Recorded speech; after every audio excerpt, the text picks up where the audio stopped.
insults we keep giving each other and all these threats and everything to me. As we now go live on the live stream as well. A very good morning to everybody that's just joined us. Thomas, myself, Daryl, and this bloke next to me as well joining in. There he is. There he is. There he's coming down the track. He's late. So, yeah, the legend precedes him. So, Andy Westerman, and then we're going to go into Pro ET, and I've got a great guy next to me from the world of Pro ET, and that, of course, Roy Walker. We'll introduce him properly in a moment.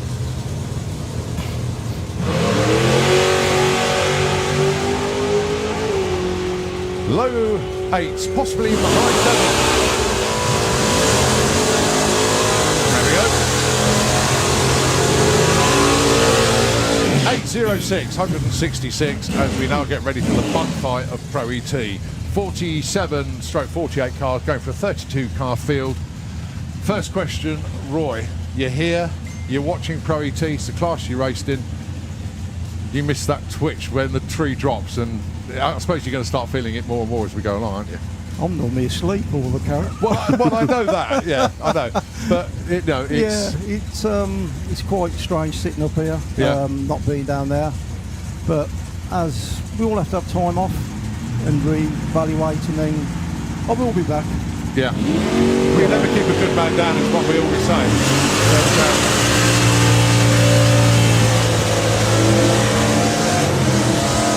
As we look back.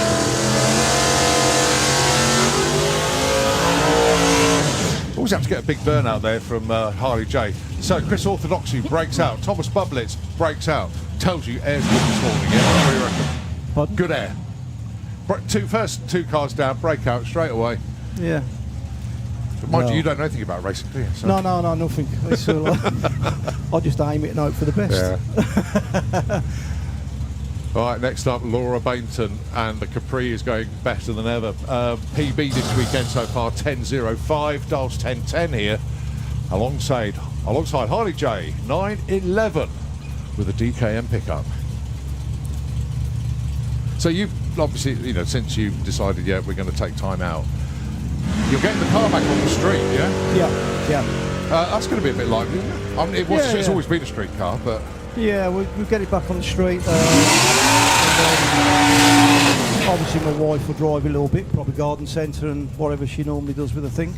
And then I'm just sort of thinking build something for myself again. Because I seem to build them and then either break them or sell them. Yeah. So it's time to think of myself and what I want. Instead of letting the wife have her time. She's done that. Well, she's had a great time with the car, and we ran in Sportsman ET for a while, then stepped up to Pro ET as well. Yeah, I mean we've had the car 30 years. Yeah. Built it in my back garden. Yeah. Which people say it's impossible. Well, you very, very kindly took my daughter to a prom in your car. Yeah, we've had some good fun with it. Raced it, broke it, raced it. Right, Andrew Brooke. Oh, see, told you, Breakout Central, 9.06 on the dial, 8.94. They're all in the Perry lanes now going, whoa, let's change the dialing. No. Well, I know you wouldn't, but no, the air is really good. The wind has dropped as well. We had a bit of a headwind yesterday. Yeah. That certainly dropped down. Track is looking awesome out there. Yeah, I think it'll be quick today. Yeah. There'll be some big cars. Now, you're only here for today, is that right? Yeah, back into the garden tomorrow. Yeah. You'll be having the live stream on that. Oh yeah, telly's in the garden. Yeah, good stuff. Good stuff. Yeah, I'll be watching it tomorrow. Right, how about Kirsty Tram? Number 2 qualifier. When she put that number 2 run in, she was like bottom of the pile. She was 47th, and she just went to number 1. It was a brilliant pass. Yeah, she's done well yesterday. I watched it. She's pretty good. Going alongside Ellie Measham with the Just for Fun Dragster, dial of 10.98.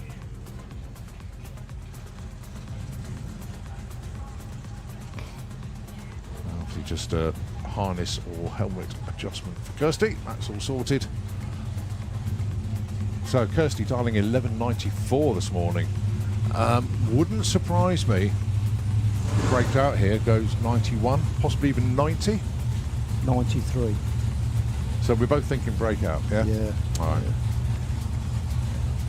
Yeah. Ellie, I think she could hit that. She went 11.08 yesterday, so I think she could probably get very close to that.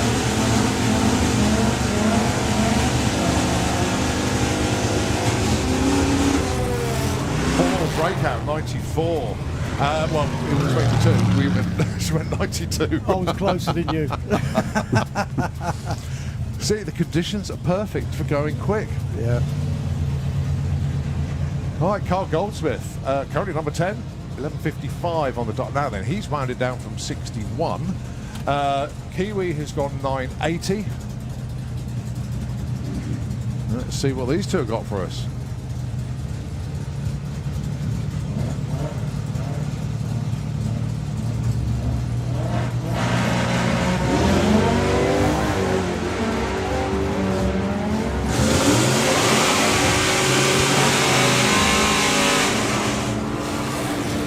$75, 500s breakout, 92. Well, Cole didn't get off the line the way he normally does, so that explains that. So, there's not many that have been the right side.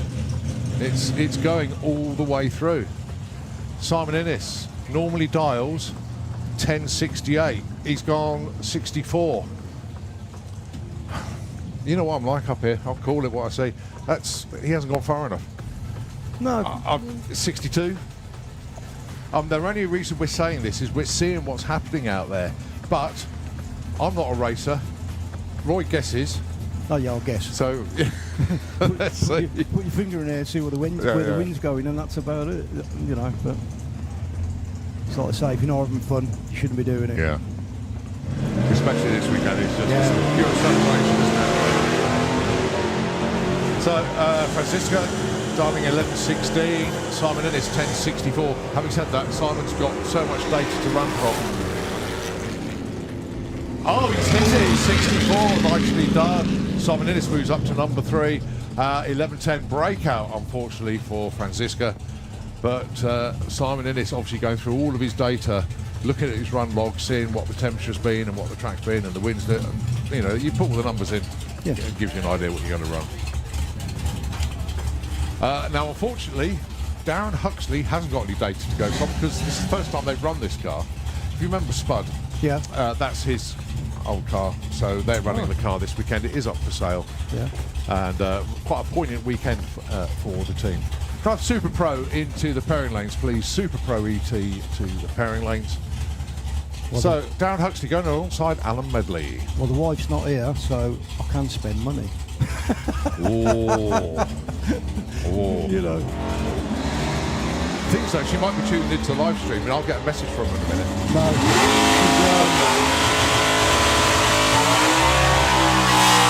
She's gone the beach in the dragster. 1089, nice move. Alan Medley goes to number 16, 200s off. Darren Huxley finds an improvement, but only up to number 41.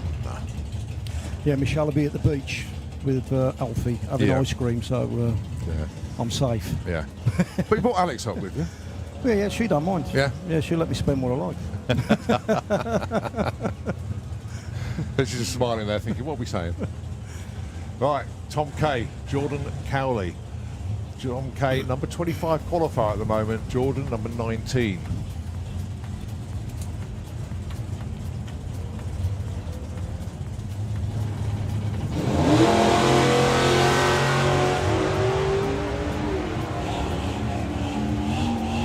So 896, target number for Jordan goes 888, 800 breakout. Oh, perfect ET for Tom Kay, 1005 with a 0. Only goes to number 2, but it's a perfect ET. Very nicely judged indeed, Tom Kay.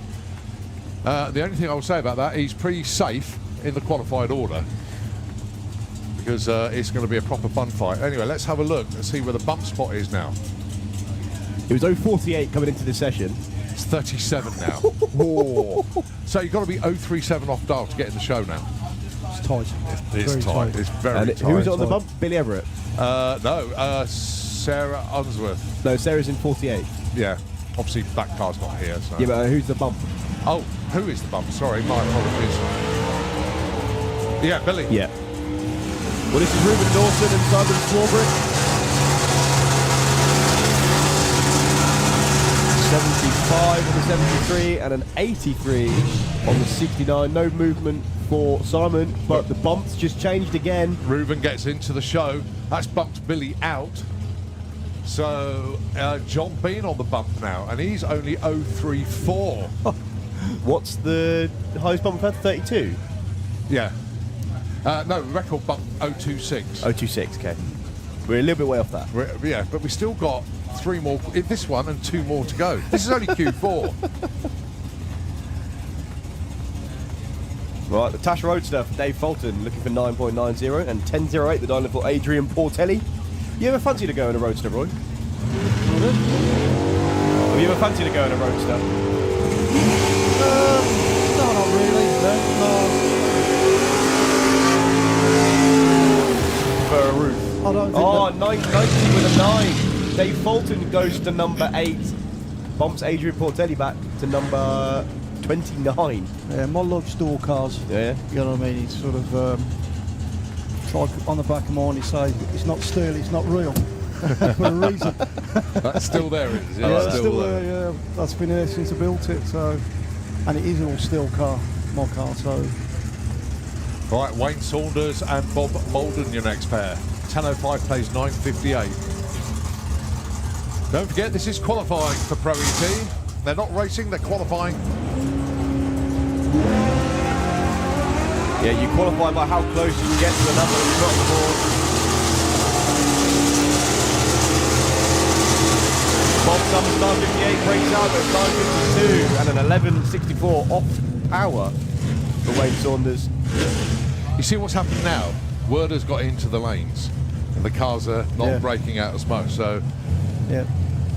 right, Freddie Thompson, points leader in the National Championship, going alongside Jason Pickett. These two not in the show at the moment. There's 47 cars in Pro ET. Only 32 are going to make eliminations tomorrow. So you need to be qualified in the top 32.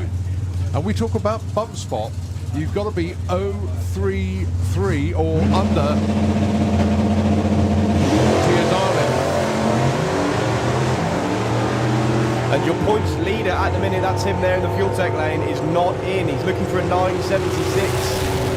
79. Oh, they lost it. No, Freddie's not. Oh, no, it's not yet. Jason Pickett gets in at number 18. Freddie moves up, but he doesn't move up far enough. Well, Freddie would have been in, but everyone else who's improved would have bumped him back out again. Right, I had a chat with Gavin and the team this morning. The problem they had was transmission. And so what they've done is they've topped up the transmission fluid, they've had a look at a few other things, and they are really hoping that the car is going to work. It's driver error. I told him that last time. Going alongside Ronnie Mercer, he is safe. He's well and truly qualified. He's in at the number 6 spot at the moment. There's me trying to be nice, and Roy shoots him down. No, we have a lot of banter. Oh, of course you do.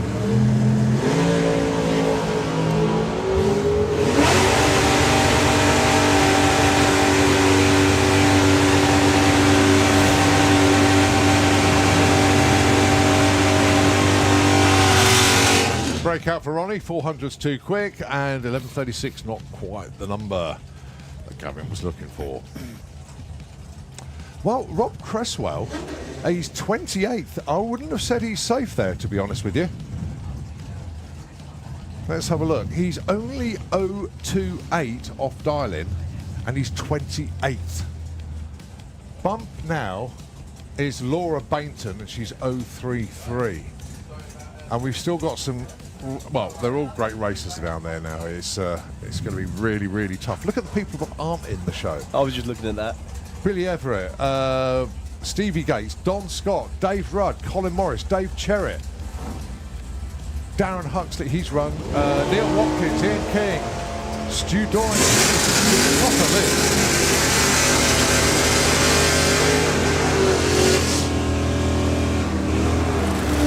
58 on the 54, no help. 11.01, 11.12 breakout. Too quick for Jake Fronder.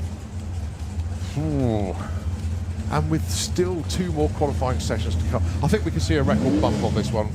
I'm really convinced we're going to beat the 026 bump for a 32 car Well, field. at the minute, Reuben Dawson is 24th with an 028. Right. Also 024. Yeah. So if it gets to him, we've had it. Right, Colin Morris with the Chevy Nova. Immensely generous from Dave Fulton to loan this car out. Going alongside Bill Wilson with the Graffiti Racing pickup. Very happy. Look at the dialing for Bill now. He's got nitrous running. He's got a new torque converter. He's in the 9s. And he went 991 in super gas as well. As you know, 990 index is doing real well. Yeah, very happy. Yeah, doing well with that.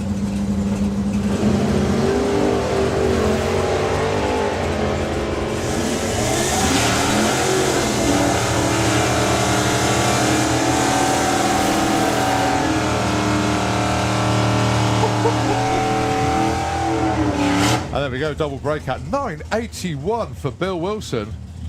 Whoa, that was moving. 944 breakout for the Morris boys. So no help for either. Right, Stu Doyney. Can't believe he's languishing in the 40s.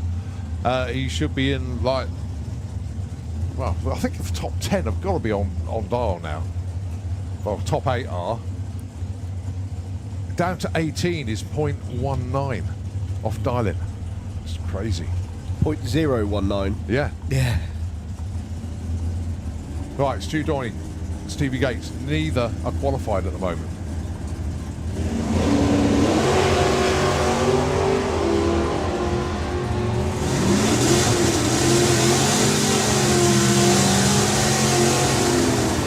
.78 breakout, Stevie Gates.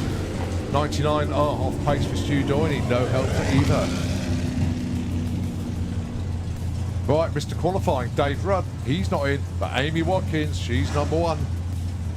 Perfect ET yesterday, and despite Tom K's best efforts, managed to hold on to that #1 spot, but just 1/10,000 ahead of Tom K.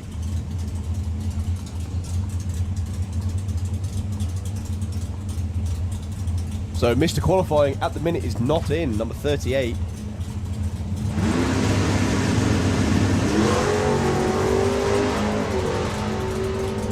That's a new colour for a plume of smoke. Yeah, that was the rust when it bounced back down. 962, 966. Well, Dave Rudd's still not in the show. No, I think actually when the front end came down, the front spoiler scraped the ground. Yeah, I think so, and yeah. the orange paint just peeled up there.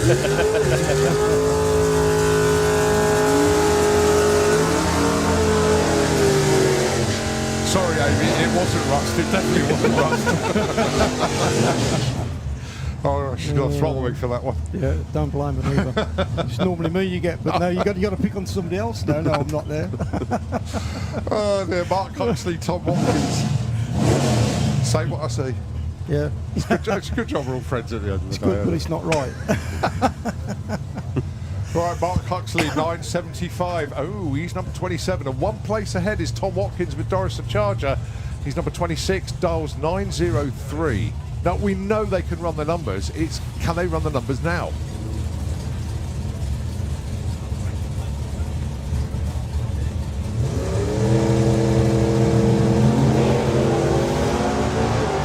.003 reaction time, Mark Huxley.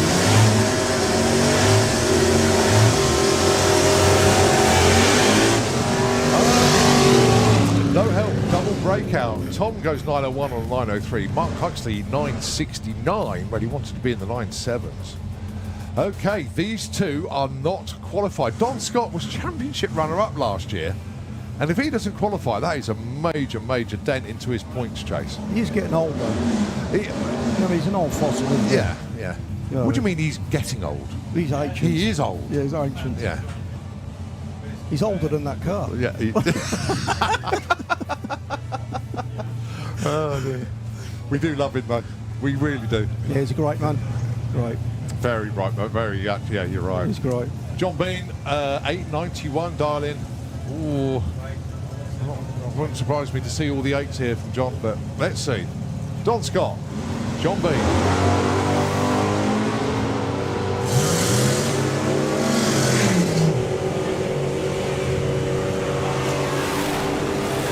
Oh, I was close. 889 with an 8. Breakout 984 for Don Scott. Guess what? No change in position. Well, we have car number 49 on the start line. Ah, Yes, we haven't had a number on the board yet from Philip. Have they had engine issues, haven't they? Yeah, so the engine that's in the front of the Comp Coupe now is the engine out of Roy Hart's funny car. Wow, that's a change around. Yeah. And they're going 10 flat with the dial? That's brave. brave, considering the funny car runs 9.3. That's Braveheart. Hey! Boom, boom. Okay, so Philip Turton then, going alongside Ian King.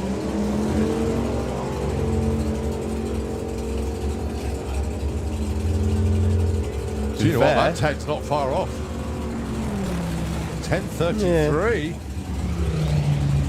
And Ian King, 10.59. Well, Ian finally gets the number plate in, but he put his dog the other way.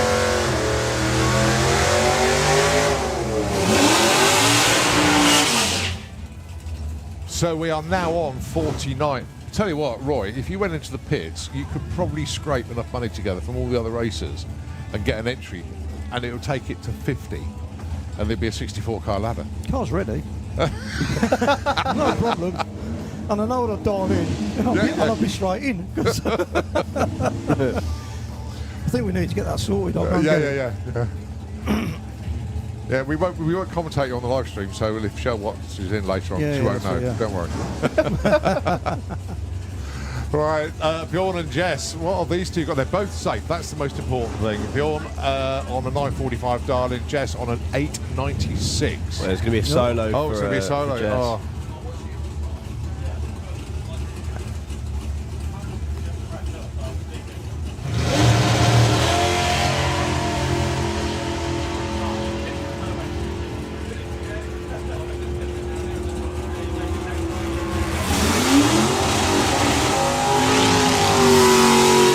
Even the dragsters are breaking out. 891 on an 896 dial-in. That's it, Jess. Into Supercomp. Any other reason why they're not in Supercomp? It's just like Pro E2. Yeah? Is that it?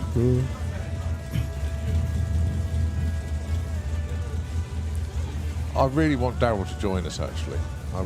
Come and join us. Because just to get you and Darryl on the same microphone. That reprobate's turned up.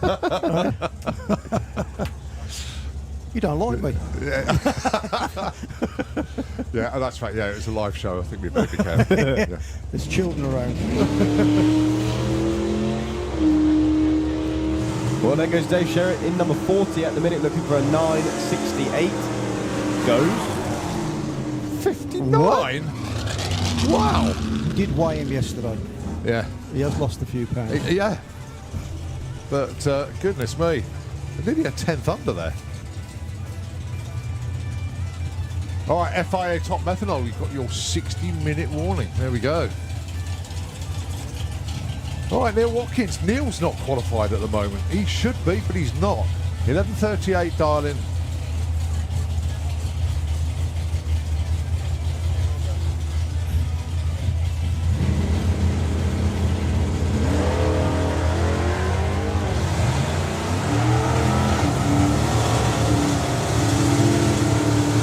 FIA Pro Stop 90-minute warning for you. And Neil Watkins goes 33. 500s breakout. Stays on the outside looking in. Right, Billy Everett. He's not in the show at the moment. He was earlier, but he's got bumped out. So he needs to go, ideally, 0.02 or closer. I don't think 0.03 to your dial-in is going to be enough. I'm convinced of it. Billy is a great racer, knows how to win races, a very clever young man behind the wheel. Brett Featherstone, I would say he was safe at 23, but you never know what's going to happen. 942, non-nitrous pass for Brett, and 968, Billy, Mr. Vane, the Duster, in the Slick Tricks lane.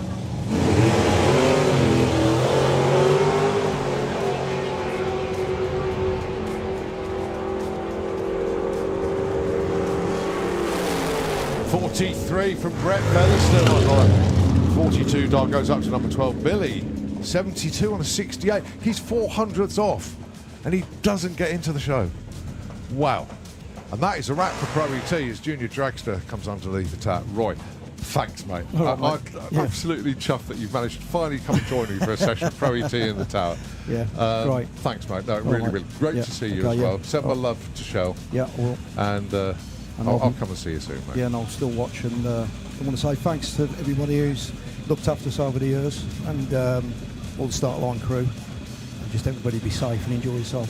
We do, mate. We All do. right, nice to meet you soon. All right, mate. Thank Take you. care. Bye bye. All right, so that's Roy Walker, my nanny and me. And of course, he's been a racer and a good friend of mine for a long, long time. And really good to see him. He's going to go and beat Darrell up now. Right, that's Max Taylor and Finley Fag. Finley goes 05, no improvement for him, and no improvement at all with an 06 red.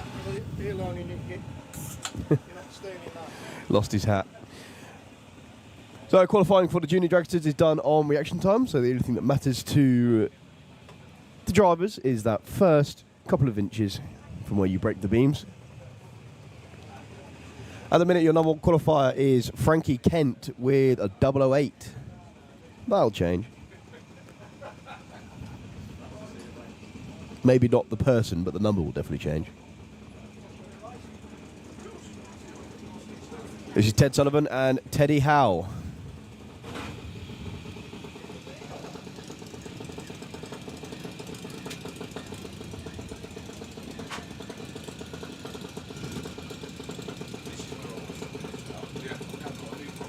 Teddy in the Howe Motorsport car, Ted in the Bulldog.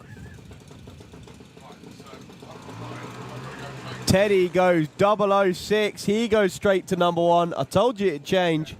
And a 0.16, no improvement for Ted Sullivan. But Teddy Howe into provisional number one.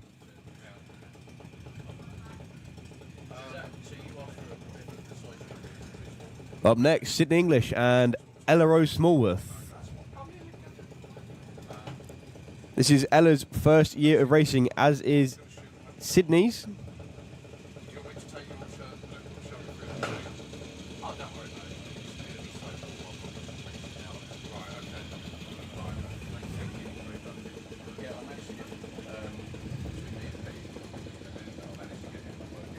And then Ella's first event made it all the way to the final. Back at the Festival of Power.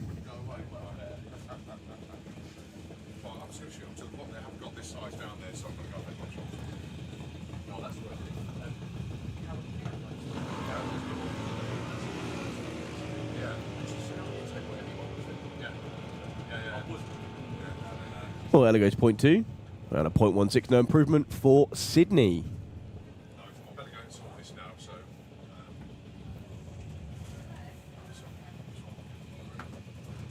I'm distinctly impressed, mate, because this is the first time I've ever seen on the main event commentator notes, hot weather warning. I know, I saw that. That's pretty outstanding. I do love that. Well, it's a good problem to have. Like you keep saying, way better have that problem than the soggy one. Exactly, yeah. So, Jake Cooper, Amelia Innis, your next pair to try and improve the order. My goodness me, that's a bit rough, isn't it? Top 6, 0-2 or better. What are you gone? Sorry. No, I was just going to say, they fixed their order from what was first qualifier. I think to get in the top 10, you get to just go green. So they're all finding the right side now. Sorry, that is funny, but it's not. You know. Oh, talking of that, two Well, red lights. pair of red lights, yeah. But it doesn't matter for them because they've already gone green. So Amelia's currently sits number 3, 010. Jake number 4, 018. I'm sure you've explained this already. When they qualify based on reaction time, which is the time they take to react or leave the starting line when the green light comes on. The one thing about drag racing, we've explained this many times probably over the next few days, is that if you see the green light, you are late. You have to be underway and rolling as it comes on. And you've done both Pro Tree and Sportsman Tree. What do you prefer, mate?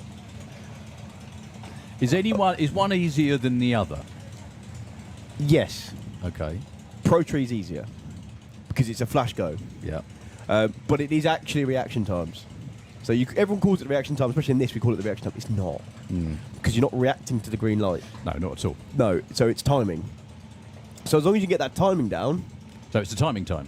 It is a timing time. Timing time, yeah, okay. That makes sense. Yeah, so, but because I was basically grown up doing it, Yeah. I find it easy. But stepping in straight into Pro Tree, I'm there or thereabouts much quicker than I would be if it was a sportsman tree. Ada Kasisi goes 0-5 red. 07 for Sam actually is not going to improve. Stays in number 14. Yeah, so I learnt and did everything on a pro tree, but the real thing, the thing that really screws people up, and we always mention this, is like, so someone will be in Supergas, which is a pro tree, i.e. all the ambers come on together, then green, and Pro ET, which is a sportsman tree where they count down. The time difference between the lights coming on is 0.1 of a second different. So timing it between two different classes is really hard to do. See, so I've done both. I've done 950 bike, which is our super gas pro tree. 04 for Lola Bell. 041 for Oscar Young. I think that's going to help Lola. It will help Lola. Up to 10? Yeah, up to 10. And Oscar actually moves up to number 8. There nice we go. Job. Yeah, go on, sorry. So I've done both trees on the same weekend. In fact, my record is 8 pairs. I did two different trees within 8 pairs. So, without giving any trade secrets, so you don't have to kill me, how the hell do you do it? How do you flip between the two? Especially with you're on a bike. Are you on a bike when you did that? Yeah. Okay, so if you're on a bike when you did that, you have to time it every time, don't you? Yes. Yeah. So it actually wasn't too bad because everything's different. Yeah. Obviously, your routine up to the line is the same, but after that you change, because in a sportsman tree you don't want to get on the trans brake too early. So you don't get on the trans brake as soon as you go into stage, because you're going to burn yourself down. You've got another second and a half to wait yet. Yeah. And then in a pro tree, that's what you have to do. You have to be on the trans brake early, roll in, so the minute there's a flash of anything, you go. So the difference in routines helps you cut a light. Make sense? It kind of makes sense. It kind of makes sense. The only thing that confused me there is you said trans brake and you're on a bike. Yeah, only because I'm still used to not being on a bike. Fair enough. No, it's really tough to do. I know we keep saying it, but it looks easy. Green light, go. Nah. No, especially when you're playing with 0.006 of a second. Which is what they are. 044 for Daniel Todd. That will help, actually. That'll take him up to about number 10, I think, actually. Frankie Kent. Stays number 2. 0.2 will not help. No. If you want to try and quantify the numbers that we're talking about, because we're talking about every number under the sun that's after the decimal point. If you go 0.2, you're not going to qualify in the top 16. To get in the top 16, you have to go 06. So if you get a stopwatch up on your phones or whatever, and you want to play at home, just try and start and stop it in that time. It's hard to do. There are plenty of if you fancy having a go and you're watching at home, there's plenty of online reaction timers. Oh yeah, loads. Jake's Perfect Start, that's the best one. Ethan Cannon and Emily Phelps with the little alligator, or the concrete crocodile if you prefer.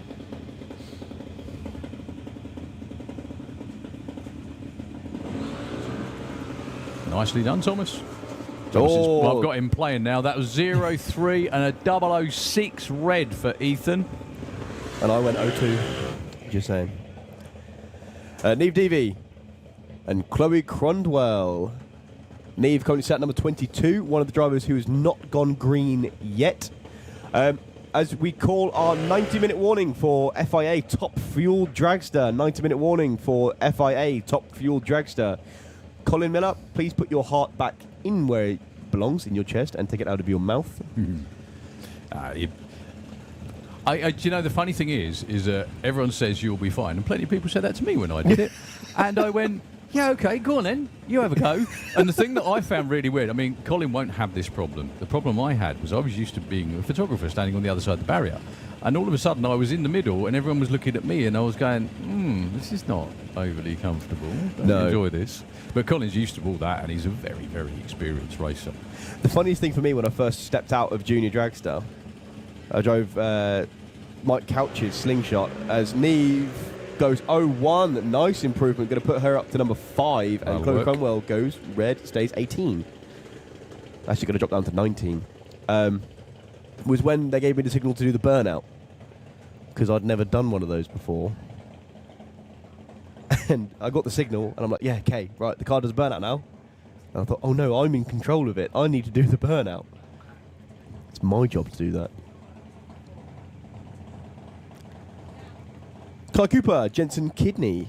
Kai number 10, Jensen number 6. To get on our front page, which is the top 16, you have to go better than an 0.65. Both of these drivers have already done that.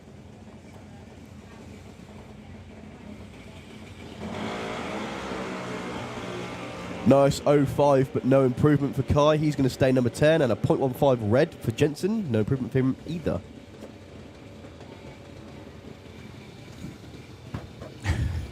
Lots of head shaking going on down there. That was quite an early light red light, that one. There are red lights where you think, oh, that was really close. That wasn't one of them. The scariest thing to do is when you think you've pulled a safe light, like an 08, 09, and you've gone 00.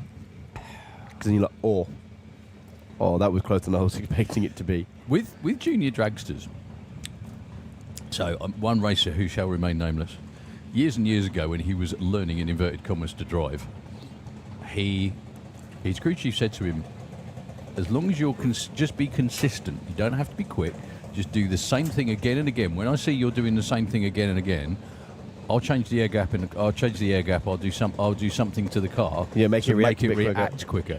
Can you and all of a sudden his reaction times dropped like a stone, not due to him, funny enough. Yep. He was just being consistent. What about these? Can you do anything like that? Yeah, exactly the same. Okay. So when I stepped out of junior dragster, I 004 for Molly Openshaw. She goes to number 1. That was also a deep stage one as well.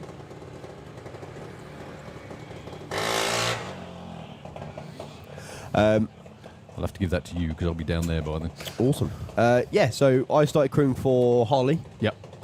And we did exactly the same thing. I told him exactly the same thing. I was like, don't worry about 00s and perfects. Just go 03. Every time. Every time. Just aim for 03. To be fair to him, by the end of what we were playing with, he was going 03 every time. And it's fine for qualifying because an 03 light, even now, is going to get you in the top 10.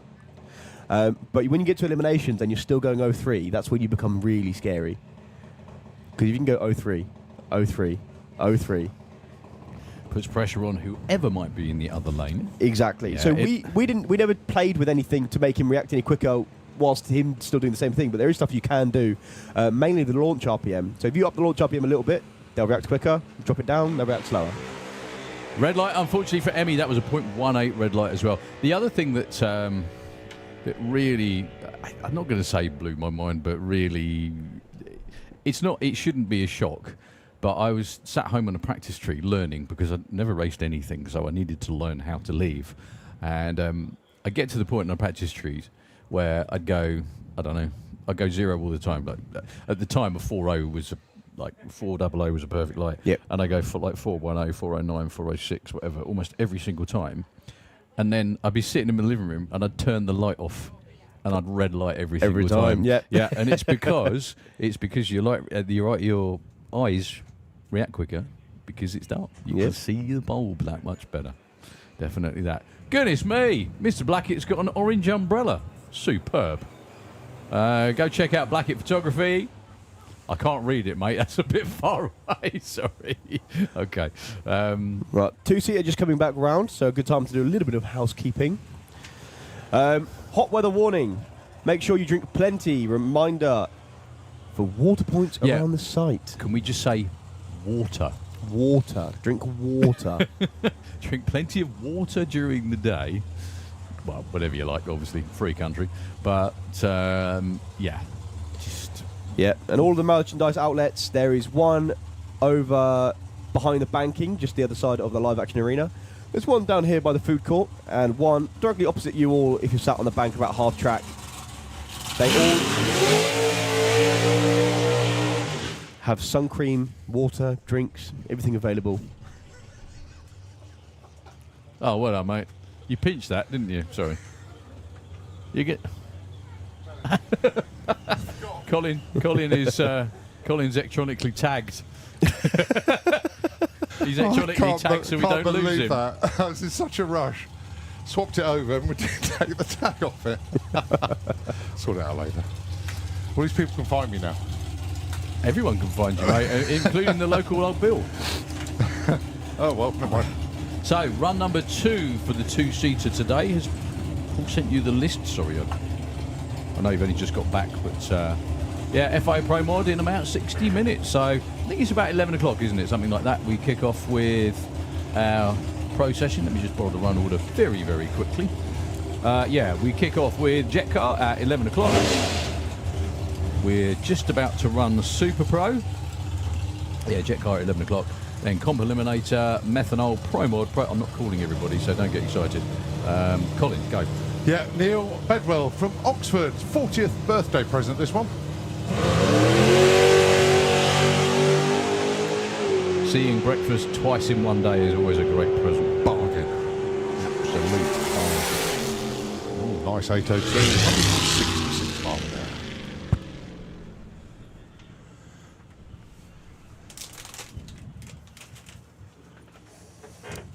Ow! I've just realised you doing this so everyone can hear it. Yeah. I forgot my cutlery today.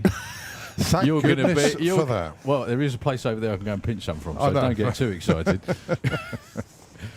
What I'm thinking, looking at the schedule, is when am I going to get the chance to eat it? Actually, because this is tonight. this is jam. Exactly. I'll have lunch about 7 o'clock tonight. It's absolutely jam packed today. It's amazing. Also, one of the great reasons it's jam packed is because we have such a massive entry, especially in our. I mean, the pro stuff's awesome, but especially in the sportsman classes. You know, 22 cars in Super Comp. You after that one? Yeah, okay, I will actually. You're not using that, are you? They had a massive entry into Super Pro as well, which is coming round the corner. This is Alan Didwell and Tom Atkinson going to be your first bet. So they got. If you weren't here yesterday, sorry.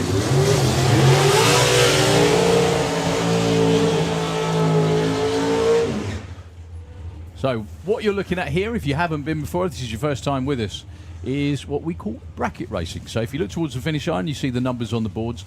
Those are their predicted times. We are qualifying to pair them up during elimination. So if you think of a tennis tournament, something like that, where it goes 32, 16, 8, 4. When we get to race day, that's how they race. However, we have to seed them first. So number 1 qualifier will be the closest to their predicted time during 2 days of qualifying or thereabouts. Oh, mate. Darren's not going to be very popular. Yeah. Sorry about that. He's like a kid with a new rattle, isn't Those he? that know that know. Anyway, anyway, so the times that they are predicting are the ones on the board. Sounds of the drag strip. You know, NHRA do a real good one. This is Darryl Bradford's one. Here we go. Eating lunch. I love the fact he's giving me a full-size spoon. Look at that. He's giving me a teaspoon. Never mind. It's very kind of you, Darren. Thank you. So, Tom Atkinson with the Cortina. Yes, that Cortina will run 8.4s at over 150 or 60 odd miles an hour. Up against the dragster of Alan Didwell in the Fuel Tech lane, 766. Thing is, though, that Cortina will run 8.3s. Oh, well. As if by magic, Tom breaks out by 8 thou, and Alan Didwell goes 766 with a 4 on a predicted time, or dial-in as we call it, of 7.66, and he moves to the number 2 spot for now. Tough crowd, actually. Okay, Switzerland taking on. Where's Bocking? Help. Anyone know? No. Go on, that's what Google's I'll for, go on isn't to it? maps. Yeah, so from Switzerland in general, Christian Schneebly with the absolutely beautiful Bonnie Blue 57 Chevy. Norwich. Sorry? Norwich. Thank you very much indeed, fellas. I would say fellas, it's Google. Yeah, Sean Law in the Fuel Tech lane, 867 and a 7.74 for the door car. Now, if you're wondering why they all don't just run the same time or they just go, what it means is you can build the car you want, and then it's all about who can get the closest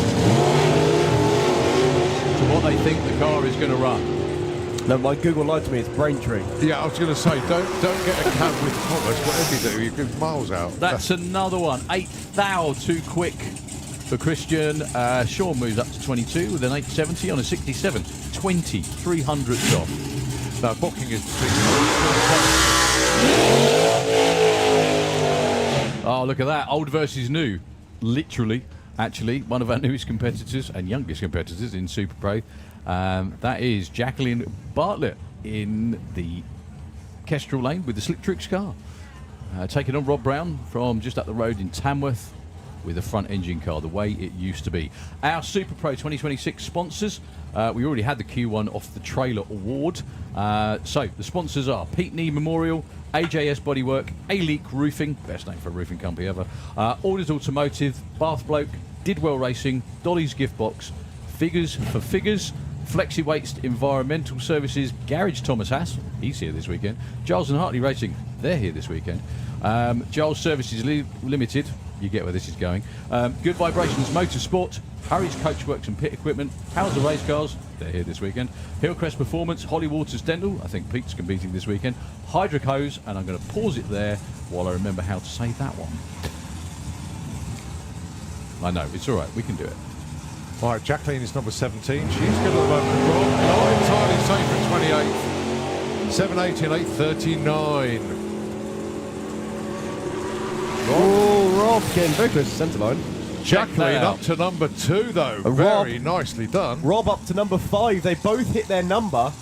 That's exactly how it's supposed to be. So if that was a race, it would have been Rob that won it because Jacqueline went first, but we're not going to confuse you with any of that yet because we're not as far as racing.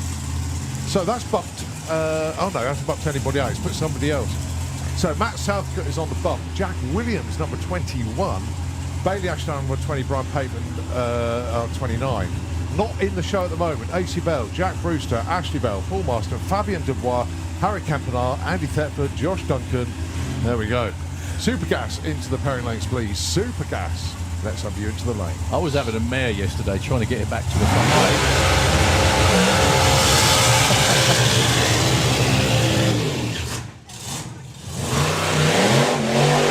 So on the whole qualifying seeding thing, what Colin was talking about there was there are 40 cars here this weekend in this class. 40. There is a 32-car elimination ladder. The fastest, or the quickest I should say, 32, the closest to their darlings, will be around to race. The other 8 will not make eliminations. That's basically how it works. Anyway, continuing on. Hydra Hose, I think I said. JK Firen's Technic. MJC Property Solutions, he's racing this weekend. Pete Waters Race Design, he's in the Dragster. Plane Racing, S&B Racing, Slick Tricks, we just saw Jacqueline. Slim Chance Racing, Solo Precision, we saw him first pair. Surrey and Berkshire Scaffolding, we'll see him in a minute. Swinny and Sons, we'll see them in a minute. Team Time is Money, we saw them first pair. Yep. The Cud Life, Ultra Plastics, Waters Motorsport, again, there he is. And Windscreen Wizards as well. Thank you for your attention. And once again... Sounds of the strip. Fuel Funny Car, 90-minute warning. Fuel Funny Car, this is your 19-minute warning. There's Pete Walters and Claude Knopf. That little Camaro is wicked, isn't it? Very, very quick indeed. 7.55 and a 7.18 for Pete. It's another one of these cars that he doesn't know it's a straight line. It tends to have a little bit of a wander. As I say that, he goes pretty much straight. straight, yeah. Pete will get there first with a 7.26 and a 7.57. Claude actually bumps up to number 14, which knocks Pete back to 17.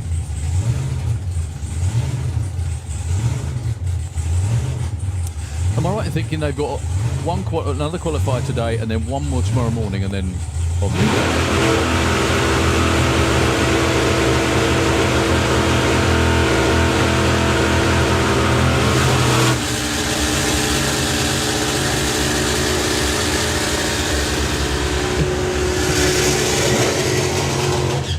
the Rusty Dog doubling as the Smoky Dog at the moment. Very quickly, Pro ET, are we going for a 32? Well, we've got 49 cars at the moment. We need 50 for a 64. Is there another one left? There is another one. No, that's why I said, because when Roy Walker's up here, I said, look, go and have a word with everyone in the pit, see if you can get enough money together to get an entry. Yeah. So everyone can race for it. Yeah, that's it. So Steve Saunders and Dave Russell. Two very different ways of going over the quarter mile. Dave with the supercharged blancmange, and Steve with that amazing rusty Water. Good looking run for Steve. He's up at number 9 at the moment. That's good.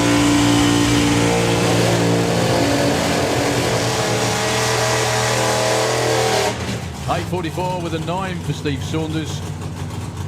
Doesn't improve, but it's really nice to see that car making good runs down the racetrack every time. So your next pair of door cars, very different way of doing it. Nick Curtis with the Lawbreaker number 2, the Chevy Malibu with a blown big block Chevy in there in the Kestrel lane, looking for 7.90.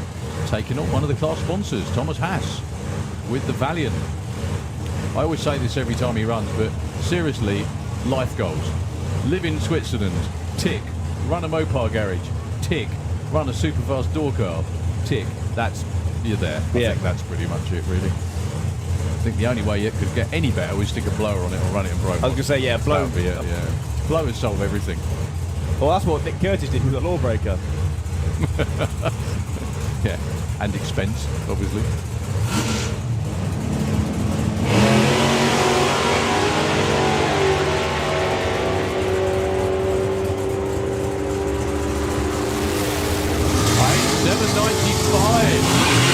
Curtis stays 28. Thomas Haas. Now, if you look at the scoreboard, Thomas Haas went too quick. His dialing was 8.22, but he went 8.19. We call that a breakout. So basically, whatever the data they got from that run, the tune-up they put in it or whatever, goes in the bin, and they try and dial it back a little bit to try and get the number. Or alternatively, just to confuse everyone even more, all they have to do is get the shoe whitener out or shoe polish out, scrub it out, put 8.19, see if it does it again. Yep. That is an age-old technique called dial what you ran the run before. Yep. Doesn't often work. It's going to be tricky to do that today because they're running at 10 o'clock this morning and then probably not till 5 or 6, or maybe even mid-afternoon this afternoon, when it's going to be a lot hotter. And by hotter, that means less oxygen and all that sort of thing. Okay, Paul Marston, Joe Kellett. Paul Marston is currently number 36, not in. However, got in a really good run yesterday with the PT Bruiser. They've had an awful lot of work to do, as everybody does. So good luck to Joe. Great to see him back. And great to see Paul back with the PT Bruiser, losing something off the back of the car. 7.25, too quick, and an 8.19. Paul Marston actually bumps into the show for now. I say for now because it's not over yet. Hang on a minute. That number, is that the PB for Joe Kellett? What was it, 7.25 with a 4? Ooh. No, I think Leah went 21. Yeah. Okay, I only said that because I saw Leah talking to someone going, I think that was a PD or something like that anyway. It could be Joe's saw the PB, West but not yeah.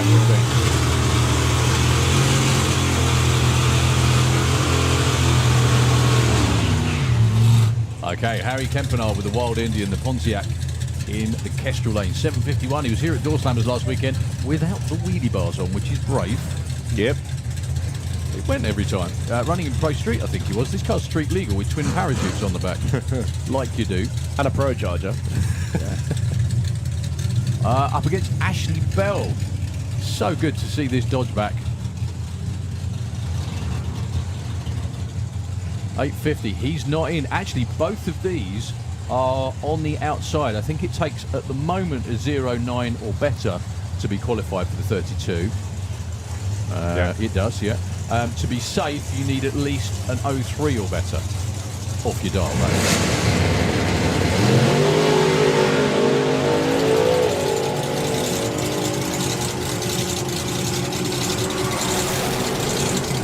Harry goes, 7.59, that'll punch him in.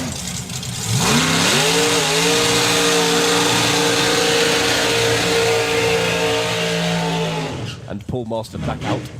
Ah, very good point. So Marcus L, Alan Durr. This is a race that did happen in Hockenheim a couple of years ago.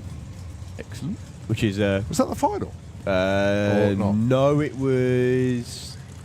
second round. Right, okay. No, because obviously Mark went all the way to the final, but I can't remember who beat him. So It was Lex Power right. who beat him. That's an awesome car. That needs to come over here. If you're watching, bring it over. Yeah, it's not far. So, Michael Sell with the small block in there. What I'm impressed about as well is he's running 8.0s, as in 8.0, trying to run 8.07, in possibly some of the worst air, as in corrected altitude. Oh yeah, ball breaking backwards to everything. Whenever I keep telling Steve, like, Steve, the air's really good today. He goes, yeah, we're gonna run slow. Yeah, we'll run slower then. Yeah.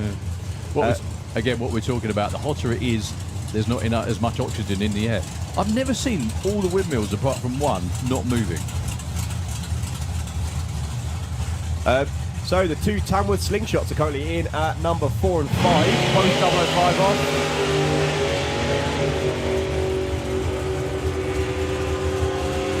Yeah, 4 and 15 need to do their say.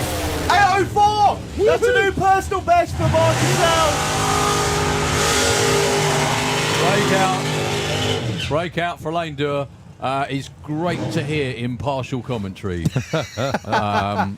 here at Europe's favourite racetrack. Well done, Thomas. I can't not. It's my family, isn't Hey, it? mate, I know, I'm only joking. That's cool being happy for you, Yeah, for your racers. That's awesome. That's really good. Knocking on the door of the sevens in weather again. I'm going to say it again, weather like this. 164. No, he's been 165. Yeah, Harley in Nitro FM is just like he's his on the dad. verge of passing out. While he's happy, get him to have a shave because he won't notice. No, he has. Have you seen it? I mean, no, He's got a tash now. that's what I mean. Right, quick shout out whilst Nick Good is on the start line. Matt Peters has been in touch. Yep. He is the usual driver of this pilot, car. He said it's Rachel's birthday today, so we can have a quick shout out for her. She's watching the live stream. Apparently she's 93. Oh wow! She's Fabulous. not. She's not. Oh, That's Matt going to get a slap for me reading that out, is what that is. So you're welcome, Matt. There's the shout out for you. yeah. Send us whatever you want. We'll read it out. We don't know whether it's true or not. We're not the ones that get in trouble. Now taking on Billy Gain with the new front end on the car. I didn't think it could look any better, but he's managed to find a way. Check those lights out. 009 and 013. Billy got left on. Went 01. Break out both lanes. One stinking thou for Nick Good. Billy Gain went 8 thou. It was actually less than 1 thou. Less than 1/10,000th of a second. That's as close as you could get without being perfect. A breath of wind, that would have been dead on. Yep. It's better to go to what we call the right side or slower than the number that you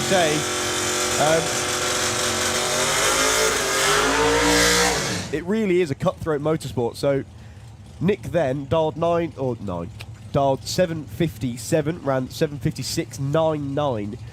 If it was a race, if you'd have ran a 30.5, you'd have won. Just to give you some context. Right, Charlie Seward in the Bracketeer. The Burr Racketeer. Probably the best. But yeah, that's... Yeah, it's the Bracketeer on one side. So if you're in the grandstand, it's Bracketeer. If you're on the banking, it's Racketeer. There And we on the go. live stream, what you just saw on the door was the Bracketeer, and then from this side, It's Racketeer. it's Bracketeer. Up against Sylvia Novak with that amazing Corvette from front. Watch this thing go. It's stock silhouette, that car as well. Never intended to go 170 odd miles an hour, but it does. 767, he brakes. No, he doesn't. I beg your pardon. Hey? Oh, sorry. Right numbers, wrong way round. My fault. That was a tenth too quick. Sorry. He had a 776. How to confuse an announcer? Run the right numbers but the wrong way around. Charlie Seward goes up to number 8, running 888. Nice run. No one seems to be slowing down, which is unusual. Maybe they're liking the warmer track. Who knows? The track's good. The track is really, really good. So when you get to certain windows of times and stuff, when you get quicker than about 9 seconds, the track matters way more to you. Yeah. As much as air. Mark Bailey on a bye, 867. Now number 3. They really are killing it this morning. His dialing was an 8.67. He went 8.67 with a 3. 3,000th away from being perfect, and he's number 3. So that didn't move the bump at all because he was already in. AC Bell, however, isn't. With the Limpy Slug, again, another terrific name for a car.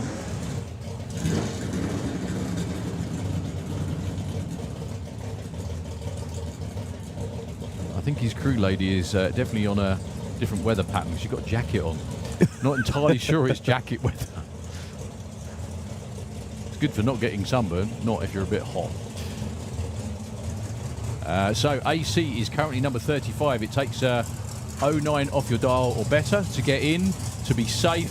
At the moment, I'd probably even say it might be an 02 to be completely safe. Well, that's much more like it for AC. That might be quicker than 870. It's Whoa! way quicker than an 870. 798. 169 miles an hour. His first ever 7-second run, I'm pretty. Yeah, exactly. Colin shaking his head going, yeah, how? I thought, what? Wow. Brilliant. Okay, one of my favourite, this is not, I can't say this enough, like blown dragsters and big motor door cars are not bracket cars. However, it's They are very now. cool. They are now. Very cool, yeah.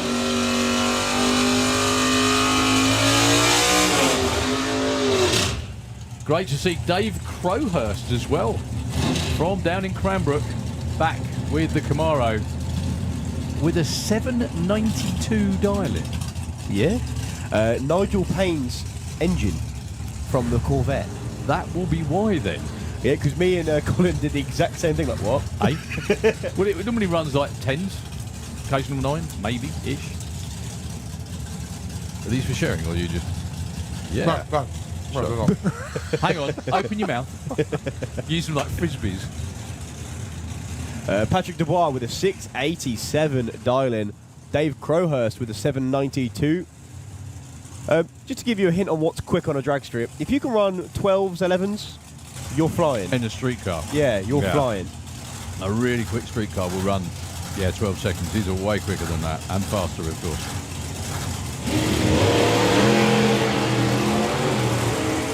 Patrick may break out. That was a stonking launch, 101 to 60 foot. And he does. 684, 206 miles an hour, 791. The Dave Crowhurst breaks out. Dave Crowhurst has got to be loving life, breaking out with a 791.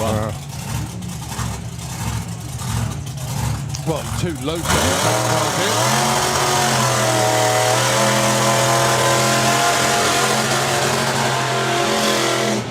Now, Aaron Fensom yesterday, obviously we put a run in, but it didn't entirely go to plan. And one of the most bizarre things, Thomas, yesterday for Aaron. Yes. Sucked in the blower restraint. The blower restraint strap got caught into the bug catcher and it just kept the butterflies open a bit. Yeah. Oh. Yeah, so he did shut it down. They removed the strap and he was told to refire it, but then the car wouldn't refire. That's all it was. I thought the throttle was stuck open because of the big burnout. I was sort of half right because the throttle did hang open, but the big burnout was because of the tyres. He had new tyres on there. Well, a little bit used and abused now, though. Going alongside Jack Williams. Now, Ori, absolutely, Aaron hasn't got a number on the board yet. Jack is on the bump, and he's only like 0.4 off.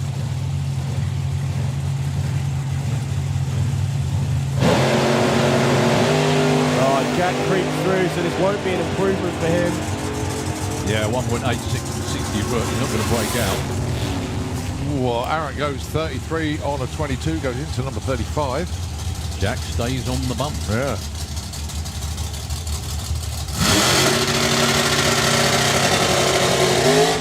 Still a really good run for Jack. Not quite what he was looking for. So good to see Elaine Hancock. First run of the weekend. Yeah. She was here for Door Slammers last week as well, wasn't she? Was that right? Yep. Good girl running.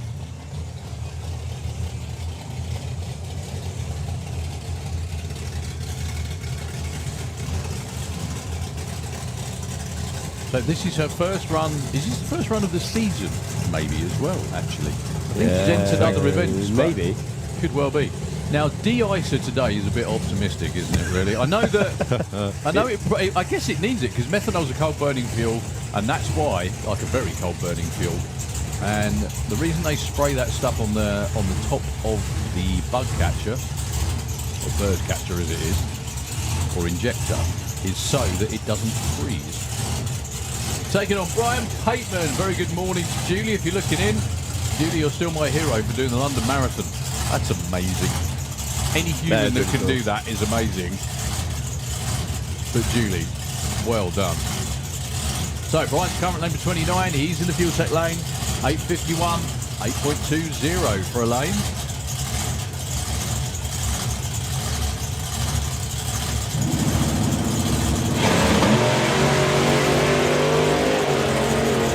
Well, the lane's not hanging about. That might be better than an 8:20. It's going to be. Yeah,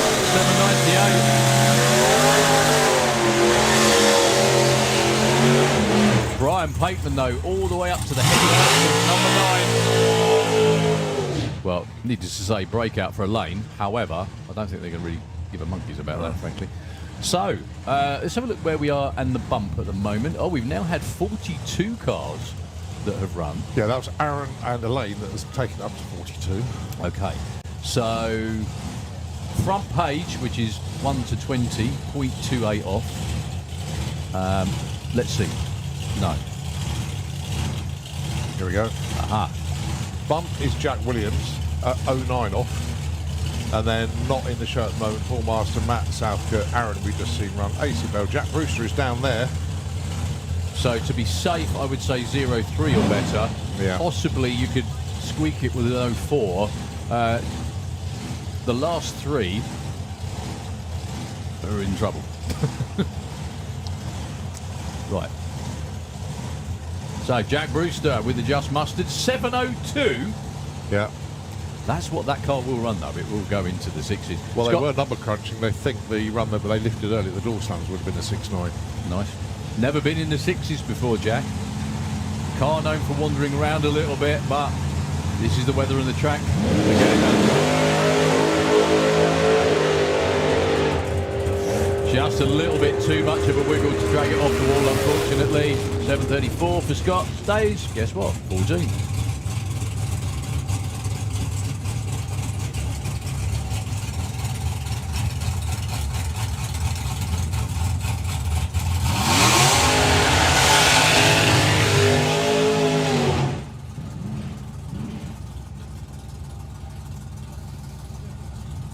Watching that live stream footage, what a glorious day. If you're watching at home, if you're watching at home,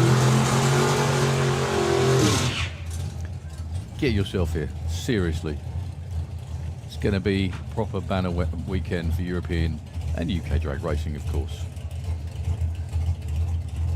If you're not able to get here, make plans for next time. Bob Doyle, Lucas Pontoff, both these two currently safe in inverted commas. Bob's 25, probably means he's about 0.4 off. And Lucas is safe at the moment as well, 21, which I think is about an 0.3. Yeah, I think the 761 dial-in is in danger for Lucas. I think 847 is probably about right for Bob. It was a very nicely timed launch as well. It wasn't on the two-step till almost the last light came on. 7.57, way too quick, and 8.56 for Bob. Too quick, too slow. Fabien Dubois.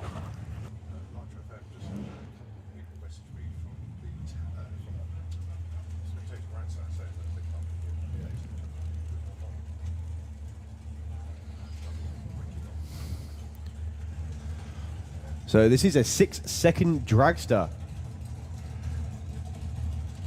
in the Fuel Tech lane. Was it him and Patrick who were fighting to be the first of the sixes, or was it him and Elodie? I couldn't remember. There is 4 race cars in this team. This one called Milwaukee Red. You then have Milwaukee Blue, which is driven by his twin Elodie. You've already seen Patrick with the Milwaukee 800 cubic inch Pontiac, which ran slightly earlier on.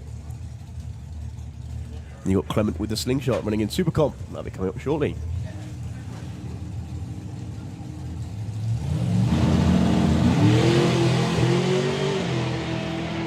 Well, one of his tamer launches, 101 60 foot. A bit of a miss through the top end, goes 7 flat. 189 mile an hour. Breaks out, stays 39. But what I saw Josh Duncan pull round underneath the tower. Issues for him, unfortunately.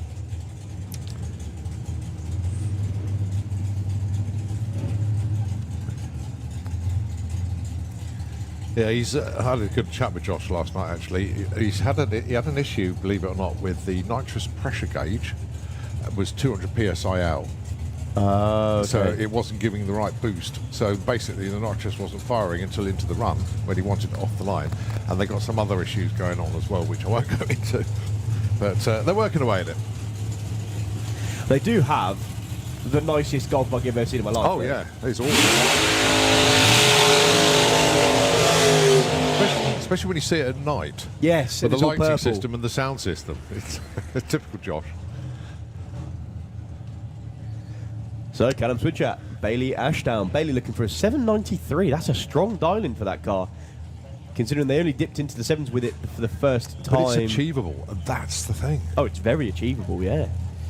Callum Switchat looking for an 884. Another strong dial-in for that car. He usually floats around sort of high 88s, low 89s. Another car that wouldn't go amiss in Supercomp. Well, we haven't got Stu Doyney this weekend, because obviously he's running the Duster in Pro ET. Unless it suddenly appears later on and goes puts a scorcher in later on. Yeah. But I'll double check that.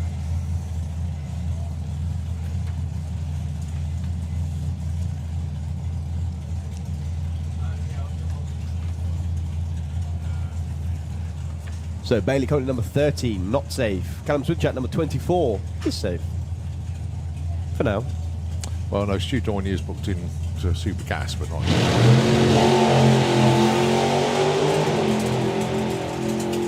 So Bailey is one of those in the drop zone, and still is. Just too quick. Don't think they're worried about that though. 7.91, couple of hundred. Just very quickly as well, while Barry backs up, because we do have some time. Gary, I was going to read that one, but you you got it. okay? No, mate. Go on, you do it. Right, okay, Gary Gooding, a really, really good friend of the racing family. Please listen out for this one. Gary, unfortunately, has lost a heart-shaped pendant that goes on a keyring. It is clear in the centre with little gold hearts on it. And, of course, it has Jack Gooding's hair in it. Obviously, it's his late son. He's desperate to find it. If anyone sees it, please hand it into Santa Pod signing on office or bring it to him in the pits. He's down near the toilets in the junior aisle in the Turbo Smart awning, and that is where JC Grant is. So, please, folks, just keep an eye out. This is very special, very, very special indeed, because Jack is a member of the racing family here, and Gary is desperate to find this. So it's a heart-shaped pendant that goes on a keyring. It's clear in the centre with little gold hearts on it. Please try and find this one, folks. Just if you're walking around, just look down as well as looking ahead, and let's see if we can find that. Gary, fingers crossed, mate. I really hope you get that.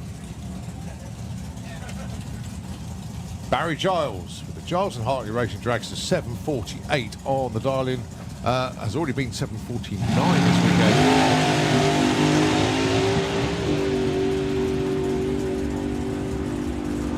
Straight and true. What's the number? 756. Stage 11.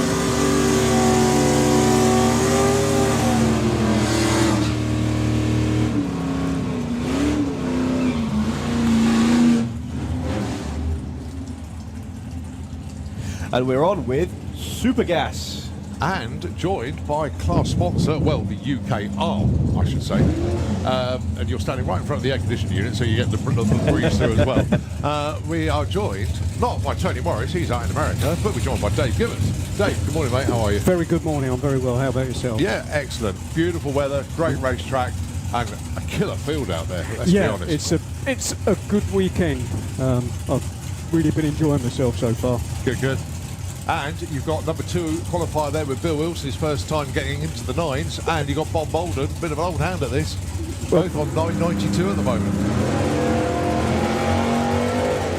Well, Bill thought he'd have a go at Supergas, double class it. Now the car's running the right to the number. 984 breakout for Bob. Bill goes 996. Does rather look like Bill might have a handle on this. Yeah, he's obviously got the nitro system on now. Yeah. Obviously the Garrett boys have been working their magic. He's got a new torque converter, which let's just say is now correct for the car, because when he put the nitrous on, it wasn't up for it. Well, he's a local lad to me, so I know Bill quite well. I see him quite frequently. So he's now got a handle on the car and he's got all the right bits in it.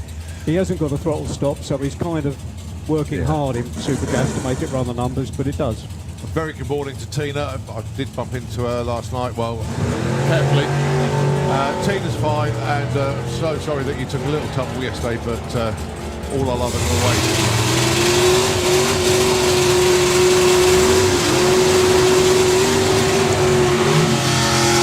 Jasmine Tunstall, great sound. And Tim, not quite the number he was looking for there. No, Jasmine's running one of our carburetors now. They've got a TMC twin blade on there, and it's made the car a lot more consistent, and they seem to be, they tell me they're very happy with it. Yeah, so. that's good. Right, your number 1 qualifier, Dave Cherrett.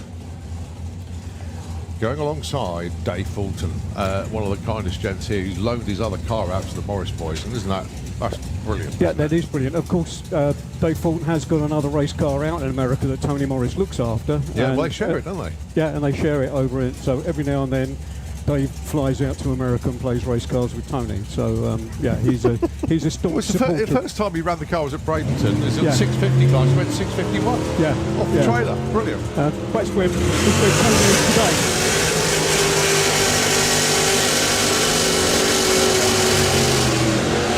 Oh, a little bit of a breakout there. And a bigger one for Dave. 75 on a 90, 88 with a 9 there for Dave Fulton. Comp Eliminator into the pairing lanes, please. Comp, could we have you into the lanes, please? And I'm pleased to say at Jane Bainton, they've got a TMC on the car now. They seem to be very happy with that as well. Oh, that's where the performance has come from. Well, I'd like to take all of the credit, but I've got to be honest, some of the credit must go to Ben at EDA, because he built the motor, rebuilt the motor for them. But I think I'm taking the credit for the consistency that the car now has. It's really good. So it's not quite into the 9s yet. Well, Dave Fulton's loan car is in the hands of Colin Morris.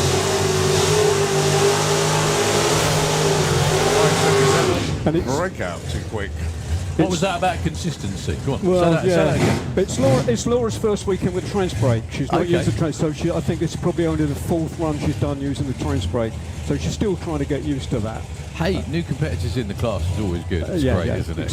Exactly. And even though they're not quite there yet, ET-wise, they're going to be tough. They will be. I suspect they might need a different gear in the back end as well. That I think they're being a bit compromised on the rear gear ratios, but they'll sort it out. They'll get there. One of our drift and coast racers, Wayne Hiscott.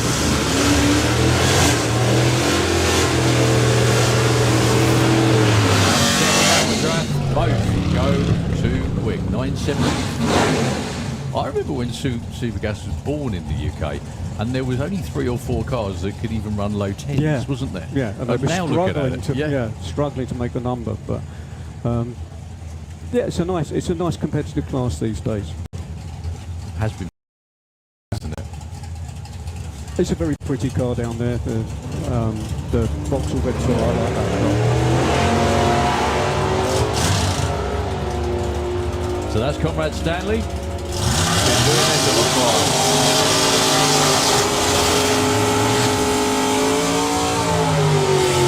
Too quick. quick and no help, is the polite way of putting that. I tell you what, whoever's clearing the screens is having a race today. Like, That's Kieran, fair enough. Yeah, it just goes quick draw over there. It's good because we need, we're getting on with it. Everything needs to happen. That's true. But I love Martin Kirby's car. The paint job is absolutely dazzling, gorgeous. isn't it? But that's what he does, so I figure it deserves to be good. But it is a lovely looking car. I'm very impressed with that. Up against Mark Huxley. He had 990-ish on the back of that yesterday because he had no idea what it was going to run. Well, Martin Kirby, if you remember, went 8.8998 yesterday. I'm just kidding, Mark. He knows exactly what it's going to do. Well, everyone's going too quick. Yeah, too quick, too slow. I mean, so we keep mentioning the weather being hot, air, everything else as well. I don't know what the density altitude is, but obviously as it gets hotter, it's quite up, is it? It's going to get harder. Yeah. However, this is still nothing like the weather that they race. We've got to mention it in the States that they race in. No, and they get much closer to the numbers. It's much tighter, but then they do it more frequently, so they've got more data to work on. Oh, there we go. First time he's actually pulled the wheels up, I think, on a launch.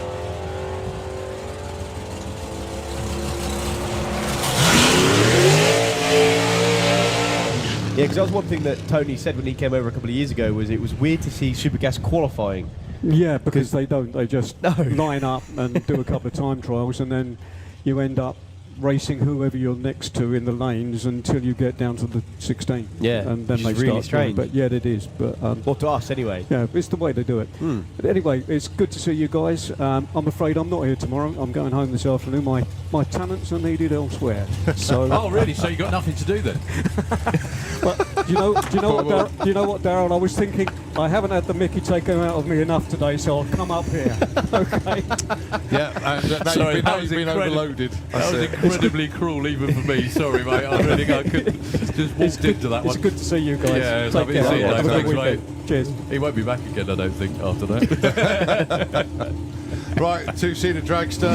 We've had a 60th birthday for Andrew. We got a 40th birthday from Neil. Now it's another 40th birthday. Craig down there. All his support network is down there. He's from Walsall in the West Midlands. Let's see what Craig can do. In the back of the control line, with Paul Brown at the controls. That's a much better light for Paul as well. He went 0.1 earlier, and I nearly had to hold my mouth shut. Yeah, 8:05, 166. A very happy birthday to Craig. Hope you enjoyed that. Right, quick parish note, well, not a parish notice really, a cry for help. The Perkins family, Lloyd and obviously Kev Perkins with the Cutlass, the last car that was due to run yesterday. That's a bit of a mess, isn't it? Yeah, you've got the same stuff, but Lloyd messaged me to say, any chance you could please, they're looking for an A-frame and prop shaft. The A-frame measured 14 1/4 centre to centre and a total length of 24.5. The prop shaft 36 inches centre to centre. So a frame and a prop shaft, which is obviously what broke on the car yesterday on the starting line, to be able to continue in competition. The funny thing is it feels like we've been here for weeks. However, eliminations for them isn't for another 2 days. So they've got a lot of time to fix it before they actually get to racing. So that's the Perkins family. Any chance an A-frame and a prop shaft, please. If anyone's got anything like hanging out in the back of their van, which, believe it or not, some people do, please go and see Lloyd and Kev in the pits. Thank you very much. Just spotted Ian Blackett. He's heading back to the cabin. Paula is in there all weekend now. Basically, Ian is dropping off the memory card, so Paula can get them all loaded up. So if you pop over to the Blackett Photography Studios, that's next to the pairing lanes. There's a separate little walkway there to get over to Blackett Photography. They have some brilliant packages available. Pop over and see Ian. Well, Ian won't be there. He will be back on strip again in a moment, but Paula certainly is. Other quick shout-outs then. Where is he? Pit side balcony there. Dave Mott, a very good day to you, my friend. There he is, giving us a wave. I got the message earlier, just couldn't get it out until now. Obviously, a racer with the 100Es, and he's enjoying a bit of hospitality today. So, Dave, good to see you, mate, and I'll try and get over there at some point to give you a proper man hug, mate. It'll be good to see you. Right, got a jet car underneath us. Darryl says not yet, 'cause he hasn't got his earplugs in. if you've never been before and you've never seen a jet car before, what you've seen this morning, there are quiet cars. Things only get louder from here on out. After the jet car, we've got Comp Eliminator, and then it's straight into FIA Top Methanol. Things get very loud and shouty from here on out, so make sure you have hearing protection. If you've seen anyone who's been here before, they'll have hearing protection with them, especially for this. This is our jet car, Martin Hill with Fire Force number 3. Ready to make the warm day even warmer. As the tow transit moves out of the way. Award-winning transit, we should say. And if you want to laugh, watch someone who's not been before, because they're about to jump out of their skin, especially the influencers who are in the middle of the track right now.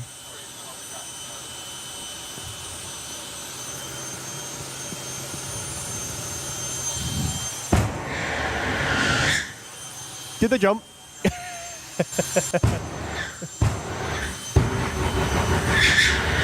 Yeah, I think the jaw has dropped completely.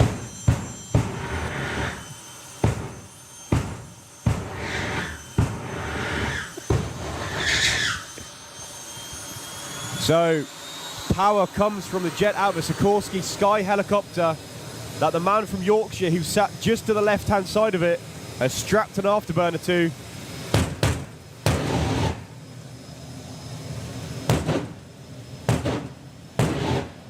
And he's doing his absolute best to blow all of the windows out of the tower.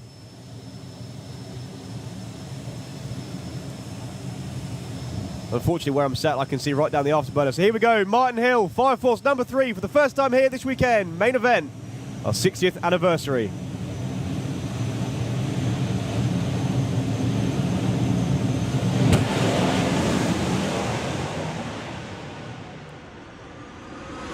All the way through to a 568, 281 miles an hour. That's going down for one of his quickest runs ever with that car. Whoa. Yeah, yes, truth. I mean, he's been faster, we know that, but it's the ET 568, truth. Right, we're going to get ourselves set for our first session. I've just got to pop out of the tower. Dan's going to go downstairs. Thomas is going to hold the fort up here. Track and track crew going out there. Give the Fire Force team a bit of a cheer as they go collect marching from the top end. A little bit of track prep. And obviously the Bluebird is going out as well. Don't go anywhere, folks. We are getting ready for the first of our pro sessions, and it is going to be super exciting indeed. Comp Eliminator leading into Top Methanol. Notch FM, if you could take the airways, we'll be back with you soon.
That's a new colour for a plume of smoke. Yeah, that was the rust when it bounced back down. 962, 966. Well, Dave Rudd's still not in the show. No, I think 003 reaction time, Mark Humphrey.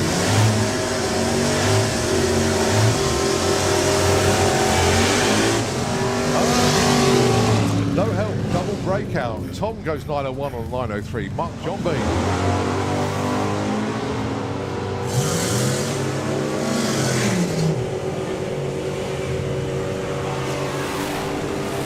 Oh, I was close. 889 with an 8 breakout. 984 for Don Scott. Going alongside Ian King.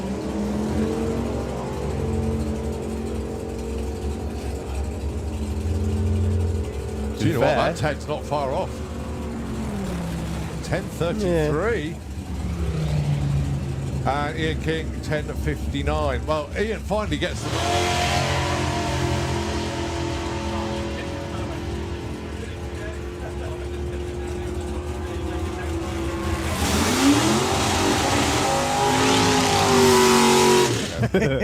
There's children around. Well, there goes Dave Sherritt in number 40 at the minute, looking for a 968. Goes 59? What? Wow. He did weigh him yesterday. Yeah. He has lost a few pounds. Yeah.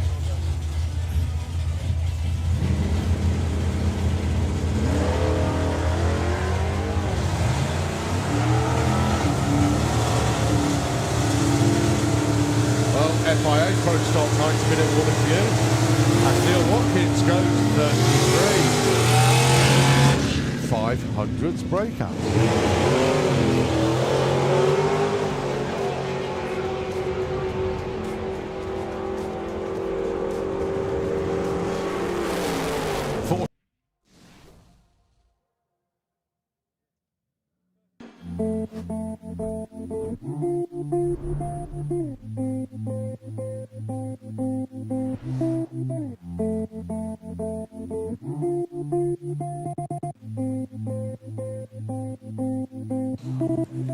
Here we go then, Comp Eliminator, the first of our pro classes. Can we please have top Methanol into the pairing lanes, top Methanol Dragster and funny cars into the pairing? Well, funny car, I think we've got one this weekend.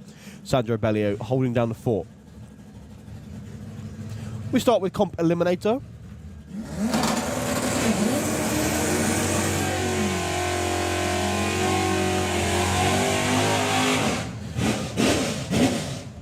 One of the hardest classes for a commentator to actually talk over because, well, its nickname's Complicated Eliminator. It looks very similar to what you've seen before with the bracket classes where you have a number on the scoreboard at the top end and cars going down trying to aim for a number.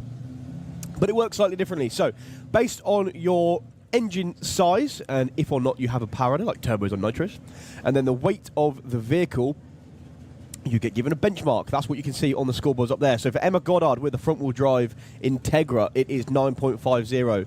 For the Nova of Nick Williams, it is 11.20. You qualify on how much you can go under that index. At the minute, number one qualifier is Reuven Dawson with about 0.77 under his time.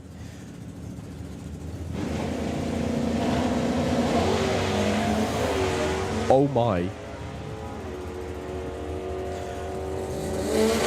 So Emma Gollard's going to get there first with an 883. She stays number 3 at a good 1065 for Nick Williams. That climbed just about as high as I've ever seen that car go, especially with no wheelie bars. So Emma Gollard into number 3. Nick, number 4. Darren Dewhurst and Dan Williams up next. So brother Nick has been through. Dan not having a star weekend at the minute. He's sitting in number 15 position with a 12.5, an index of 1078. This car can go down into the low 10s. He's going to need to be there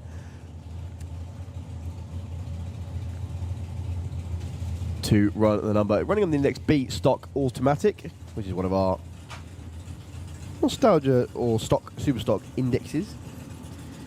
Taking on Darren Dewhurst with our CBAF index, which is our front-wheel drive. one of our, I think we've got 3 or 4 front-wheel drive indexes now. Whoa, Darren getting very close to the centre line through the top end, goes 9.36. Very good pass from Manor. Cracking 10.05 for Dan Williams. He goes into number 2 with that.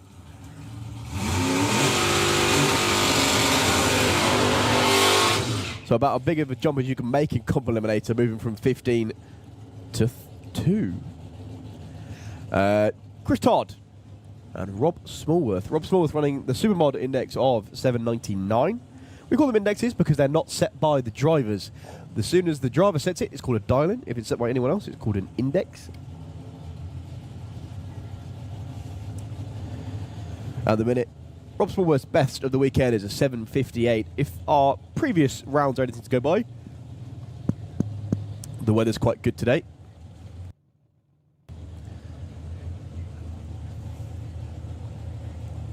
Chris Todd with the Fiesta-Roo, flat 4 Subaru powered rear wheel drive Fiesta in the Kestrel beer lane.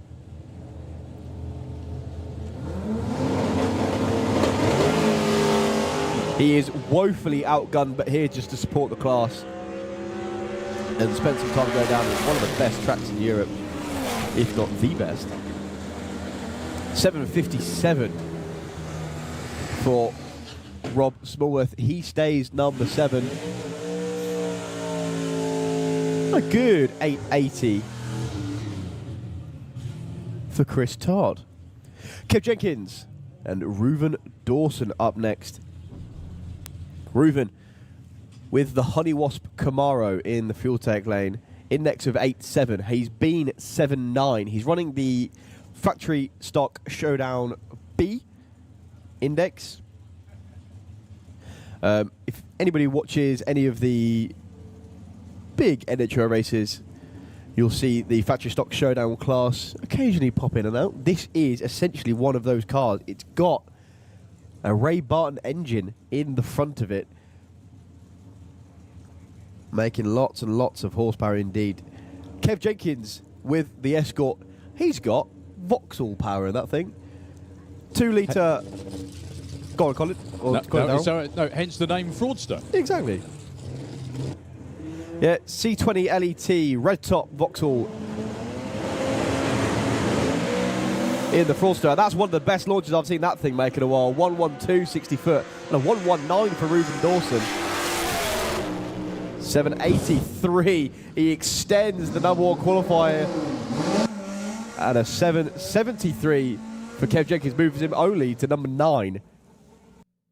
Wow, that was a really good-looking run for Kev Jenkins. I thought that was a 713 then, because I couldn't see the lights on the top of the board, but there we go. That's why we need Colin back up there, because he's got eyes that work, doesn't he? So Simon Goff, the return of Das Packet with the... if you take a look at this car, it looks like it's had a rough life. It really hasn't. It's just all paintwork. It's beautifully turned out.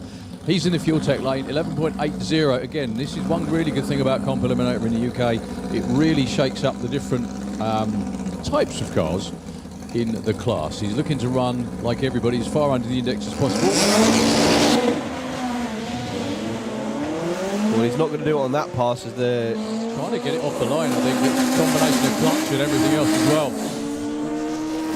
Good run from Danny Hyman, 961. Cracking run for him, actually. He's going to stay number 16 again. He's one of these ones who is just here to support the class. If he runs anywhere close to a 7, which is his index, he will be jumping for joy, I think. Okay, Simon Crowley with the Trailer Queen, put in a couple of very, very good runs indeed yesterday, actually. In the mid-9s, probably looking for a little bit more than that. Just got to say as well, commiserations to Marcus Velt. We're not going to see Marcus for the rest of the weekend. No. Unfortunately, he's already gone home because he's got back issues. It's got nothing to do with the car braking. It's himself, for once. Cruising through that time. Simon Crowley didn't quite nudge it into 3rd gear, unfortunately. So we're also going to have JC Grant by the look of who's wandering around on the starting line. You Indeed. can probably see better than me. Yeah, I'm actually loving what's in the head of the lanes in a minute. JC Grant with the 2JZ powered 944 and Robin Orthodoxu. with the altered. 1 6-second Porsche, 1 6-second altered. Got a message from Andrew Wright saying they're not turning it down necessarily to run in Comp Eliminator this weekend. Fresh rebuild on the engine yesterday after identifying an issue in the morning, hence why they weren't running with the Carl Cox series. And they've turned it up. So, 2JZ power in the front of the snap-on machine that you're going to see come around the corner in a minute. Just waiting for Simon Crowley to clear the track, in which he has. Well, like you said about the lanes, folks, we've got Rene Erzman as well, knocking on the door of the sixes with that amazing. There he comes, just firing it up, looking like he's got the barbecue going, actually. If you people look on the banking in the grandstand and anyone on the live stream, if you look up towards the big screen, you can see what's going on. It's going to be Rene taking on Robin Orthodoxou. 2 side-by-side, potentially 6-second race cars. What's the quickest that Robin's run this weekend as well? Robins went 7.2 yesterday. 7.21 is what he did. And that was his second full pass since the rebuild. Well, not even full pass. Second attempt since the rebuild. His first full pass.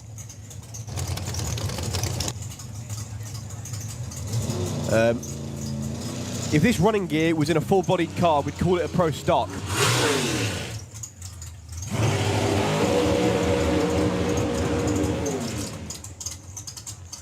But he's put the body in an altered.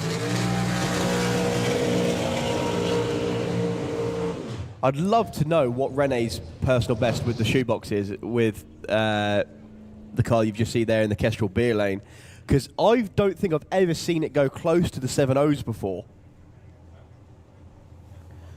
Which is what he made yesterday. He goes 7.02. He's running under the A nitrous altered index. You can see the difference in the way they balance these cars, because as they're classified, these cars are both under the altered indexes.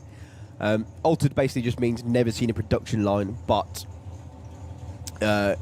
still laid out in a quote-unquote traditional sense. So engine in front, diff in the back, you sit in the middle. I know Robin's car is quite heavily altered. He runs on the AFA, so A with factory dimension engine. And then ANA for Rene means A with nitrous. 7 flat at the index for the shoebox. 767 the index for Robin Orthodoxou. Number 1 qualifier at the minute is Reuven Dawson. He went 0.86 under his index. So for Rene to take the number 1 qualifying position, he'll have to run a 6.13. For Robin Orthodoxou to do it, he's going to have to run about a 6.80. Just to show you how good the Honey Wasp really is. Well, a little bit of tyre shake for the altered, but nothing he's never handled before. Rene all the way through, going to get there first with another 7.02 and a 7.06. Moves Robin up from 6 to 5. Rene Erzman's going to stay in number 11.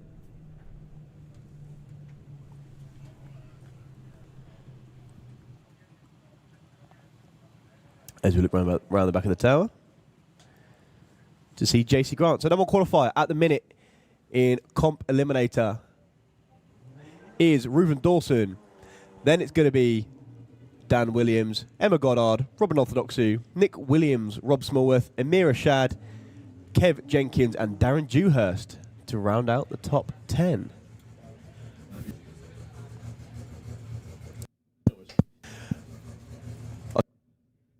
So this is JC Grant. He was running with the Carl Cox series, which is a 5.9 index. If that doesn't tell you what his goals are with this car, I don't think anything will.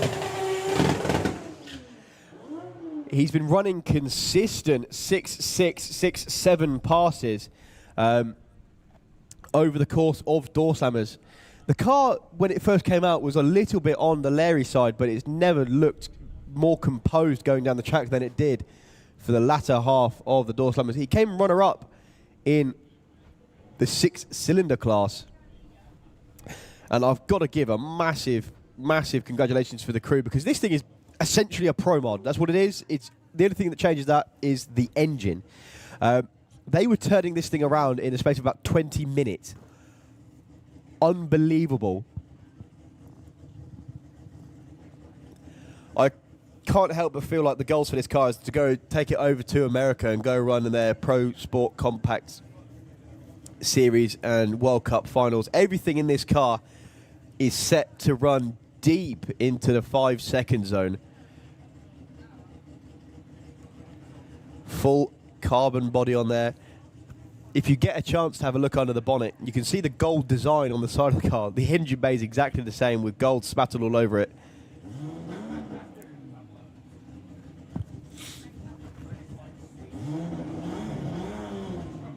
Certainly is one of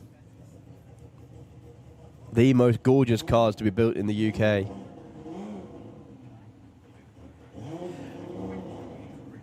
They call the car the Kaiju.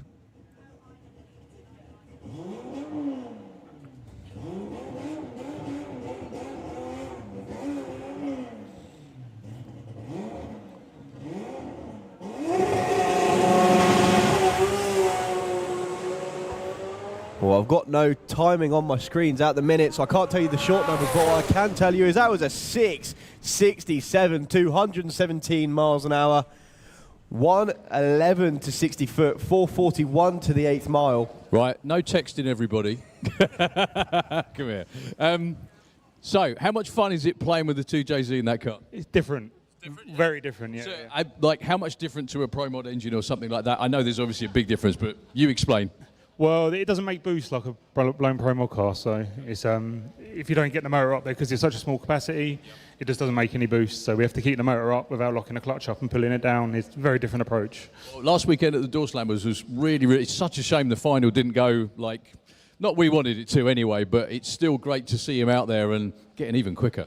Yeah, he's getting there. We just ran out of clutch last weekend. We was running it like a street car, and we can't do that. No bother. Well done, mate. Thank you, Andy. Excellent.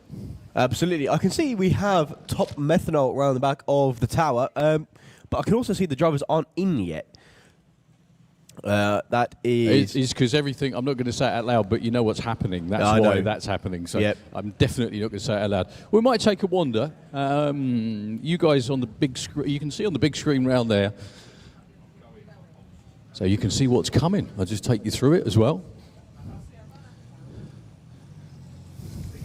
I'm joined by my ever-present shadow. Sorry, my ever-present, better-looking shadow, I should say. Sorry about that, yeah. So they're going to be pulling the cars around now. Actually, there we go. So if you take a look, that, folks, is a top methanol dragster. That is multi-time European champion Timo Habermann back in the UK for the first time since when, Werner? 2019 was the first last time? 2019 was only in Hockenheim. The 18 we win from 6 races win. Yeah. Dennis 3 and Timo 3. This was the best year ever. And now we are 8 years later. See what we can do. I hope it's really good. It's so good to have you back, sir. Thank you very much. I'm sure we'll talk again over the weekend. So the car that's being brought around now, that was Werner Habermann's voice you heard there. We haven't seen the Habermanns in European drag racing, like he just said, for about 8 years, something like that. And when they were last year, Timo won 3 races. This is Timo getting lined up now. His brother Dennis, who has a pretty much identical car, won the other 3. They were a little bit going. They were a little bit. They sort of ganged up on everyone, really. I think is the proper way of putting it. But there we go. So the car is lined up behind the starting line. This combination, if you've never seen these before, what they do, they run everything you're going to see runs the full quarter mile. It's what's called a heads-up class, which means they qualify. This is his first run, or first qualifying run of the weekend. Also, his first qualifying run in FIA competition for about 8 years as well. The car is an absolute work of art, can run as quick as 5.2 over 270 miles an hour over the full quarter mile distance. And there's some serious competition in the methanol class this weekend. We'll explain all of that as they come round. So the engine in this car is very much the same as what's in a Pro Modified. The big difference is obviously the very visible one. It's long and skinny. And the other one is the supercharger on top. It's a screw supercharger, which basically means it's produces lots of horsepower. I think they produce somewhere north of 5,000 to 6,000 brake horsepower these days, top methanol dragsters, whether it be the injected A-fuel cars or whether it be the blown versions, which you're about to hear now. And yeah, this is going to be Timo's first hit. He did actually run at Hockenheim against his brother as an exhibition last summer, and it's like they've never been away. Yeah, it really is one of the 7 wonders of the world. Watching 2 blown A-fuel cars, or 2 blown top methanol cars, staging together. This is Timo Habermann, as we've been saying, all the way from Germany.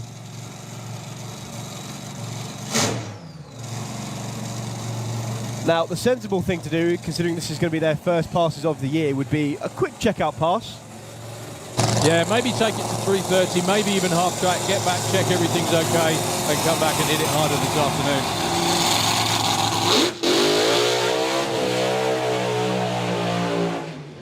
The reason we say sensible thing is because quite often when we start talking about that, that means they're going to go all the way.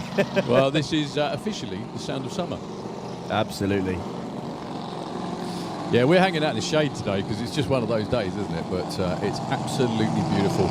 All you good folks out there, thank you very much indeed for joining us here on the Saturday, the first qualifying day for the professional classes here at the first round of the European Championships for 2026. Celebrating 60 years of Santa Pod Raceway. We've got some amazing machinery to show you. We've been here since, I don't think, what day is it today, Thomas? Remind me. Saturday. It is Saturday. It is Saturday. So we started out on, well, you guys started out on Thursday. It was testing stroke Carl Cox Pro Mod. Yesterday was sportsman qualifying stroke Carl Cox Pro Mod. Today is professional qualifying, sportsman qualifying. Tomorrow is professional qualifying and some sportsman eliminations, and Monday is race day for everybody here. So that's Werner Habermann standing by the car.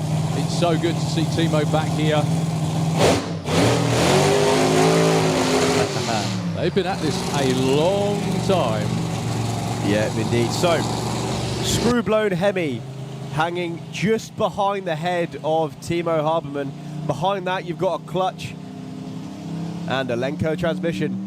Well, he's actually leaning the car out, so there's obviously out, something not quite right. When he blipped the throttle, what they do, they give it that rev to clear the fuel system, make sure it's all okay.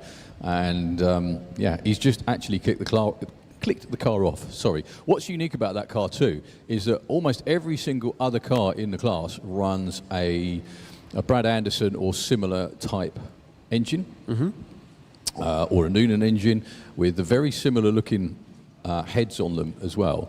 This is a Minor Brothers engine, or an Arius if you prefer. It's, believe it or not, it's derived from a Chevy, and it's a very clever design because it means they can actually take the cylinder heads off without, you know, yanking that big wind machine off the top.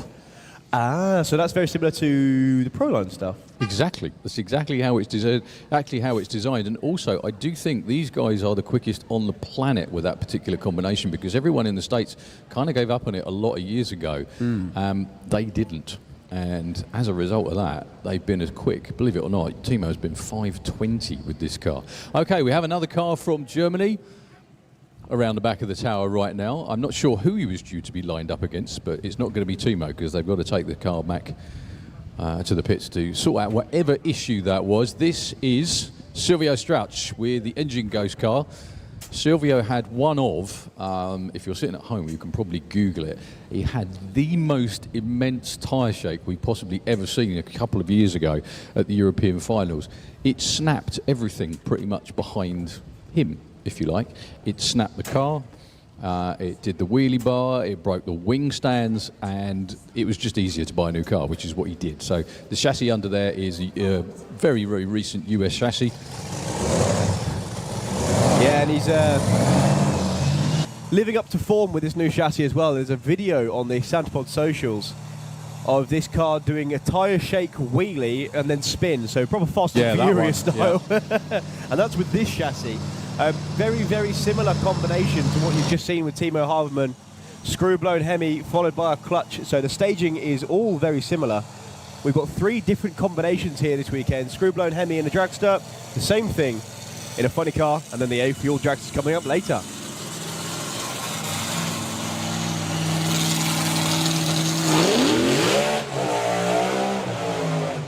The other thing you have to remember for actually all of these teams, I think the vast majority of them, this is their first sight of a racetrack anywhere this summer. So this will be Silvio's first run. I do know that the funny car in the field, who's actually the European champion, the only funny car in the field, and he's European champion, Sandro from Belgium, put in a couple of runs on test day. Did anybody else get a chance that you know of by any chance? I wasn't here, so that's a question for Colin. Okay. And I've literally just put the cans on. Oh, well done, Carl. No, so who else? I know that Sandro Belliot was out. No, he was the only methanol car was he? testing. Okay. Yep. So this will be Silvio's first run of the season. Yeah, very quickly then, before Silvio moves forward, there's 3 vehicles blocking electrical hookup. Can you move them now, please? I'll say this again afterwards, but if you know you've done it, go and move your car now before I read out your registration. I'm too late. I think you're going to do it then. On that subject, that's a Noonan Hemi in there, which is pretty much a standard these days for this type of car. So if he goes all the way, expect something in the mid to low 5s, 5.6s and quicker. As he brings the RPMs up into stage. Very low launch RPM that time and straight into tyre shake. Still a 0.96 60 foot, but just rattled tyres. I think we all heard the pop there. Darryl, did you pick up on that as well? It just rattled the shootout was what I was looking at, to be honest with you. But that's exactly what we mean. So you can see, I'll show you this probably numerous times throughout the day, so if you don't mind, Squire, before the next pair roll around. So if you look at the tyre marks on the racetrack, you can see those up there. So that is the start of tyre shake. You can see the tyres start to wobble. When it gets further out, the gaps really quickly, if you don't mind. So when we get right out here, this is when it gets painful. So the tyres are actually, they hit the racetrack there, bounce, and then hit the racetrack again there. That's the gap when the tyres shake. And he's destroyed his car before doing that, so obviously didn't fancy really doing it again. Anyway, I hope that made a little bit of sense. It did indeed. Right, so I've got 3 vehicles blocking electrical hookup that need moving now, please. ML75FYZ, that's a grey MG. ML75FYZ. C7 VTG, that's a white Aston Martin, so if you don't move that, I'm going to claim that one, I think. C7 VTG. And LO16 OPZ. That's a Vauxhall insignia. LO16 OPZ. Move your cars, please. Well, this time around we have a pair of Fuel Dragsters. They're all racing the same class. They don't run with a supercharger. They run with nitro in the tank, but without the big wind machine on the top. They run very, very even to the blown methanol cars. And it's so good to have these guys and girls back in the UK once again. In the Fuel Tech lane, Tina Host-Nedergaard from Norway or Sweden, depending on the time of year, of course. She's actually originally from Norway, now lives in Sweden with Daniel Jedborn, who is car owner, crew chief, and one hell of a tuner. This is her first run ever on this brand new to her car. She's going to be going alongside one of the best to ever do it in a long car, Tony Brinterson, with the Bill Sport NGK A Fuel car. Tony, I was watching the video, was when he ran a top fuel car in 1994.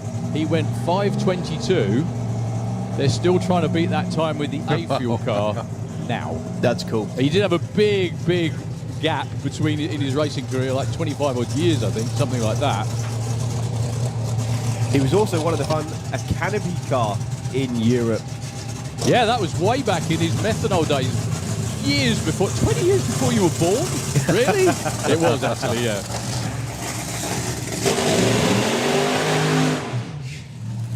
And there he is in the Kestrel beer lane for Bill Sport and NGK. These are running in the same class as what you've just seen, just doing it in a very, very different way. For all intents and purposes, these are top fuel dragsters without the superchargers on them. They have got to be the quickest and fastest naturally aspirated race vehicles, well, with wheels, I'd assume. Somewhere in the region of 5,500 horsepower. And again, one of the wonders of the world when these things stage, because what they'll do is they'll only have the fuel pump on half pressure right up until the moment that they pull the car into full stage, and it just tries to shake everything apart as it goes onto what we call the high side. Well, let's see what Tony's got here for us this morning. The fuel cars actually prefer a little bit the slightly warmer weather. They like the warmer track temperature because the tyres work better. They might not run quite as quick in ET, but we'll just have to wait and see. This car has been in the 5.2s on a regular basis. Getting the thumbs up from the crew. This is basically a Nostalgia Top Fuel team. That's the best way to put it. Nostalgia Top Fuel team in Methanol. Good luck, Tony. Get our first full run of the day. 0.94 to 60 foot, 350 to the 8, all the way through 525, 270 miles an hour. So close to his personal best ever. Very quickly with the Top Fuel car. Really quickly, really quickly. Yeah. That's awesome. Yeah, well done. With the first round on this year, it's awesome, and we have done things with engine for this season. So now we hope it's going to be our year. Oh, that would be great. Thank you very much for coming again. That was a brilliant run. Okay, thank you very much. No problem. Back to you guys, and whoever got text message, answer it. Go. What was that we were saying about a checkout pass? Yeah, they don't do that. They don't do that. Well, there's your proof that fuel cars like warm weather, or warmer weather anyway. It's still, like we said with Dave, historically, it's still not that hot at all. No. It's still not anything like as warm and as muggy and horrible as they get in the States. But it's just nice to be in the sunshine, isn't it? So, low ET of the day so far is the only full run of the day so far at 5:25. That is, I think, his new personal best. Also, check out that speed, 270 miles an hour. Give the team a big round of applause, please. Your number one qualifier so far. We've still got plenty more qualifying to come before a race day. And like Lusser just said, hopefully this will be their year. Right, Sandro Bellio doing it for the funny cars, all the way from Belgium.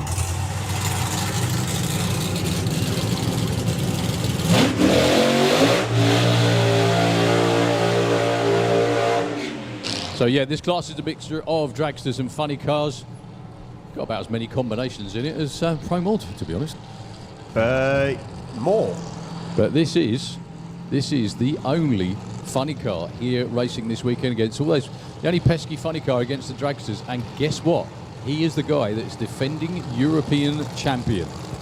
Now, the way that we even these out, we didn't change the engine rules. They gave the class a stagger on the tree. So Tony Bridges, without giving too much of a headache, there's a 0.22 stagger on the tree, which you'll see in eliminations. You won't see it now, obviously. So Tony Bridges went 5:25. If Sandro wants to go number one, he's got to run 5:46 or better. He has done that on a number of occasions before. However, that'll be pretty hauling for a blown out coal funny car. Well, if you remember a few years ago, we had Sandro, Johnny Oxer and Lynn Floysvik over here, and it basically became the 5:55 Nationals, as every single funny car, that was the number they were putting up on the board. Sandro, one of the only cars to have done testing this weekend from any of our FIA classes, and he's the only one in top methanol.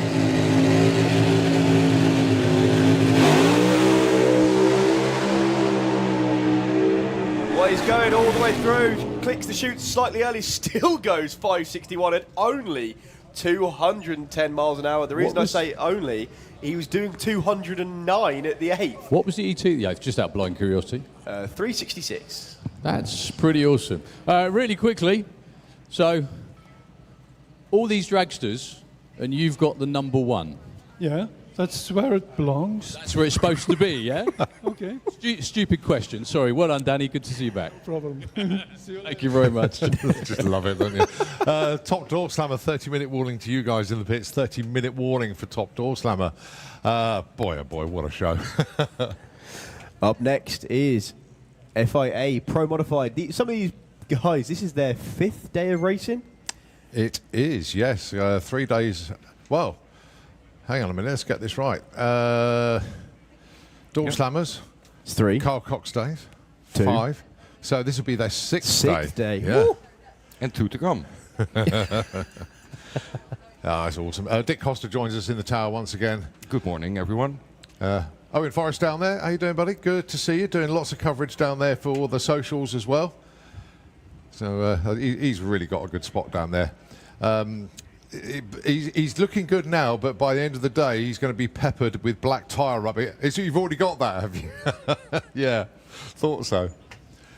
But no, this is just this is what summers are made of. You know, this is where summer really starts. Glorious weather, the hottest May, end of May, probably going to be on record actually. Looking at what's coming up in the next 2 days. Yeah. And an awesome crowd. Got to say, a massive hello to everybody out there. I just hope you've all got sunblock, but don't worry, we have plenty here in the pod shop. So if you have forgot to bring some, then we do have plenty of stock in the pod shop. 2 on site. No, 3 actually. Got Live Action Arena 1 as well. Those of you on the spectator banking, if you can, just give us a wave. Just say hello. There we go. Look at all those lovely arms going up in the air. They're all sort of flesh-coloured at the moment. They'll probably go red or brown later on. And, of course, on the grandstands, a very good day to all of you as well. Give us a wave. Thank you ever so much indeed. Good morning. Welcome. I was wondering, do we have air horns this weekend? Are there any air horns? Right, can't hear any yet. A bit early. That was nice last weekend. Just want to say, actually, because obviously it's a full programme today, but let's hope that everybody is here today can hang around this evening, because boy, oh boy, we got some awesome entertainment tonight. The live stage has got live music. Then at 9:45 this evening, we've got the drone squad. We have got a drone show. It's the first time we've ever had it here, but it's a top team that do it. And I don't know what's in the show. I haven't been told, but I can only imagine, because the technology with these drones these days is staggering. Crazy. Please hang around. It's going to be a gloriously warm evening as well. It's going to match today, and then obviously the next 2 days it's just going to get hotter and hotter.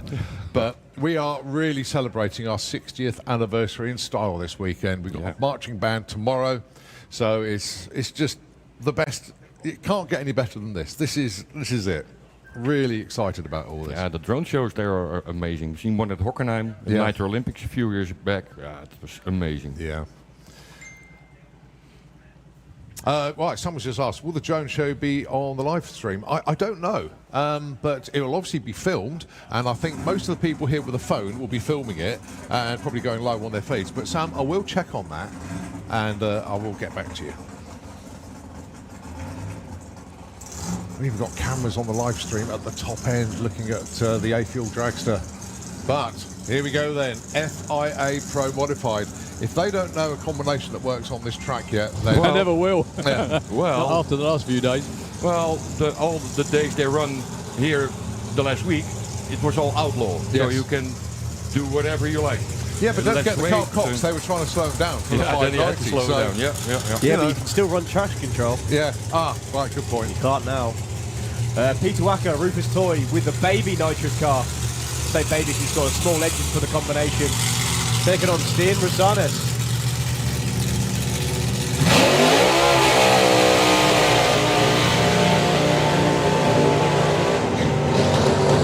They've been taking burnout lessons from pro stock cars. Not that they need them, of course. None of the rolling stuff. Just kick the tyres loose, let the brake off and go. So Stian Rosanes with that amazingly beautiful Corvette. I know I've mentioned it 1,000 times already, but probably not the people here today have heard it. But the whole operation itself is absolute work of art. Everything about it is top-notch, first class, all those sort of words. And the only issue they've had is getting the damn car into second gear. Yeah. Up against Peter Wacker with the Rufus Toy, one of the original big engine pro mods in Europe. Very competitive car, about 20 years ago. But Dick, anyway, how did everybody enjoy the last couple of days doing the Carl Cox deal? Yeah, they had extra track time, all the rest of it. Yeah, they had a great time. There is no better way than be able to test at Centerport Raceway, the best track Europe has, and beyond probably. So you get so much data, but you can also make so much damage, like some teams did. But if you have, the season starts and you already have 9-10 runs under your belt, that's really, really amazing. Well, normally what happens is it's a lot of people's first runs of the year. This absolutely isn't for these guys. They've been here 2 weeks. Yeah. Well, Peter Wacker's going block hunting down the middle of the track, but Stian's locked on to a 593, 238 miles an hour. Your first pair, and it's already in the fives. So I could hear the sigh of relief over the engines, yeah? Yes, finally. We find it. We struggle a lot this week, and finally, yesterday evening, we find it. I think it's the chassis builder's fault. Yeah, I think so. Thank you very much indeed. That's Mass Bragg, chassis builder, tuner, and the guy who got Stian to a new personal best of 593 at 238 miles an hour. That's what they've been trying to do for the last couple of weeks. Stian was so nervous because every run he did here this year, last week, every run had tire shake. So he was so scared that he would just lift, even if there was no tire shake, because it goes so quick when you leave the line, and he was expecting it to come. And well, this time we talked a lot yesterday evening. He just kept his foot down. It was really good. It just must be such, that moment, like you said, when you hit second gear, I saw the crew go, yes. I know the feeling. Yeah. What were the short numbers as well, fellas? 0.98 to 60 foot, 390 at the 892, so it was a 203 back half. I was just going to say, well, that's safe. The thing is, they were just going they wanted to go from one end to the other without any shake and the car to behave itself. Now they've done that, they've got something to work with. The thing is, that's probably his 10th, maybe 12th run already of the season. If they hadn't have been here last weekend, if they hadn't have been here for the last 2 days with the Carl Cox event as well, they wouldn't have got there now. They wouldn't have got there probably till about June, July, something like that. So that's why it's absolutely invaluable. And this is also a personal best speed for Stian. Yes. Yeah, both ends. There you go. That's the way to do it. He went 592 at Hockenheim, but that's the old car, yeah? Yeah, that was the Willys. Yeah. But those of you tuning into the live stream can see Stian up there. He's just switched off the GoPro camera on the roof and he's just putting the cover on it. I don't know if he knows what he's run yet. So we're not sure. They have a radio, so. Oh, they will tell him. Okay. And Max probably told him. Right. Yeah, the thing is, well, before I got to him anyway. But, the thing is, he knows, though, because he hit second gear, he hit third gear, he pulled the chutes. He knows it's going to be, that's going to be what he needs. So the block's just going back in place. And I think, what you see over there, you see the quad going out there around about half track. That's actually picking up any debris or anything like that off the racetrack. And, we'll be on with the next pair shortly. In the meantime, the governor here at Santapod Raceway, thank you for booking the weather. It's been booked, and it let me booked every year. Let me down a little bit last year, so I gave him a few F's into it, and look what's happened. Good weather. Right, we'll leave it there. Thanks very much. No, sorry, but I thought this is a fantastic turnout today, and we've had a week's racing here. It's just been fantastic. The Carl Cox series, which finished yesterday, superb. Last weekend's Door Slammers, it's like all the teams are on a high. We've been racing for 10 days. It's just. And what's really good as well is a lot of people, because you live in Sweden too, a lot of people from Sweden that are over here for their one or twice for one or two events of the year.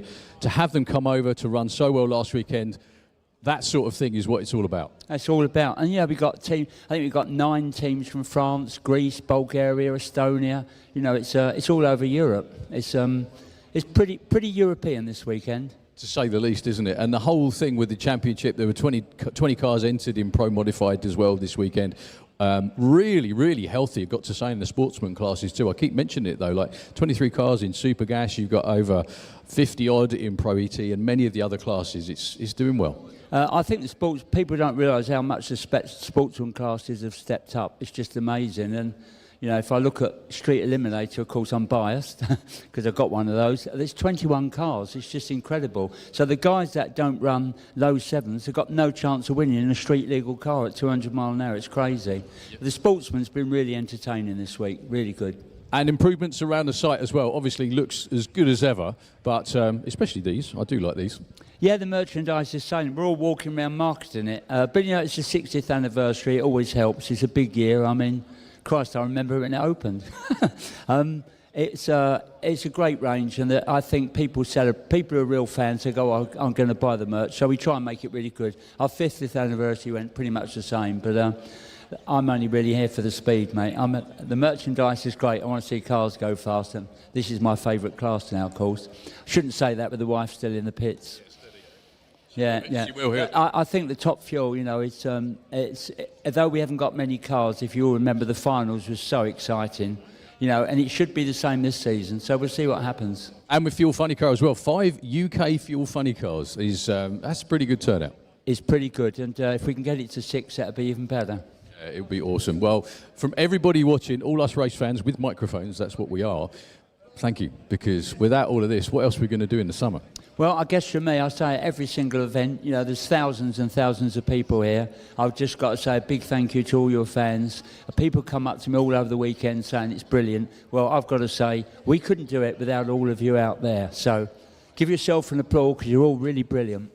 Thank you very much indeed. Yeah. He was talking to you, by the way, not me. Thank you. Anyway.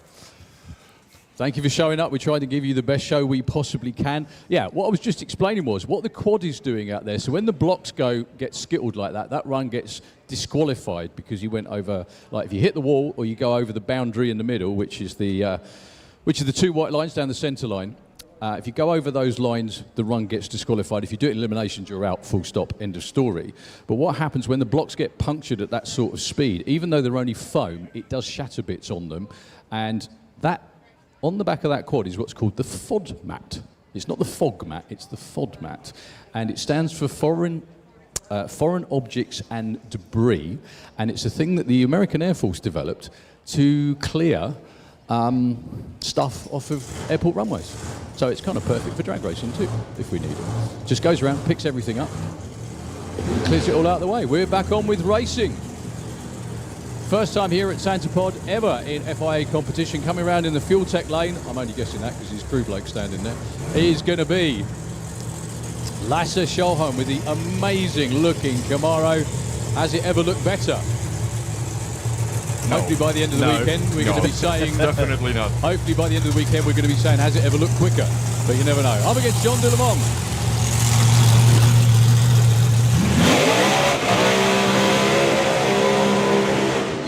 Now, interestingly, I don't know whether you know anything on this, Dick, but really interesting for me is that Lasse and the team have been here pretty much all week, I think. Yeah. But they didn't run the last couple of days. Yeah, well, it's the same as David. He decided to save parts, and he got a lot of data from Door Slammer weekend. And, well, you saw other teams killing engines or other parts. So we want to run, or the guys want to run the FIA Championship. And so they save it for this weekend.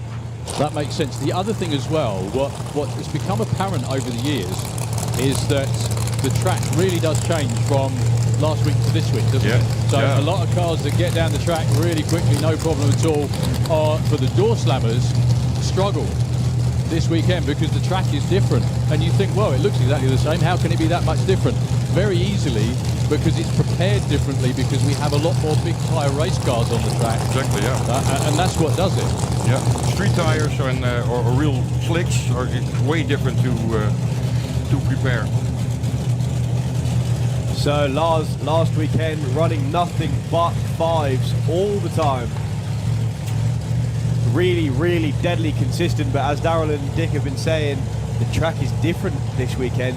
Steve Rosales has made it down with 593.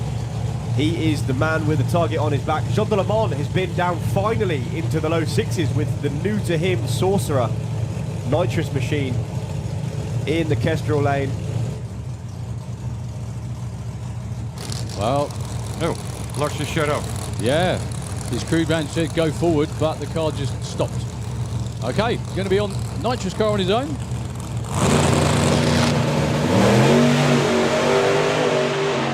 Driving through a small amount of tyre shake, flipping all the gears. All the way through is going to be a low 625. Nice. Nice. Yeah, very, very. Look at this. Check the speed out as well. 231 miles an hour. That was still really soft off the line. I'd be amazed if that wasn't a 1.0 or even a 1.1. 1.06. Yeah, that's not what they're after. There's a good tenth of a second in there. No, you could hear the nitrous coming a bit later. Normally it opens, is activated right at the hit, but now it started a little bit later. See, this is what I was just going to say too, Dick, is that this is the never-ending conundrum almost. It's like what you said about they don't want to hurt stuff during, the other event leading up to this. But then if they'd have run in the other event, that would have happened on Thursday or Friday instead of round 1 qualifying. Yeah. But that's the difficult bit. You do have to save the parts and the pieces and everything you need for the race that you want to run. Exactly, yeah. You better break it in an FIA event than in a test. That's, well, what we think. All right, FIA Top Fuel Dragster into the pairing lanes, please. FIA Top Fuel into the pairing lanes. Thank you. Your next pair, Marcus Hilt with the Punisher, taking on the blown bed of Kev Slowfield. Woohoo! Sorry. You okay? Two guys, yeah. It's all right. Two guys that keep trying to retire and, well, here they are. Again and again and again and again. I don't think you needed to point that out, Dick.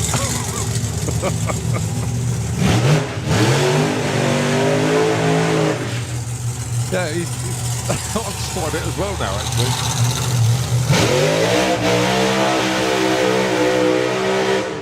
So Kev Slyfield's been here for 2 weekends, been in the 5.9s on a number of occasions. Unfortunately, red lit away a really nice 5.9 in round 1 of Pro Door Slammer a week ago at the Door Slammers. But yeah, Kev keeps trying to retire and the car's in the workshop and he keeps looking at it going, oh, really? Okay, come on then, let's go. Up against Marcus Hill. I just had a quick chat with Camp Stanley. It's always good to have Marcus and Camp in the house. Camp and his lady have been over from the US for the last week. And the really funny part was, he goes, yeah, the weather's great today. He said, but we went to Scotland in the week, and what do you reckon that was like? So Marcus Hilt's PB is around about a 6.1.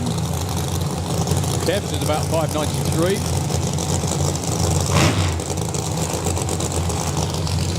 Yeah, 6.15 for Marcus.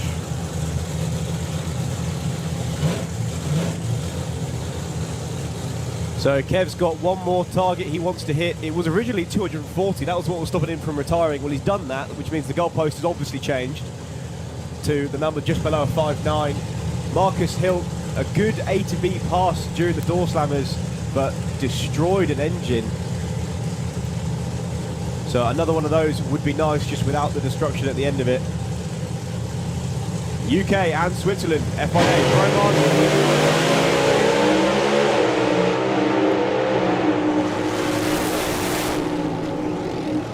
Well, I'm sure they'll both take that. 6.05 to start off the weekend for Kev Slyfield. Not bad time. Tony, bring a bigger wrench and he'll go quicker. Okay? That's the difference, yeah? Yeah, Marcus had to pedal because he was getting out of shape halfway. He was swirling left and right, so he had to lift. Yeah, 6.49, no, at 2.21. It's a full run with the, or fullish run with the chutes pulled, so I'm sure they'll take that anyway. It's better than their first run last weekend, which ended with a big boom, unfortunately, around about, well, it wasn't even half track, was it? About 3.30, something like that. It's a huge sneeze out the top of the engine, so I'm sure Marcus is happy to get to the other end. Yeah. Yeah, if you check out the big screen as well, you can see the Sorcerer. That's Jean Doulemont being taken off up the top end. I'll be up there to try and catch everybody later on today, which is when they'll all be keeping their crash helmets on, so they can't talk to me. So, John Webster, UK against Germany this time. The Red Beast of Michael Winter in the Kestrel lane. And the amazing Fast Company 2, the Mustang of John Webster from here. Literally here, as in Manga.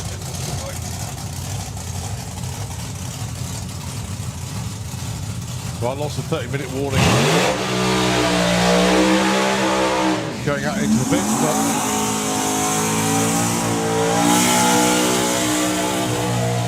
can we please have a Fuel Funny Car into the pairing lanes, please? Fuel Funny Car into the pairing lanes, and obviously all the bikes will be following that, so you're not far away. So lots of 30-minute warnings heading out there already.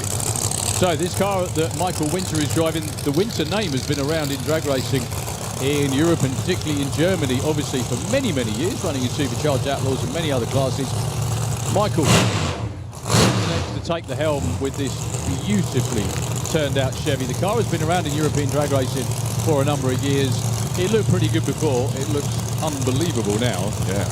Michael's PB is around about a 6:35. Up against John Webster, who's been here for, well, 2 weeks. It's ideal for John, isn't it? He's like one of those people we envy in the States that's got their own personal racetrack to go and test on. That's kind of what John does, isn't it? You know, In the back garden. exactly, pretty much. Well, the reason I'm saying that is his workshop is at the main gate, literally at the main gate. The car, even though they bring a trailer around, the car gets towed around from the workshop, doesn't it? That must be cool. So two very different combinations. Supercharged Hemi in the Kestrel beer lane. Twin turbocharged Hemi for the Mustang in the Fuel Tech lane. 499 cubic inches for Michael Winter with the Red Beast. 488 for Fast Company. Issues with the wheelie bar for John Webster. It's going to be a solo for the Red Beast. Launching it with two-step that time. 424 to the 8, it's going to be a low 6.52. Nice checkout pass. It looked quicker. Well, I was going to say, it did look quicker. Everything worked, which is the most important thing. Very, very quickly. Don't run away. Andrea. Okay. Thank you very much. Lovely to see you. Well, that's what testing is for, isn't it? So when you come to race day, that's a great run. Yeah, absolutely. We tested yesterday, and we found now a setup what is probably good for the FIA main event now. So we can tune up the car to go a little bit quicker, and that's fantastic for us. That was a really, really nice run as well, and parachutes. Yeah, that's important for us to get the parachutes out. Yesterday we had a little bit of issue, but we solved everything, so now we can go fast. So how was Michael after that? Because for us, it was pretty heart-stopping.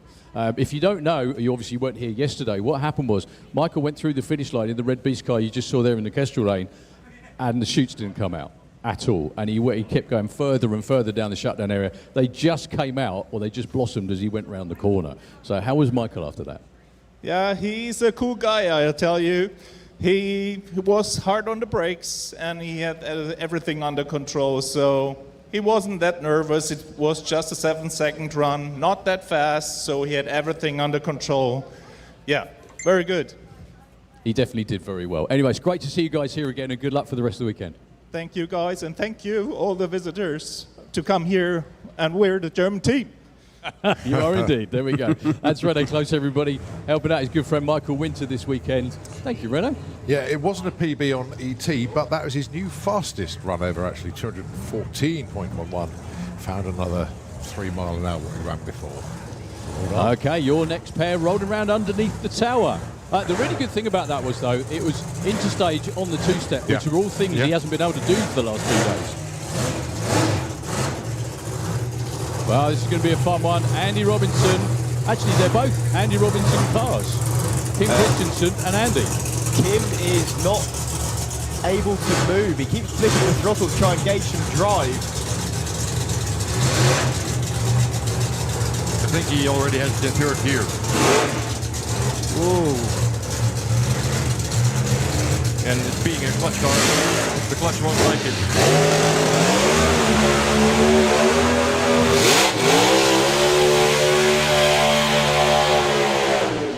Well, it's scrubbed in now, so it should be fine. Well, do you know, the really, you guys probably didn't see that from up there, but what happened was Andy Robinson was sitting there waiting for that long, and because it's that warm, the tyres dried out. So when he went to do the burnout, must be really strange for Andy to have to stand on the throttle that hard to get the burnout to go. It's dry hot. You know that's a joke, obviously. But the tyres didn't move to start with. Both of these cars were built by Andy. The car in the Fuel Tech lane is from Denmark, previously owned by your good friend, everyone's good friend, Mark Mayhausen. The car itself has been in the fives on a number of occasions. He's actually run it into the fives too. Always good to see the Danes over here in the UK giving it a go. He's another guy that's been in for a couple of days that didn't come out yesterday or the day before to put any runs in, so this will be his first run of the season. I can see Mark standing down here on the starting line going, I want to do that. No, he's going to next year. He will next year. So Andy Robinson been living in the 590s, but that was the idea for the last couple of days. Now it's time to tune it up and see how quick it will go. He is in the Kestrel lane. Bowser brings him into stage. The little motion he does is to make sure Andy has put it back in first gear because they burn out in third, like you said, Dick, obviously. Okay, UK against Denmark. Andy's car's gone quiet. It's a solo for Kim Christiansen.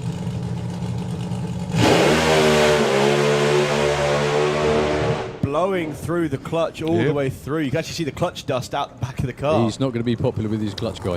Yeah, the reds were ridiculously high as well. Probably even left in third. Yeah, it certainly sounded like it. Well, again, Andy, running like clockwork for the last couple of days. I'm sure that's something they can easily sort out. It's not like there's bits all over the place or it wasn't lots of tyre shake or anything like that. But yeah, it's just a shame to miss the qualifying session, but they get another chance later on today and another 2 tomorrow as well. Next up, David Vechter. And I think Andres Arnover. Yeah, indeed. Andres made one of the most impressive passes at Festival of Power last year. He went 5.69 in legal trim. But the reason why we keep saying about legal and illegal, FIA runs under its own sanctioning body. It has its own rule set that mimics that of the NHRA. Last weekend, that didn't exist. So you don't have to run the FIA boost control, you can run traction control, you can basically make more power and use it much more sensibly. Compared to what you can this weekend, they're a little bit restricted this weekend with what they can and can't run. And running 5.69 is insane. That is the track record for a Pro Mod here at Santa Pod Raceway. It's not the FIA record because it was not run in an FIA event. No, that's still Jan Eriksson, I think. The official European It is record. officially. No, actually, yeah. There's a couple of drivers that have run quicker and faster. The other one is Andreas Arthurson, but it was the same thing again. It was at Tiet, but it wasn't at an FIA event. It wasn't at a European event. So that's why he didn't get the record, and that's why Jan Eriksson did. I mean, again, it still blows your mind, doesn't it, that Jan Eriksson did that 6 years ago? Something like that. I can't remember what it was. And what about the top speed, the quickest speed in Europe? Tero Lauka. Yeah, that will never get touched, I don't think. 15 or so. That's probably he's probably the sole person that's responsible for boost control, I think. Yeah. Yeah, Tero Laukkanen sadly retired from weight racing. If you're watching in, Tero, we miss you. Oh, David's on the by. Who should he be against? Maybe Michel? No, Michel's there. Michel is there, but no movement for Andres. So it's going to be a solo for David Vechter. Woo. Go back and do it again, please. You get to be a crew chief with a microphone, don't you, Dick? That's what's going on. Well, I was down there last weekend to crew for David, but not doing that again. It's fluid coming out the front of the Camaro. You can just see the trail there. You won't be popular. You said Camaro properly. Well done. I know, I keep getting told off every time. Camaro. Talk to the people that know. Talk to people that are English, Colin. That's the way it works. Exactly. Thank you very much indeed. Harley, who knows the correct way to pronounce it? How do you say it, Dick? Is it Camaro or Camaro? Yeah, in Holland we say Camaro. There you go. And Dick knows everything, so No, we're right. no. No, that's the Dutch way of saying it. Yeah. I wonder what that was. David, Yeah, I just from say David. Bruce. Everybody knows. Maybe it was sweat. Yeah. Yeah, ladies and gentlemen, don't go anywhere. you still have plenty more Pro Mods to come round the corner. I can see 4 of them from where I'm sat. Then we move on into Pro Stock, and then Top Fuel. And then Nitro Funny Car, then Nostalgia Funny Car. Sorry, then Nostalgia Invitational, then our crazy bunch doing the 8th mile in Top Door Slammer. Oh, yeah. And then we got all the bikes, Pro Stock bike, Super Twin bike, Top Fuel bike, Super Street bike, Junior bike, and then we got a pair of jets, Fire Force 5 against Spider-Man, and to wrap up that session, Graham Sykes with the Force of Nature steam rocket bike. I feel really sorry for the audience. They have no time to get out to get some drink. Oh dear. Super Street bike, 30-minute warning for you. Just having a look into the pairing lanes. Up to Fuel Altered has just joined the queue at the pod shop, so they're making their way down. But what a weekend this is. A little bit of a breeze, finally, at the top end. It's just about making the flags flutter. What are you on about? You've got air conditioning. I know, but the wind turbines have woken up at last, and they're all sort of facing the same way. It's just perfect conditions out there for going red. So don't forget your sunblock. We need really to tell you that. You've all got yourselves prepared. It's perfect conditions for cooking eggs, mate, is what it is at the moment. But it's lovely. It's great to have the weather with us. Just quickly looking at the event program, which you can pick up from any of the Satapod stands around. There's 3 of them on site. I was looking at the entry for Pro Modified. So there's 22 cars entered. We only have 20 here on site. But I'm looking at the nations that they're from. There are 10 different countries. That's awesome, isn't it? Entered into Pro Mod. You have Great British. You have Finnish. You have Dutch, Danish, Norwegian, German, Estonian, Swiss, French, yeah, and Swedish. Well, on that subject, chaps, down here in the pairing lanes, this will give you very quickly a good chance to show you the difference between a Pro Stock car and a Pro Mod, actually, because we have Stefan Enrud with the VP Racing Fuels Dodge lining up at the front lanes. That's a Pro Stocker. Right next to him is the Pro Mod of Michel Turenne, who's just firing up, so we might need to move out the way.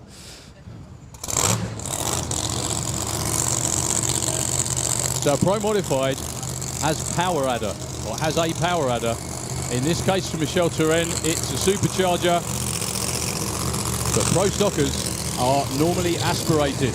Also, for Andre Arnover, twin turbos on the Hemi in that car. Europe's quickest legal Pro Mod.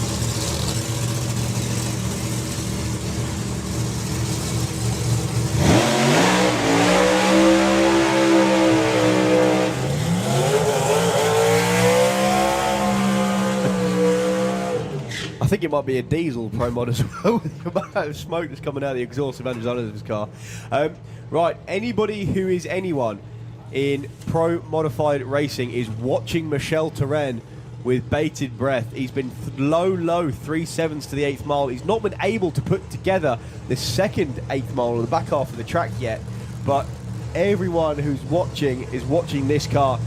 It's one of, if not the most modern Pro Modified in Europe at the minute.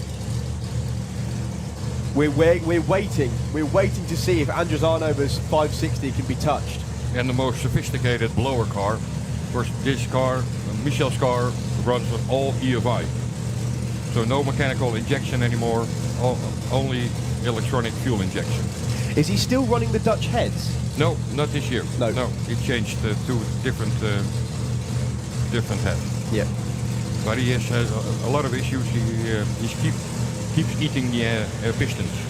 So he's going quick, but for a reason. Yeah. The engine is not happy. Taking on Andres Arnover. He's been the Goliath with just about every matchup he is in.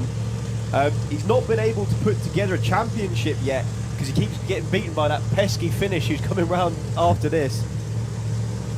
That's him there with the Mustang. So supercharger, EFI in the left lane, turbos, EFI in the right lane.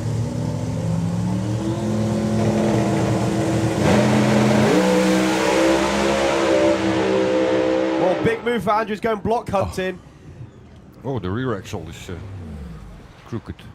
Well, 0.94 for Michel Torren on that one, 770 at just 88 miles an hour at the stripe. I'm pretty sure that was making sure it stayed in one piece. Yeah. Do you think so, Dick? Yeah, I think it was a test pass. Well, he was off the throttle before the 8th mile. He's only doing 163 at the 8th, which is still a good mile an hour, but not for a Pro Mod. 3.90 was his time. We can see from up here, oh my, was Andrzejanovic shaking the tyres. So did you say that the rear tyres looked askew? Yeah, Dick? after that happened, the car was like crabbing over the track. That's obviously broken something in the rear end. Well, probably not the rear end, but it's broken something underneath it, unfortunately. Something But in the forelink. Yeah, the 10 grand he won at the door slammers might come in handy a bit sooner than he wanted it to. Anyway, nice to see Michel go through down the track without a plume of smoke following the car.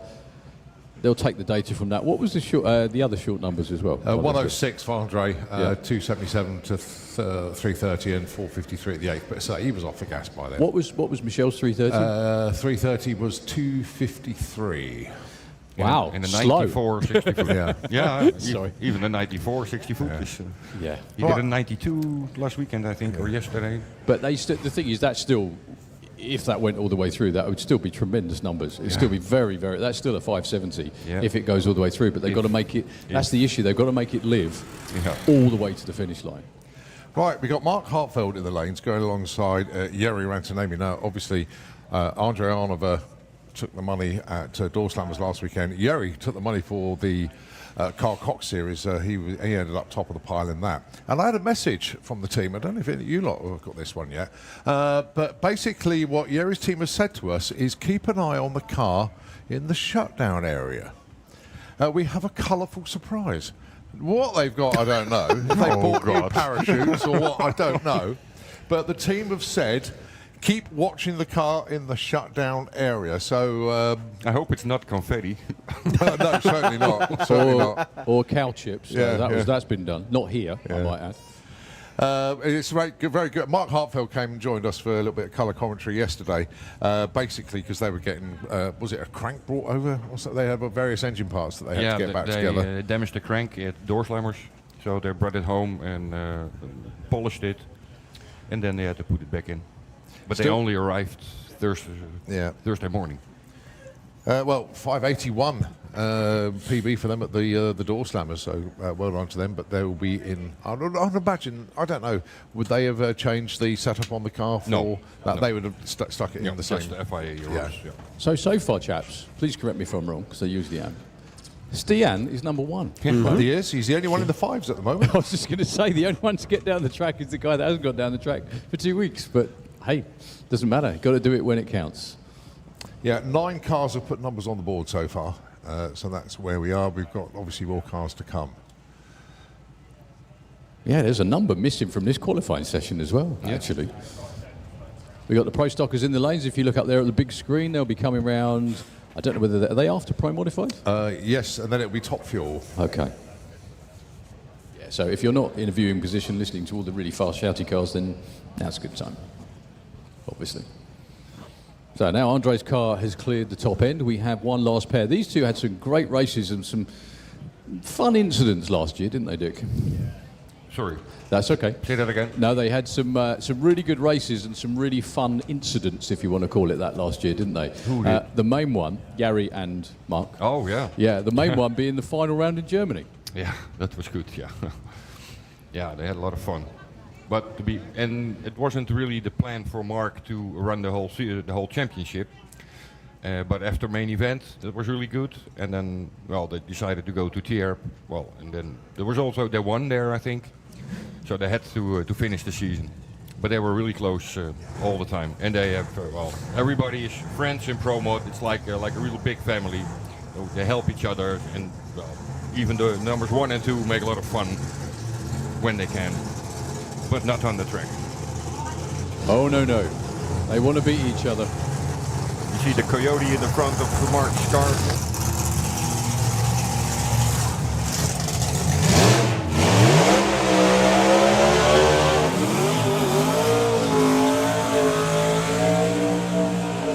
Yeah, Mark had a real moment last week. Really good run. Yeah. Tried to reach for the chutes, and the car got a bit of a bounce on in the shutdown area, and he couldn't hit the chutes. It was bouncing, it was slowing down. He finally got the chutes out right down the end of the shutdown area. So the racetrack itself, you can see, obviously, is 1/4 of a mile long. The shutdown area or braking area is 1/2 a mile long. So they've got a long way to stop, and he still nearly ran out of space. And the chutes came out, and he was on the brakes, and he was trying to turn the car right to go around the corner because there's an access road that goes off to the right. And he just missed it. Well, no, he didn't misjudge it. He said the tyre dug in, and he doinked it on the very end of the wall at the front, which is why you can see that very cool-looking splattered Coyote on the front of it. However, he had a great weekend last week, didn't he, Dick? Running really quickly. Yeah, oh yeah. They had a really good time. Everything what they did worked. And that's what they brought them the 5.8.11, I think.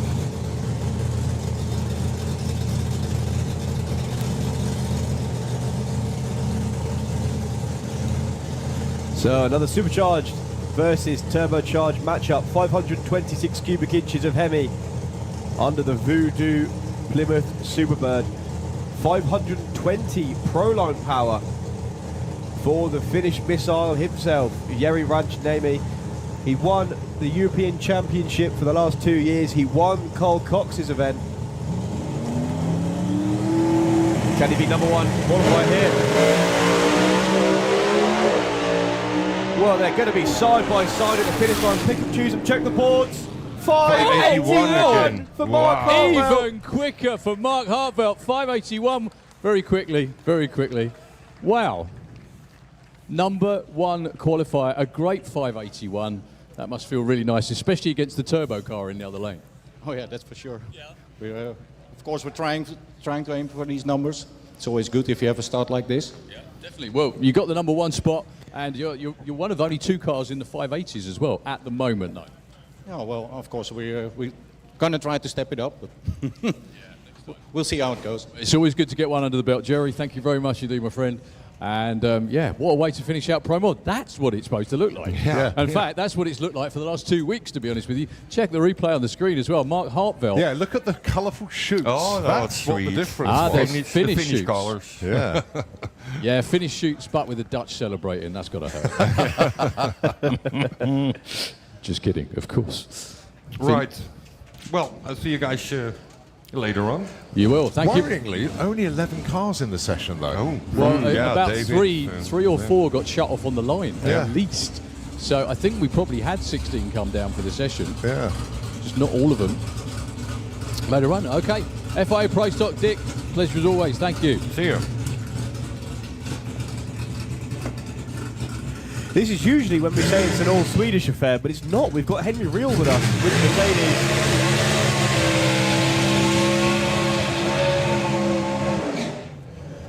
With work going on underneath the car. Yeah, not the time you want to be doing it either. Whatever the issue is, I don't know whether you guys can see probably better from where you are. No, all I can see is someone looking underneath. Well, it's a bit of an unusual one. We've had some grandstands tickets handed in to signing on. They're mine. If the owner is welcome to come and collect them. So if you lost your grandstand tickets, obviously got your name on it, go to signing on office, which is sort of next, just past Blackett Photography. That's where they are. Well, it's going to be a solo for Stefan Enrid as Henry's going to take the car back to the pits. It's awesome to see the Mercedes running the championship once again and coming back over to Centerport Raceway all the way from Germany. Not your traditional Pro Stock car. Not made in a traditional way either. Oh, I love the story. Yeah, we'll do that another day. We'll do that another time when he's actually out on the starting line. But Stefan Enrid, VP Racing Fuels, and Enrid Cars in the Fuel Tech lane.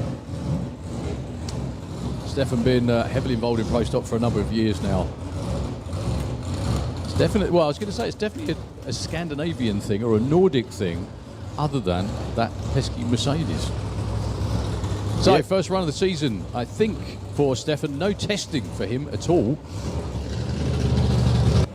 Order of the day is mid-6. But that's lots and lots of tyre shake. These things are so highly strung. They don't actually have the horsepower to spin the wheels on most occasions. And if you get it just ever so slightly wrong, and I'm talking grams on a clutch lever, that's what happens. Well, very happy Mark Hartwell at the top end. You can see him even hugging the engine. Look at that. Oh no, he's not. He's probably checking for stuff. He's probably lost a fill-in. Here come the crew to beat him to death. There we go. They're going to be very happy people indeed. So Stefan cruises to the scrutineer and exit as we line up our next pair of pro stockers. Every car now from now on is from Sweden. Michael Malmgren for JE Pistons in the Fuel Tech lane. Michael, very nice of Michael to take a bit of time off from going skiing to come racing again. That's what he's been doing most of the winter. Michael's been in pro stock since the early 90s. He's been doing this a while. Still as good as ever, still runs as good as ever pretty much. He was here at Door Slammers last week, entered Pro Door Slammer. Obviously he was a bit outgunned, but crucially for him, he did get some testing and he did get some decent numbers on the board. Going up against Simon Ekegren with the Retro Dodge for CHM Machine, and Michael Sjöquist standing out front. Good to see Michael back, as always.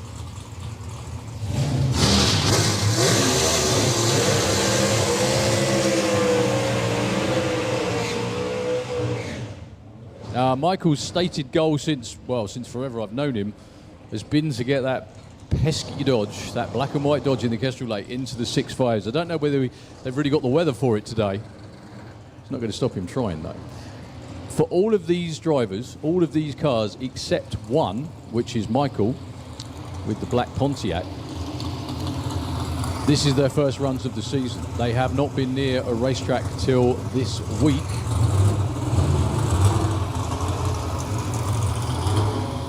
Michael put in a few 6.7 second runs last weekend. The conditions were nothing like this week though. Nothing.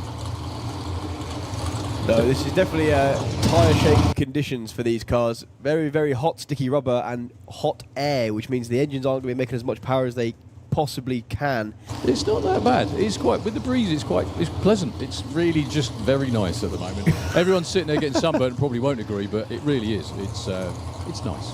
Definitely nice. So a good run for either of them.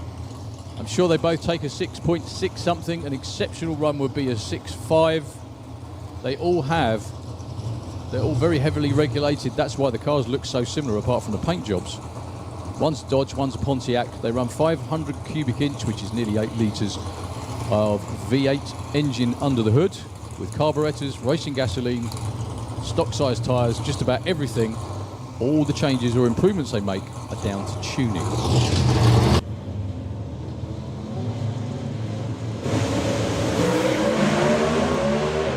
Well, they're going to be side by side the whole way, as Pro Stock always is. Check the board to see who's number one. It's going to go to Simon Ekengren. 65 only two. Right, Michael, how's your English?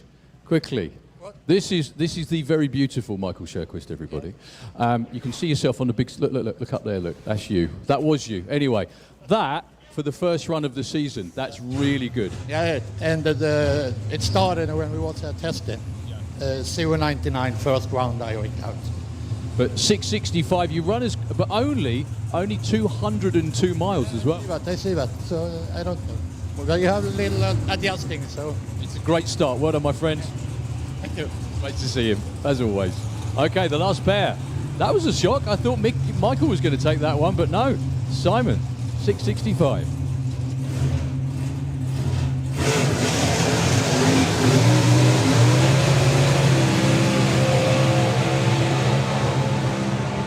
Well, what that tells me, despite the weather, the hot weather that we keep mentioning, there's obviously a 6.5 out there, definitely. Either of these two cars can do it, and either of these two cars have been there before as well. Yeah, just quickly, that was actually 208 miles an hour for Simon Ekengren, then not 202. No, that makes perfect sense, because 202 seems too slow for that. I think Michael's was 200. Yeah, it was, yeah. It's all right, it's a bulk thing, isn't it?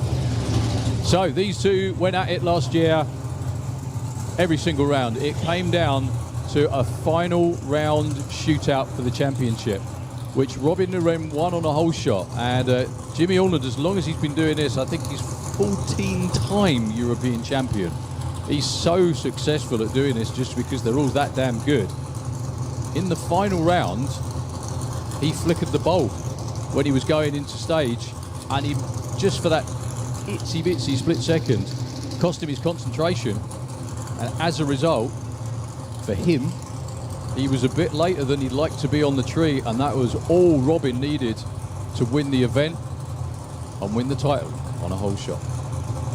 Well, the crew seen something on the dash of Robin Loren's car. They were going to shut it off, but the crew chief decided, nah, it's all right, send it. So the champion from last year, Robin Loren, taking on the man who's won it just about every single attempt he's made at a full championship. If you want to know what the track can take,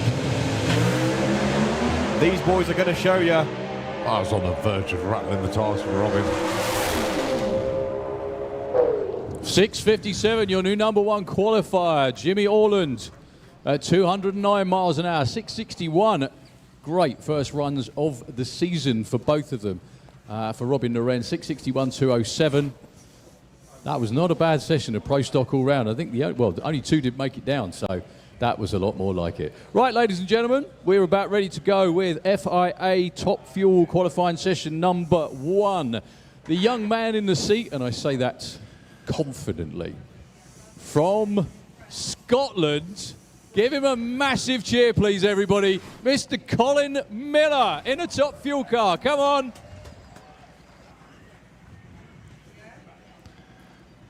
So, Colin has got to around about half track with his licensing. All being well, I'm guessing, this could be his first ever full run if everything goes to plan. And I've had a very quick chat with him last week at the Door Slammers because he still runs his car, his other car, which is an Outlaw Anglia. And he said the adrenaline is just unbelievable. It's every time when the clutch locks up, it's amazing. So what you're about to see, folks, hopefully, sub 3 second, over 300 mile an hour runs to 1,000 foot, which is where the big orange blocks are. So for the first time, please, in 2026, can we cue the music and fire them up?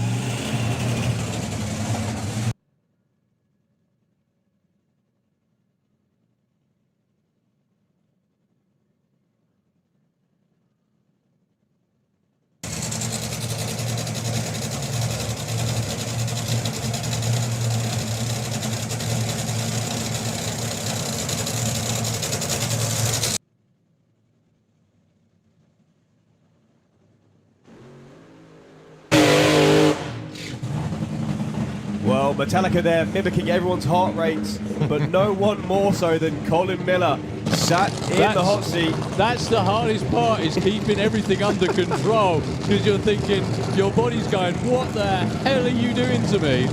But your brain's going, actually, yeah, this is pretty cool. This is fantastic. So Colin Miller spent decades racing, done just about everything there is to do in a Ford Anglia or a Ford Pop. He's been in the 60s at over 200 miles an hour in that car. And Colin has a saying, which is, I'm not going to say the exact saying, but you've got to do everything while you've got the chance. And this is pretty much the pinnacle of what you get to do when you've got the chance. So he needs to finish his licensing as well to be able to play on Monday. So this hopefully will be one of, if not, his last licensing run. Yeah, he only needs to go over 240, and I believe that's the license done. Yeah, that's 242, 1,000 foot, but there's every chance he might do that to the 8th mile. Yeah. And he's brought his crew with him. His crew chief, Aaron, is his clutch guy now. His good mate, Ben Kennedy, on the wheelie mark, and his stepson, Scotty Crookston, driving the tow vehicle. So, for the first time, Top Fuel, Colin Miller coming your way.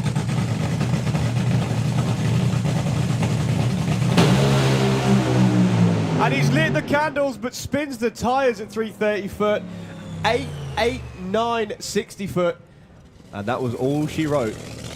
Well, what was the speed at half track as well? Because that was on a good one. That was only 164.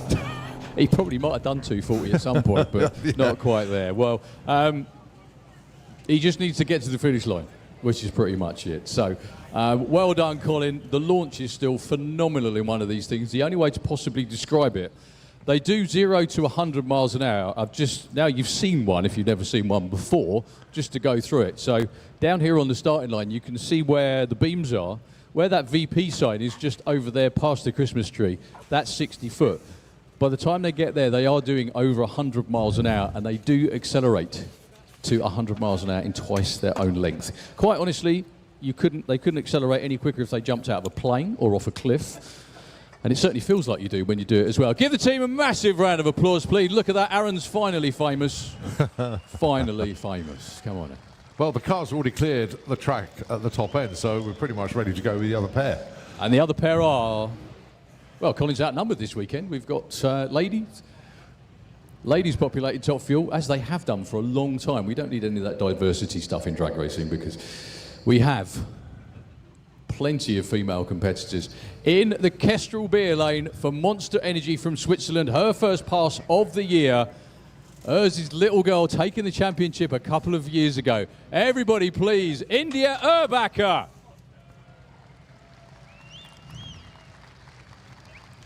And she's going up against the lady that took the championship last year for Slick Tricks Racing, Santa Pod Raceway, Suzanne Callin.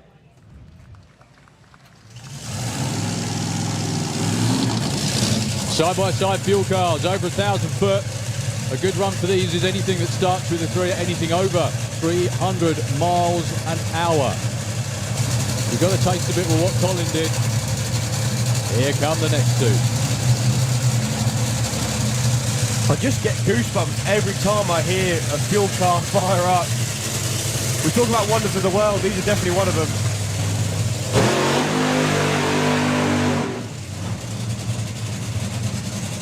When you've got a motorsport that you can measure on the Richter scale, you know you're definitely doing something right.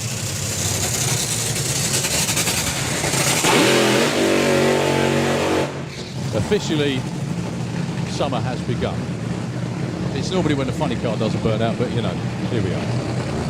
So Suzanne's personal best is in the low 380s, over 320 miles an hour.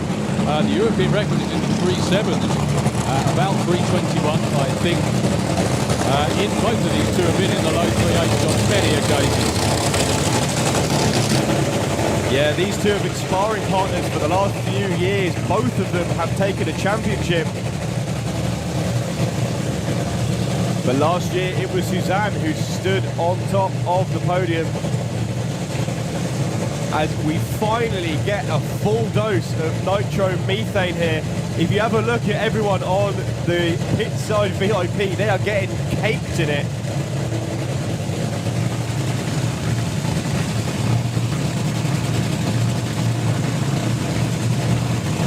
A proper baptism by nitro. As we get set to unleash 24,000 horsepower on the start line. That's 12,000 horsepower each.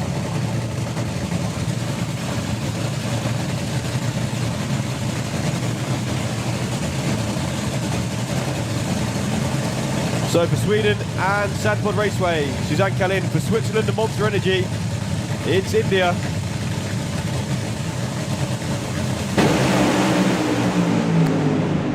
And India's going as far as she physically can, takes it to the 8th mile, takes number 1 as well with a 4.25, but only a 214. She was doing 254 at the 8th. Yeah, short numbers, 0.87 for India, 0.86 for Suzanne. But Daryl, yeah, that, I'll tell you what, the fumes filled the tower with that one. Yeah, it was certainly lively. Interesting, one of the things I do want to say, Mark, you need to take the label out your hat, mate. One of the things that, two things that are noticeable. One, bear in mind Colin is only just starting to drive a Top Fuel car. He did a perfect job of getting off the throttle when the tyres broke loose. Yeah. He knew instantly what to do and he didn't get back on it. That was a really nice job. The other thing was, both of the cars that went down the fuel tech lane, they both broke traction almost exactly the same point. And what's really weird is that you can see the shake marks out there, fellas. They actually shook and then spun, which is a little bit unusual. But they both did, again, they both did exactly the same thing. So They will be rounds to run again later on today. How you doing? I just said that out loud to everybody. You need to take the label out, mate. You've got label in it. Sorry. So I don't think anyone stitched you up with that. I think you did. Yeah, anyway, whatever. Right, I want to see, have you got labels in? No, don't show me anything else that's got labels in. No, don't do that. Don't do that. Okay, so what you just saw was a top fuel dragster, or two of them, or three of them, that have 11 to 12,000 brake horsepower in a long, skinny car. This is drag racing's version of Chaos, if you like.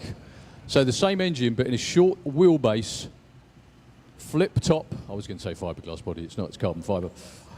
Carbon fiber body. These are funny cars.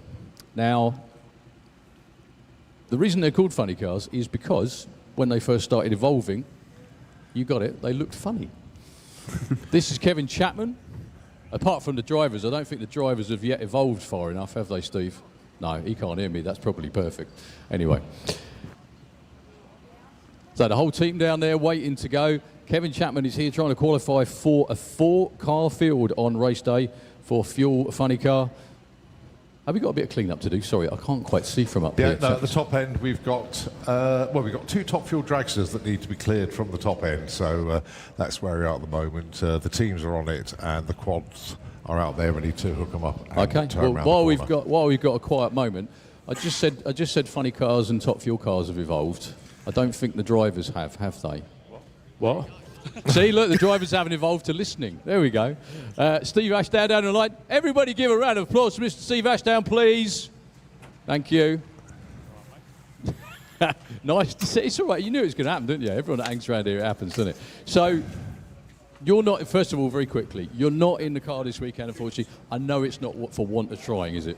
It's just the parts. They were promised a date 2 weeks ago, and then it changed to the 18th, then the 21st, and now it's next week. So, and everything's in the container is crucial. We upgraded everything, and we just haven't got enough parts. You know, we've had 3 funny cars in 4 years we've built, so we've used every resource and spare part we got. I mean, you burnt down in 3. All right. Thanks for that. Yeah, basically, yeah. You know, you've been through a lot of stuff, and just so everyone knows, it's not because you don't want to be here, it's not because you haven't paid for the stuff, it's none of that. It's just about availability, because obviously teams in the States race full time. They're kind of top of the pecking order. They get stuff first, and then we get whatever's left, but you know what I mean. Well, it's that, and the shipping's been a nightmare. Flying stuff is so expensive now. So we thought we'd put it all on a boat, 4 of us clubbed together, got a container, and it's just been a bit of a mare, to be fair. So, but we'll be out for the Bug Jam. That's our plan. And yeah, I'm looking forward to I'm itching to get back in it. In fact, I'm sure you are. This is probably the worst place for you to be right now, as well, with everybody about to run. It's really difficult. It's more difficult than I anticipated, to be honest. But yeah, no, I'll be back. We certainly hope so. Last question, really quickly. So, you'd rather be strapped in over there. What is actually going through your mind at that point, or is it all calm about process? It's actually quite calm, because you know you've got a job to do, so you're focused on that one thing. So yeah, as soon as that motor starts, the anxiety goes. And then it's the relief at the other end. I almost kiss the floor sometimes. Sure you do. Steve, pleasure, mate. Thank you very much indeed. Okay then, so it is Chippy, as we all know, Kevin Chapman with the Thermareg Mustang funny car.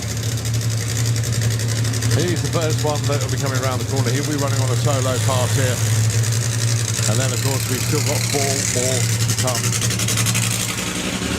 Whether they've all made it or not, I don't know. And can I please have FIM Pro Stock Bike into the pairing lanes, please? Pro Stock Bike into the lanes. Well, there's a lot of raw fuel coming out of the right side of the engine. Well, the RPM is a bit high. There you go. Christian, there you go, that solved that, didn't it? Yeah. Because the injectors were stuck open a little bit. Anyway, Corey, carry on, sorry. Well, no, as you say, Christian on that straight away. So, Kevin Chapman, we've got, again, 5 cars to try and qualify for a 4-car field. So, it's going to be lively, it's going to be fun. All of these cars can run super quickly. Kevin Chapman is actually winner of the Funny Car Championship a number of years ago. Yes, indeed. So they are all that good. There's been a couple of personnel changes since that time, but the car itself still has everything on board to run very quickly indeed. it's hard, like Steve said, it's hard to imagine that they can remain calm when you're in these spells, but it's the only thing you can do because you need to keep your heart rate down, because the last thing you want to do is be super anxious. So, good luck to Kevin.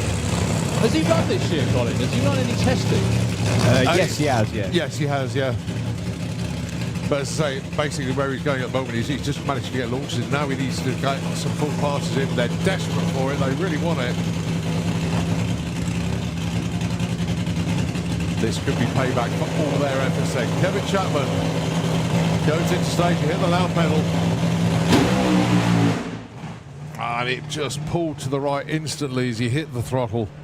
I couldn't see, because I was standing over to the left, I couldn't see, did the bank of cylinders go out on the right, or was it just a case of it drove right? I think it drove right more than the bank of cylinders going out. Okay. But then having said that, even on the burnout, it was, you know, a lot of more vapour coming out the right-hand side than the left. That's not really indicative of what's going to happen on the run, because a lot of the fuel just gets flowed through. So that happens fairly frequently. There we go, look at that. Our wonderful top-end crew going to collect him.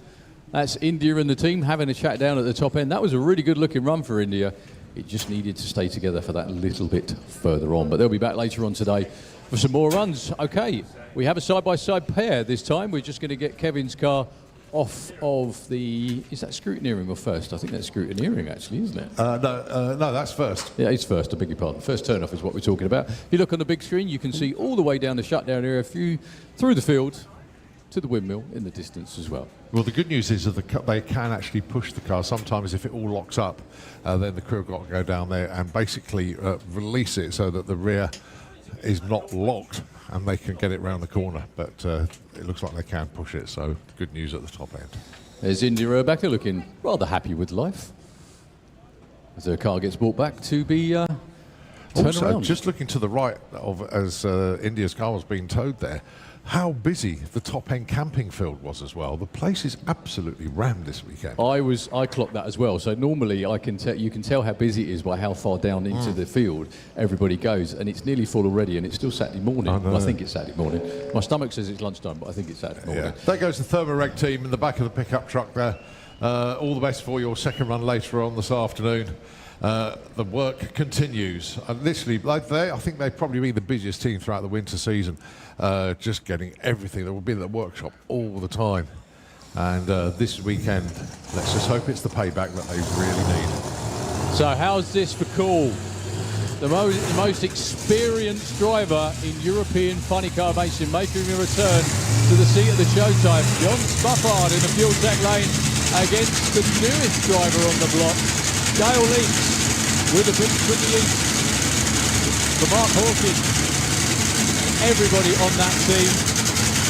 Both of these cars can run very, very quickly.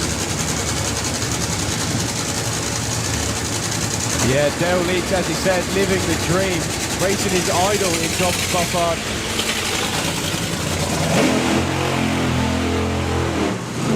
And I'm living the dream too, because I get to call over the top of it with Colin and Darryl. Little TCA is having a pinch moment, I think, up here. Oh, John managed to get it back in reverse, even though it was stuck a bit open. Dale might have to hurry up the burnout a little bit. Yeah, Christian saying still burnout. So the reason they have to hurry it up a bit on the burnout, if one car is further through their routine, they burn fuel at a phenomenal rate. And what you don't want to do is run out of fuel at half track or towards the finish line, because it detonates everything. So that's why they're going to be giving Dale the hurry up to get it back to the line. But for Dale Leach and all the rest of us, how cool is it to see John Spuffard? Nitro plays nice, I tell you. So both teams bringing the cars back from the burnout. They lift the body up to do all of the inspections that they do on the Fuel Dragster, but in these things you've got a big old body sat in the way, so they just lift those up, move that out of the way. They can do all the inspection that they need to, all the final adjustments to the computers, which sit in a nice clean box in front of the engine.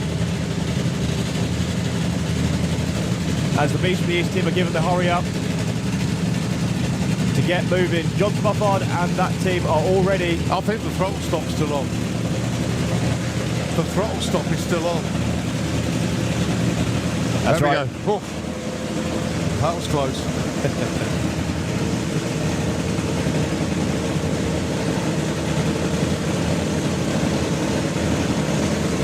Here we go, side-by-side funny cars for the first time here in the main event. Dale Leeds in the mid from the east. John Spofford once again behind the wheel of a Showtime. Both in.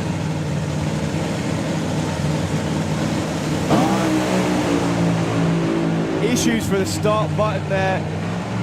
Dale Leeds decides to make the run and get the data. No such thing for John Spofford. He takes just the idea of leaning the car out. And typically at that precise moment, the button failed on the start line, so the race was started from the tower. Again, everybody communicating well there, but oh boy, oh boy, oh boy, that had all the drama that you could put into a fuel funny car pairing. Yeah, just save that for the final, just to, you know, add a bit of fun. But good looking run though, really nice short run there for Dale. I'm sure they'll use that, go back and come back stronger later on. I have no idea why John didn't actually hit the throttle. I can only think maybe even the throttle came off. He was in deep stage, so he got given the red light.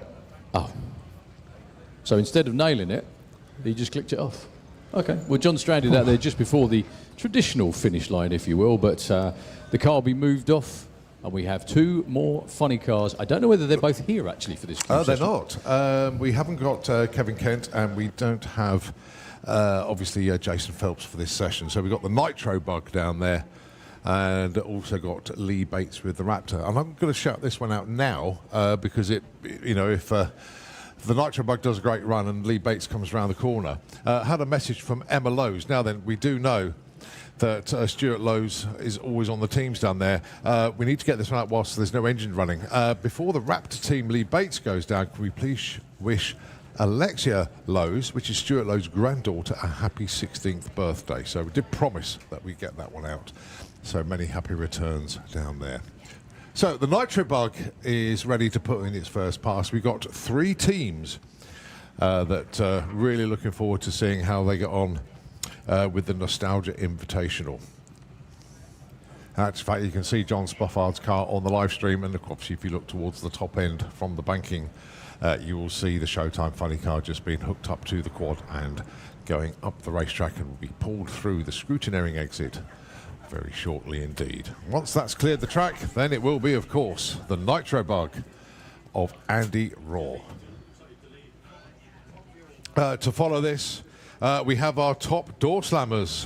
That'll be cars going to the 8th mile.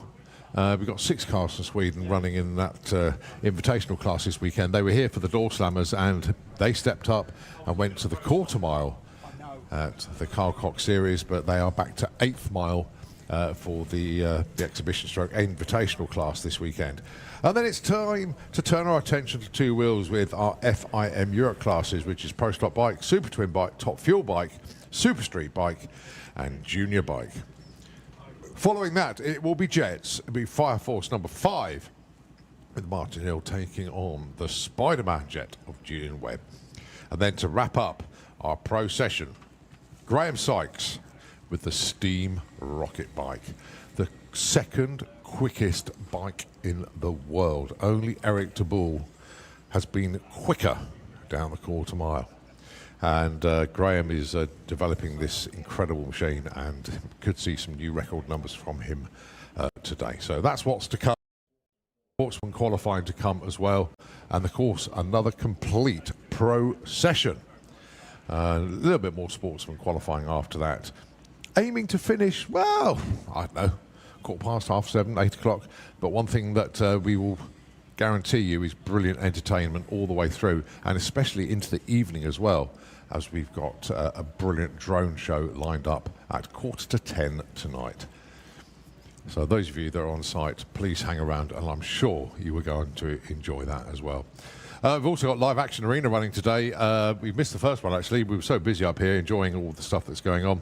But we got Live Action Arena, was 11:30 this morning. We also got a second show at 2:30 this afternoon. Live Action Arena is behind the spectator banking towards the top end, so that's where you need to go and check that out. Obviously, everything you need to know is in the weekend programme. It's only £3 and it's available from the pod shops on site. The main pod shop is in the pits. It's opposite the half-track markers. The secondary unit is in the catering area next to the tower, and the third unit is just past Live Action Arena, where you can get all the latest merchandise. I went in this morning, as probably Darryl did as well, because we are obviously parading the new 60th anniversary merchandise. The queue for people buying the 60th anniversary gear was incredible in there this morning. I thought I was going to be late down to the tower. But yeah, everybody's getting hold of the very, very special 60th anniversary merchandise. I've said it before, I've said it again. Check out the labels on the inside, and it's really, really good. And don't do what I do and bought the wrong size, shot back up to the pod shop. I've still got the security tag on. Oh dear, never mind. Here we go. Side by side then, it's going to be the Raptor taking on the Nitro Bug. The Raptor. Okay, so exciting stuff over there. This is how it was back in the late 70s, early 80s for Funny Car and Fuel Altered. Fuel Altered sort of had a hiatus in drag racing when it got banned from the NHRA, but it made a massive comeback as the Nostalgia Series kicked off, and that's what Lee Bates has decided to run.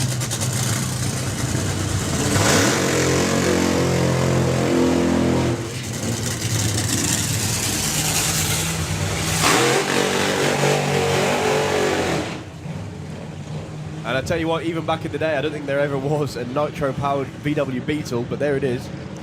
Very special car in Europe. The Germans absolutely love it when they get invited to go to Hockenheim. It really is. And of course, we all know about Lee Bates with the Raptor car. 5.89, the European record holding Fuel Altered. And that, I think, was only on his second or third full pass in the car. Like all the right bits. And Lee, and of course Dan Allen. Great team. Well, they're staging the Nitro Bug off to one side of the group. It's not uncommon to see that, especially in the heat of the day. A lot of these cars don't want the rubber. They want to go on the pure racetrack. They decide it's good enough without the burnout on top. These cars underneath are essentially identical, very similar in their engine setups. Similar sized fuel pumps, both single mag, both running on nitromethane, and the chassis are almost identical too. But Lee Bates decides to run with the 2017. That's a Model T body on that thing.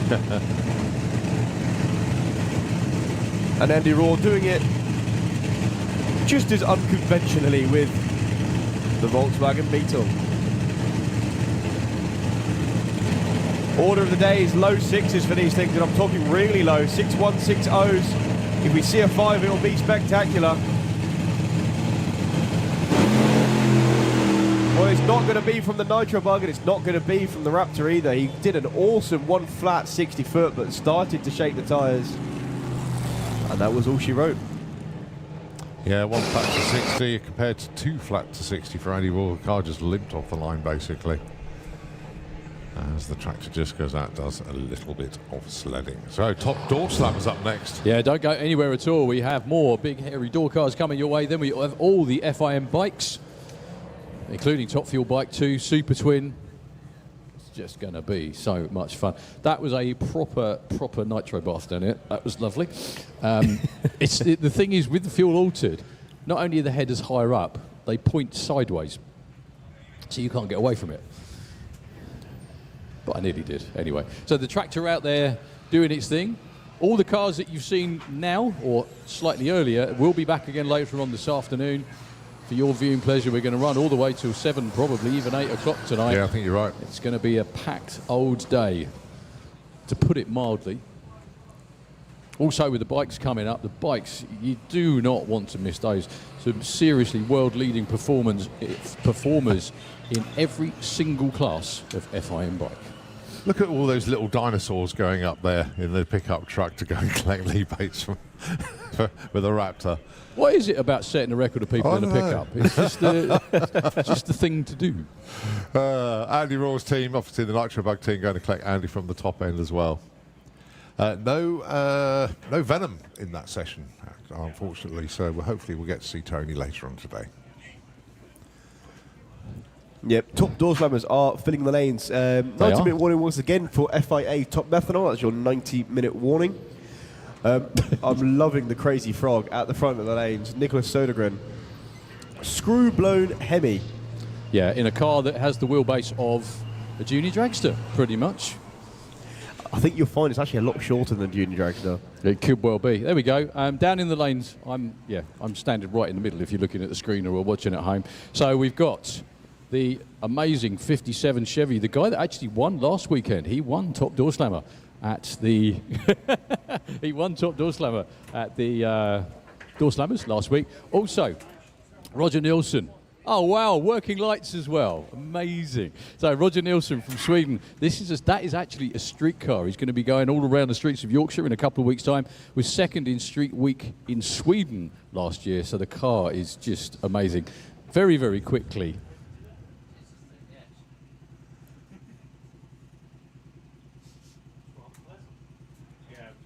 We just lost you. No, it's okay. It's because I turned it off. I just wanted to ask whether it was the car I thought it was, and it is.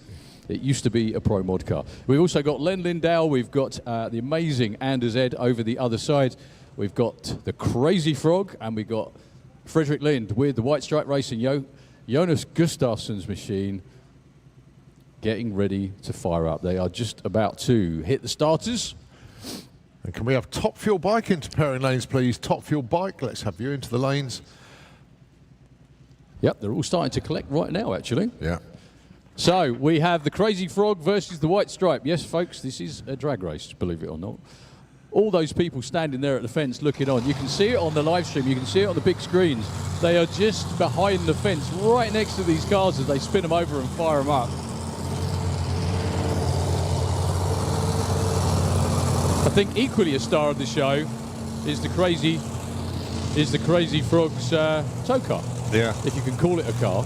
I want to know where they found a little V8 looking engine. That's cool, isn't it? It's the 2-cylinder something. Yeah. It's actually 4 cylinders. It's pretty cool. So Frederick Lind with the Chevelle coming around the corner first. Two very similar style injector hats. They used to run these things on top Methanol dragsters back in the day, hence the angle of the hat. Which is what caused them the problems. I'll get to that in a minute.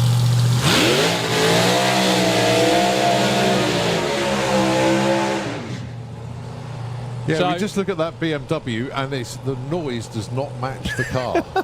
And that's what makes it so enjoyable. It's called the Little Frog, but as Daryl and all of us now call it the Crazy Frog. Daryl, it's just brilliant down there. It's an amazing car. Whoever thinks of putting a screw-blown Hemi in a car like this is definitely a Swede. Let's put it that way. The car itself is mad as a box of frogs. They've been here for 2 weeks. They have come over to put on the road for everybody. They're running the 8th mile, which is where the orange blocks are now. That's not 1,000 foot, that's the 8th mile. Nicholas Sodergren with this little BMW has been trying so desperately to get it, not only to run quicker, but trying to get it into the 3-second zone over the 8th mile. Frederick Lind with the White Stripe Racing Chevelle has been there on a number of occasions before. This car is high gear only with a lockup. Jonas holding his thumbs. If you're Swedish, you know exactly what that means. Right, Nicholas Sodergren with lots of tyre shake, spin and a whole shebang, still underpowered and lots of smoke for him, goes 469, that's a lot of smoke. 381. I think he's happy about that. You probably heard that. Jonas. He's nearly beating me to death down here. He's going to run away as well. Never mind anyway. Oh my God, he jumped the wall. Can I put in a can I put in a claim for assault, please? That was amazing. I think they've been waiting 2 weeks for that run. I don't need to say give him a round of applause. That's the man that owns the car. He is overjoyed. I pray for I pray for Frederick Lind's back when he gets hold of him. Deary me. Yep. Okay. It was 0.96 to 60 foot, 256 at the 330, 381, 198 at the 8th. That really hurt. That really hurt. He's so happy. Anyway, unfortunately, after Nicholas, with the Crazy Frog in the Kestrel lane. We do have a bit of clean-up to do. He still went 172 miles an hour. They blew an engine up big style the other day. I think that was Thursday, wasn't it, or Friday? Can't remember when they did that. That was the repaired version, and unfortunately that let go too. So a bit of attention. I don't know how long it's going to be, because that doesn't look like a big clean-up, actually. Yeah, I think it's just more of a groom than a complete polish as such, but... yeah, I was just trying to think of the right words to come out with, but you know what I mean. There are none. Yeah. I think Jonas did it all. To be honest with you, that was years worth of struggle, hassle, travelling, relief, money, all coming out in one go on my back. I think that was, but it's fine. I love the way he asked you first. Yeah, he couldn't read. He couldn't see the numbers. All right. That's why I told him the numbers, and I kind of wished I hadn't now. But anyway, I wish I'd let him have a look. Oh dear. I want to know how he jumped the wall. Yeah, he's a very fit guy. Yeah. He was like a young gazelle when he went over that wall, wasn't he? Brilliant. Super Street Bike, can we have you into the pairing lanes, please? Super Street Bike, let's have you into the pairing lanes, please. Oh boy. Just fantastic. Well, up next, I think it's going to be Stefan Janssen taking on Roger Nilsson. Yeah, so both of these cars are, well, retro pro mods, actually. They run in Top Door Slammer now, which is over the 8th mile. Outlaw Series in Sweden, which is very, very popular, and some amazing machines we've had the pleasure of seeing here over the years. So Roger Nilsson's car is a legal street car. He's actually put proper headlights in there, which is what they were just flashing at me when they were down here, because just to show off a bit, I think, really. And the car itself was previously a Pro Stocker, then it was a Pro Mod car. It was Thomas Nattors's original Batmobile from way back when. And now it is street legal. So the car you're going to see come around the corner with the turbo, or the turbos, I should say, and the Thunderbird is street legal. Going alongside, I don't know who he's racing against, but Stefan Janssen with the 57 Chevy. That car is 25 some odd years old, something like that, I think. And it's it's a testament to how well built it is, and it's going as quick as it ever does. The last two cars, Len Lindell and Anders Ed. Len Lindell with the amazing Cuda. They've had such a great couple of weeks. They did really well in the Carl Cox event the last couple of days. Bear in mind, they normally only run over the 8th mile. They were clicking it early, and still running 5.9, 6.1s, something like that. And going alongside him, Anders Ed with the blue modern-day screw-blown Camaro from Hudiksvall in Sweden. An amazing story about how someone just sheer tenacity over the years just made the car that he had before quicker, faster, and then decided, you know what, this is seriously good fun. Let's build a full-on screw-blown door car. And he came over here a couple of years ago to the Door Slammers, not used to running over a full quarter mile, only over the 8th. And he made 6 runs in qualifying, and round number 1 didn't get past 60 foot. The one run that he did get past 60 foot was a 574, which I know I've told many times, but it still amazes me. I think one of the most unfortunate stories of that weekend was the man who was in the other lane against him, who'd been running like clockwork 570s, almost 260 mile an hour, and then came up short to the guy who hadn't done anything all weekend. Because that's drag racing. Yep, you got to do it. Got to do it when you need to. So I don't know how long we are going to be. I don't think it's going to be that long. No, Looking it's at the not tractor, that long. Well, obviously past the finish line is okay. No attention up there whatsoever. So basically, the tractor is just out there sledding. Chris is taking a bottle for a walk. Actually, it's like his little puppy. Yeah, so he'll be doing just a little bit of spraying out there. Maybe he will walk from there back to the start line just to. No, he's going backwards. Okay, he's moonwalking. But yeah, I think that's basically it. Just a little bit of track prep out there after the frog was hopping all over the place. And right, ladies and gentlemen out there, who's here for the first time? Oh, that's a good point. Give us a wave, put your hand up. Who's here for the first time? Go on, let's see you. Although the easiest way to do is ask them, who's been here before? Oh, okay. Yeah, I was expecting that one. I was just making sure their arms worked. Yeah, that was the thing. Right, who's enjoying what they've seen then? Oh, they all There we go, yeah. So bear in mind, that's their first qualifier and a lot of their first runs of the year. The last time they would have driven their cars would have been September last year for the European finals. I think they put on an outstanding performance in all classes. 581, number one qualifier for Pro Mod. 520 is the number in top methanol. Fuel cars going as far as they physically can. Fuel funny cars going as far as they physically can too. And now we've got the top door slammers. Thank you very much indeed. And on that note, I don't know how long we got. You're the one with eyes. So give me Tractor's at the top end. Chris is just basically walking back towards the start line now in the fuel tech lane.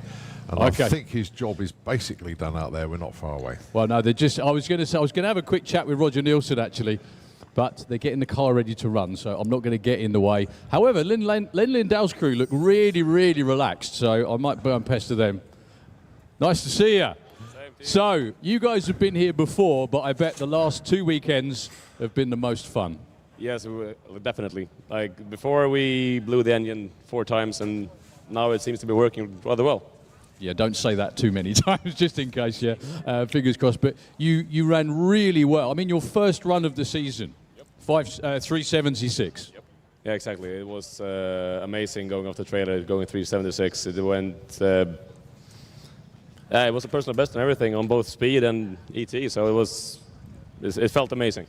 Well, it certainly was amazing to watch, and it's continued. So yesterday, Thursday, last weekend, almost every run in the 380s and a couple of 37s as well. Yeah, it's got to give credit to the driver as well, because he did it with a butt dyno.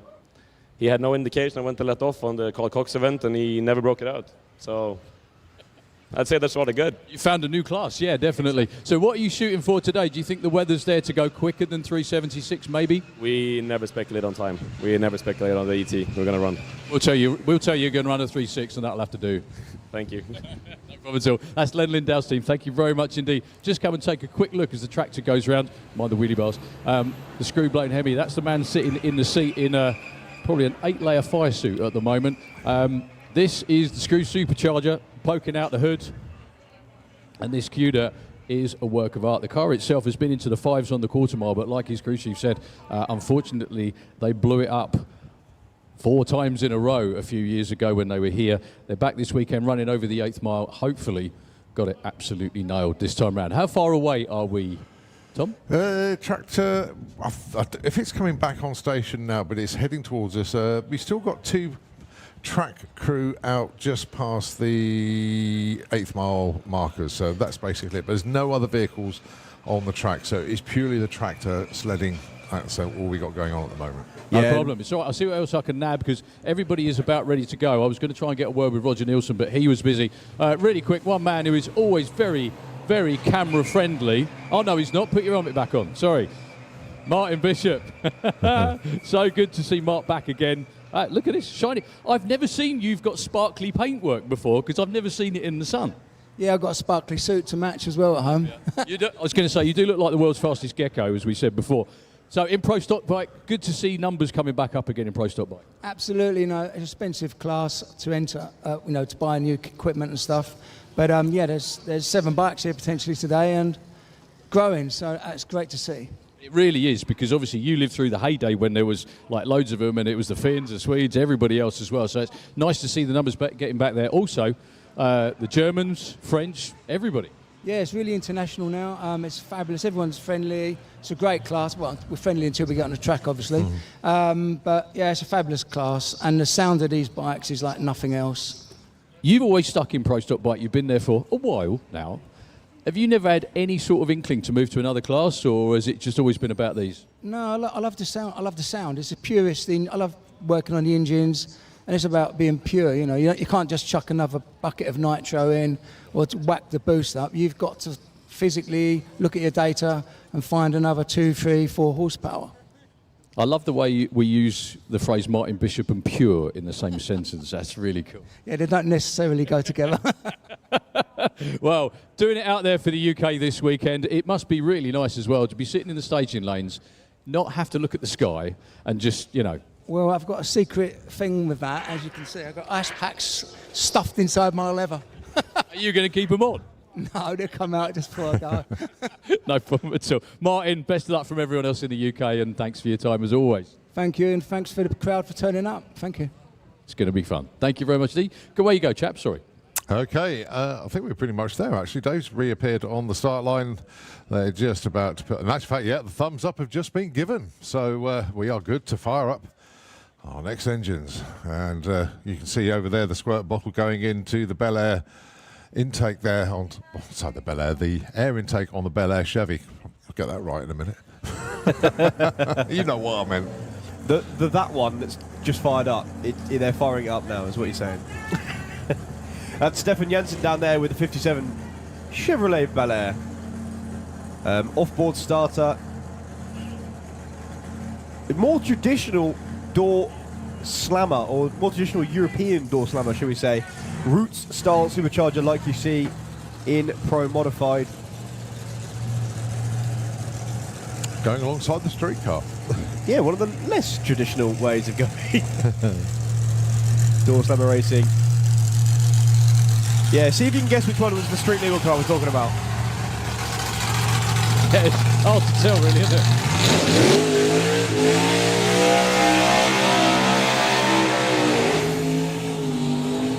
Just realised as well, he hasn't got his number plate on. He's cheating. No, but he doesn't. He doesn't want to give the game away straight away, does he? He doesn't want all the cameras clocking him before he's even been out there. That's the one. Yeah, he doesn't need it for running in top door slammer anyway.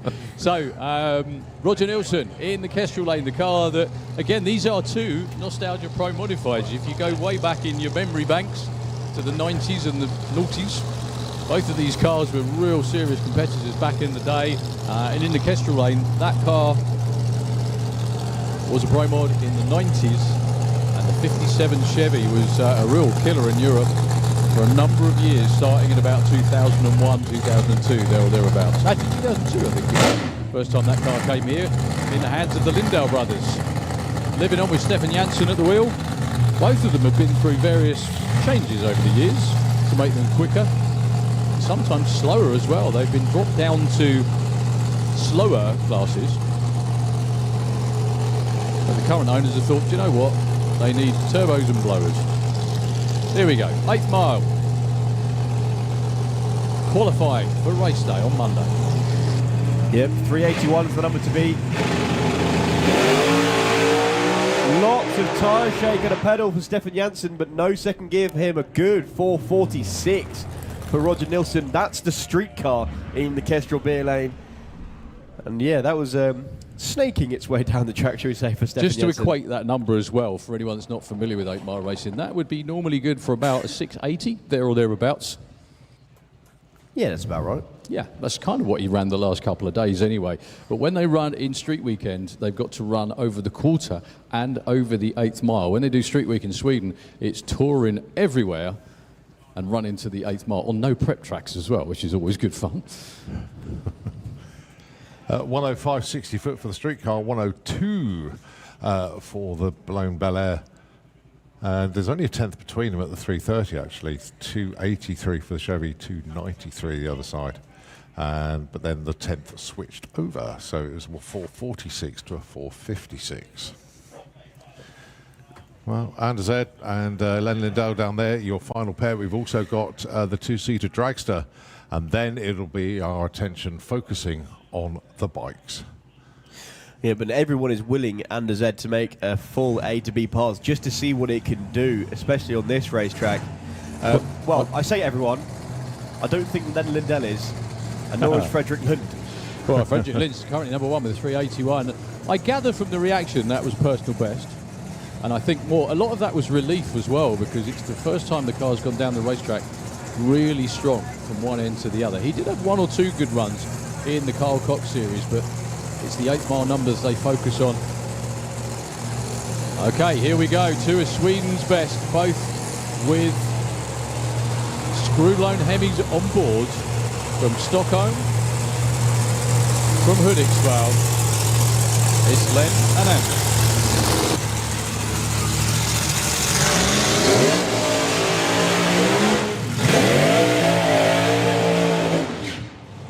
So, Anders Ed, I've got to say a bit about this car in the Fuel Tech lane. The amazing blue Camaro built by Mats Braggers. Many of the quick cars you've seen over the last few days are. It was brand new just a few years ago. And I think he's won can't remember how many times he's won the Top Door Slammer Championship, but I know he's won it at least a couple of times. This car and the whole setup, he really does have a different way of doing things, otherwise known as the Anders Ed effect. I never noticed the car sparkled as well till I stood here in the sunshine. It's beautiful. But he travels with his own Peugeot camper, which he converted, and a small tag-along trailer, whereas a lot of the other teams have got big 18-wheelers or whatever else it was. Does everything on a budget, does everything his own way, and has been incredibly successful as well. He actually no, sorry, I got it wrong. He won Top Door Slammer last week. A couple of my runs did it for him in the end. He did run one 380 run. Let's see what they can both do here. 380 is really good. 37 is tremendous.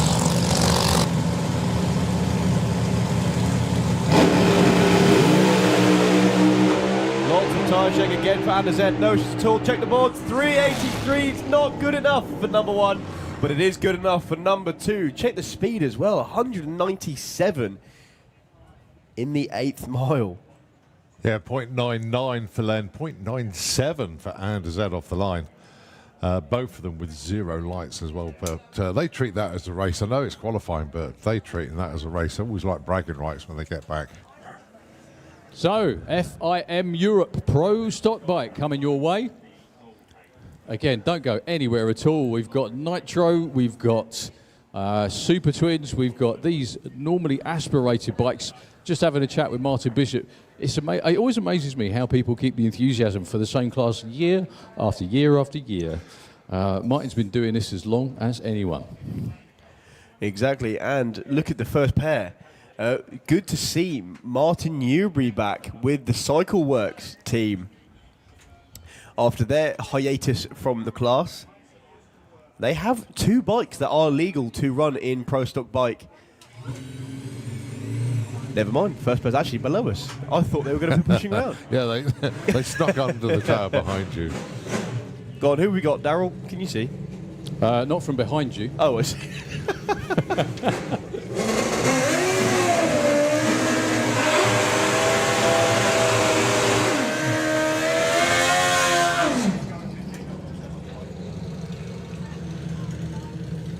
So it's David Simon, or shall we give him the French pronunciation, David Simon from Châteauroux in France, going alongside Mr. Van Vindergarden from the Netherlands. Yeah, Matthias, they're running for Ural out of the René Vandenberg pits. This was the bike that was ran for a few years by the team, not quite able to make it into Pro Stock League. You have to run a 7-second pass to become legal to run with the Pro Stock bikes. And tell you what, how cool does David Simon's bike look there? Proper retro styling. It is really good. Couldn't quite hold it on the clutch though. He's not going to get a time. Number. Yeah, the tree unfortunately didn't run at all. 8:23, 158. Well, good A to B run for Matthias.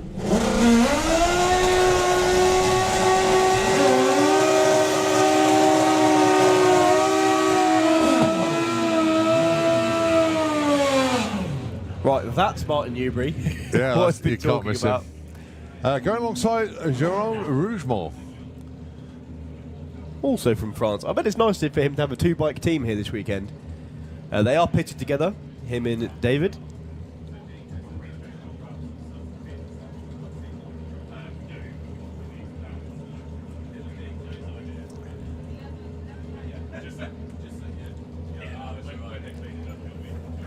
Well, low sevens expected numbers where we would like to see the bikes, but as I say, it's their first runs of the season.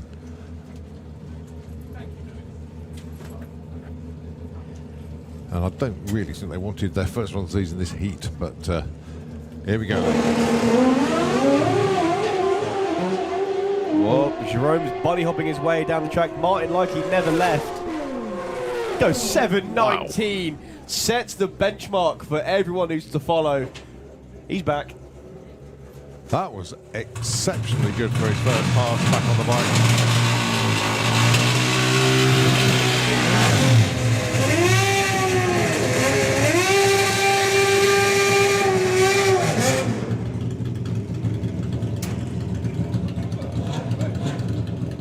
Well, the Bish, Martin Bishop.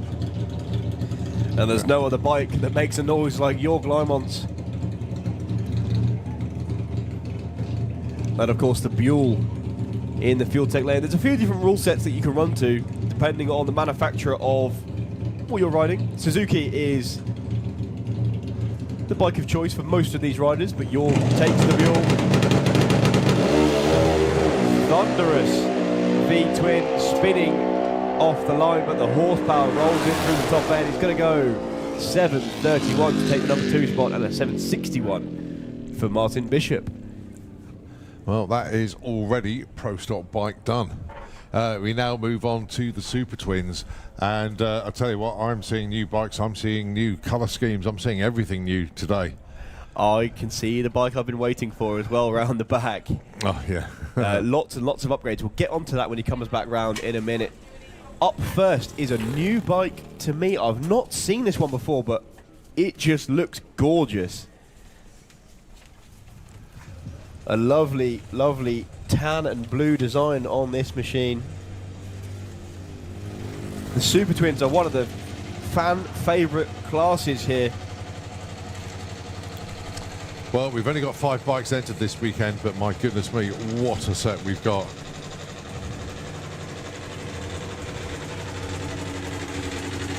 Shout out to Per Bankston, who I'm sure is tuned in somewhere.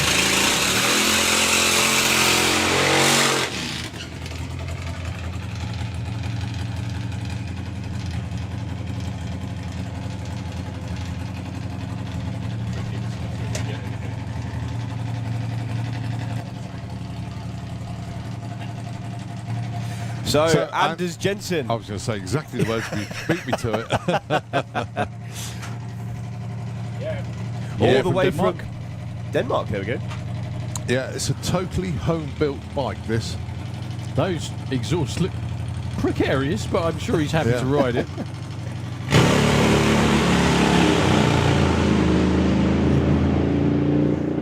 Well, just running out of cylinders towards the top end. 746, 164.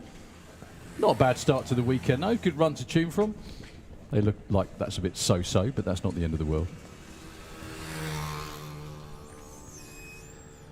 Right, up next, Martin Bueller and Chris Van Nimmen. Now, Martin's bike that you're going to see coming round into the Fuel Tech lane. Now, that's the kind of... They call them Nitro Harleys in the States, running with the IHRA, but that's the bike you tend to see with the scoops off the side, off the injectors. A lot more of a traditional layout, shall we say. Chris Van Nimmen's bike is a bit like David and Goliath. It's a lot smaller of a cubic inch compared to some of the other ones. There are 2 different rule sets where you can run a supercharger if you wish. None of those bikes are here this weekend. All naturally aspirated. These things really are the hot rods of the bike world. Issues from Chris.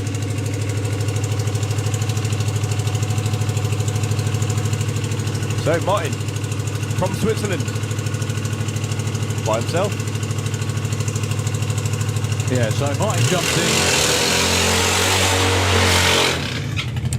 jumped in last season. The bike looks very purposeful, I think is the way to put it. Sounds it as well. Yeah, from here they look like big indicators, don't they? Looks like she should be... Well, straight into stage, not messing about at all, drifting over towards the wall, but he's going to go under power all the way to a 685, 203 miles an hour. I do believe that's his quickest run ever. He hung on to that really well off the starting line, but I don't think they can care at the moment. So over 200 miles an hour, 685. Well done, everybody.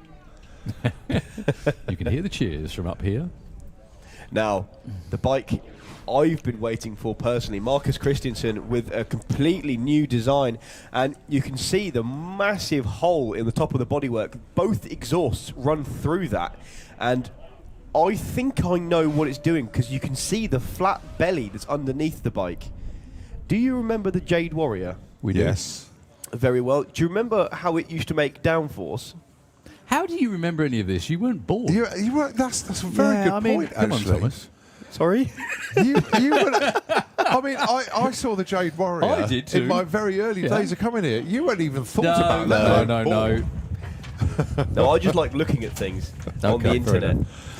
Oh, don't believe any of those. Don't believe any of those. Yeah. Ian will tell you about that. So, looking at this bike, you can see the massive tube that runs through the bike from the bottom to the top. The exhausts run through it, and what that's going to do, that's going to create a massive low pressure zone underneath the bike and suck it to the floor. Okay. It's free downforce. There's very little in the way of drag for it, and you've got no external winds or anything for it either. Wow. So basically, it's free grip with no drag.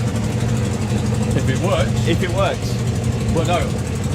Most of the things they try normally work. Yes, exactly. And what helps as well is the high pressure zone on top of the bike will help suck air through the exhaust. This is the quickest naturally aspirated bike on the planet.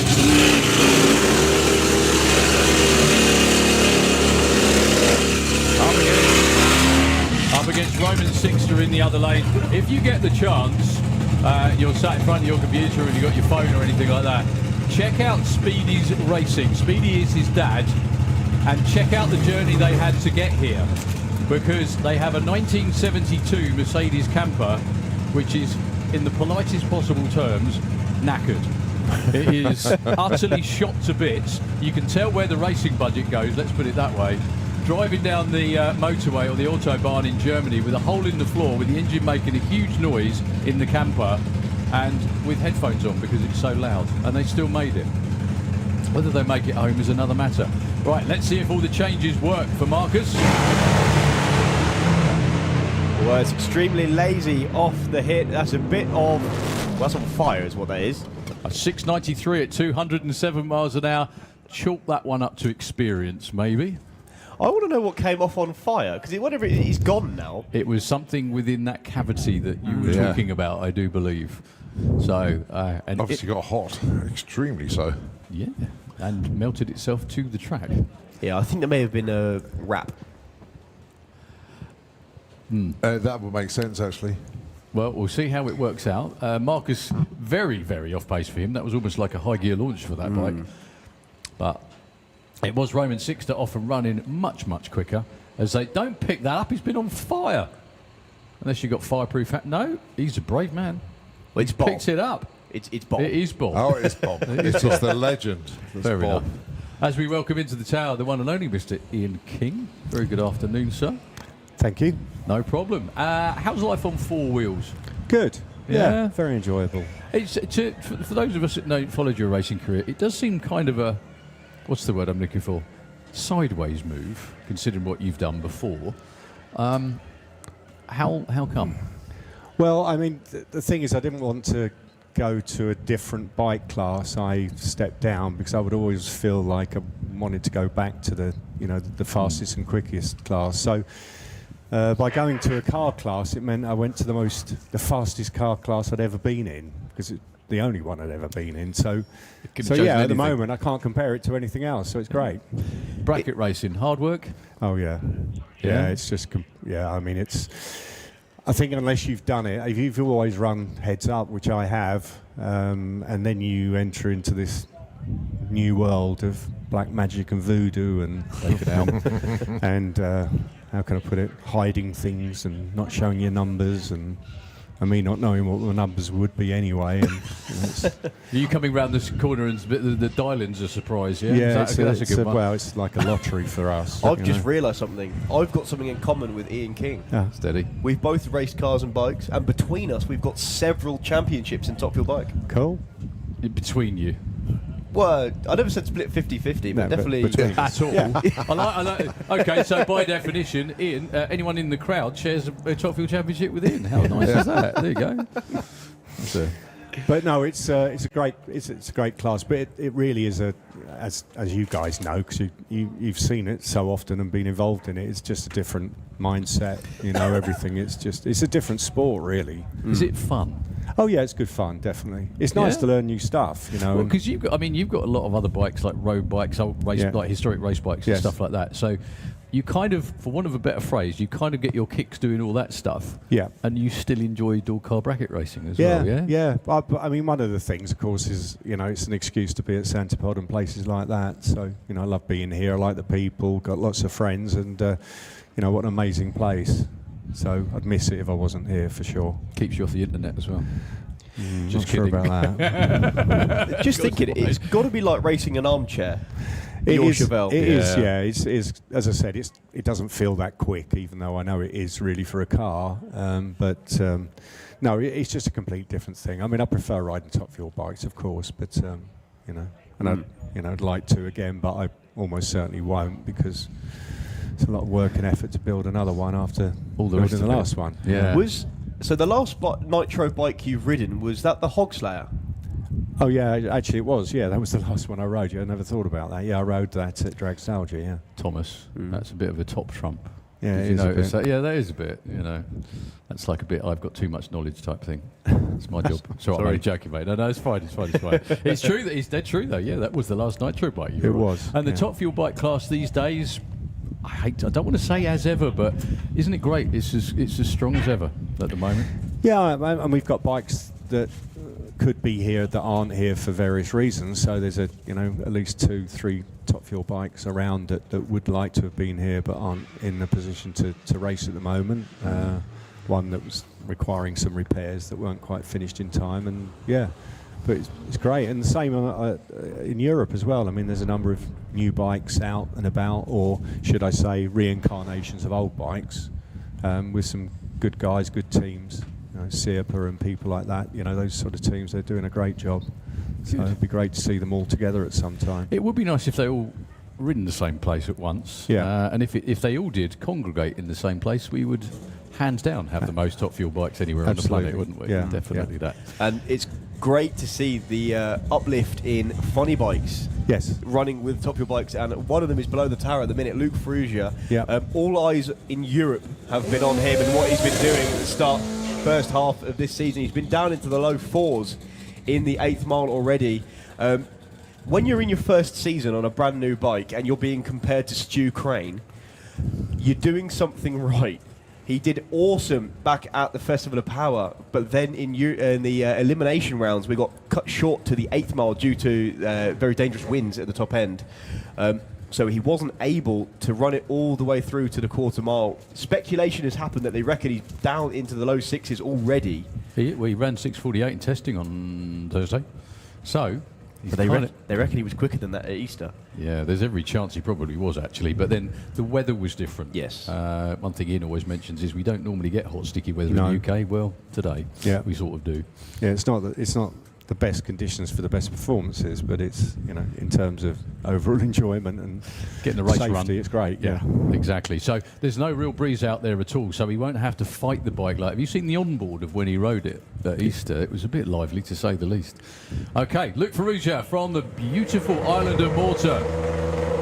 First qualifying run in FIM Top Fuel bike. And he blows the tyre off straight away. Testing is one thing, racing is another. Well, he's going to get a time, but it's not going to be one that he wants. Stu Crane's down there checking it out on the start line too. We've still got a whole bunch of bikes to come round.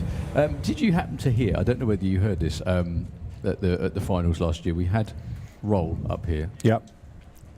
With some refreshingly frank comments, I think is possibly the best way of putting it. Bordering on funny, but it's good. Hey, people complain when things are too sterile and what's the word I'm looking for? Yeah, a bit too woke. Bit too woke. That's the one. None of that.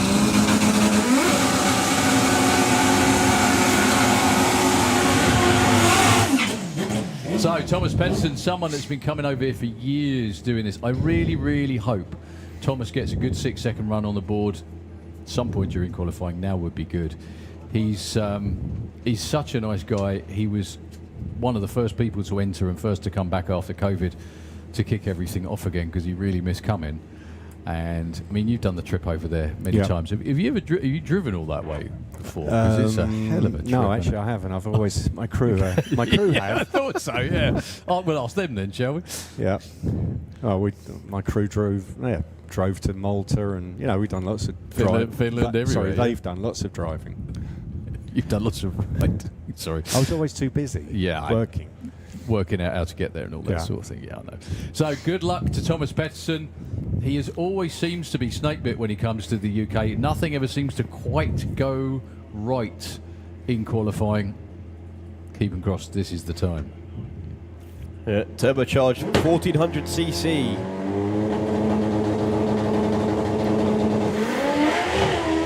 Little bit of tyre shake, but no issues at all. There's a massive wheel stand going on the whole way. That's the one. And it's a 683 at 185 miles an hour. I think the relief is palpable. That's what they've been trying to do for years.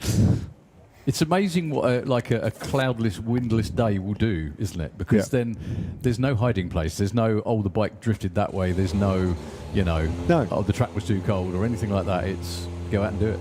Yeah, I mean, and nice shutdown area, nice and long, no big surprises, unlike other tracks when you find a kink in it or it goes downhill or goes uphill. Uphill was okay.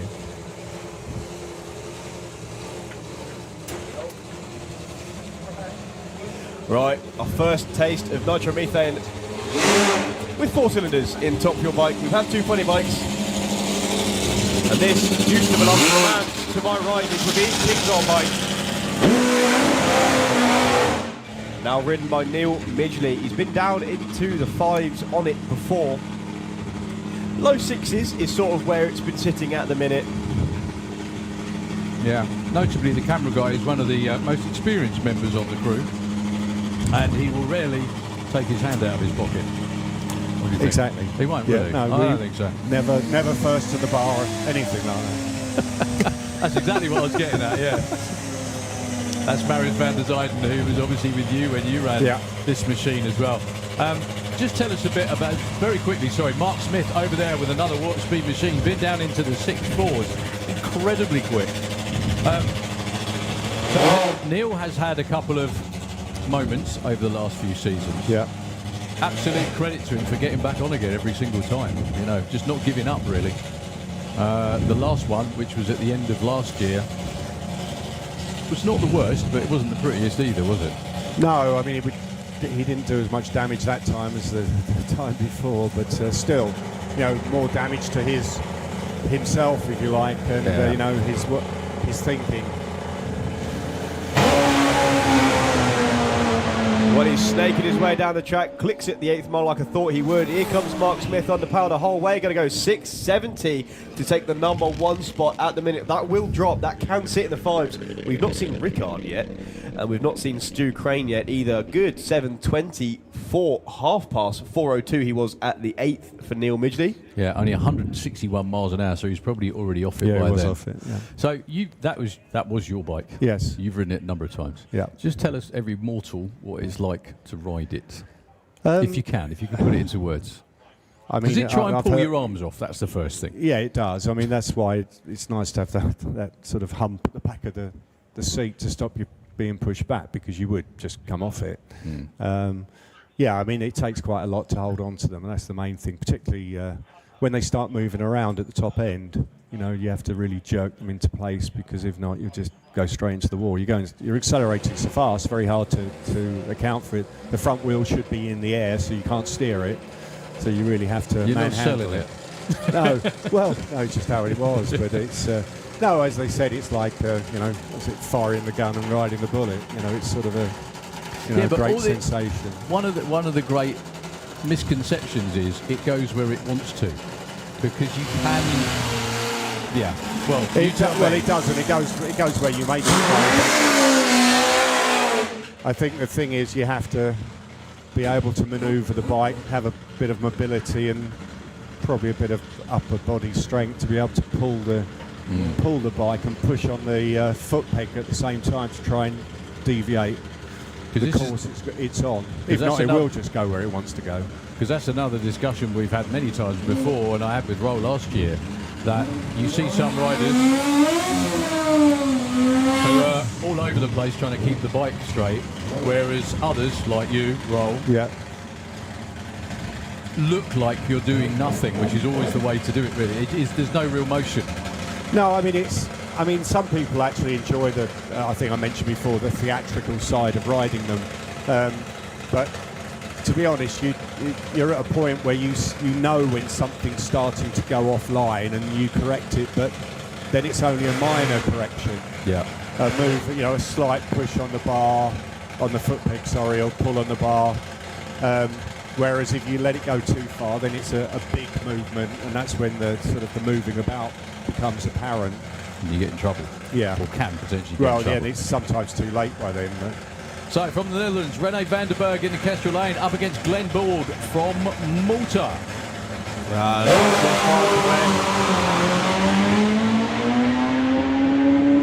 There's going to be another gear there somewhere, please, René. Good, 660, 202 mile an hour. That sounded like it was only in first, maybe second. I was just going to say, what was your interpretation of that? Because that sounded... I was waiting for the shift, and there wasn't one. It looked like it wasn't in. It looked like it was in high gear off the line. So I mean, you could see how much it picked up as it went down the track, from the tall gear. Do you know what? It's really amazing, isn't it? 660 at 208 miles an hour, and that looked quite pedestrian for a top fuel bike, didn't it? Almost, really. Well, nothing pedestrian about the next couple of pairs. Anyway, we've got jet cars around the back of the tail. We've got Super Street Bike. Jet cars will be at the end after Super Street Bike. Quick sweep of the track, actually, after that one for Glenn Borg, unfortunately. So, one question I've got for you, Ian. What is it about Stu Crane's bike? Because it's not the same body style as all the other ones run. A lot of them run the booster style with a booster engine, but I know that's different. Yeah, so, I mean, you're talking about the style or the actual engine? Yeah, well, because the engine has to match the body style too, doesn't it, I think? No, yes-ish, but it's very loose. I mean, fundamentally, you have to make it look... A funny bike has to look like it was based on a standard road bike. So, yes, you should follow, but... Stick the lights on is what you mean. Yeah, I mean, for example, the engine that Stu and the Walk Speed guys run, which is based on the Suzuki GSX 1400, that was an unfaired bike anyway, as standard. So, so even putting a fairing on means it's not looking like. But that's not the point. The point is to make it look like a road-going bike. And then engine-wise, of course, it's been more traditional to run the older Kawasaki KZ, Z1000 type engines and Suzuki GS1000, GSX 1100, 1150 engines, whereas Stu runs the GSX 1400 platform, but then develops them a lot to tune them using a lot of his engineering expertise and sort of adding bits to make them stronger, better, quicker, faster. Starts from scratch and makes it better, effectively. Yeah, that's the idea. Yeah.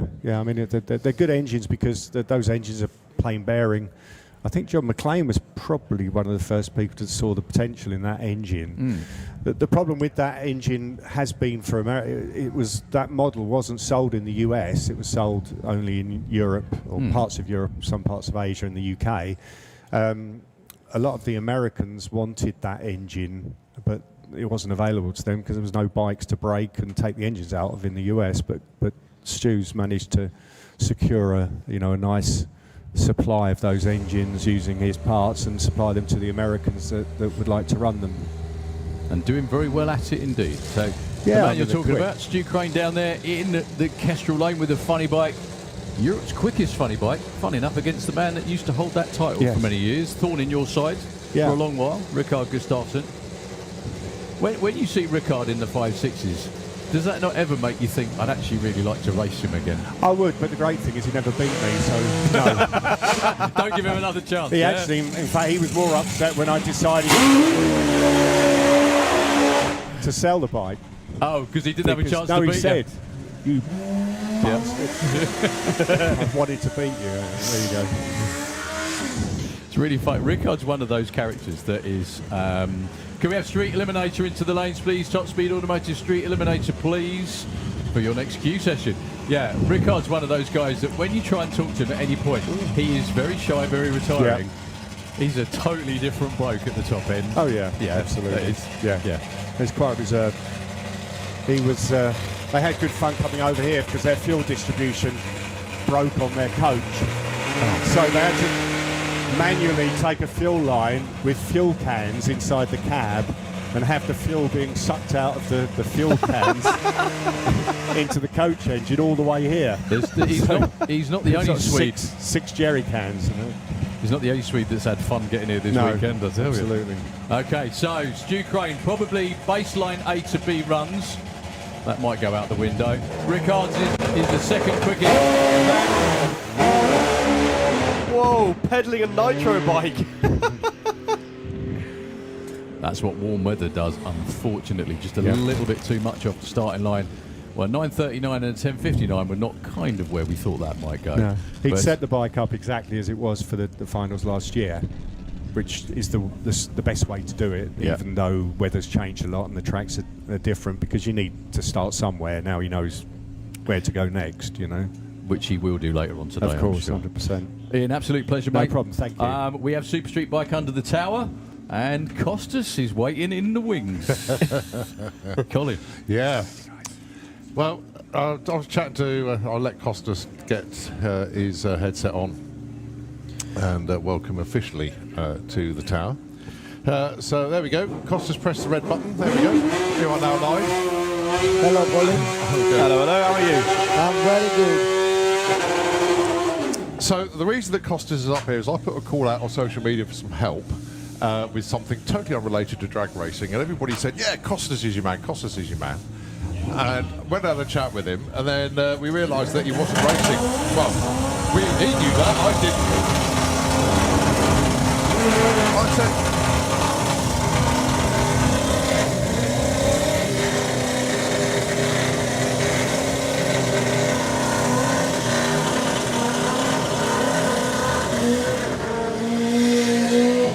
That must be a new tyre. I said, come and join me at the tower for the main event, and here he is, Costas. Thanks ever so much indeed, mate. If only to help us with all the name pronunciations, but then we know you're from Bristol. Yeah. Yeah, I live just outside Bristol, yeah. So, obviously, we got our first pair here. Now, Costas, obviously you're not running this season, but we're going to see you out back faster than ever next year. That's the basic plan, isn't it? Yeah, absolutely. Yeah. You have been in the sixes. You're part of Jake Michel's JK Raceworks team. That's our first pair here. So obviously we got the Greek invasion. Do you know much? Do you know these guys very well at all? Is this like first time to meet them all? Yes, most of these guys is friends of mine for many years. Yeah. Well, they've opened their accounts for the 8:36 and 9:35. Fair to say, I mean, we've got 8 bikes in Greece this weekend. It's phenomenal.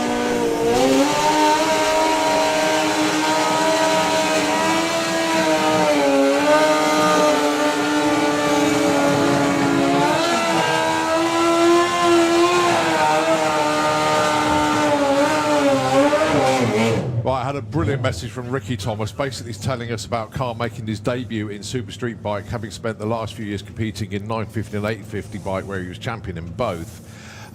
He has been a best of 7:33 at 203. He cracked the 200 mile an hour. He really wants to be in the mix this weekend. The key thing, I think, is qualifying, isn't it? Yeah. Yeah, massively. And it's cool to see some different combinations this weekend. That's a nitrous Hayabusa in the Fuel Tech lane. Carl Thomas going to go all the way through. It's going to be a low 7:23, 204 mile an hour. New personal best on both ends for him. And an 8:95 for the nitrous machine in the Fuel Tech lane. Now, Super Street is one of these classes which is really difficult to commentate over because they just keep coming. Yeah, but that's the whole idea. Have you had a chance to catch up with everybody yet?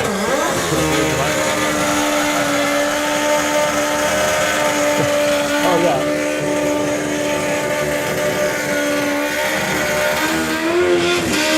Yeah, what I was trying to say, we had a chance to catch up with most of these teams during their setup and everything. Everybody pretty happy? Yeah, very happy, yeah. Really happy. Yeah. Anybody gunning for, like, obviously everybody wants to run fast, but anybody running a combination you're looking at and go, oh yeah, looking good, or? Yeah, definitely Casper is looking for good times. Yeah. And where do you think, we'll let this one go through. Yeah, very flat the whole way. It's nice to see a few different body styles. That's a Gen 3 Hayabusa. We don't get to see that much in the UK. 897. Yeah, Christos opens his account there, 140 miles an hour. I can't remember where I was going with that one now. It's got things that the bikes are going through so quick. What was your guess for the bump spot? Oh, yeah. I will say 723 for me. Yeah, I said 763. Only because that's all that was left on the cheat sheet that they had. Yeah, I was in the 7.3s Yeah. because let's say all the good numbers are gone. Right, another of our Greeks in the Kestrel beer lane. Now this one's quite cool because this is the first bike I've seen that's running the winglets on the front end. I don't think you're allowed to add wings to a body style, but if they come like that from factory, you're allowed to run it. So this is a TTS Hyperbusa bodywork, which has the winglets, so you can absolutely run it in Super Street Bike. Awesome idea to keep the front end down. It costs us, obviously, you've had yours on the rear wheel just about every increment down the track. So that's a good idea. Simon Gormania from Malta, he's one to watch this weekend. That's a 6.6 second bike he's on. But blazes the tyre. In fact, they both do. Yep. Not optimal conditions at all. In fact, the Hyperboost is still spinning the wheel all the way down at 1,000 foot. You finding this frustrating? It is a little bit. Yeah. So what's the plan? Obviously, Jake's building a new bike for you. Yep. Maybe at the end of the year, or we're waiting for next year? What's the process? Hopefully, we're looking for the end of the season. Just to have the last event of the season, just to test the tune a little bit. Yeah. But definitely next year we're coming back. I'm coming back. Yeah. Now that you have been in the sixes. Oh yeah. Where have you got to be in Super Street Bike? We've got to be, you've got to be like 6.5s now, haven't you? Yes. Possibly 6.4s in the future. Do we think is that achievable? Because you've got a restricted wheelbase, haven't you? That's one of the things that does hold you back. I believe it will take a little bit time to achieve to see 6.4s, but definitely see 6.5s very soon, possibly on this event. Yeah. And 6.4s is, I think, it will be achievable in a few years' time. Yeah. Engine combinations. Obviously, turbos is the only way forward in Super Street Bike. You've got to keep that front wheel down. That's the other thing. And you have a very small contact patch with the street-based tyre. But how do you manage to, I'm guessing through boost control and everything, is to try and keep the front end down, because you see a lot of the bikes where the wheel is literally just hovering above the track. So there's literally almost like 95% of the weight on the back of the bike. Yeah. But how do you manage to keep it there? What's the science? Oh, or is it body work? What is it? It's combination of tricks. It's it's hard to explain. It's just many combination of tricks and methods we use. Fuel. I mean, a lot of the bikes are on methanol now. Yeah. Is that pretty much de rigueur all the way through the field now? Absolutely nowadays. Yeah. Absolutely. Yeah. Right. Okay, we're just waiting with bated breath for the next ones to come around the corner. We've just been given the signal to fire them up. Yeah, there's some really, really cool bikes in this class this weekend. You've got more combinations there than I think we've seen for a long, long time. A few 1,000cc bikes. Jack Shirk and Casper, that Kostas has already mentioned, around the back of the tail. They're definitely ones to watch for the 1,000cc boys. You've got Nicholas with the Triumph coming around in a second too.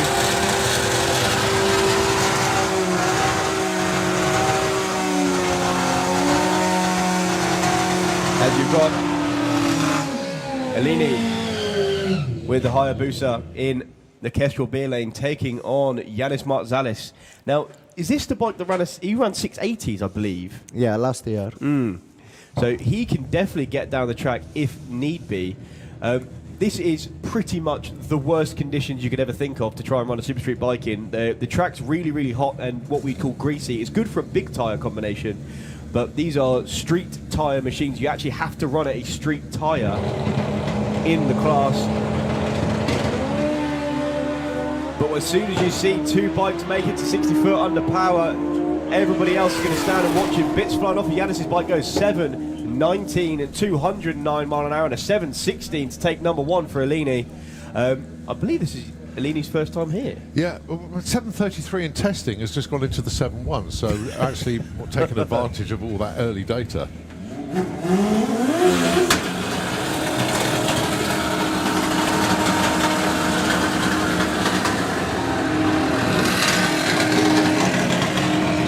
Another one that took advantage of the testing was Nicholas Chrysanthopoulos down there. Now they went 7.05 at 208 on the test day.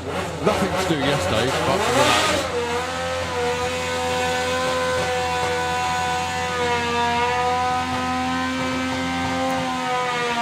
Yeah, I believe if he fits the 60 foot, yeah, he's definitely looking for 6.9. I was going to say 7.05 in testing. Got to be looking for sixes today. Has he been in the sixes? No. So it will be a first time if he does that. Yeah, I believe he's very, very close. Well, it's the quickest of what it is. There's no one else who's taken on a Triumph Tiger. It's a 1050cc 3-cylinder. Pretty much every performance part on it made by the team. 121. But that's wheelie number 2 at the 8th mile. Still going to go all the way through with a 740, 203 miles an hour.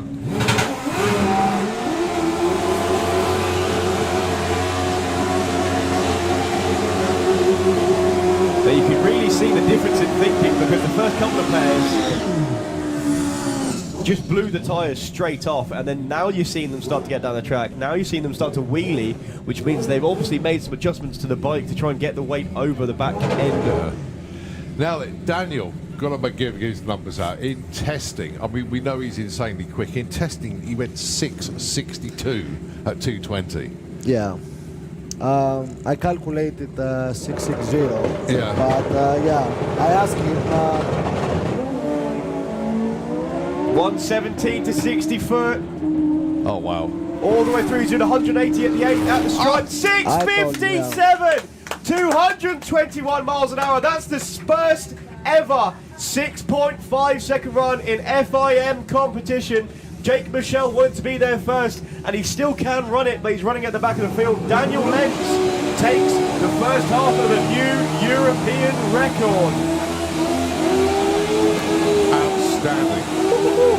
You said it was going to be this weekend. Yeah. I don't think anyone expected it to be the first pass, not in this heat. Like I said, I calculated 660 last night, so it was so close. Yeah. It was looking like definitely we'll do 6.5s. What I find interesting, he was, and I'm going to say this tongue-in-cheek, he was only 117 to 60 foot. He was 115 in testing.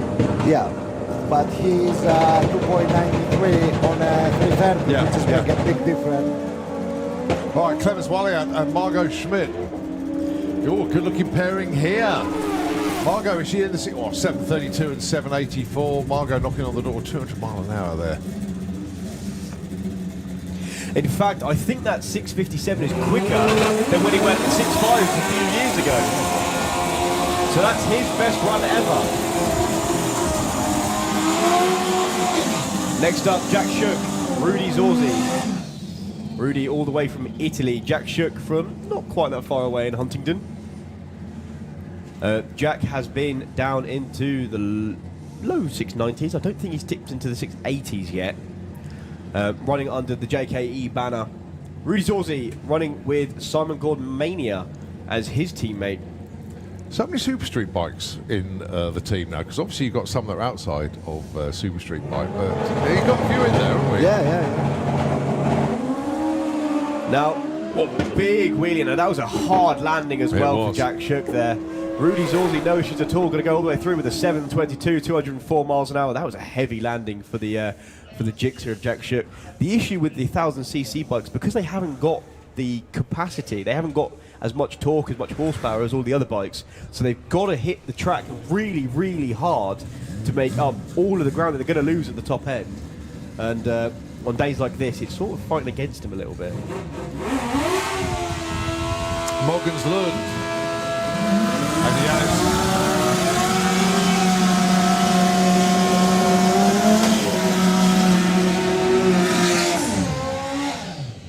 So Denmark and Greece here.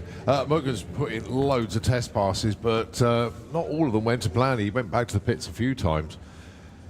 Hopefully it all come good today, because that's the thing, you're only going to get 2 runs today, only going to get 2 runs tomorrow. That's on the schedule, and then you go straight into eliminations.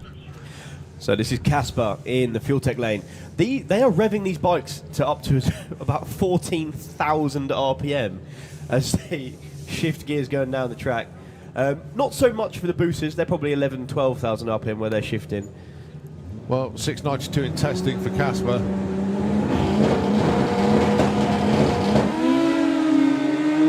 117, 60 foot, 119 for Mogans. What a race this is turning into. 6.9 flat and a 6.76, 218 miles an hour. That puts him up to number 2. Yeah. And I think that's one of his quickest runs ever with the 1000cc. No, he's been Is it not? He's been there 669. Is he? Yeah. Woo.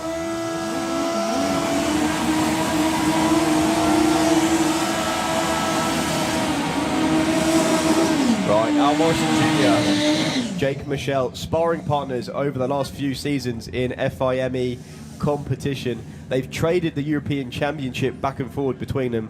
Jake Michelle came into this weekend wanting that first 6.5 second pass. He's never been there before. Daniel Lentz has been. That's the first time we've seen it in European competition. Al Morrison Jr. looking to run back into the 6.6s. This is not the weather for it. Just makes it oh so more impressive as Alan gets his bike just about as sideways as you physically can. Jake pushing towards the centre line, don't cross the stripe. 694, 214 mile an hour for him. Rolling off the throttle early, I believe, as he was trying to keep it away from the centre line. So your number 1 qualifier and the first half of the European Championship, 6:57, Daniel Lentz. But Daniel's got 2 tenths on the field already, and that is going to be a surmountable gap to close. It really is. And of course, we have a bump spot of 9:35. That is going to drop. That is definitely going to drop. Definitely. Look forward to seeing you for the second session. I know you're going to go around, catch up with all of the Super Street bike riders, get all their stories, and more interestingly, get all their excuses. Yes, yes. We mean that tongue in cheek, of course. Costas, thank you ever so much. Thank you very much. Thank you for taking up my invitation. Yeah. That was, Thank that you was very the key much. thing. I see you on the next one. Yeah, you definitely will. Okay, Costas Giannopoulos here will be back out next season in Super Street bike, and a bike that Jake Michelle is building specially for him. And the only reason that Costas is having this bike built because he wants to be super, super quick. Thanks very much indeed, mate. Wow. And what do you know something else that impressed me? What's that? In that session? Your knowledge on the bikes. I mean, so I'm blown away by everything you knew there. Crikey. I've accidentally become friends with them all. I think that's what it is. Right. I know you run in the bike classes. Would Super Street bike be something that you would like to do? Oh, yeah, if my bank account let me. That was Cameron Cordell taking the number 1 qualified position. You were brave calling him Cameron. He only likes Cam. Oh, I apologise. Yeah. Always remember that one. Okay, Cameron Cordell taking number 1 qualifier. Yeah, you got it. By virtue of being the first one down the track in qualifying. We saw these kids yesterday. Yeah, I do mean kids. Ages 8 to 18. I'm not sure who the oldest one in the class is at the minute. I think it might be Holly King. Yeah, but she's doing an awesome job in the signing on office these days. So, yeah, she was scrutineering the weekend before. But now she's racing. Absolutely cool. So that's Brad Morrison going to go to a breakout, and Kyan Lester going into the number 3 spot. Get your arms ready. There is Jackson King waving to the crowd. He's a great look. Oh, everybody's waving back to him. We like that. Well done, Jackson. Now it's a dialing class, don't forget, to the 8th mile, not the quarter mile, but these are our stars of the future, they really are. So the Section 59 Racing Honda taking on the Morrison Racing. Oh no, that's the wrong bike. Ah, hang on, let's get it swapped around. Because we know it's Jackson down there. There we go. Now, Anouk Bergering, $847. She was, so Anouk was doing everything between 48 and 51 in testing. So very, very consistent indeed. And Anouk will get there first.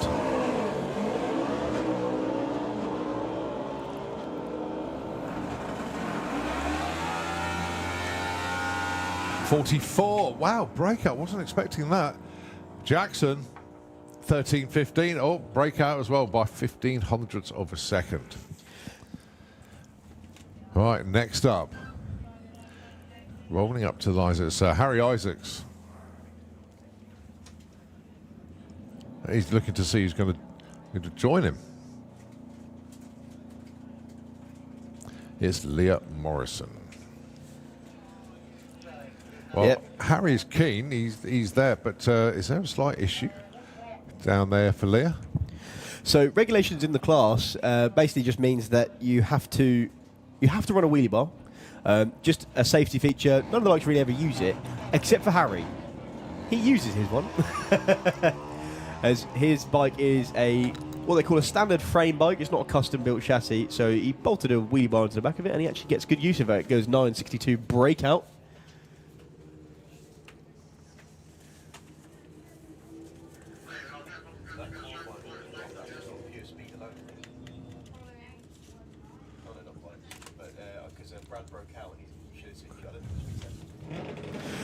Leah Morrison fixing very quickly whatever the issue was on the start line. I think as another safety feature they have to run, they run a lanyard that attaches to your glove or your leathers somewhere, so if you were to unfortunately vacate the motorbike, it would cut off the ignition.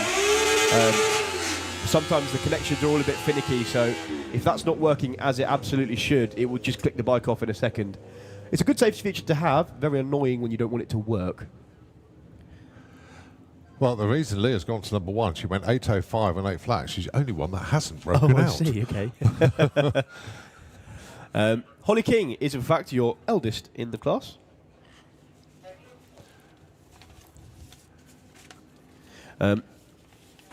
Almost too old. She's got one more year, I think, unless she turns 18 this year.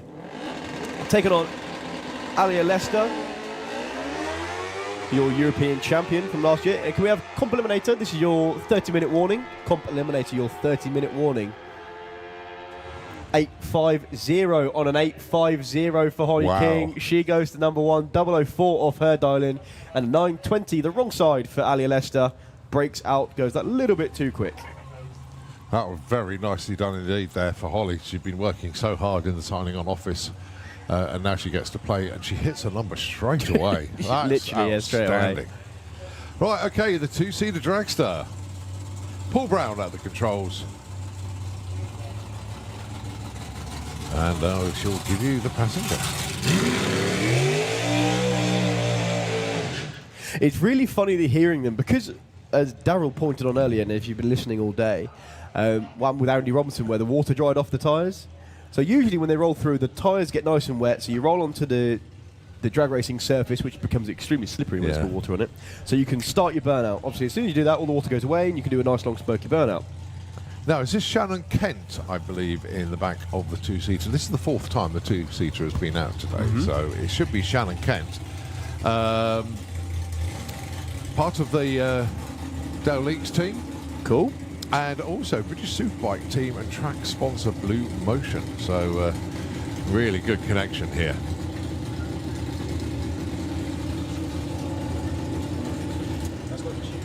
All right, okay. So Paul Brown then with the Thrill Riders, making sure that the passenger is pushing themselves back in the seat so that the helmet doesn't go bang and thuds the back of the roll cage.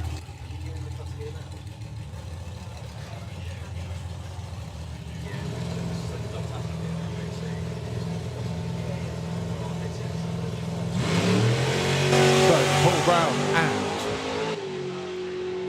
and Shannon Kent, off they go. And that's later 3 at 166 miles an hour.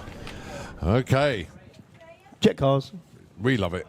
And we have the Jet Dragsters this time, with Martin Hill and Fire Force number 5 taking on Julian Webb. Not with the split second dragster, but with the Spider-Man jet. We absolutely love this. Yeah, he's brought his drag car out to play rather than his...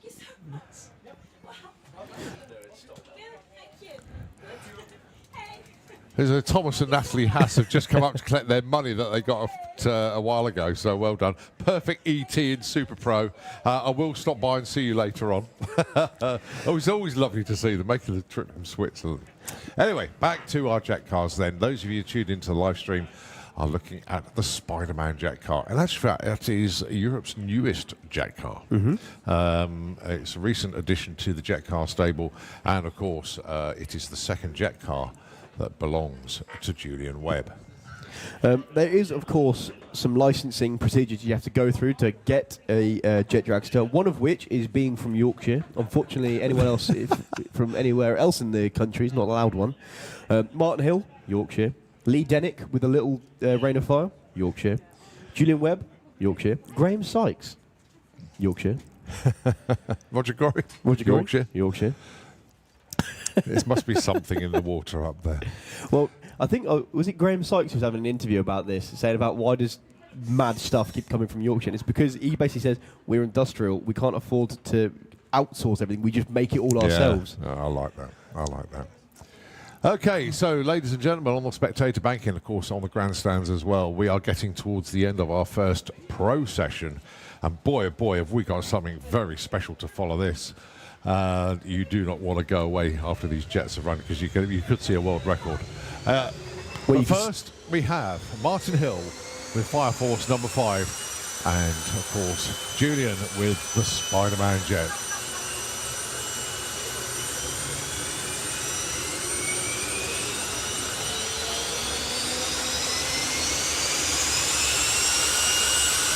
We have Supercomp into the pairing lanes, please. Supercomp, let's have you into the lanes. Okay, side by side jet cars for the first time here at the main event. Julian Webb and Martin Hill. I'm sure Martin is allowed to go home every now and again, but every weekend that we're playing here, he's also coming for a play with his massive stable of jet vehicles. This is Fire Force number 5, the newest of the bunch.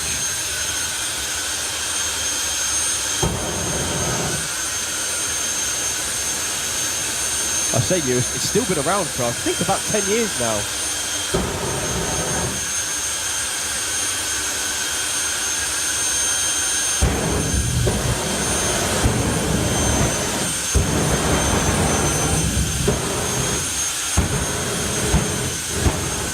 Now you can only imagine that they can hear the afterburner from the other jet, because they sit there and have a proper barking match at each other.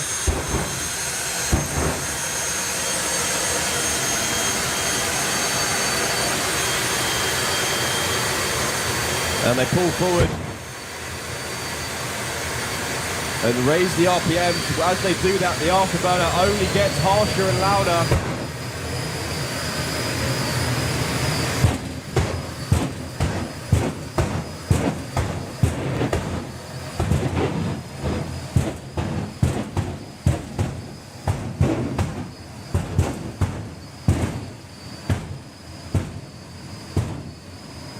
Well, fair to say the tower is absolutely rocking as the two jet cars now make their way up to the line.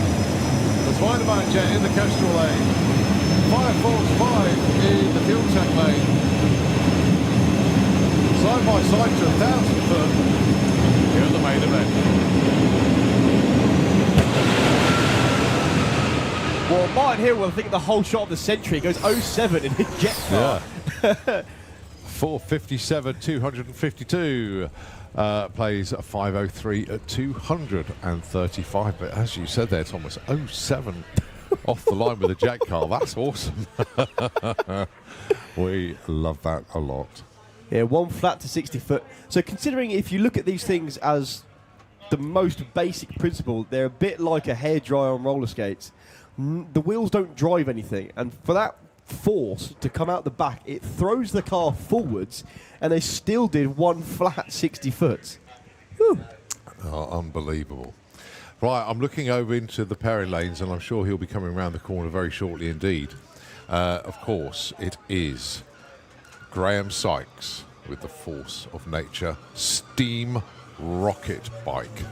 Yep, you heard that right, the Steam Rocket Bike. Now, obviously, here he comes. Yeah, the mothership, as they affectionately call it, is bringing the bike round. Now, there's so many facts and figures that I can give you on this machine, but nevertheless, it is the quickest accelerating machine in the world.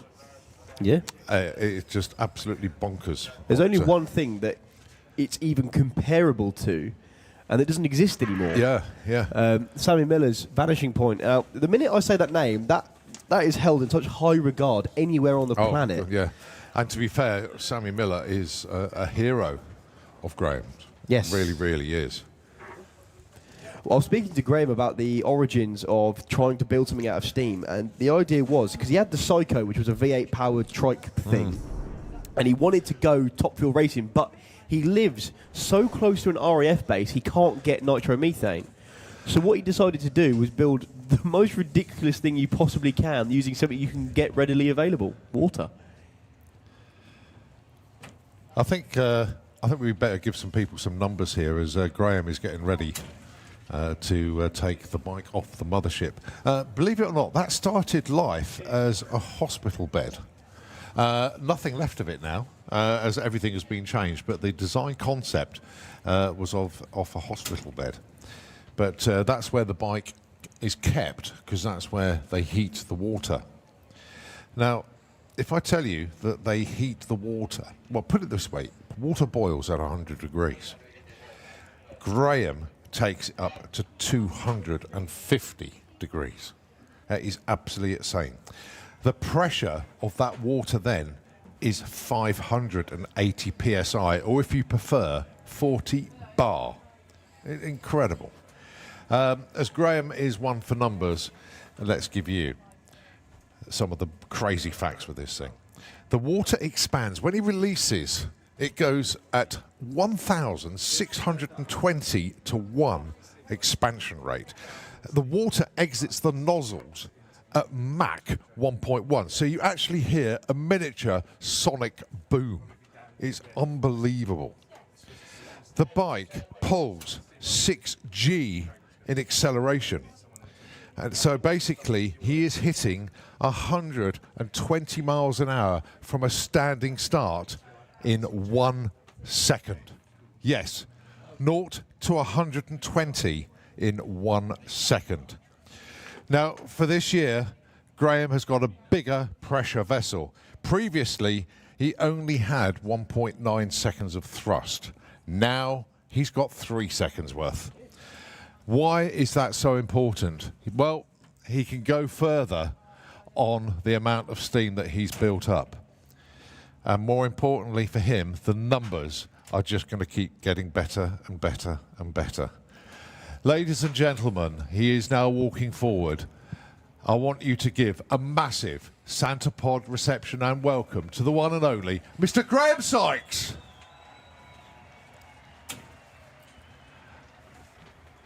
Great to see Graham here.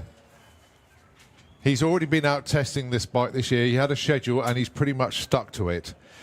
We have seen this bike run to the quarter mile in 5.503 seconds at 209 miles an hour.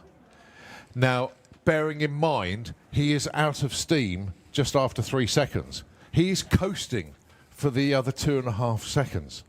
He's out of steam. And you will see the bike literally as it goes as near to the 8th as we can call it. I'm trying to give you a visual reference.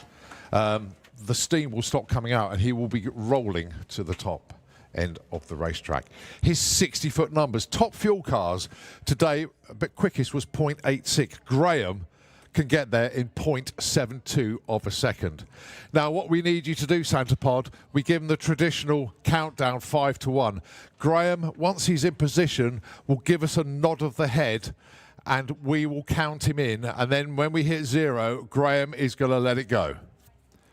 The best of luck, Graham. Conditions are pretty much fantastic for you out there. A little bit warm, but keep your eye on Graham. Watch him dip the head.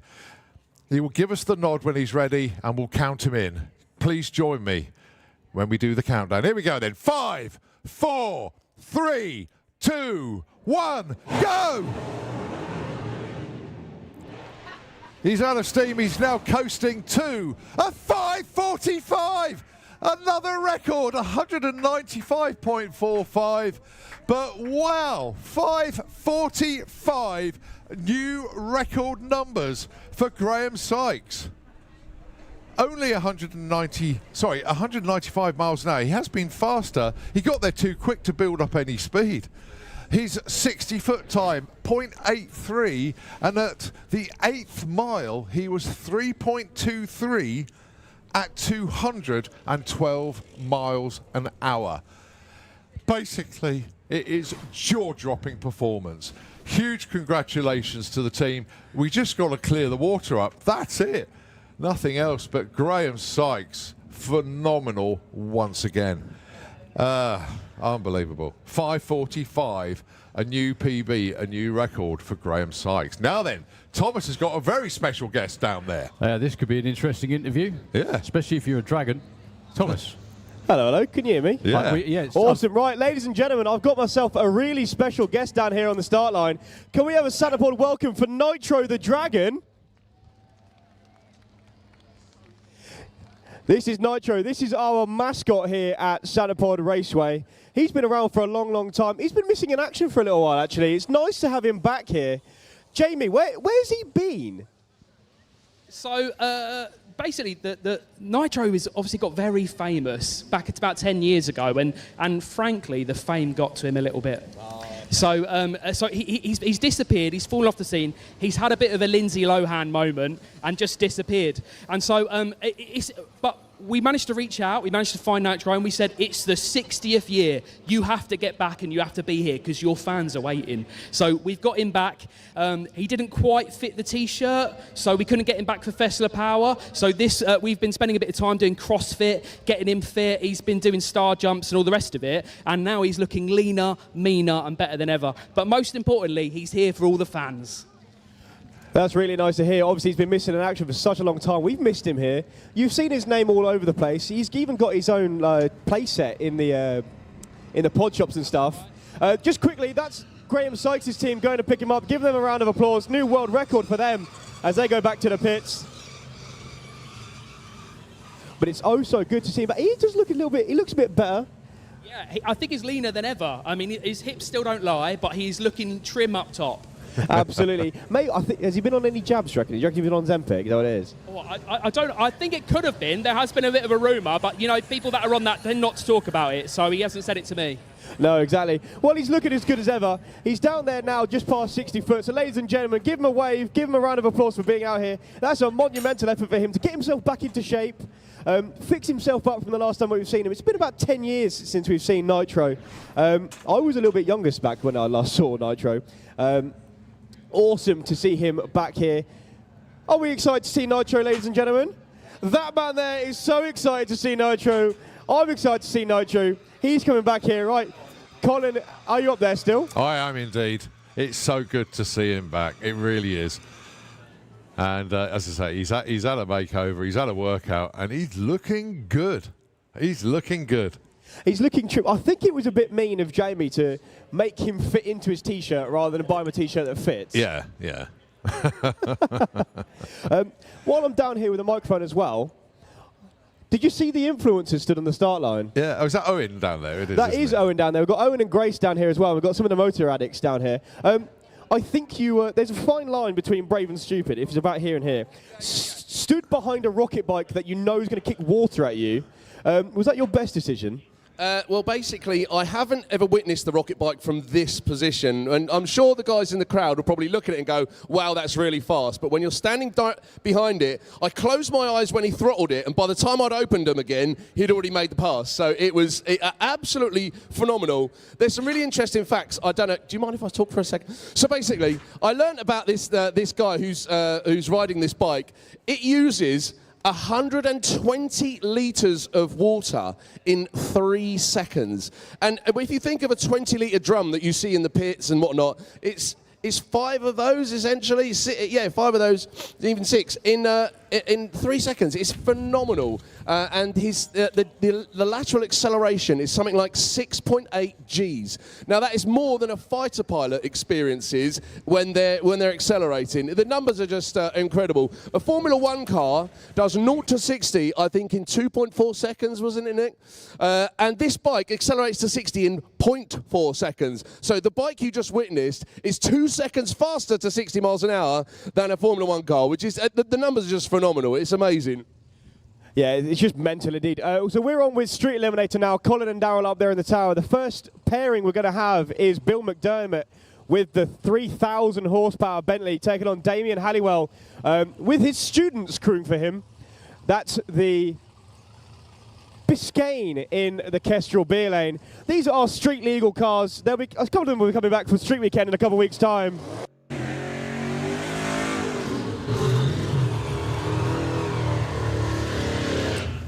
Okay, so good to see Thomas, but even better to see Nitro out there. Okay, here we go then. We continue with qualifying. And it is, of course, Top Speed Automotive Street Eliminator. The Bentley, the BMF Bentley of Bill McDermott taking on Damien Halliwell, the Jack of Speed, the Biscayne. Now, Damien desperate to not run a 9, otherwise he gets his head shaved. So if he can go 10.01, it'll be a PB without having to lose all his hair. Bill would love to get deeper into the 7s. He's already been 7.59. But let's see. Got a big shout out to all the students that helped put this car back together. It is your car that is out there. Just told a bit of the story yesterday.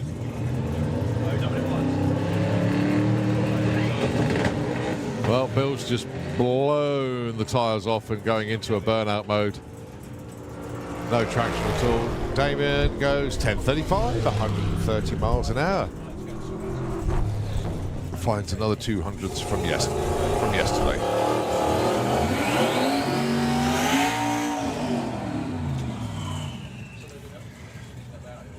All right, next up then, Joe Baxter, the winner of the Festival of Power final. The reason we're mentioning that, we did that final yesterday. Going alongside your reigning champion, Rob Carter, with Percy the Passat. We've got 2 7-second cars here, but wow, Joe Baxter, 7.09. He's got the #1 spot at the moment. Sorry. He is #1. Yes, he is. He's yeah. #1, yeah. So didn't No, I there thought Andy had times he went 7.1 yesterday? Yeah. Oh, they've gone. Ooh. Yeah. Okay, Check that numbers out. 1 and 2 in the championship last year, I think. Rob Carter and A spinning. Joe. Well, Both of them, yeah. 003 light for Rob Carter. 8.09 at 136 for Joe.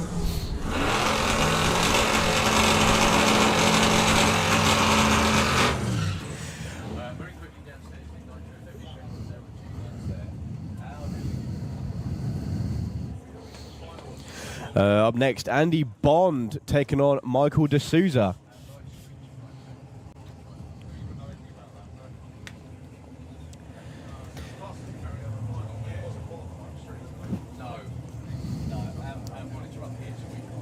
Andy Bond went down into the 7.1s yesterday in his final race with Joe Baxter.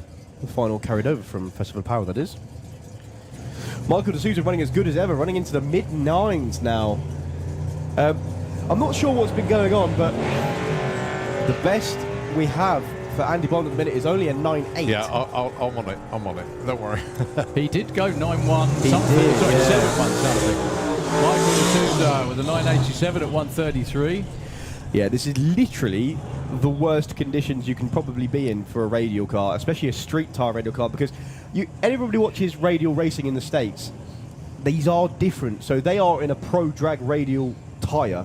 It's similar, but it's a lot stiffer, a bit wider, no different compound, a lot softer of a compound as well. These are ET street tires, which is a whole different ballgame. They're essentially not as good, but they're street legal. So when you've got cars like Mark Sheridan down there with a Pro Mod engine, essentially, it's a bit tough to get it down the track.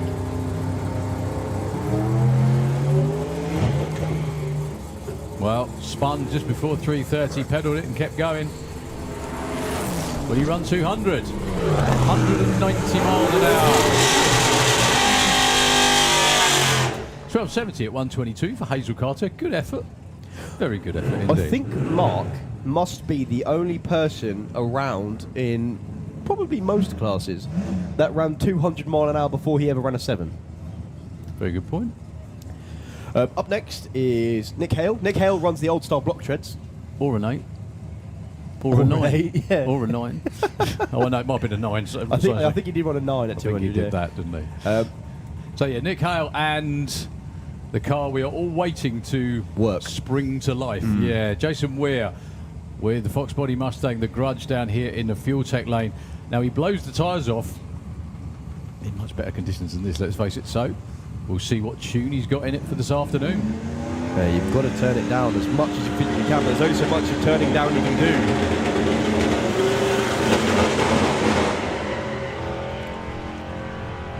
Well, the traction control did its absolute best to maintain any sort of traction there, but when you consider that that car makes the same as Andreas Arfeson's Pro Mod in horsepower, it's going to be tough to tame through a street tyre. Yeah, exactly, yeah. Good run for Nick Hale, 10.5.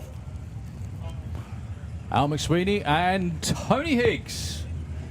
Just to confirm, Andy Bond 7.16 with an 8 when That's he went right. alongside Joe Baxter. So, but it's not on yeah, the... we'll get that corrected. Okay. Get that amended. Yeah. Okay, we're not far off going back into our second pro session of... In fact, we've only got this in Super Comp, I think. Is that right? Correct, yep. Okay, Al McSweeney and Tony Higgs, your next pair. Tony with the Capri, Al McSweeney with the Evolution.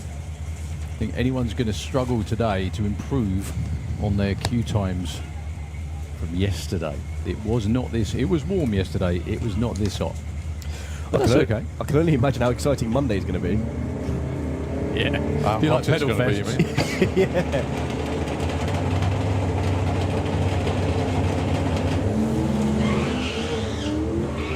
But neither made it, unfortunately.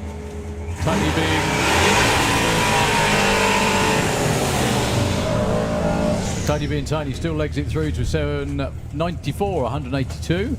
See, 7s are possible. They are. Just takes 2 or 3 stabs at the throttle to get there. Yeah, one of the most impressive things that I've seen all weekend was Nigel Hale managed to spin the tyres with the truck. Yeah, that shouldn't be possible, should it? It's got more weight than the moon. Exactly. Up against Rob Slater with the 57 Chevy.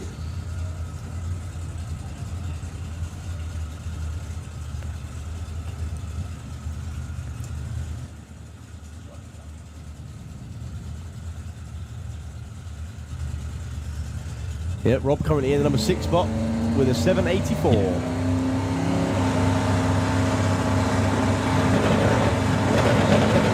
More. There we go.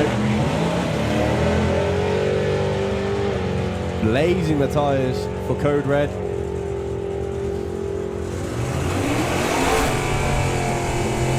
Wow, 10.18 for the postcode on wheels. Nigel Hale, very nice run indeed. One of the quickest runs of the session as well. Right, Jack Petley, 8.21. That was a new PB for him yesterday. And he's got Joe Stevens for company, 8.55. Well, fair dues to Jack. He's gunning for the 7s, to be honest. I think he's going to come right here, right now, but the car is on a mission. It really is. Yeah, there's always times where it's quite difficult to start setting up a car, especially when you're aiming for a number. When you get conditions like this, especially for cars like these, this is just horrendous. It's as worse as you possibly can get. Yeah.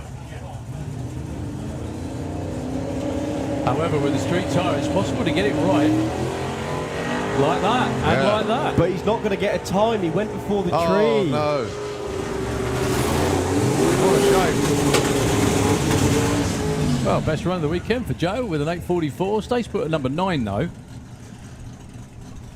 So another car that has struggled to get off the line. This is Steve Venables with the Mustang. Can you imagine the scene? 11 o'clock at night, I'm going around having a walk around, and I go into Dale Leaks' pit, and there's myself, Dale, and Steve Venables just chatting about Steve trying to get into a... Well, Dale trying to convince Steve to get into a Fuel Funny car. He says, no, look, it's easy, going through the motions and everything, and Steve's going, If you're watching on the live stream at home at the minute, that is the Bloomberg team warming up their Pro Mod. They're not going to be too far away. Well, Davey's got it figured out as well. They both have, actually.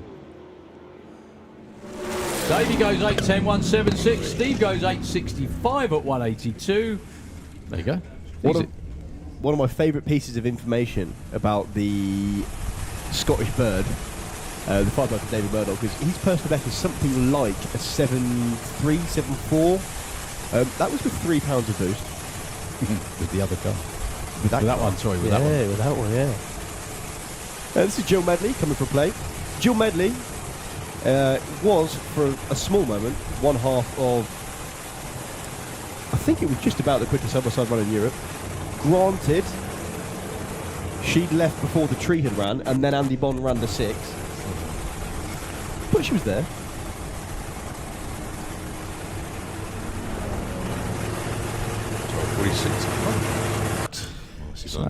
We have one more class before we go back into all the loud stuff again. I think it's just Super Comp, is that right? And then we are back on. I'm reading, sorry, I've got it right You've there. got it. Yeah, I've looking for it. pitched it before we go back into Comp Eliminator, so I better get on my bike then. If we've only got one class. Yeah, we've got Super Comp, and then our pro session. We kicked off with Fire Force 3. So Martin's going to be hot lapping, but different car. And then into Comp Eliminator and everything else that you saw earlier on. Going to be fantastic. There will be more sportsman qualifying this evening with Junior Dragster, Pro ET, Super Pro, Super Gas, Street Eliminator, and Super Comp. If you're wondering why, hang on a minute, we've just seen Street Eliminator, and they're going to be coming out again. The idea being that Pro ET, Junior Dragster, Super Pro, and Super Gas already ran this morning. They were first out. So indeed. Obviously, Street Eliminator, Super Comp will be on the end of that session there. Don't forget, tonight, 9:45. Everybody needs to be, well, certainly looking towards the spectator banking if you are pit side. Oh my God, I just looked over there and I saw a motorbike jump over the banking. Did you see that then? Was that from Live Action Arena? It is. The Live Action Arena is obviously in function at the minute. You said look over to the banking. I did, and I saw it. Oh, Look, there it is is again. Yeah, I caught it that time. Yeah, Live Action Arena in full swing at the moment. But no, seriously, tonight, obviously we've got live music as part of our celebrations here, but we have got the drone squad here tonight. And the reason is the time change from 9:30 to 9:45. It just gets that a little bit darker. And we have got a very, very special drone show lined up for you this evening. So we really hope that you can all stay and enjoy that with us. It's going to be absolutely fantastic. And of course, get hold of your race weekend programme. It's only £3 from the Santa Pod shops on site. The main one, of course, in the pits by Half Track. Secondary unit next to us here by the tower. That is in the catering area. And then you've got the third unit up past the Live Action Arena.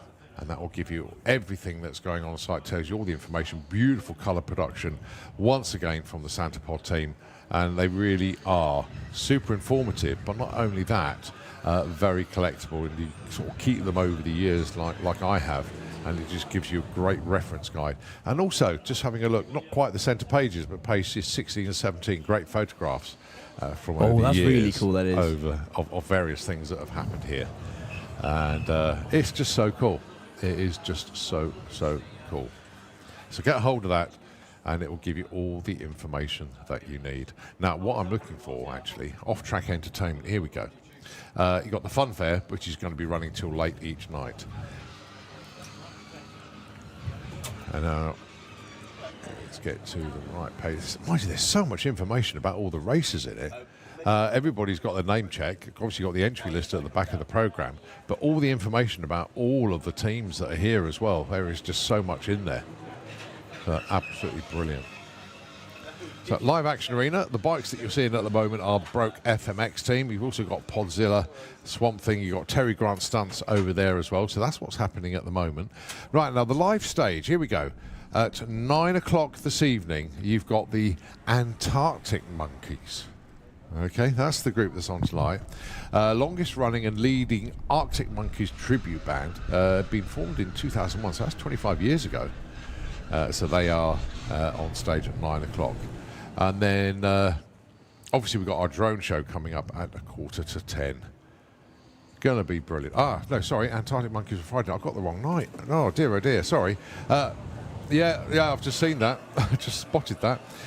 So on Saturday, Whiskey Flame is the act on at 7 o'clock. And then after the drone show, it will be Light Coombs. And there's a boot stomping night with Light Coombs UK, the ultimate Luke Coombs tribute. Full live band, going to be absolutely fantastic over there. And I think pretty much anybody that isn't asleep in the pits will be over there enjoying everything that's going on. I've heard he's not that liked in Oklahoma because there's already no love in Oklahoma. Yeah. Did you? Oh, of course they did. Yes, I remember now. Yeah.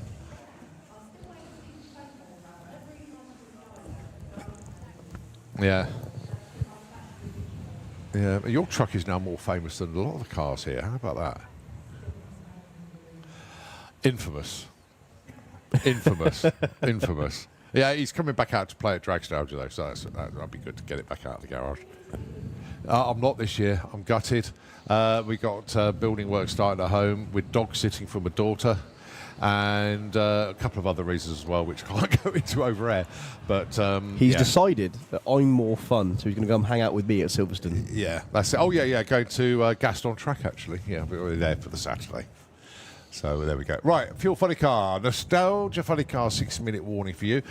We clear the screen on there to see that there is a lot of cars coming down into the pairing lanes. So that's really, really good to see. Look at the pairing lanes themselves there. Chock-a-block with cars ready for super compaction. That'll be coming up in the next few moments. I hope you're all surviving well out there, because it is an absolute scorcher. The breeze is helping, but what that does is puts the fast forward on the pod face, doesn't it? Oh, yeah. So please, folks, I really do hope you keep topping up with the sun protection. So that is very, very important. We have got plenty of it here in the pod shops. So obviously you're going to go and check out the 60th anniversary merchandise. You're going to go and check out everything else. If you're getting low on sunblock, make sure you get hold of that. Yeah, I've just got a quick birthday shout out. Go on. So this is happy birthday to Mooney from Claire and Tory. So Mooney, are you out there? You on the back in the grandstand? Anything like that? That's one thing we haven't actually done yet. Maybe. Thomas says we're all like connected on social media. I'll have a look through the. Should we play the game of if I've got a birthday that you haven't? Yeah. Okay. Right. So the first one I've got, Wayne Power from Outlaw Anglia. He's turned 60 this year. Okay. I've got Arnie Pammon. Yep, he was second on my list. Yeah, it's his birthday today. I've got, let's have a look, Chris Gadney. It's his birthday today, so many happy returns indeed to him. Another 60 is Sarah Stiles. Bert Bassett, yes, it's his birthday. It's 48 today. So there we go. Yeah.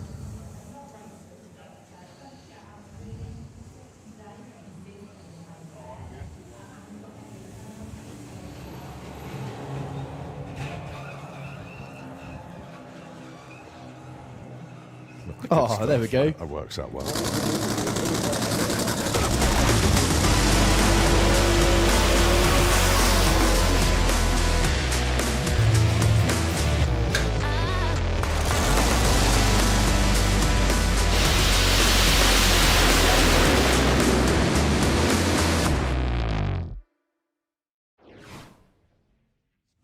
banking and into the separate area. It is the place to be tonight. I think you'll find a lot of the pod crew, the pod staff will be over there, and yeah, the live stage behind the inflatables, behind Live Action Arena. That's where it's all going to be. Here we go then.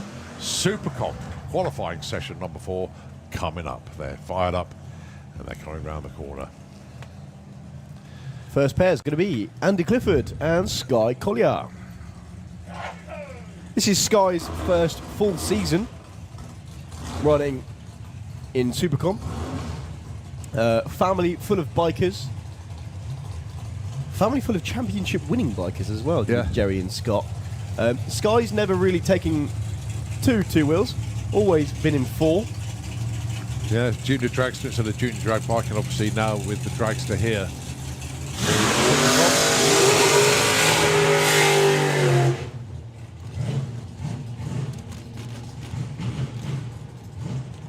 Picked a good car as well, actually. I mean, you know, the cars go through different hands over the years, but yeah, this is a very, very competitive car indeed. The one thing I love when they posted the pictures that they were collecting it, is it was sat with Royal Wilding at the time, because this is the old S&K car. That's right. It had a blown Hemi in the back of it. I don't know what Roy was planning with it. Obviously a few upgrades. Completely different engine now.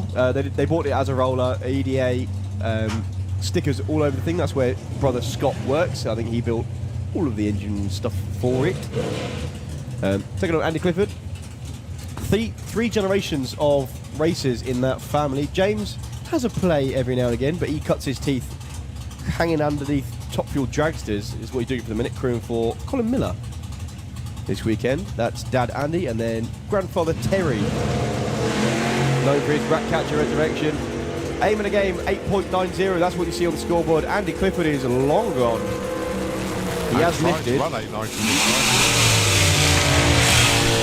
Well, Sky goes 8.95 to go up to number 11. 8.77 breakout.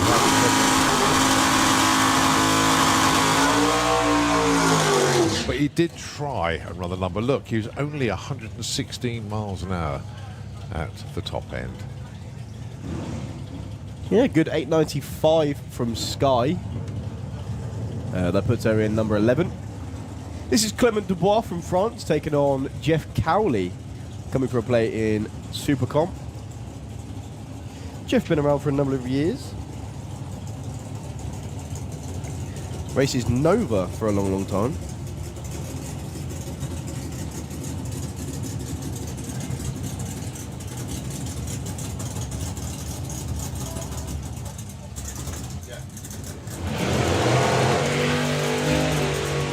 Issues for Jeff, unfortunately. No issues at all for Clement, but he's lost his shadow. So he's going to try and guess when to lift to run 8.90. Oh, he does a pretty good job of it as well. He stays number 2 as he ran at 8.91 earlier on this weekend, but it was an 8.95 and only 115 mile an hour for him that time, as Jeff takes a poodle up the track. Also, just another birthday actually. Thanks, Luke, for this one. From Andre Arnover's crew. Urki is 41 today, so many happy returns there. There we go, that's all the birthday dedications done. I think we should start doing what they do in NHRA, because as you know, in NHRA, to get a birthday shout out, you have to write it on the back of a pro stock car. Okay. So I think here we should do it on the back of a Pro Mod.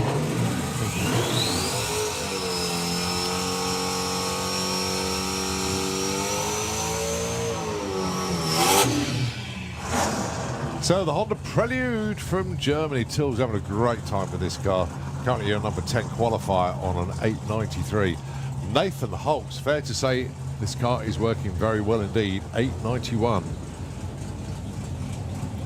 Well, fair to say Nathan has really been through the mill this year. And, well, this is his second engine.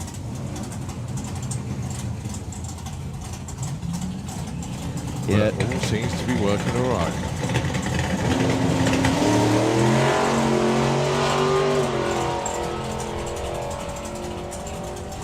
Well, they're side by side. Yeah, they can use each other's pace settings.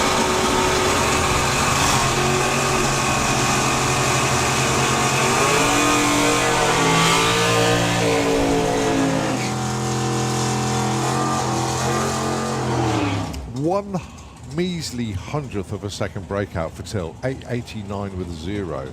500th breakout for Nathan Holt, 8.85. Too quick for the class index of 8.90. Yeah, so they were side by side, but side by side, the wrong side. Yeah.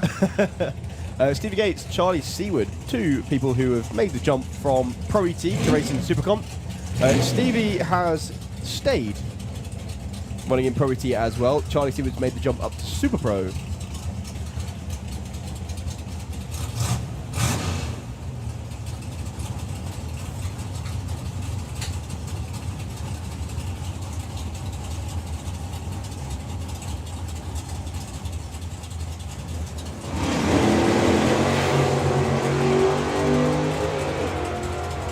Both with 0 lights. Let's see what they do at the top end. 8.91, Charlie Seward. Breakout for Stevie Gates too quick, 8.78. But Charlie Seward, 8.91 with a 9, goes up 2 spots to number 6. Oh. Yeah, exactly. Very tight at the top. Yep. Top 11 separated by 500ths of a second. Well, just under 500ths of a second. Well, we've got 2 roadsters. Rory Hart with a barbecue roadster, desperately trying to get the right side of 890, going alongside number 7 qualified Dave Fulton on an 892.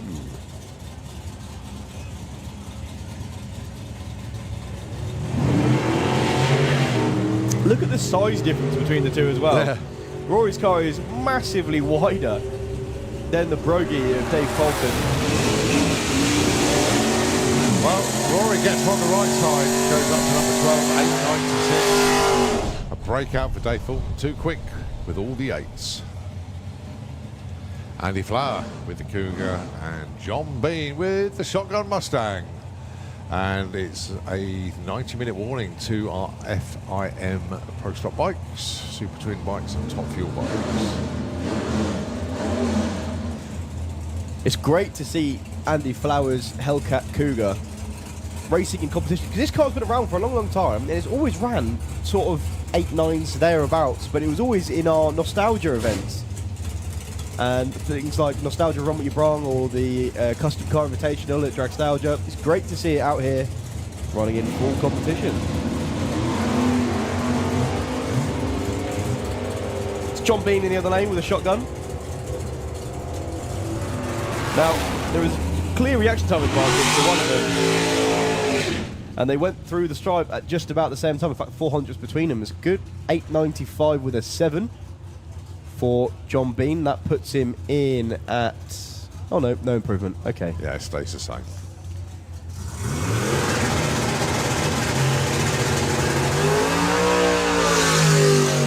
Well, bizarrely, an 8.93 is only good enough for number 9. How about an 8.96 only good enough for number 12? Really tight indeed. Number 1, though, is 8.906. And that's Ronnie Mercer. And he's down there with the blue Ford Pop called Annie. The one thing I love is, I'm not sure who it is sat in number 16, but if they were to shave a 10th off their time and get it closer to the number by a 10th, they'd only gain 2 spots. Crazy. FIA, top methanol to the pairing lanes now, please. FIA, top methanol to the lanes. Now, the car you see down there in the Fuel Tech lane, that's what you tend to see if you go out to America and watch a little bit of Super Comp racing. The throttle stop comes on pretty much instantly. They'll roll out for as far as they need to before engaging the throttle again. Closing speed around 160, 170 mile an hour. Annie's pop, work does it the other way. A little bit of nitrous. And you time the nitrous to make the car run the number.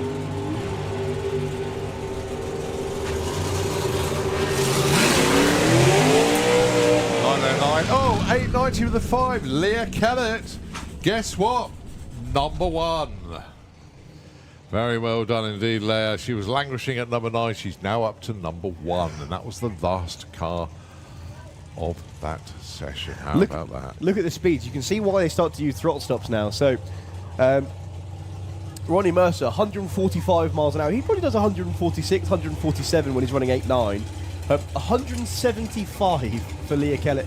The idea is that you can watch the other car for the whole race to judge the finish line. As we move on to the 2-seater.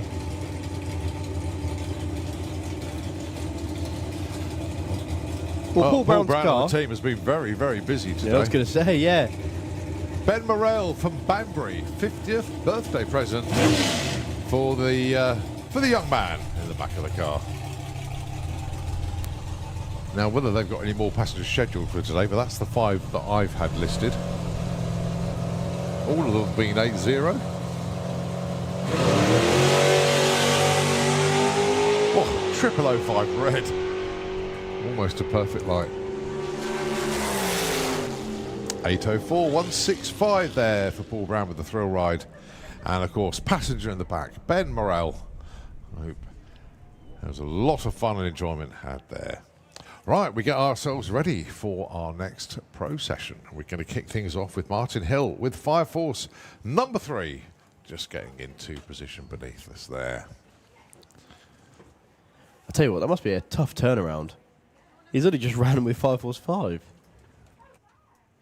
So, back in the funny car, I believe that was a fresh PB he ran earlier on today.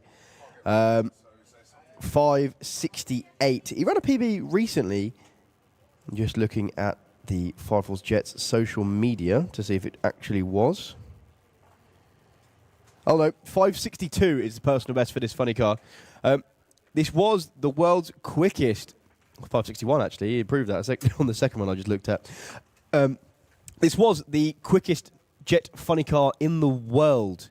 I'm not sure if it still is. I've been trying to get information on that. The fastest. It's definitely the fastest. Fastest, yeah. It went over 330 mile an hour once.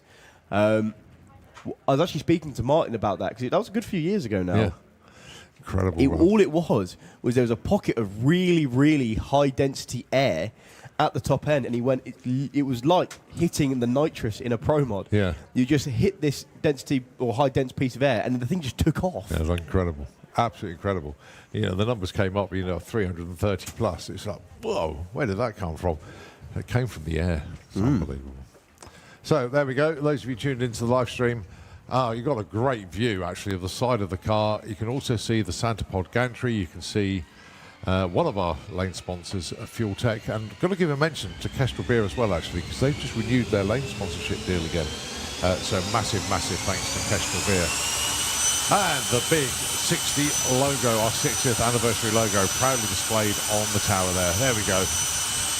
Got Draper Tools with us, Miller's Oils. You can see all of the haulings there. And you got race-winning brands, Haltech, adorning the barn at the back.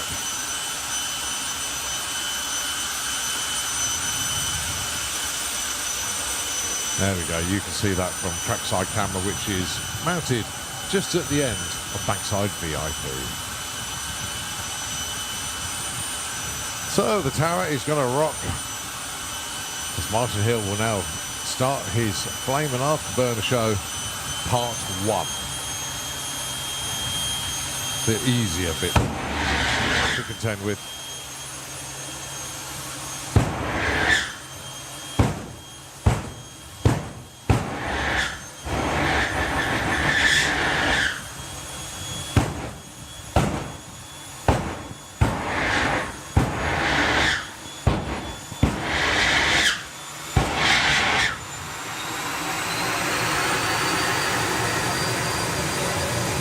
Martin just rolling forward. This is where the bangs and the pops get louder and more violent. Our favourite bit. Whose favourite bit? It's not mine.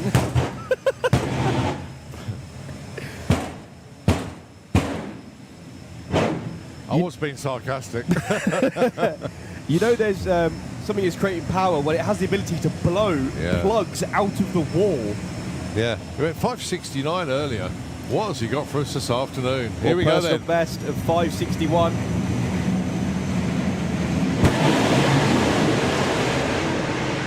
Just needs to keep the candle lit all the way through, which he does.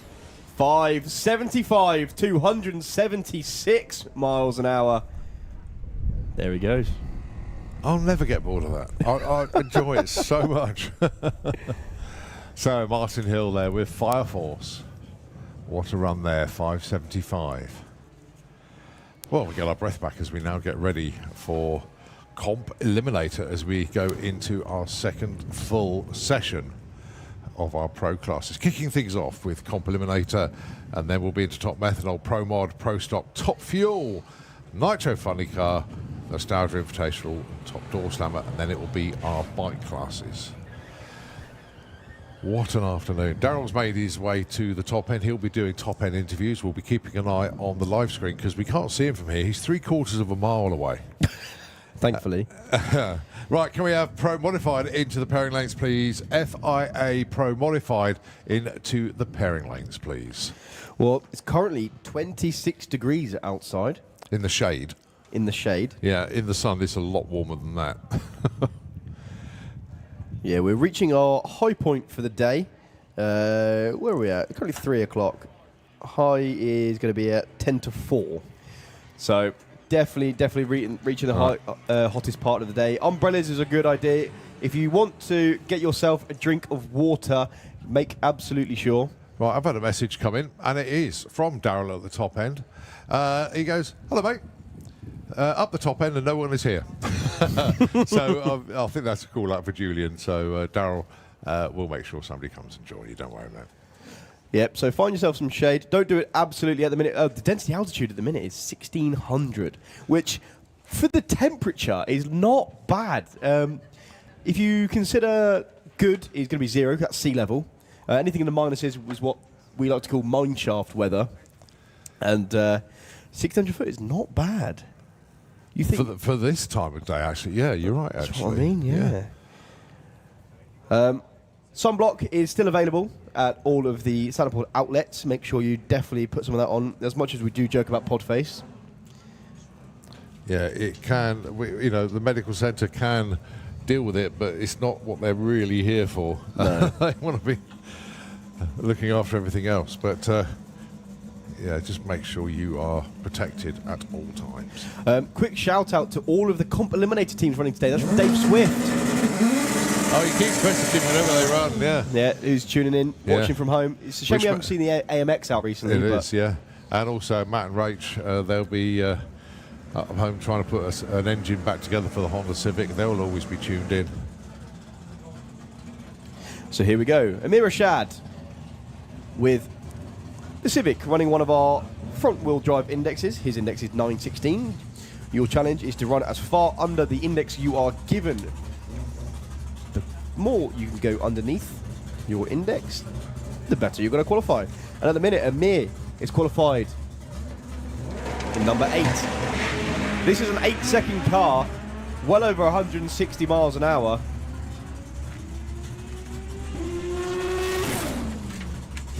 And he goes 9.1, 166.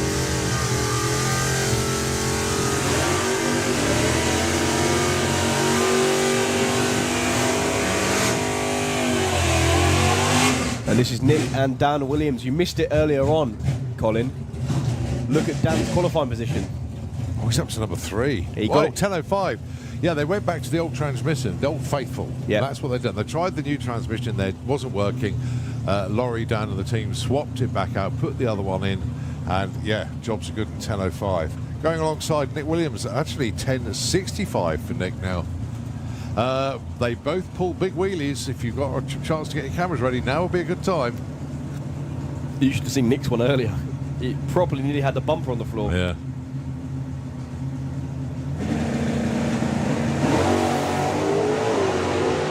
Not quite as high this time, but still definitely getting up there.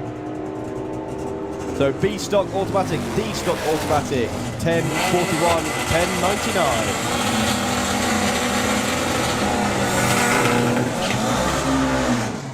Conditions just too hot for those cars, although they'll cool it down as best as possible. By the time they come into the lanes and round, yeah, it gets very, very hot indeed.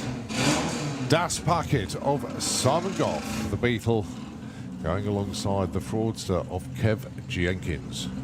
Now, although I know a lot of teams sell merchandise, but I went and picked up my fraudster t-shirt last night. Very happy indeed. I think they're on the banking somewhere. Oh, are they? Can you not hear the air horns? Yeah. So the Fraudster Fan Club. There they are. I heard it that time. As if on cue. out there on the banking. This car's personal best is in the 7.2s. It's only a 4-cylinder under the bonnet of Vauxhall power plant, hence the name Fraudster.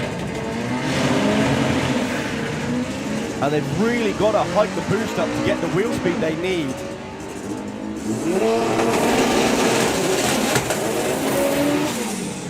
Oh, the 7s, just 400ths off what they'd already run. Simon Goff goes 1480. In the heat of the day, that's exactly what they need. Yeah.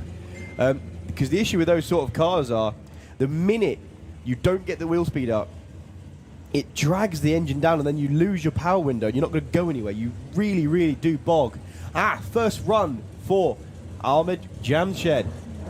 Running under the 9.5 second index. In fact, both of them are. Darren Dewhurst in the other lane's doing exactly the same. Clutch issues though for Ahmed, rolls through stage. He's not going to be the one he's been looking for, but a good 9.92 for the Shed.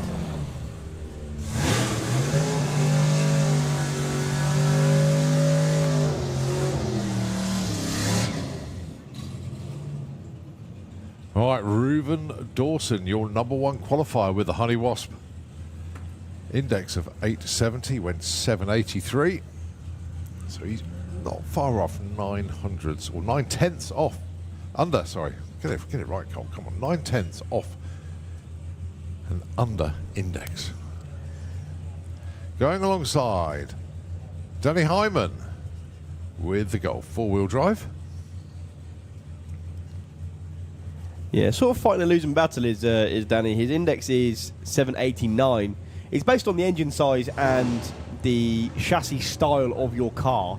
But they don't take into consideration 4-wheel drive. And he's got no wheel drive there at the moment. Car got about his own length off the line there. 803, 147. Reuben clicked it early there.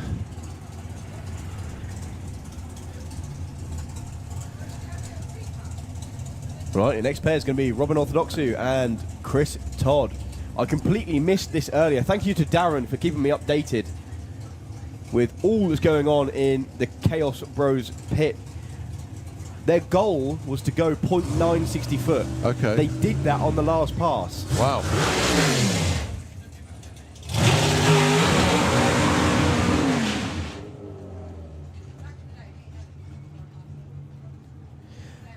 So on the last pass, they went 0.997 to 60 foot.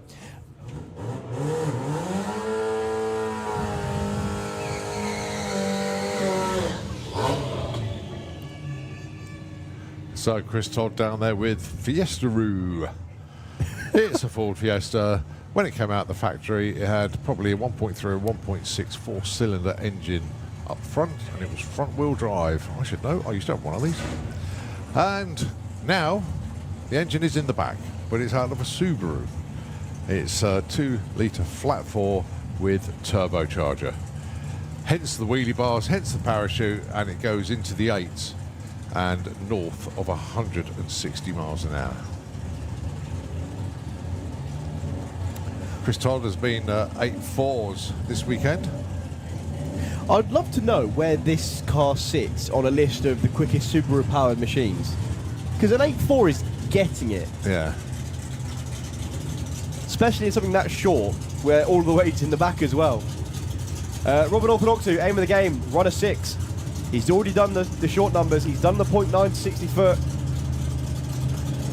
In the heat of the day, I'm not sure if it's going to be there or not.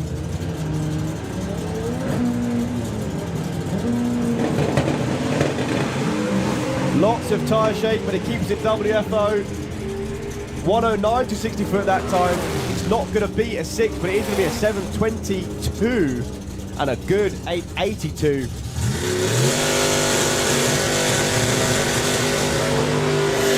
Well, Chris had the big wheels up, came down, went back up again. So evil handling and still goes an 8. 155 miles an hour. So Rob Spalworth with the Dirty Dog, the 55 Chevy, and has got Simon Crowley, the Trailer Queen Mark 1 Golf for company down there. Rob, currently #7 qualifier here, has been as quick as 7:57. Simon currently number 12.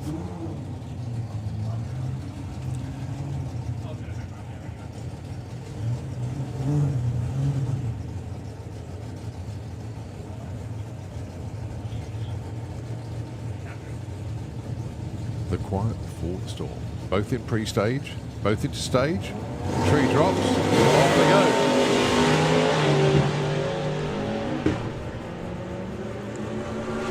Rob Smallworth then goes 7.62 at 178. Simon 9.59 at 155 miles an hour. So there's one thing I love about the front-wheel drive combination, as JC Grant does his burnout, is the only reason why you keep the car front-wheel drive is because that's how it came out of factory, and it's an ideological thing. You want to do it because that's how it's done. Even though physics, gravity, literally everything is fighting you when you want to do that. But what that means is, especially with Simon Crowley's car, you can see exactly where it's been the whole track, because it does what we call black tracking, where it's not spinning the tyres and not going anywhere, but it's just hazing them a little bit the whole way down the track, where you can see exactly where it's been. I'm just going to bring up a message I got from Andrew Wright, who's been keeping me posted with everything that's going on with JC's. He said the track is very sticky, and it pulled the engine down. And it still went 6.6. They have a number. I have the number in my hand. I'm not going to say it out loud because commentator's curse is going to jinx that. But they've got Jack's name on the roof. I really hope they found that pendant as well, actually. I really hope they found that pendant. Gary Gooding down there, he's been swinging it for the two JZs for a long, long time, has Gary. And when this car came out, he got involved straight away.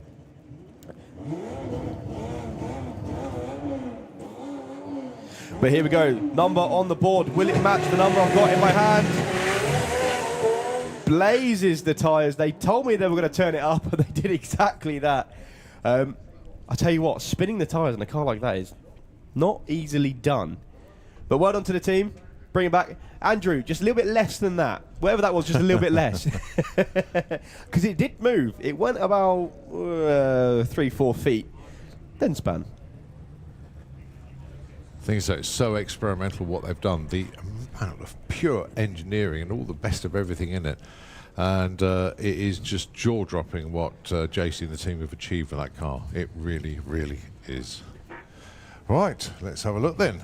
And it is good to see Timo Habermann back here at Santa Pod Raceway. Been missing for quite a few years, but welcome back.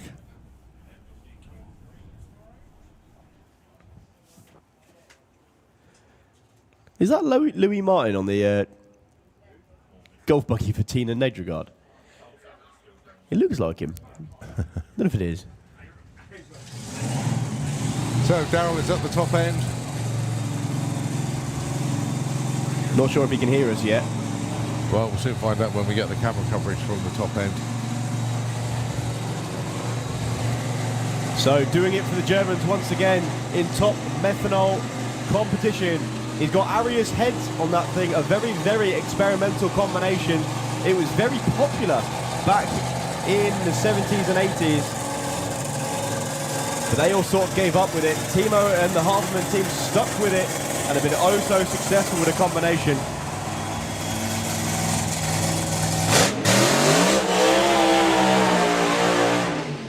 Only a 7-time championship winning team.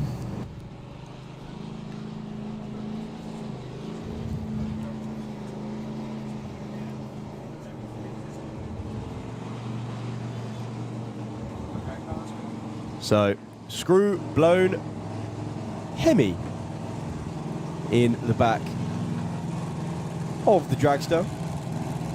There are 3 different combinations here this weekend. This is one of them. This is a screw-blown dragster. There are 2 of those here this weekend. You then get the screw-blown funny cars. There is 1 of them here this weekend. And then you get the A Fuel Dragsters, of which there are several here this weekend.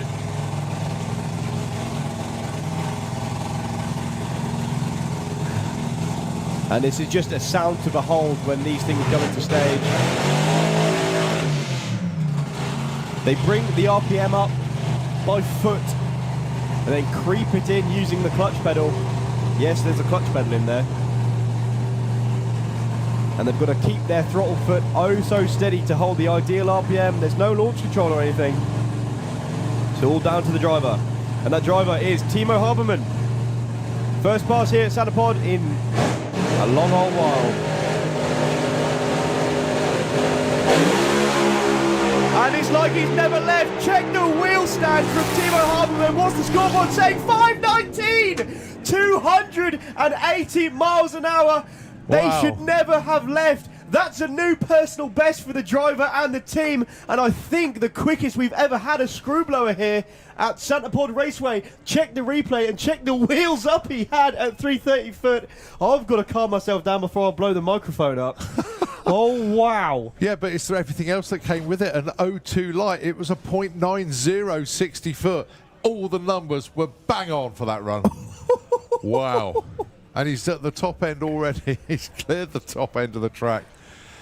Wow. Ladies and gentlemen, when the Habermann team come past you, you've got to raise the roof. I know we've not got one, but you've got to blow it off anyway. That is unbelievable. They've been away for oh so long. I think 6 years. Yeah. And they come out and do that. Now, if your name is Tony Brinson, Johnny Lag, or Tina Nedregard, oh no. Just to give you an idea of how world-class that run is, I know there's a lot of spotters out there at the minute. There's only really one person who runs NHRA who's swinging it for the screw blowers, and that is Joey Severance. If he runs a 5-1, he's ecstatic. Yeah. Check the replay once again. I cannot believe how high the wheels went as he went through 330 foot. He was 2.31 to 330, and I don't think that was with the front wheels. Wow, there's a little bit of track prep going on out there. All the spotters are out. But ladies and gentlemen, that is the Habermann team. They are proving that once again they truly are world class with what they do. 519, 280 miles an hour. It's been a long, long time since we've seen a 5.1 second pass here in Top Methanol. Oh, wow. And if Justin Arias is watching from wherever he is, that's the quickest run, I think, ever with a set of your heads. Truly, truly unbelievable. Yeah, new ET and speed record for Timo. Thank you for Tog for updating me on that one. I think we may be down for just a little moment. Daryl, are you up there? Can you hear me? No, not yet. Okay. Well, here's the second half of the Timo Habermann team. Well done. There they go on the golf buggy to go and collect. There they go. Oh, no, they stopped. Oh, they left Werner behind. You don't want to leave the governor behind. There we go. Werner's going to climb on as well. Give a huge cheer. That was absolutely outstanding. And welcome back to the UK. Welcome back to Top Methanol. And it makes you wonder what happened in those 6 years they weren't around. But my goodness me. Just to give you an idea, I've just had a quick research of the fastest blown alcohol pass. So alcohol is what they call methanol in the States. That was 281. Yeah. That was 280. Wow. It's truth. The record, I think it would be the world record for the quickest blown alcohol pass is 511. Yeah. That was 519. Stout. Very, very stout indeed. I tell you what, obviously we're going to wait to hear from Daryl at some point, but the track are out there doing some tidying up. We're going to rest the vocal cords for a minute, especially Thomas, and we will be back with you very shortly indeed with a continuation of Top Methanol here at the European Finals. Nitro FM going to take over the airways, but only for a short while. Back with you soon.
Right, Nicholas Södergren. With lots of tyre shake spin and a whole shebang, still underpowered, and lots of smoke for him, goes 469. That's a lot of smoke. 381. I think he's happy about that. You probably heard that. Jonas. Lots of tyre shake and a pedal for Stefan Janssen, but no second gear for him. A good 446 for Roger Nilsson. That's the street car in the Kestrel beer lane. And yeah, that was lots of tyre shake again for Anders Ed. No at all. Check the board. 383. It's not good enough for number one, but it is good enough for number two. Check the speed as well. 197 in the 8th. Well, Jerome's bunny hopping his way down the track. Martin, like he never left, goes 7:19. Wow. Sets the benchmark for everyone who's to follow. He takes the mule. Thunderous V-twin spinning off the line, but the horsepower rolls in through the top end. He's going to go 7:31 to take the number 2 spot and a 7:60. Sure, he's happy to ride it.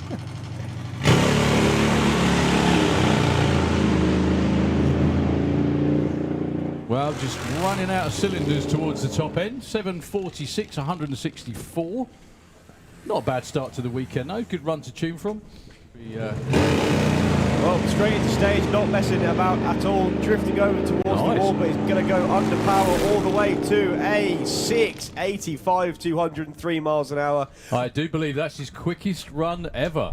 He hung on to that really well off the starting line, but I don't think they can care at the moment. So over 200 miles an hour, 685 for Island and Mortar. First qualifying run in FIM Top Fuel bike. And he blows the tyre off straight away. Testing is one thing, racing is another. Well, he's going to get a time, but it's not going to be one that he wants. Stu Crane's down there checking it out on the start line too. We've still got a whole bunch of bikes to come round. Did you happen to hear, I don't know whether you heard this, at the finals last year, we had Roll up here. Yep. With some... He's thinking. Well, he's snaking his way down the track, clicks at the 8th mile like I thought he would. Here comes Mark Smith underpowered the whole way, going to go 670 to take the number 1 spot at the minute. That will drop, that can sit in the 5s. We've not seen Rickard yet, and we've not seen...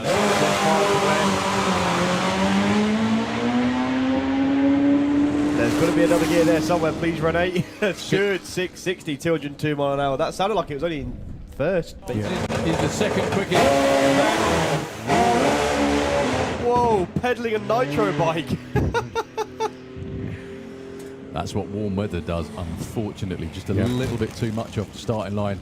Well, 9:39 and 10:59 were not kind of where we thought that might go. No. He'd set the bike up exactly as it was for the finals last year, which is the best way to do it, even though weather's changed a lot. Jake Schultz, JK Raceworks team. That's our first pair here. So obviously we got the Greek invasion. Do you know much? Do you know these guys very well at all? Is this like first time to meet them all? Yes, most of these guys is French. I think it's qualifying, isn't it? Yeah.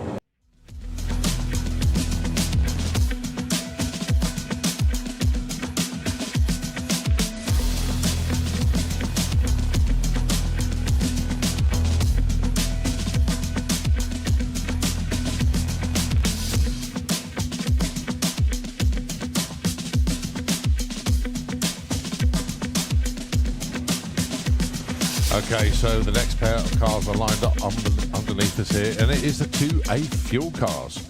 I think they have just seen Timo's numbers on the board there, 519. Absolutely unbelievable. FIA Pro Stock, FIM Super Twin, and Top Fuel. Please, 60-minute warning for you lot. So that's our bike classes, 60-minute warning. Well, goodness me. Timo Habermann into the number 1 spot. Let's not forget that as well. 5.19. Incredible run. But here we go then. Our next pair.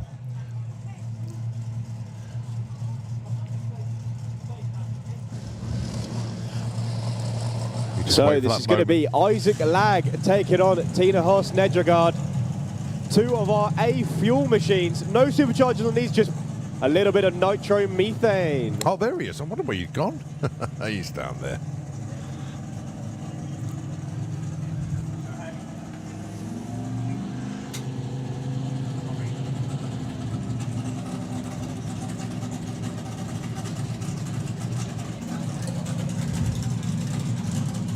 It's only going to be one, unfortunately.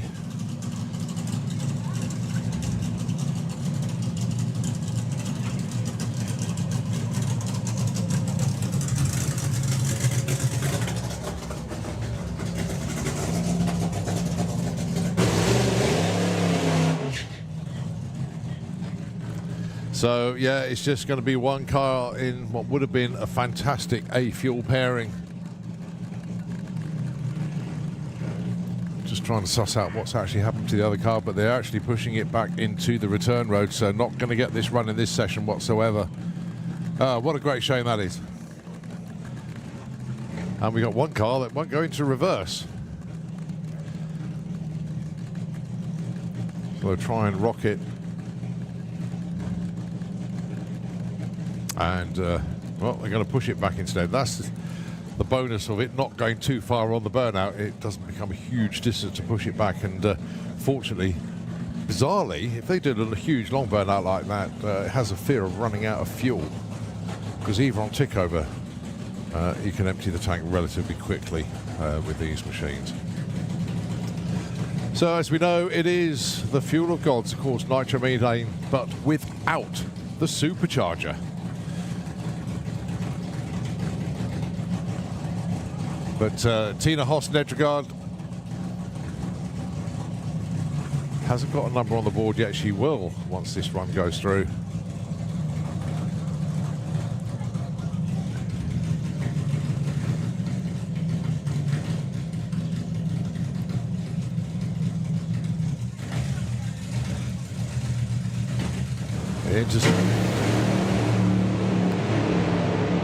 Well, a 95 to 60 foot. And at the strike, 543, 270 miles an hour. And that puts her into number 4.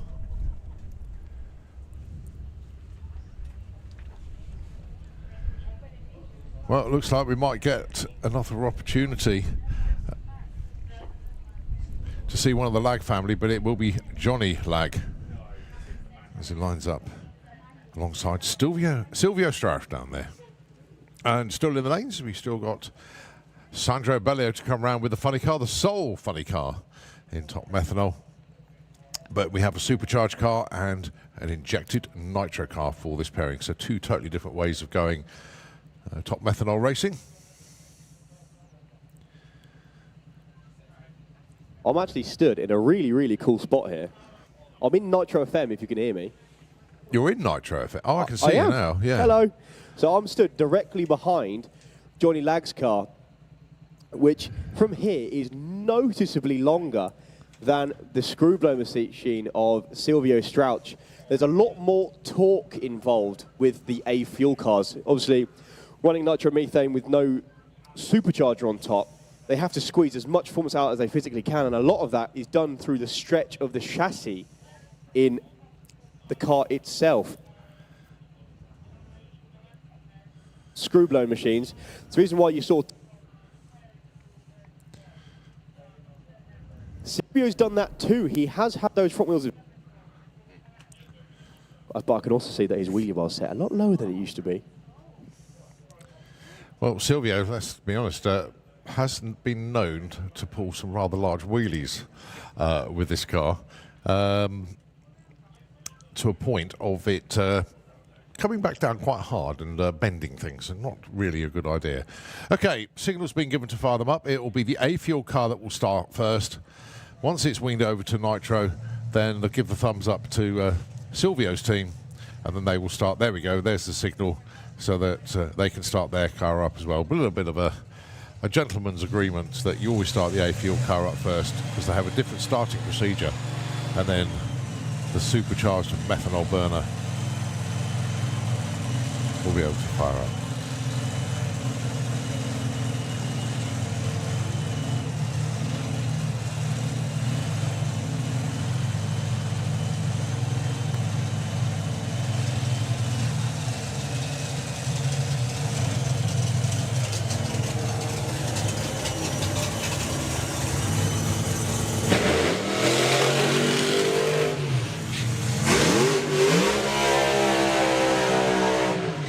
Very, very noticeable difference on RPM on the burnout as well.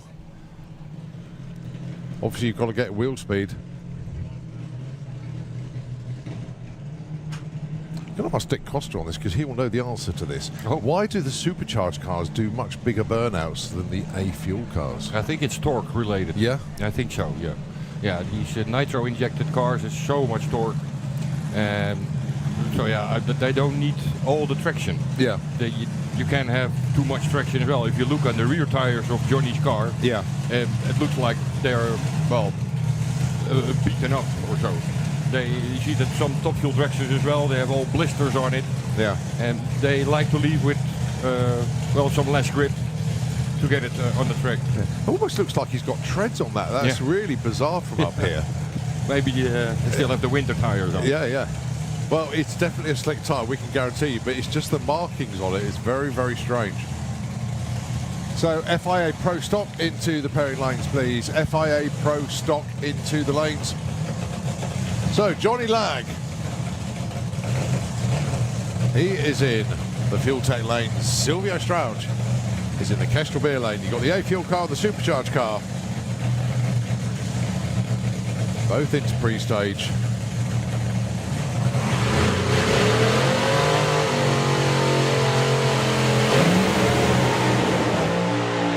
Both get tyre shake as Silvio drives through it and goes 5.57 at 262 miles an hour. Johnny Lag clicks it early there, goes 10.55, but as I say, tyre shake in both lanes. Silvio managed to drive through it, but I think the rattle was just too much in the cage for Johnny Lag and basically backed out of it. Yeah, Silvio's tyre shake was even longer than Johnny's. He did, yeah. You can see the tyre marks from here. You can't actually see that from the spectator bank in all the grandstand. I heard a thud of a microphone then.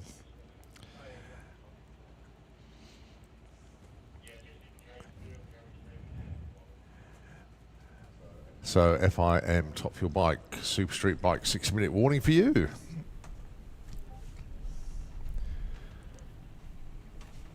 So one more car, and I think we might have Darrell at the top end now. Very faintly.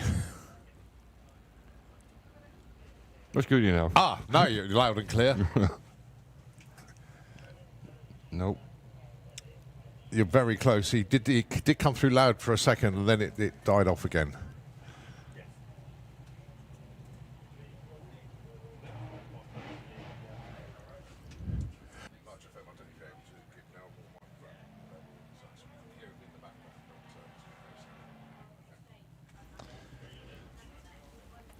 So Johnny Lag gets a headache from that one, and Silvio Strauch gets one as well, but at least he gets up the track.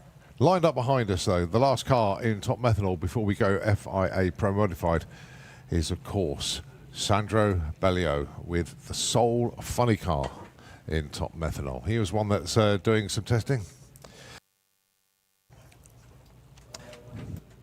Yes, we can hear you.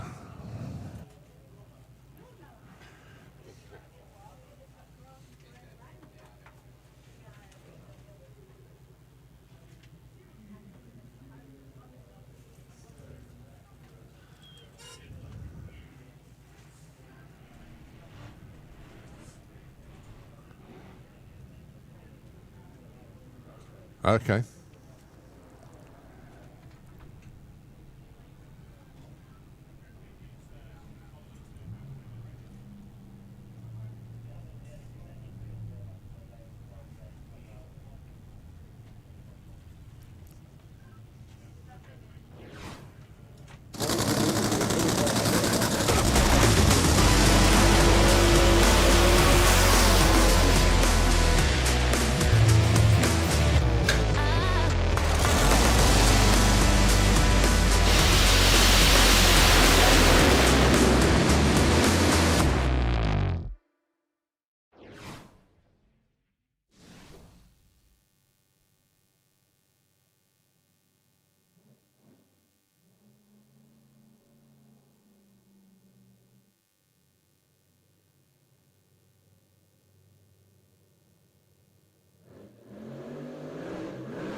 Okay, well, we are struggling to hear the top end interview, unfortunately.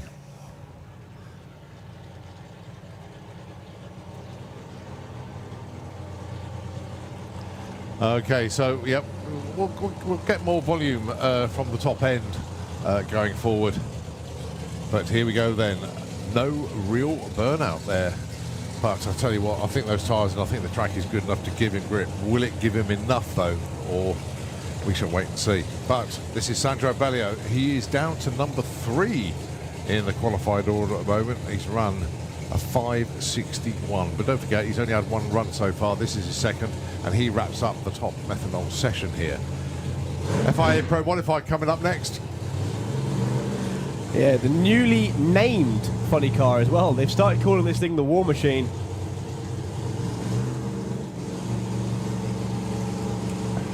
And let's see if the lack of burnout's going to bite him. I don't think he will. I think you're right. The issue's going to be, did the clutch handle whatever it was that happened on the start line? Well, there's the answer. The answer is yes. 368 to the 8th, but shuts off early. Still coasts to 584 at 167 miles an hour. The giveaway there was he was doing 208 at the 8th. Okay, it's a case of did he shut it off or did the safety systems shut it off with maybe a burst panel or something like that. Didn't hear any pop or anything at all, so he probably shut it off. There we go, looking at the replay. Shoots out way before the finish line.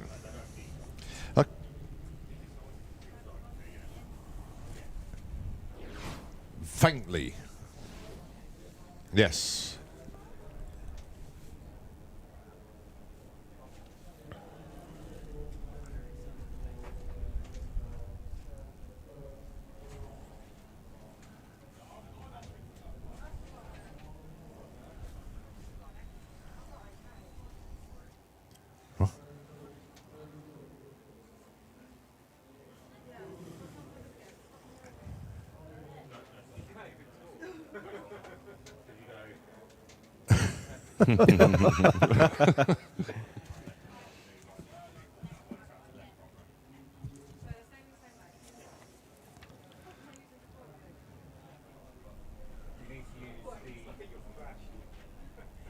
Wow.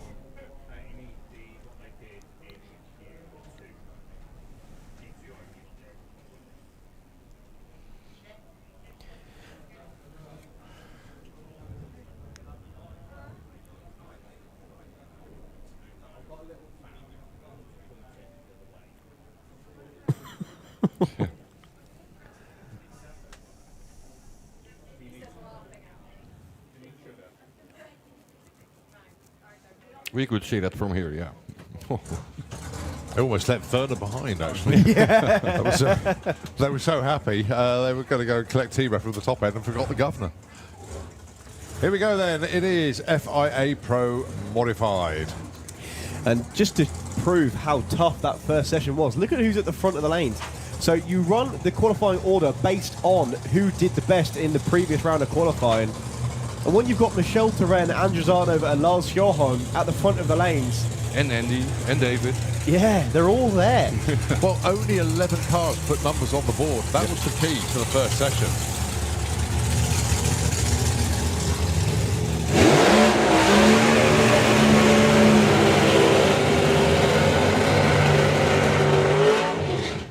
Well, needless to say, Pro Modified has been a massive, massive feature for the last 17 years. No, I'm no, joking. The last 8 or 9 days here at the pod. Obviously, we had 3 days of them at the Door Slammers running unrestricted. We had them at a Carl Cox Series event where we had them running unrestricted. So Yep. we had a right old mix of Pro Charge cars and top Door Slammers. Now it is to FIA European Pro Modified rules. Back to regular. And not only that, don't forget, it's a round of the Fuel Tech Pro Modified Championship for the UK. Yep, yeah. So it's all very, very important indeed. But what it is for these teams, they have had 3 days at the Door Slammers, 2 days of the Carl Cox Series. This is day 6 for And they're not the Pro done yet. Mod cars. They've still got 2 more to go after this. Yeah. Yeah, Lars had to abort after his burnout in the first round today. He had the reverse gear broke. So and then he didn't want to make the run. They could push him back, but he just shut it off. But they got it all fixed now. Put a different ratio in at the same time. So he should be flying. They're still helped by Mickey Goldquist. He's not here on the track, but he's at home or on his boat, who knows. Well, it was extremely lazy off the line. For both, what happened? For both, yeah. 112, 60 foot for Peter Wacker and a 108 for Lars Sjöholm. About a tenth slower than I think they were both expecting. Now, I wonder if Lars can cross the stripe before he gets timed out. He does, so he actually gets a number on the board. Otherwise, he'd have gone in tomorrow without any timing slip at all. And Peter, was he already in? Yeah, he was number 8 qualifier. Obviously, yesterday he went earlier on today, 6:86. He did. Against Stian, yeah. So he hasn't got a time. No. And still not. No. So still best run of the weekend at the minute. Mark Harvell. Who, unfortunately, will not see in this session.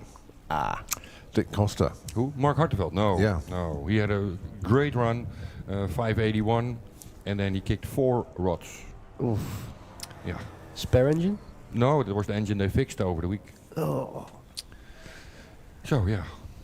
That sucks, if I may say that in English. Oh. Yeah.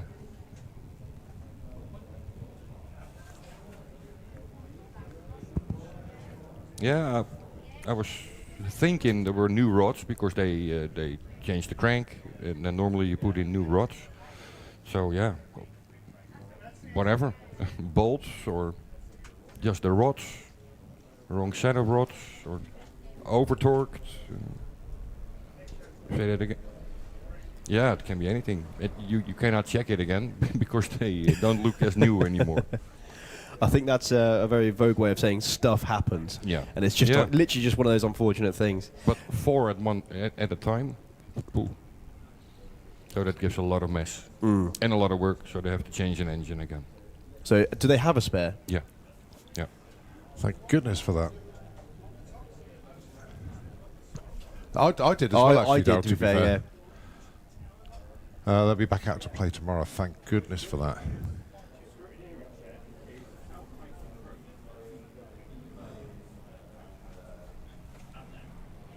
Yeah. Of course. Everybody was, yeah. They keep improving. They're close to the 570s now.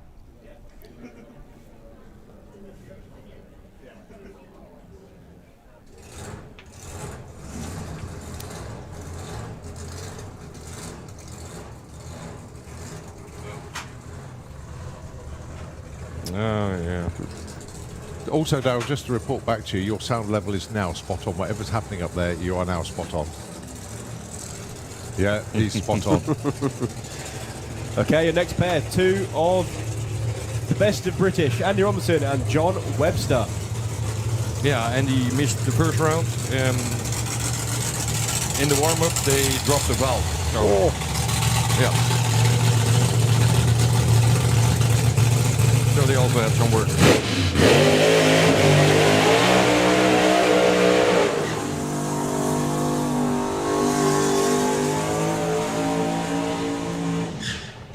So these are 2 5.8 second Pro Mods. Chassis builders.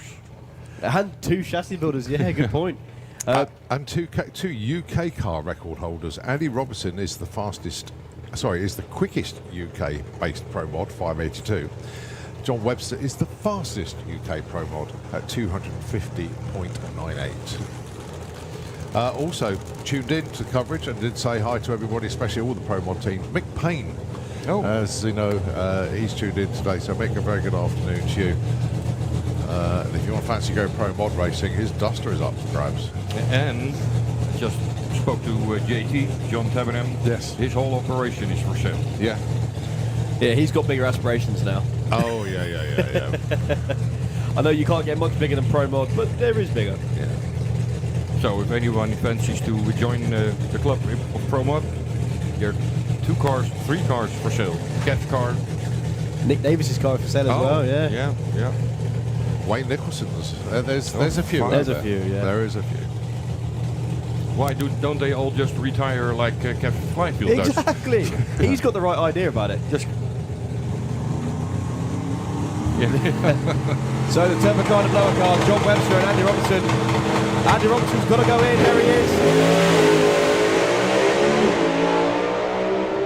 Well, this is all Andy Robinson from start to finish. He's going to go 5.91 and a good 6.02 for John Webster. Andy Robinson puts himself in at number 3. John Webster in at number 5. Yeah, pretty much.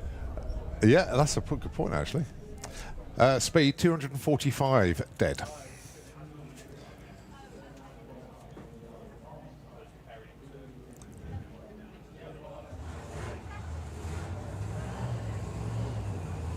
Yeah, John Webster was 244 miles an hour at the strike. And here is David Vechter.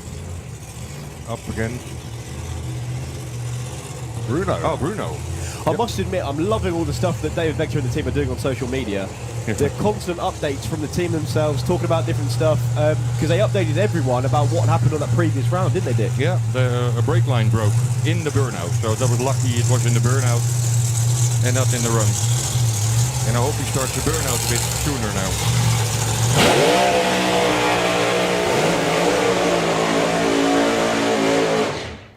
Aero straight burnouts, really good.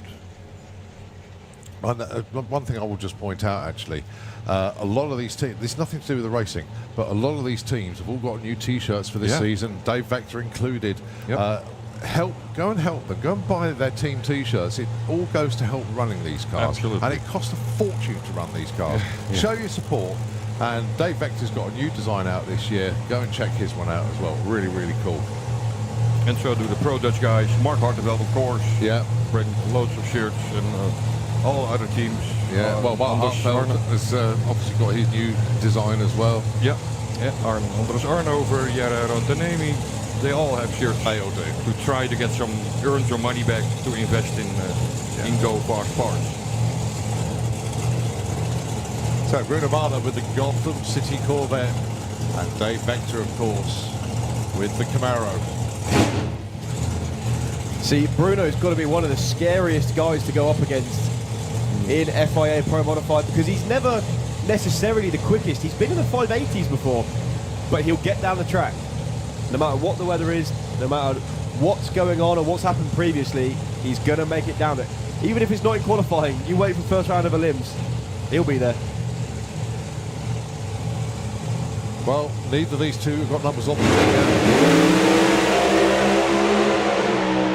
They're certainly going to get numbers on the board now. Are we going to see a 5? We might see one of them. We do. 594, only 212 for Dave Vector.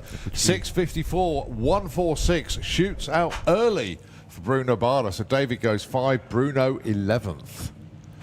Yeah, you could see Bruno hit the chutes very soon, very early, and David lifted quite early. Yeah, Bruno's car was making some very unhappy noises as he let off. I don't know if he hit a limiter or it kicked something out.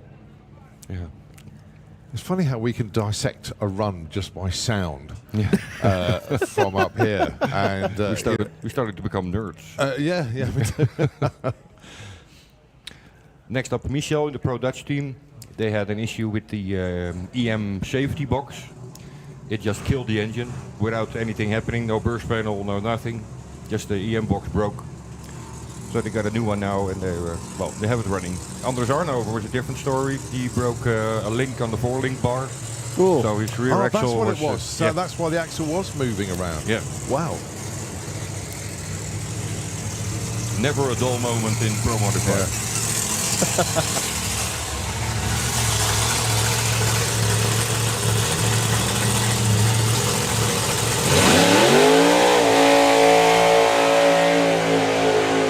What was that? Issues again for Anders Arnover. No burnout. Then he has to do a really short one now. Well, we've seen from a lot of cars, the burnouts haven't been monstrously important. No, but it's in your brain. Yeah, as well. yeah. That's much better.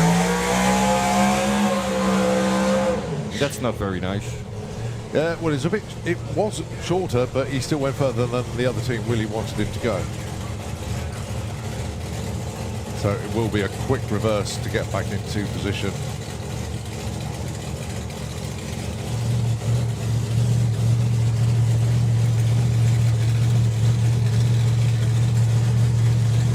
Yeah, temperatures are oh so important when running these cars. Even just a change of a couple of degrees can make a massive difference to the tuning and the consistency. Absolutely. Especially the temperature in the cylinder heads go up sky high.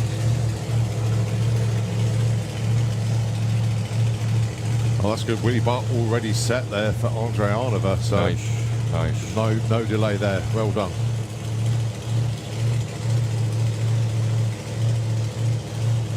All right, 2 Pro Mods coming your way, Daryl. Andre Arnova, Michel Turenne. If Michel's car makes it to 1,000 foot under power, he's giving the turbo car the hurry up by giving him 2 bulbs on the tree. But if he makes it to 1,000 foot under power, no shoots, nothing, watch the scoreboard. Little bit of tyre shade, takes it to the 8th. He goes 385. That's tame for him. Go through 592. Good A to B pass and a 594. Exactly what the doctor ordered for both cars. That must be a relief for the Pro Dutch guys. The engine stays running, and it looks like there's no burst panels gone or whatever. No smoke. A lot of smoke from Andres' car, but.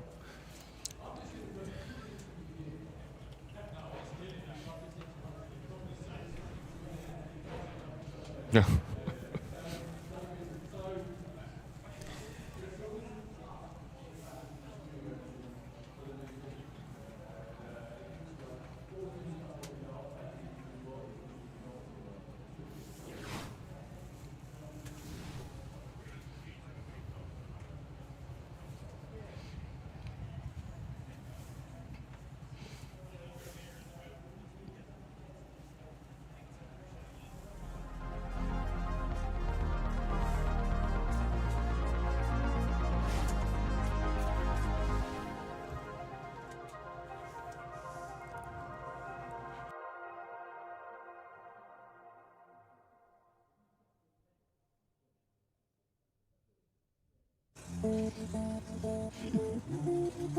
Or put Elin in the car.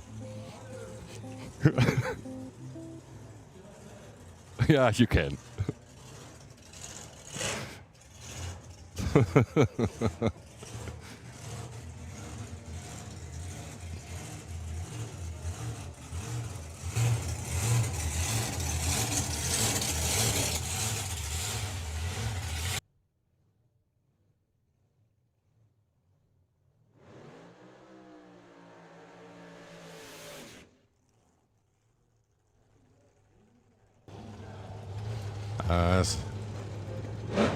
Yeah. I believe so. Yeah, Michel Turenne went 592 with a 0, and Andre Arnova 594. Right, Michael Winter. This fabulous 37 business coupe. Yep, still Mark Hartveld and Yuri Antonemi in a league of their own, the only ones to run 580s at the minute this weekend. Michael Winter being backed up to just below the tower, it seems like. He was supposed to meet Kim Christiansen. No idea where he is. He had issues as well on the last pass, didn't he? Yeah, but clutch, but...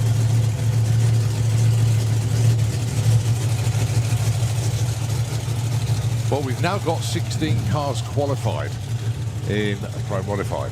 Yeah, that's the number you can see on the scoreboard. That's what we call the bump spot. That's the time you've got to beat. That's the time you've got to beat to get into the field. Michael's already there. He's on a number 12. What an extremely meaningful pass. He's getting over towards the blocks. He's going to move away. He does. Go 6:45, 216 miles an hour.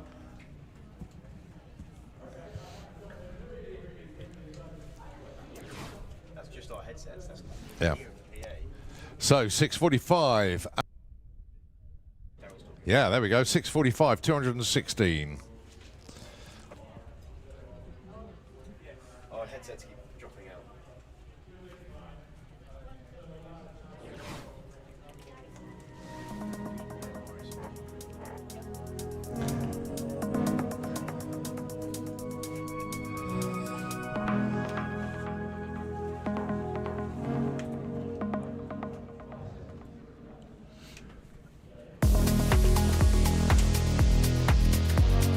That didn't come squiddies. That's the easy thing. Andre, thank you very much.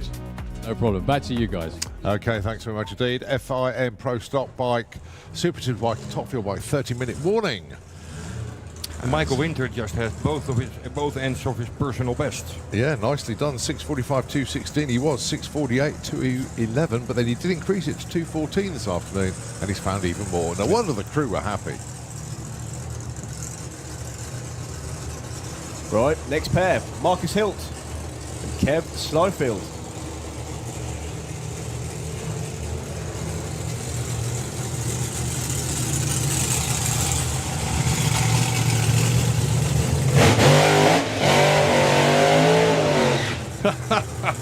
Did you see that?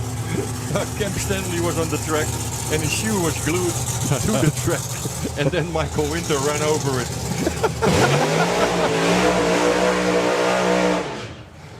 He should have known better.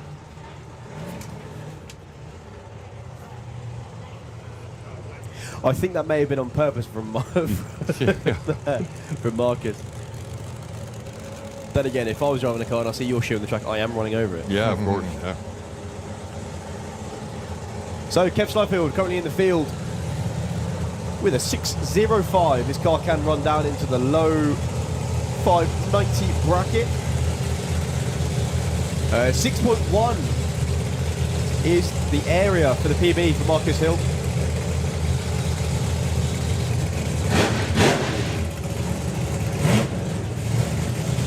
But making stronger and stronger A to B passes. 6:49 Marcus ran earlier, which is good for him. Yeah, definitely. I think Kev's added the dry hop into his routine now. Yeah.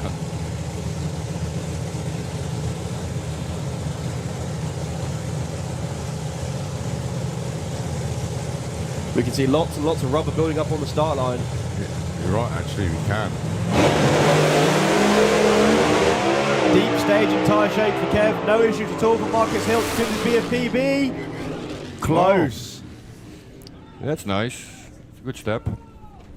There were some transmission issues for Kev. Didn't went to second gear and hit the ref limiter. Could you tell us the time, chaps? Yeah, 6:20.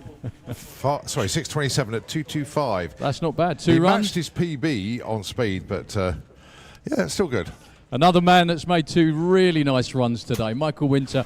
That one was a 6:45. So I guess the last couple of days getting back into everything has really helped. Yeah, we 6:45. It's a new record for our car. And speed. Yeah, last year we drove here on the main event 6:48. Yeah, after the Nitro Olympics last year, we changed everything on the chassis, on the rear end, new rear axle, falling and so on. And we have on Carl Cox event some issues and some hard tire shakes, but I think we have a good job done. Definitely. Well, it's a good day to be German, because obviously, I'm sure, you know Timo went 5:19. You've just set a personal best as well, so it's a pretty good day to be German. Yeah, thank you very much. No problem. Great to see you again, Michael. And I'll have a word with Marcus in a couple of minutes, fellas. Thank you. That's it. Give both teams a round of applause as they go to pick up their drivers. Not what Kev Slyfield wanted, but it takes just as much effort to rattle the tyres as it does to make a full A to B pass. Marcus's team are going to go pick up their driver in a moment. Just wait for Camp Stanley to get in the tow car. As we're having a quick sled. Lots and lots of rubber on the start line at the minute. I can only imagine that they're probably going to scrape the track this evening. Yeah, I think so. They have to. Yeah, they've got a lot of work to do. A lot of work. Well, those of you tuned into the live feed, you're getting a real good look at the Sorcerer, the Camaro Pro Mod of Jean Delemont. He's so happy with the car that he has vowed not to paint it at all. He's leaving it exactly as is. Pretty much what he did with his other car as well, to be fair. He loved the colour scheme, but this is so special. And very, very pleased with it indeed. And it's starting to work well with him. When he bought the car, he did run it in America first, and then got the car over to Europe. And of course, a nitrous Pro Mod with the, we think actually, the biggest engine on site. 15.7 litres. That's massive. Well, he's the reason why Peter Wacker's Rufus Toy, we keep saying it's got a small engine in it. It's 706 cubic inches, which is still massive. Yeah. But that was really, really big for when it was built. But now things have moved on and they've decided that you can't, there's no replacement for displacement, basically. So parked next to the Sorcerer is, how about that then, Stian Rosanis, the Corvette, supercharged combination. Again, a beautiful car. When we saw that car in its previous incarnation, it was very dark, it was very moody, it was very wedge-like. But the new colour scheme and obviously new owner really, really does suit it very, very well. The Hammer team just putting their own stamp on it. And as Daryl's mentioned a few times, not only is it just the car, it's the whole team presentation, and especially inside the trailer. It was great to see Matt Bragg earlier look so relieved as well. He said it's been a bit stressful this week trying to get it worked out. Another guy looking really relieved after a couple of years of tyre shake is a very happy Marcus Hilt. 6.25, that's 2 good runs down the track, pulling the chutes both times, over 2.20 on both runs. That makes life better. That's for sure. And at first I want to thank what kind of good track we got here. I mean, that's, you can throw everything you got at it, which is absolutely needed. How do you feel going against these guys as well? Because some of them are super quick as well, but you've got to be in it to win it always. Yeah, I mean, they're, you have to do your personal best. You have to lower your average, what you're doing. Otherwise, you get no chance to go in rounds. But I know the car's potential, and we have just to fill it in. Well, it's so nice. You've been coming over here for so many years from Switzerland. It's just really nice for you to have a good day. You finish a day with the car in peace with 2 good runs. It's got to really help. That's exactly what it is. It helps a lot to go to the future with that. Good luck. Thank you. Marcus Hilt, everybody. Back to you, fellas. Thanks so much indeed, Daryl. Okay, so it's Stian Rosanis and Jean Delemont are coming underneath the tower, ready to put their burnouts in.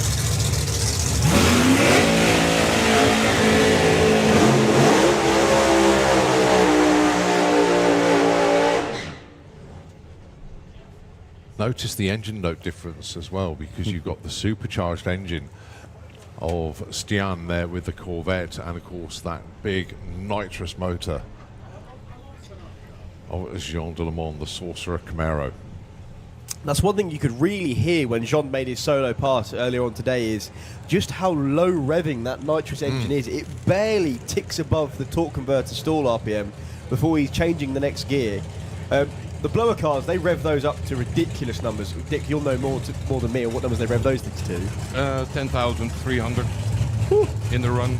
And they shift at, between 9.3 and 9.6. Yeah. And those of you who have one are going to know what I mean. The pistons are about the same size as one of those Sports Direct mugs. Yeah. They are massive. That's a good analogy. Yeah, and then over 10,000 RPM. That we don't have, but yeah, I like it. So Stian currently number 5 qualifier. His marker is a 593. Jean Delemont currently on a 625. He's at number 10. Stian was very relieved that he made a full pass. He still had some tire shake, so he short shifted. He shifted really early at 8,000 RPM, but still he ran at 5.9. So they're definitely looking for more. Yeah, short shifting running 5.9 is no mean feat. No.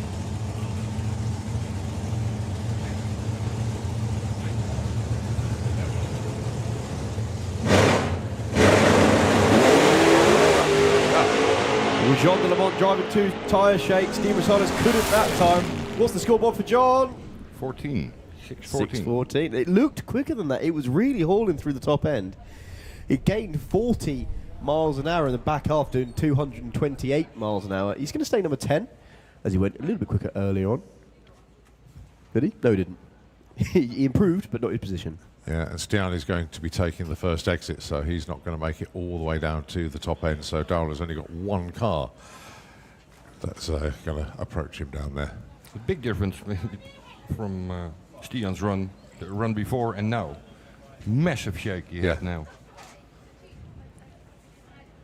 It's really, really strange to talk about the minute differences you make and to have an impact such as big as that. So a run that was a savable run this morning at 5.9 was unsavable today, and they would only have made a small change. Yeah, well, the track is getting so hot now and so sticky, but also the rubber that's on it, it's, how you call it, well, like rubbing. Yeah. So it's really different than this morning. Right, on to our final pair. Well, it would have been a pair, if but Mark was here. unfortunately, no Mark Hartveld. We talked about the issue earlier on, and as I say, absolutely gutted for them that 4 of the 8 rods decided that they didn't want to be part of the program anymore, and came out the block. So it's going to be Jiri Rantanemi on a solo pass here. But Mark is installing the spare engine now. Yeah. They will be back tomorrow.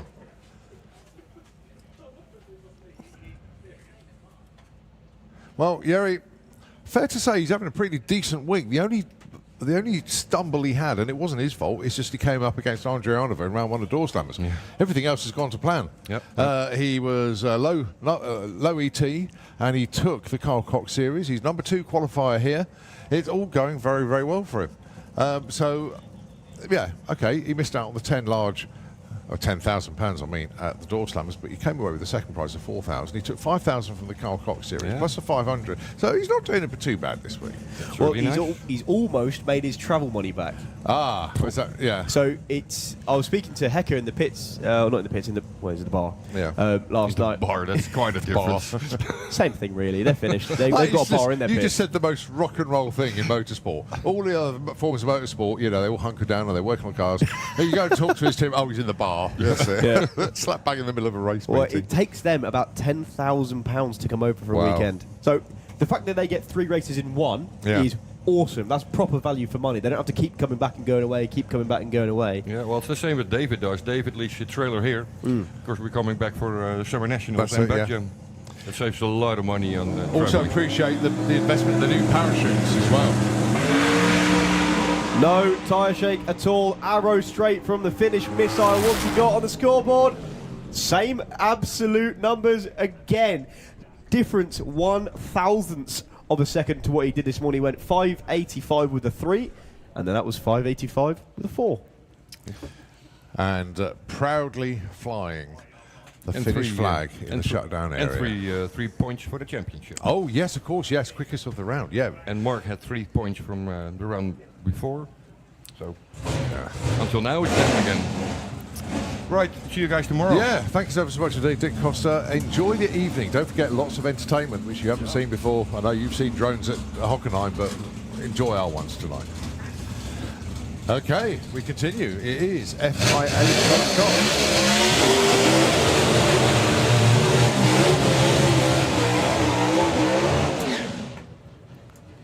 And nice to see Henry Reel making an attempt. Yes. Right, he's very, very good indeed. So, Darryl, are you up there? I am indeed. Do you remember the story of how this car came about?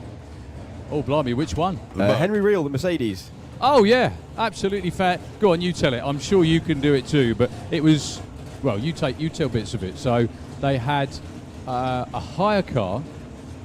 To make a body for one of these, you have to have a mould for it. They didn't have a mould, so they got a hire car, covered it in plastic, took the mould from the hire car, took the plastic off, delivered the hire car back, and hey presto, one Mercedes.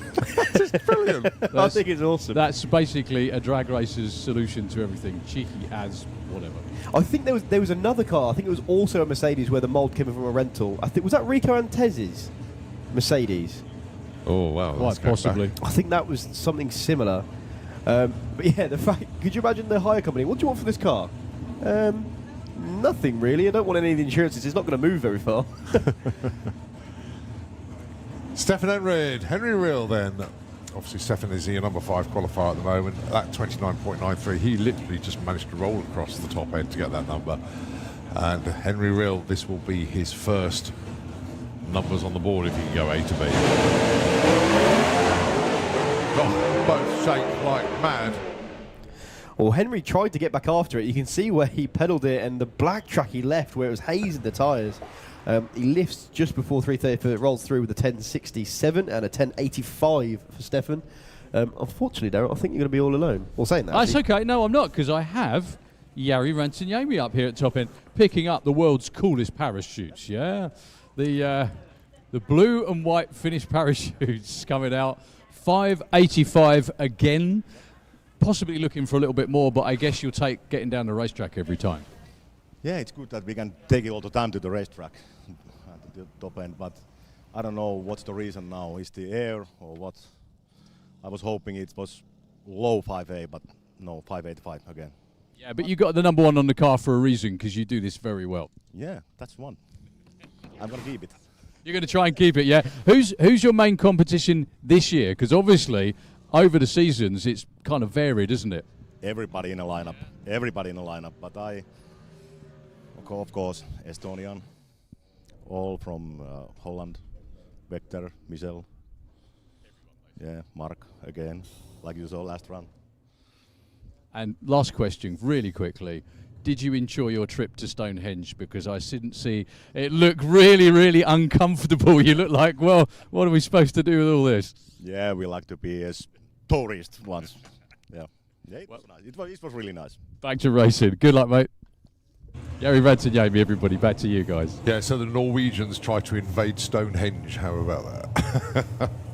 Okay, the retro Dodge. Simon Ekengren going alongside Michael Malmgren for this pairing.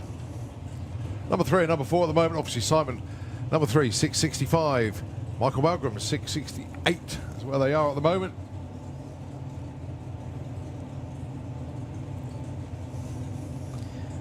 Yeah, Michael came down a week before to run Pro's Door Slammer at Door Slammers. Just a little bit of pre-season testing. Every single run you can make down the track is data in your pocket. But of course, all of that goes out the window because this is a completely different weather system above us at the minute than what we had a week ago.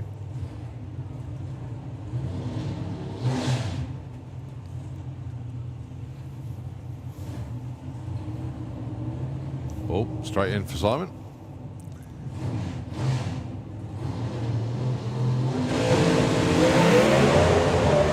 Monster tyre shake for Michael Malmgren, but he's driven through it. Simon Ekengren decided better of what he had in the other lane. To be fair, they're pretty comparable in severity, as I can see now that Simon's shake was just getting worse and worse. Michael's got better.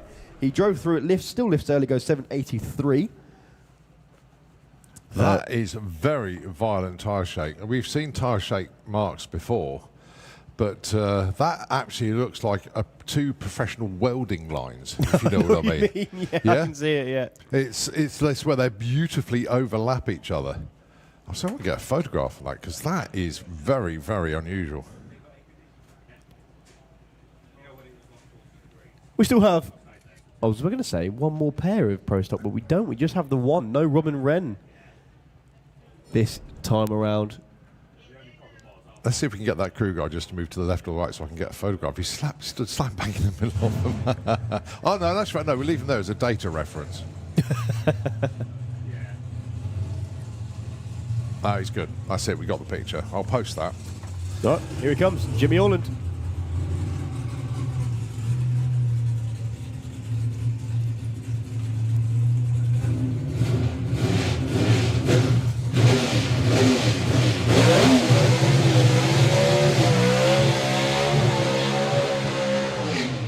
Well, if you want a photograph of those tyre shape marks now, they've gone. Because Jimmy Orland has just done his burnout over them.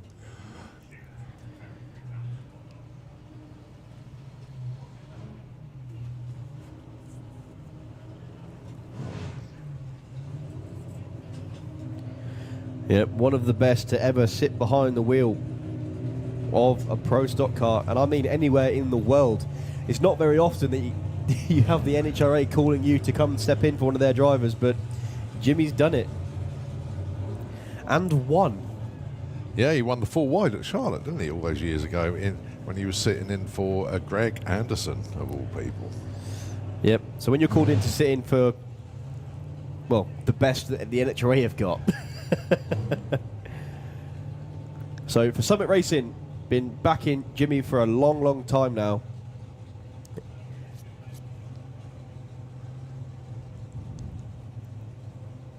Wheelie bars set. And it's all down to the driver.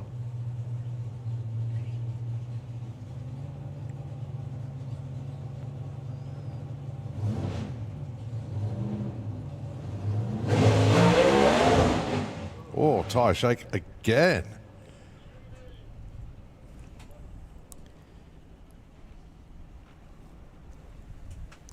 Yep, unfortunately, Daryl, I think you must have, I think, 2 pro stocks up there at the minute. I think 2 made it that far. Maybe 3. Well, Jimmy just rolling up to the beams there. 22.53 tells you everything you need to know. Monstrous, monstrous tyre shake. So that is a wrap, actually, for FIA Pro Stock, as we welcome the long pointy things. Yes, it is time for Top Fuel Dragster. Qualifying session number 2. And to kick things off, it will be, of course, the Flying Fifer, Mr. Colin Miller. He's down there. Yep, and shout out to the Flying Fifer support team. I know you're out there on the banking. Charlotte, Lynn, Nat, Ollie, Millie. Here. Supporting Colin Miller this weekend, including, I know, Baz, you're out there somewhere as well. One thing I absolutely love is, I want to call it loyalty, but I don't think I mean that quite the way I'm going to say it, that Colin has, because what he's done is, Aaron Springford is his crew chief on the Ford Pop. That's him out there walking on the start line. Hi, Aaron. He's the clutch guy on the car, so if anything goes wrong, it's his fault. That's a steep learning curve from running a Ford Pop to being a clutch guy on the Top Fuel Dragster. Absolutely, and then he's got his good mate Ben Kennedy on the team as well. Stepson, Scotty Crookston's driving the tow car. Here we go then. Top Fuel Dragster for FIA, Colin Miller. I was just saying, we just needs that one run over 240, and he's signed off. That's all done. Mind you, the run he put in earlier, I'd have given it to him then. But it's just procedure more than anything else. I really, really hope he makes it all the way, because the interview Carol can have with him is just going to be awesome. We've not seen what he's like at the top end yet. Yeah, we're not going to understand a word of it. But oh, of course not. So, I think I can say this with some confidence. The first Scottish Top Fuel driver. Yeah, I think you're right. Definitely one of the more bizarre places to have a a nitro pilot from. He resides now in Kinross. He's not there very often, though. No, exactly. He spends most of his time in Sweden and touring continental Europe.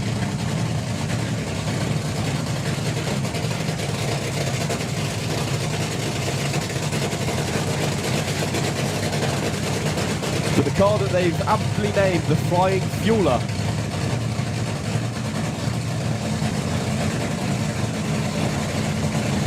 As Colin Miller himself is the Flying Fifer, he's the one sat in front of 12,000 horsepower.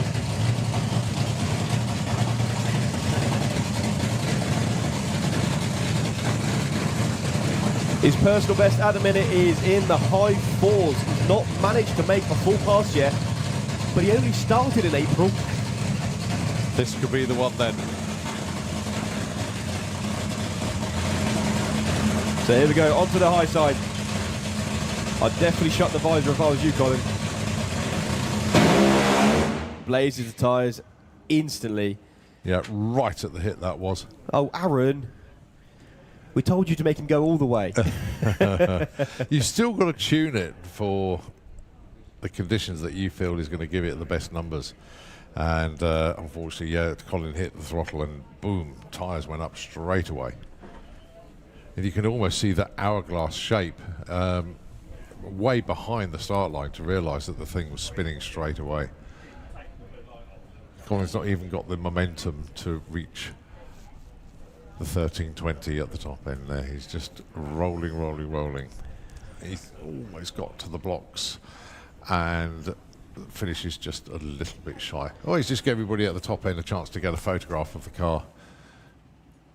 Well, give the team a round of applause. I've said it once, I'll say it again. It takes just as much effort to do that as it does to make a full-blown stonking pass. He will get there. He only needs 240 miles an hour. I say only. They can do that at the 8th mile. Yeah. The team just going to collect their driver and the car. They'll take it back to the pits, get it ready for tomorrow. That's their last attempt for today. He's got 2 more attempts tomorrow as well before he gets into eliminations. So our attention, we look behind the tower now to look down to see the Monster Energy Top Fuel Dragster coming into the fuel tech lane. That, of course, India Urbacher. Dad Urs has been here many, many a time, but very, very proud of his little girl these days as India controls all the efforts now, takes the plaudits and drives the wheels off this car. She's very, very quick. She knows what she's doing behind the wheel and is, of course, a former European top fuel champion. Who will ever forget that late night throttle whack to take the title a couple of seasons ago? The bunny hop. The bunny hop for the championship. Going alongside, and now the signal's been given to fire, to your current reigning FIA Top Fuel champion, of course, Suzanne Kalin for Santapod Raceway for Slick Tricks Racing. She wears the number 1. Thumbs up from both teams. The angry bottle is squeezed and squirts fuel into the injector hat. The motor spins over, starts off with that raw fuel, and then you will hear the engine note change as it switches over to nitro. So India's car is fired. Same process for Suzanne Kalin down there. And again, her engine fires up as well.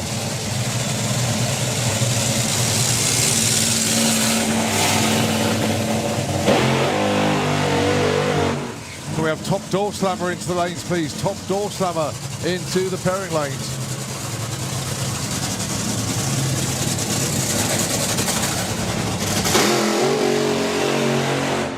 So let's just give you some numbers then. The European record set back in May 2023 was Ida Zetterström, 3.77.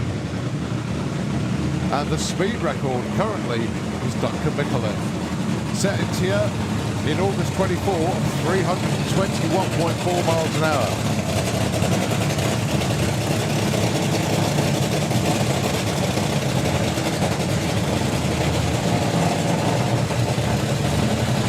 I mean, we're talking tiny numbers. Both India and Suzanne have been 320. They have both been low 3.8s. But this is going to be tough in these conditions. It's so hot out there. We've seen so many cars blaze the tyres. What is going to happen with these two? If they can get a hook on the track, they become landlocked missiles, and you could see a 3-second pass. You could see 300 miles an hour. But everything, and I mean everything, has to be bang on for that to happen.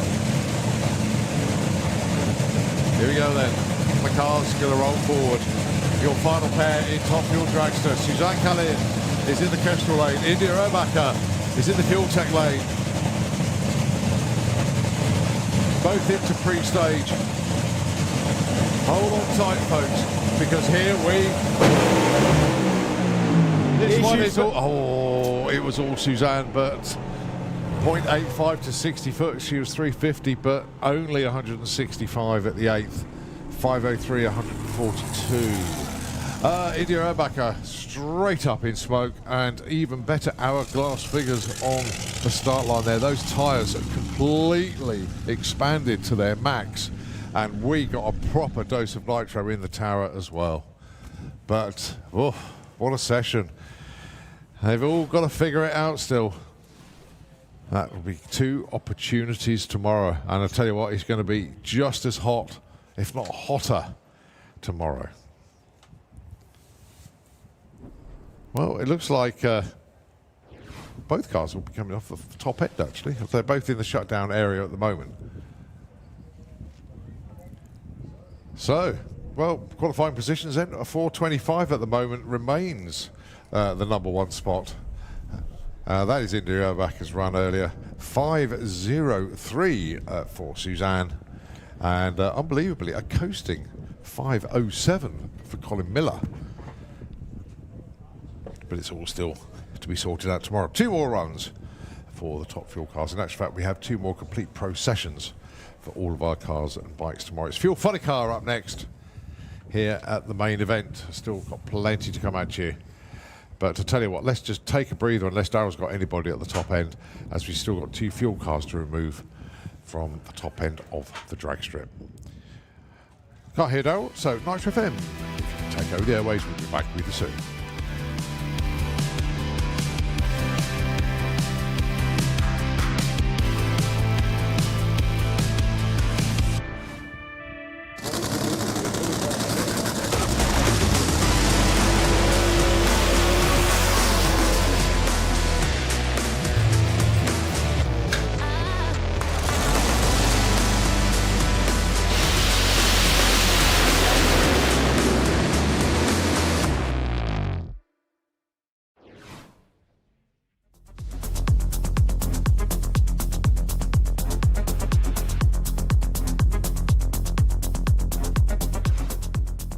On the board, will it match the number I've got in my hand?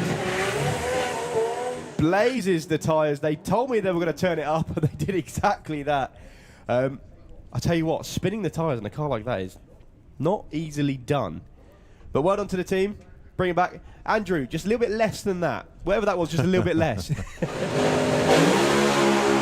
And it's like he's never left. Check the wheel stand from Timo Harberman. What's the scoreboard saying? 519!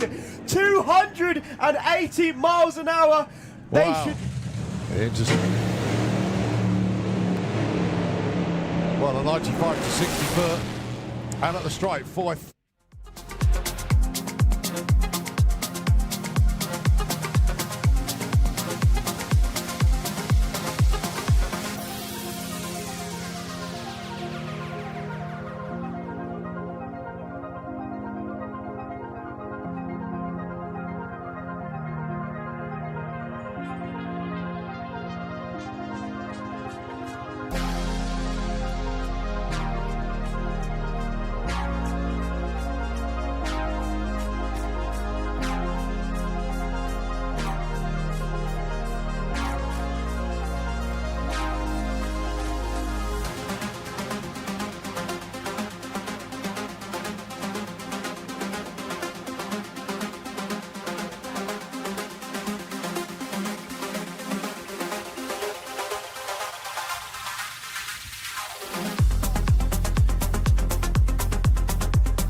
Here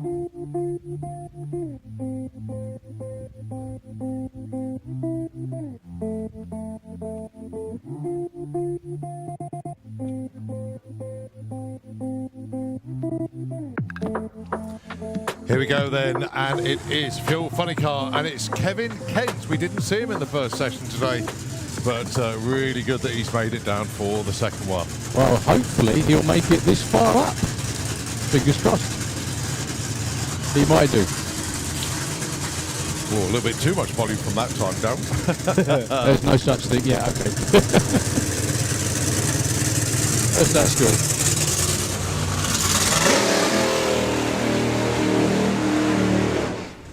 FIM Pro Stop Bike into the pairing lanes, please. FIM Pro Stop Bike into the lanes. Okay, so Kevin Kent then with the West End Motorsport Chevy Monte Carlo. The front end has had a little bit of a repair job. That was from earlier on this season when they dinked the blocks and had to do a very quick repair.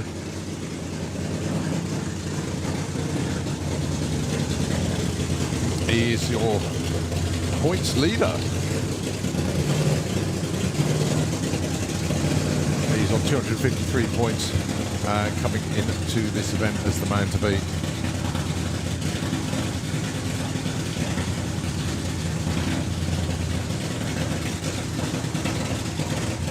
Ran his best numbers back at the main event. He's in the 4-1s.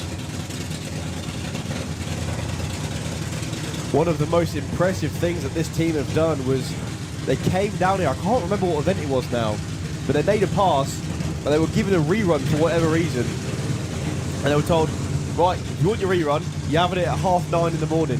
Well, they were here, 9:30, made the pass and made a stonking 4-second run down the quarter mile. Not quite ticked over 300 mile an hour yet, but just making it down the racetrack will be an achievement.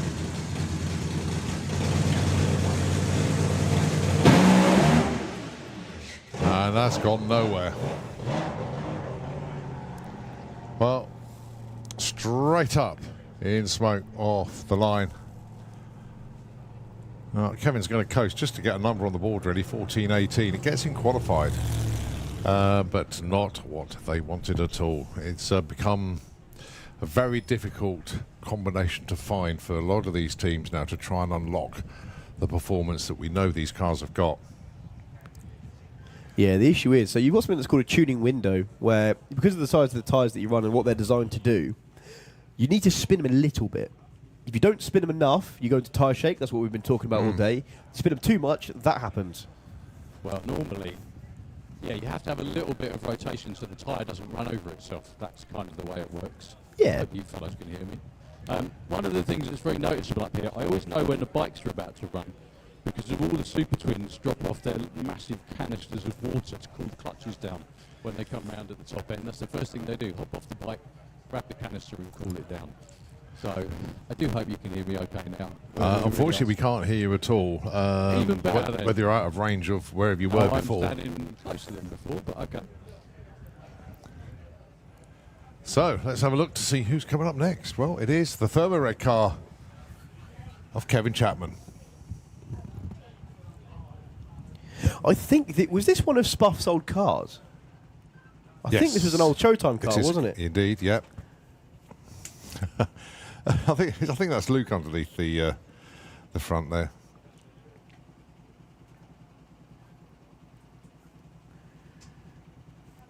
No, it's Chris. Sorry, wrong person. Okay, so Kevin Chapman then, the Thermoreg Fuel Funny car. I've had more runs that have gone to 60 foot than they have down the whole racetrack. They are desperate to get a full pass in here. And I think what all the other cars are proving at the moment is that is extremely difficult today. And it's not to do with the way they set their cars up. To a point, it's just so warm out there.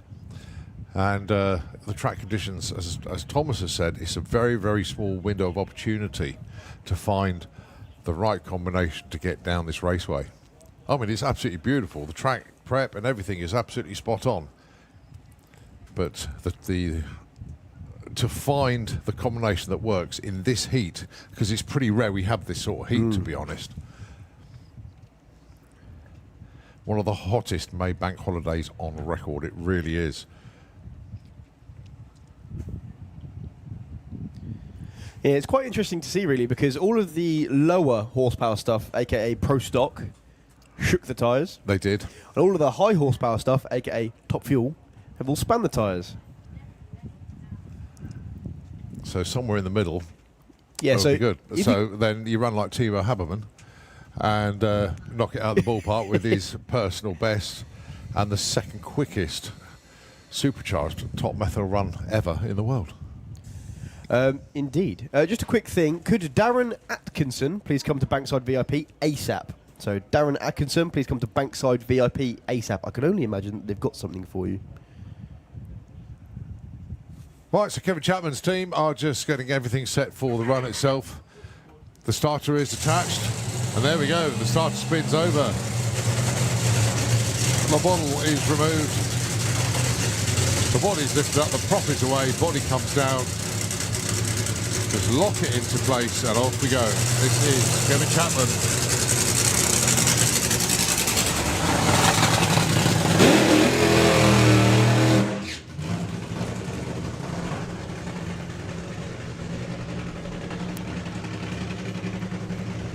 Yeah, it's a really, really tough thing to do, to link the start line to the 1,000 foot anyway, let alone in conditions that are so very rare to us. It's going to make tomorrow morning's runs even more interesting, because that's when the conditions will be best. It's just getting so hot at the moment. I still can't wait for Monday. Oh, yeah, that's going to be, we're going to see Pedal Fest Monday, aren't we? Yeah. Now that really, really does show the drivers when both of you light the tyres. It's the reason why Doug Kalitta's one of the, well, renowned as being one of the best drivers, is because even when the car blows the tyres off, you can still manage the throttle the whole way down. And Kevin Chapman, still a relatively new driver behind the wheel of a funny car. He's not got that many passes under his belt at all.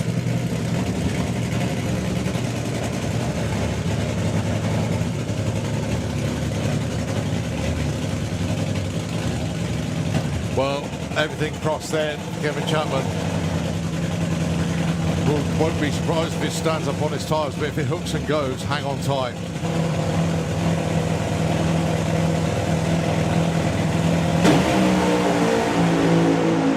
Well, he's going as far as he could. That was 330 foot before he had to lift. That was nothing to do with the track. It was just driving him towards the centre line. He lifted at the latest possible moment that he could. You could see it was still drifting towards the 8th mile. He nearly had the 8th mile blocks, but a good 565 actually puts him into number 1. Yeah. Well, I've got to say, very well done to the team for sussing out the start line. Okay, it was only a 0.98 60 foot, but that is one of the few fuel teams that have managed to get off the line. It's the only one. Yeah. In this session anyway. I know a few haven't had attempts yet, but... Well, we got the beast from the east over there. We got the Showtime funny car lined up in the lanes, ready to come round. Just having a look. Yeah, it's just those two, but really pleased to see that the Nitro Bug is in the lanes. And also, we got the Venom Nostalgia funny car come down to put in its first run as well. But boy, oh boy, it's such challenging conditions. It really, really is out there.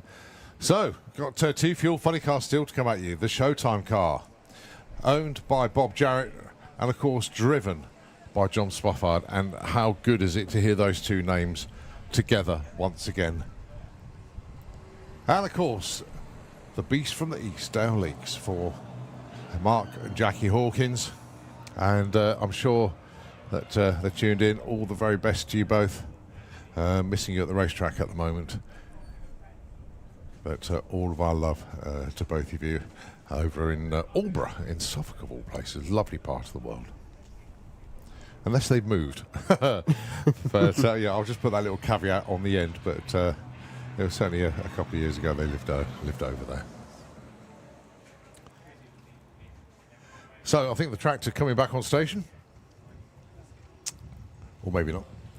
I'll tell you what, I don't think Daryl's got anybody up the top end with him at the moment. Well, I can if he has, we can't hear them, so his microphone is he's a little bit out of range at the moment. So what we'll do, just for a moment, Nitro FM, if you can take it back with you very, very soon indeed, the continuation of Fuel Funny Car qualifying here at the main event.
Shape as Silvio drives through it and goes 5:57 at 262 miles an hour.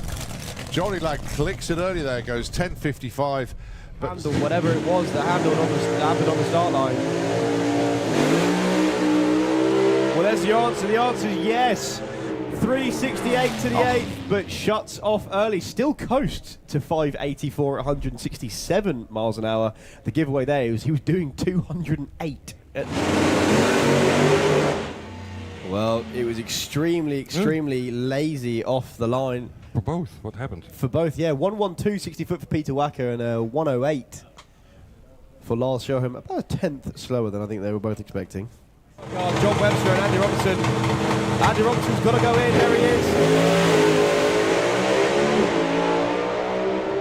Well, this is all Andy Robinson from start to finish. He's going to go 591 and a good 602 for John Webster.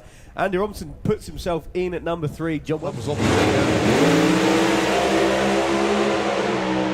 They're certainly going to get numbers on the board now. Are we going to see a 5? We might see one of them. We do. 594, only 212 for Dave Vector. 6 on the tree.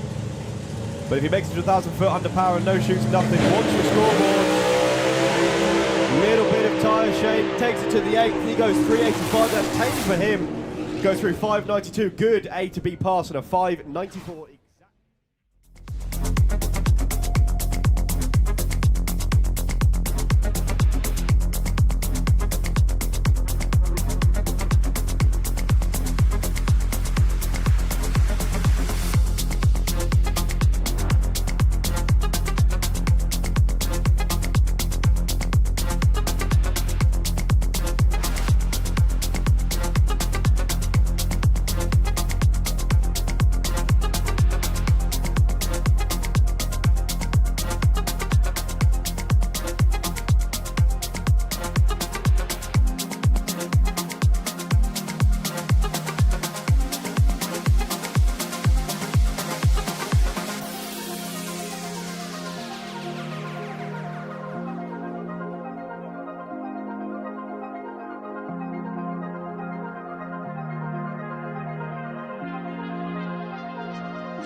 Okay, I have got 2 Fuel funny cars lined up right behind us here. Dale Leaks with the Beast from the East, and of course we have Bob Jarrett Showtime, driven of course by the legend that is John Spuffard.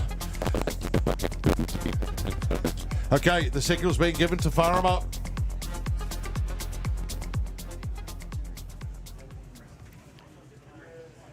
I think it's going to be Dale's car that will be turned over first. Indeed it is, so he's got fire in the pipes. And that change to nitro is so audible, so visible as well. Yeah, it really does utilise all of the senses.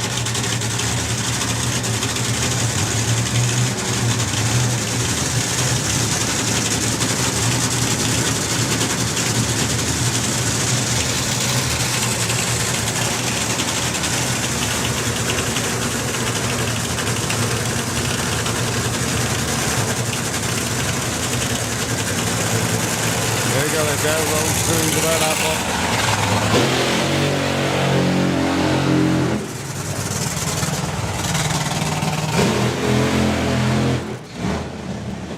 John Spuffer almost drifting into that burnout.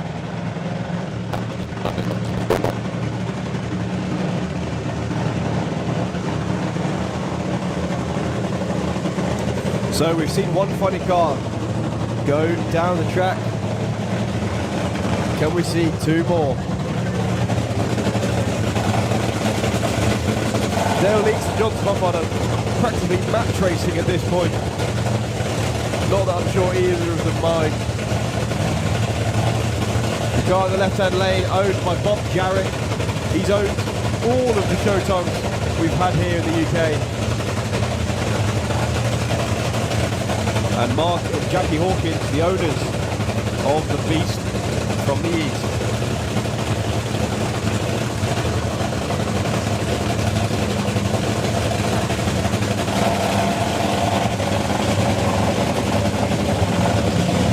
We are really getting a nitro injection up here in the tower.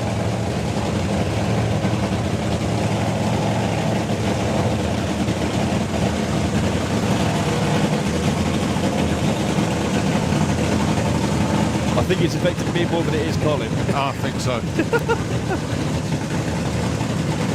I mean, I'm going to run at 600 miles an hour later on because I've got so much nitro in me. Yeah, exactly, yeah. Here we go then, Spuff taking on Lightning Leaks.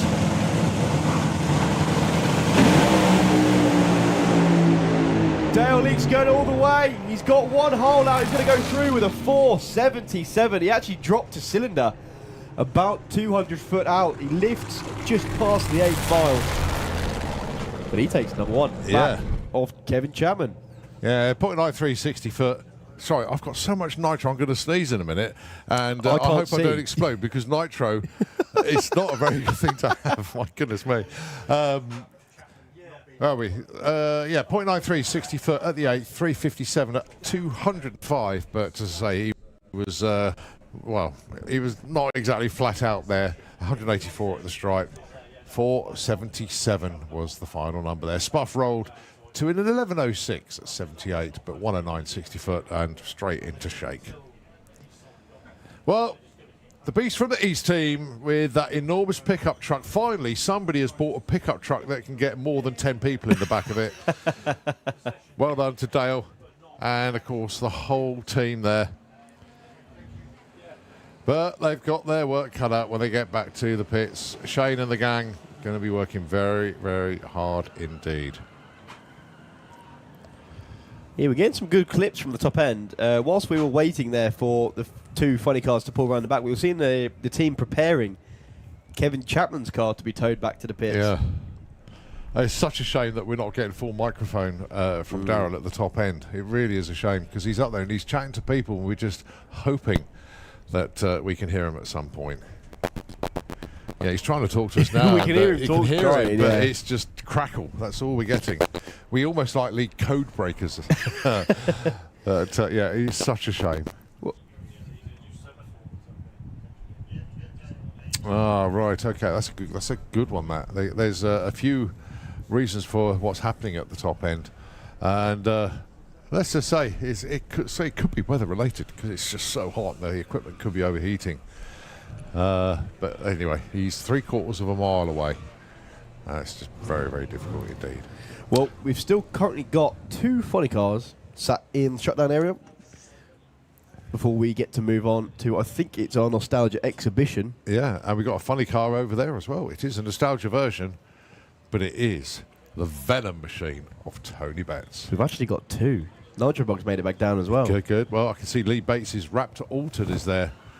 So it's a good mix of everybody. But as I say, we've got to get 2 funny cars cleared from the top end. But a cracking run for Dale Leaks. It's not the numbers that they ideally wanted, but having said that, they managed to get it off the start line. And in these temperatures and these conditions, that is no mean feat at all. Okay, it might be a bit hot today, but tonight it's just going to be absolutely glorious out there. Overnight temperatures are still going to be well into the teens, which means that the pits will not go to sleep at all. Don't forget, we've got our drone show at 9:45 tonight. We've got live music on the stage as well. And, of course, all of our food courts and caterers will be well and truly open as well, serving everybody. And, of course, Fuelers Bar, the place to be. Yep, absolutely right. I've got a radio mic, so I'm going to go and annoy some people while we've got a little bit of downtime. Yeah, that's a good idea. It looks like I've got a parish notice to give out. Right, we have a vehicle. It's a grey MG, registration number ML75FYZ. That needs to be moved wherever it is. We don't know where it is. Oh, it's booking an electric hookup point. Right, okay, so if that's your MG, please go move it. You're blocking an electric hookup point for somebody that actually needs it. So please, if you can go and move your car, let's just get that registration number out again one more time. ML75FYZ. It's a great MG. Okay, thank you ever so much indeed. Don't forget, if you don't move it, we do have the equipment here to move it. You see what we're like in Live Action Arena.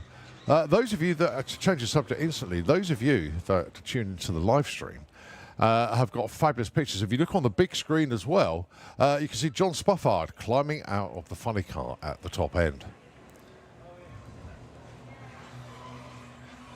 And once he's out of the car, lift the body up, put the prop in. They do ratchet strap the prop if they tow the car back to the pits with the body up. Otherwise, if they hit a bump or anything and the body prop comes away, then the body would just fall down. So they do actually strap it in place. But yeah, Spuff after a run, still very, very hot. Obviously, he's been in that fire suit for a fair amount of time. But it wasn't the run that he wanted at all. So still got more to go tomorrow. So they get the car back to the pits. They'll strip it all down. Obviously, the supercharger will come off. The heads will come off. And they have a good old look inside the engine, just make sure absolutely everything is okay. But the area that gets most attention on these fuel cars is the clutch. And they do have clutch specialists on the teams that will have a look at the complete clutch pack. If it would have been a full-bore run, the whole thing would have basically welded itself together. And you really do have to be very careful. You wear like incinerator gloves, if you like, just to get them apart because it's so hot. So they need to cool down. There we go. There's another great picture. You can just see the camping fields in the background. See how busy it is up here. And that's right at the far end of the drag strip. And they are camped all the way down there. So a massively inhabited campsite at the top end there. So Spuffer's got the helmet sock off now. And he takes his hands device off. And he's still wandering around and gets the customary hug from Ange at the top end. So that's what's going on up there, those of you looking at the live screen. So where's Thomas? He's down there. How's it going, mate? Hello, hello. I've just been waiting for you to give me the signal. Yeah, well, here we go. Right. Which signal would you like? Because the tractor has just parked back up again. Yeah. I've got a drone with me, so I'm going to go and bother a few people. And I'm thinking about bothering some people I've not bothered for a while. In fact, you. Come here. So this is a man who I used to race in Junior Dragster, believe it or not. His dad has been running in Super Twins for a long, long time. This course is Roman Sixter Jr. His dad is Roman Sixter. How are you finding it this weekend? How are we feeling? Yeah. Kind of nervous, to be honest, because we do some things with our power delivery system, and we are looking forward to how it's going to look like. So hopefully it will go fast. How are you finding the weather? Because we've been talking about how hot it is here, and we don't usually get weather like this. We don't usually have a track that's as hot as this. Is that going to affect you guys much? Yeah, it's something that we really didn't count with it, except in England. So yeah, we kind of fine with it, but what we can do about it.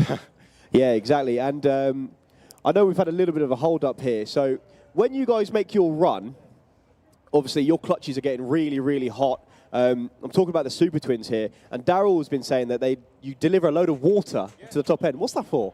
It's for the cooling of the clutch, because even immediately after the run, he needs to cool that clutch a little bit. So he basically spraying the water straight into the clutching system to make it like cooler. Okay, so what's going to happen to that if you don't pour water on it? Those lamels could get curves. Okay, well, thank you very much. We're going back to some nitro racing. This is the Raptor and Venom. Well, what a pairing this is. We had this pairing lined up before earlier on this season. We thought, oh, we're going to get the quickest Nostalgia Funny Car against the quickest fuel altered. These are both 5-second race cars, and we're going to get a match up between them here and now. Tony Betts' his first run with the Venom Funny Car.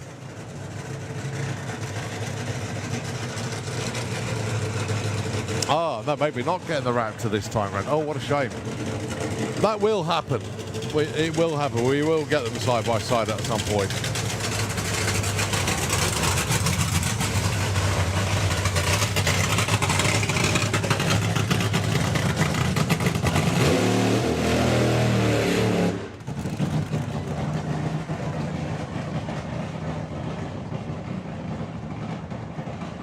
So, Tony Betts then, from Clapton-on-Sea. He moved there about a year and a half ago now, I think.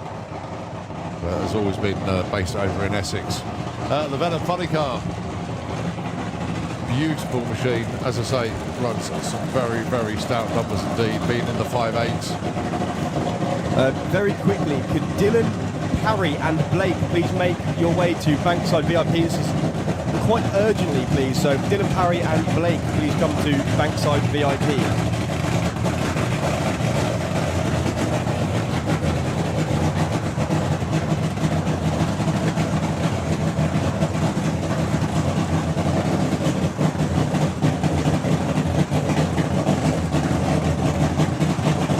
So Tony Betts then with the Venom.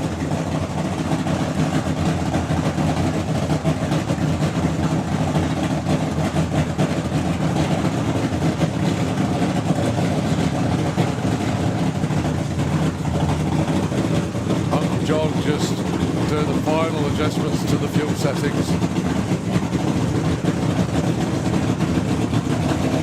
And it's now all down to Tony.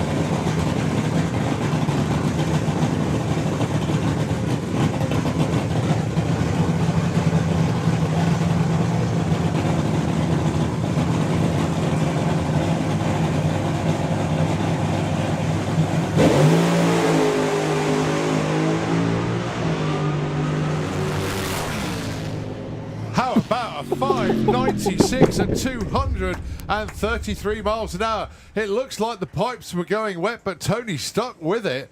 And how about a 596, 233 mile an hour pass there? Well, it's their first run of the weekend, and it was an absolute cracker. Well done to the Venom team. Very, very pleased. There's still a little bit of concern at the top because there was, shall we say, the pipes got very, very wet on the right-hand side. But maybe the loss of power was helping him a little bit. But great run, nevertheless. Well done to the Venom team. Let's have a look at the replay on that. Here we go. Really good launch. Just coming up to, there we go, 101 to 60 foot. At the 8th mile, 391 at 192. And at the top end, 596 to 33. Thoroughly enjoyed that pass. And I tell you what, the team are extremely happy, considering hardly anybody's got down the racetrack since Timo Habermann and the Venom team with their first pass of the event. Got one down there, and it was into the 5 straight away. Once they're all on board, give them a huge cheer. They're very, very happy indeed. I think they've all decided to get in the back. There's no driver. They've forgotten about the driver. Tony Betts at the top end, just climbing out the car. There we go. Give him a huge cheer. Well done to the Venom team. As our next car, or cars, fire up behind us. It's 2 of them. Yeah, it will be. The Raptor starts up over in the pairing lanes, and you got Andy Raw with the nitro bug underneath us here. He's just fired up as well.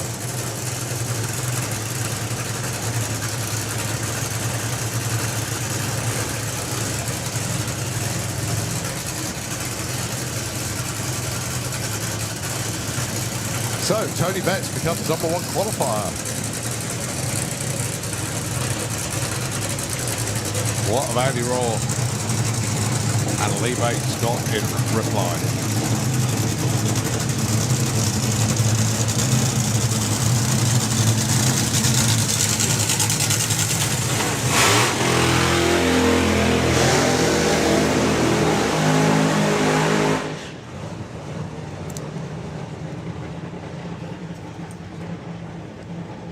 So 5 o'clock in the afternoon here. Main event Saturday. We've still got all of our bikes to come. We've got top door slammer in the lanes. We've got jets to round off our pro session, then more sportsmen qualifying this evening.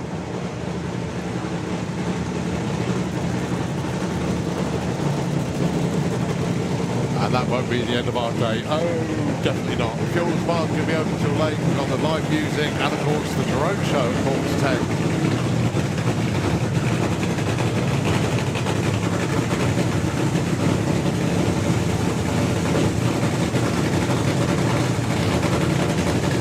So our final dose of nitromethane from cars today. If you're watching on the live stream and on the big screen, that's Dale Leaks' team taking their car back to the pits. But let's bring our attention back to the start line. The Nitro Bug, Andy Raw. Lee Bates with the Raptor. Now, fundamentally, you'd call these two outlaw nostalgia cars. They don't run to the actual nostalgia rules set. Basically, they've got bigger fuel pumps for no other reason than they can put more fuel and they can run it slightly safer. It does also mean that they can go slightly quicker.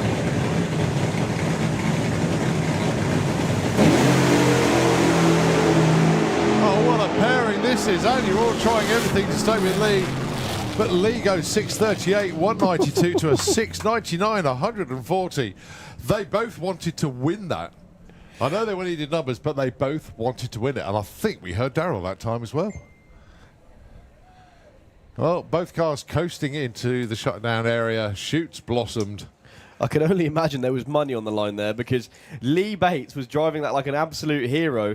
You can see here from where I'm sat, the tyre marks look absolutely beautiful to about 100 foot out where it starts to shake the tyre. He tried to drive through it, and he was driving through it until it then went into spin. He pedalled it, got back on, ran 6:38 in the other lane. Andy Raw was beautiful all the way out until it started drifting towards the wall, at which point a whole load of white smoke came out of just about of every orifice on the Beetle and turned him sideways. He then had to lift, but still went through. We only had 8th mile thingamies for that. But then quarter mile times. That's a bit weird. Okay. No, we still, as I say, 6:99, 140, 6:38, 192. As Lee Bates climbs out of the Raptor, takes his gloves off.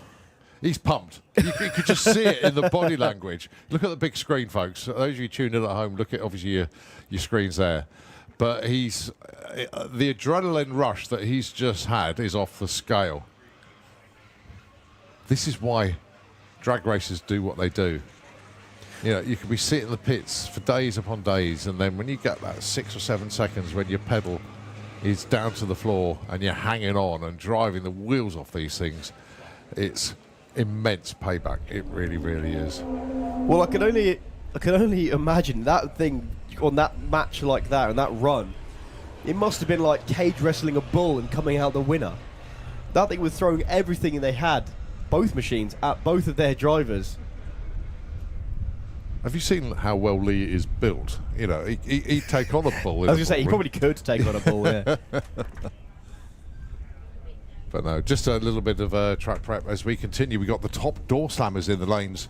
Don't forget they run to the 8th mile, not the quarter mile. Very, very entertaining indeed. 6 cars from Sweden that have put on a phenomenal show. They've been here since last Thursday.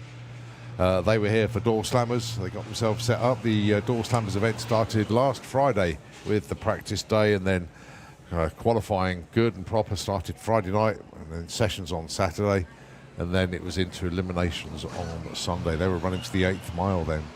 Then 3 days relaxation, if you like, whether they stayed on site or like one of the Pro Mods team go to Stonehenge or just disappear around the countryside. That's if their cars were good. If they're not, they're working on them, getting them ready for this weekend. Thursday was the first day of the Carl Cox series. It was also a full-blown test day for everybody here. And then Friday, yesterday, our sportsman day. We had 3 rounds of qualifying for our sportsmen, but also we had the last 2 rounds and, of course, the finals from the Carl Cox series. Today, it's a change of plan. It's still sportsman qualifying, but also the first 2 rounds of qualifying for our FRA and FIM Pro classes. So FIA for the cars, FIM for the bikes. And what a show it's been today. The second session has been very, very difficult. It is so hot out there. The track is throwing them all a curveball. They all have data that they can work from, but they haven't got a huge amount of data from May with this sort of temperature and this sort of heat and these conditions. And that's why you're finding a lot of the cars struggling. Tony Betts, though, really did get a handle on it. They could tune that to perfection out there going into the 5.9s. And there are a few combinations that did actually work out there. But as I say, it's very, very tough conditions indeed. It's like trying to survive a day without sunblock out there. You know you're trying hard, but you know it's not the right choice. Yeah, exactly, yeah.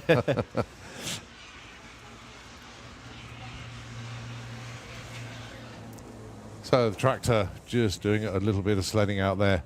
But as I say, it is top door slammer next, and they have just been given the signal to light them up. Yeah, and the happiest man on the planet for I think about 10 minutes. Rumour has it he's entered into the Olympics for Sweden in the 110-metre hurdles. The way he cleared the wall was spectacular.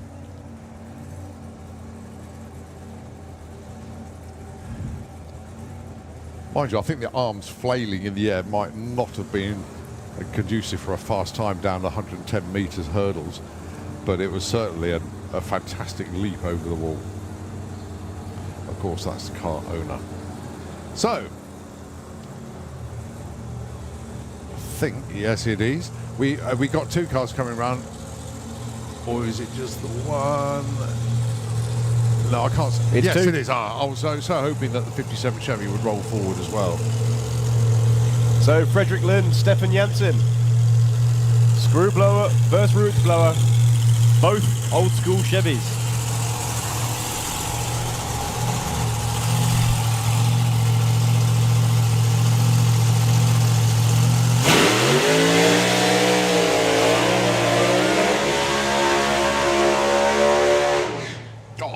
Proper burnout there for Stefan Janssen. I think that's a frustration burnout. It's that, right, you're going to have it, I'm taking control type burnout. But Frederick Lund, 381 earlier on today. And to say they weren't happy is an understatement.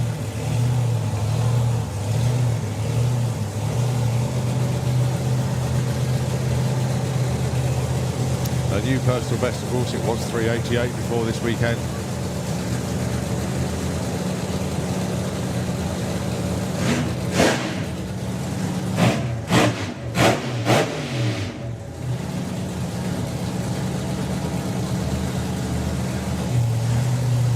Frederick was your champion in the Top Door Summer Championship last year. And it's just so good to have them part of our show here at the main event.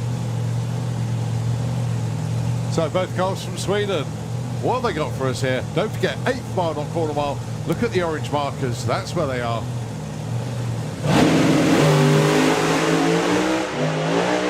Well, lots of tyre shake both lanes. 471 and a 597. And just coasting across the top end. I'll say coasting across the stripe. He's already passed it because it was the 8th mile. But Stefan Janssen, 471. Nowhere near as quick as he had been earlier on, 456. A quick track check. And then on to the next pair. Len Lindell is down there. And it looks like he's going alongside Anders Ed.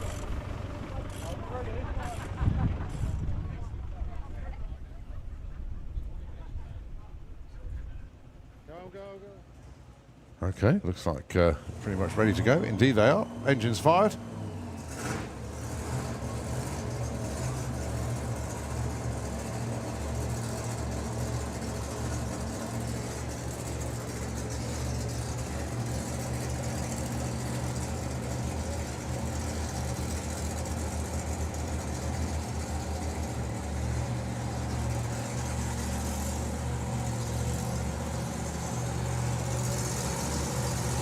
Well, that beautiful blue Camaro then of Anders Ed coming round into the Kestrel beer lane, going on to Len Lindell.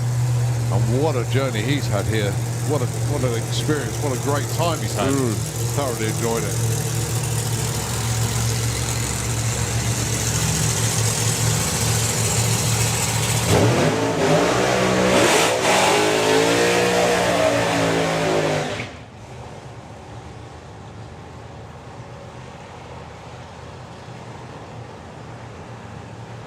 Well, fair to say, the dragster can be your best friend and sometimes it can be your worst enemy. Today, it is just well, it's like walking out on a frying pan out there. It is just so hot. Maybe there's a little bit of grease in the bottom of the pan to make things slippery. You can think of all the anomalies that you like, all the descriptions.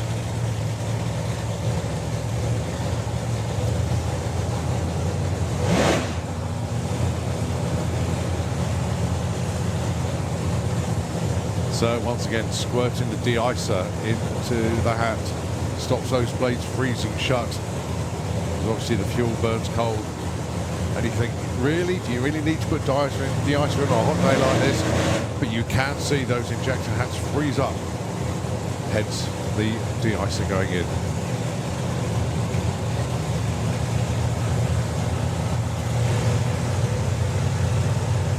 So Len Lindell in the Fuel Tech lane. Anders Ed in the Kestrel lane. It is a pair of Camaros, but different vintages. Let's see what they got for us here then.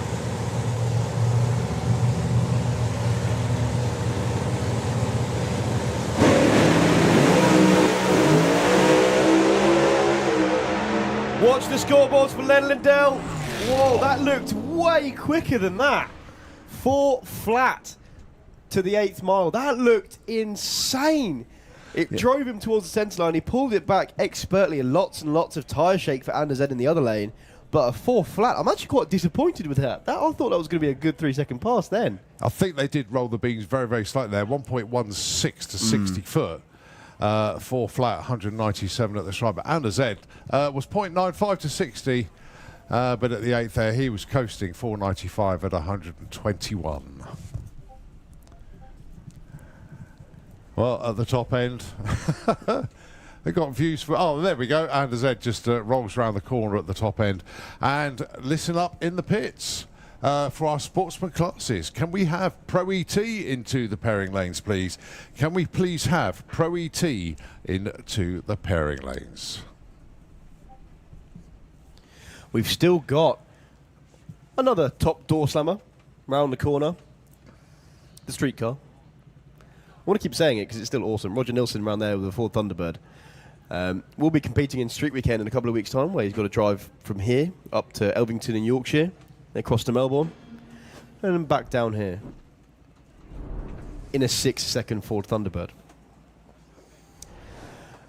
Straight after that, we'll be back with our bike classes, kicking off with Pro Stock Bike. Yeah, all the bike classes, basically. Yeah, we do have Pro Stock Bike, Super Twin Bike, Top Fuel Bike, Super Street Bike, and Junior Drag Bike to come. And then it will be Jets, Fire Force 5 against the Spider-Man Jet. And then we've just called Pro ET into the pairing lanes for the continuation of our sportsman qualifying. So, one top door slammer to come and the thumbs up being given, so you can bring the car round the corner now.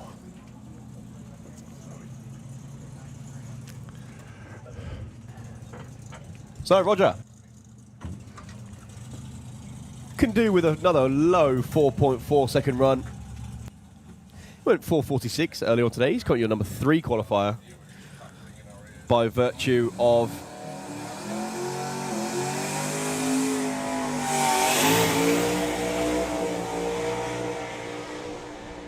whoa.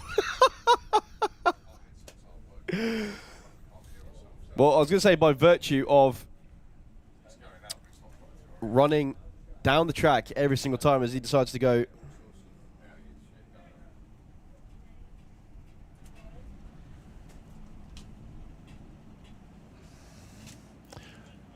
So last car then in top door slammer then, Roger Nilsson.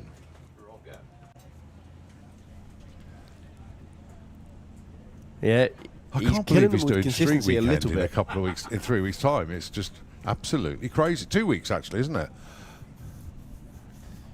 it? Yes, he gets a week off.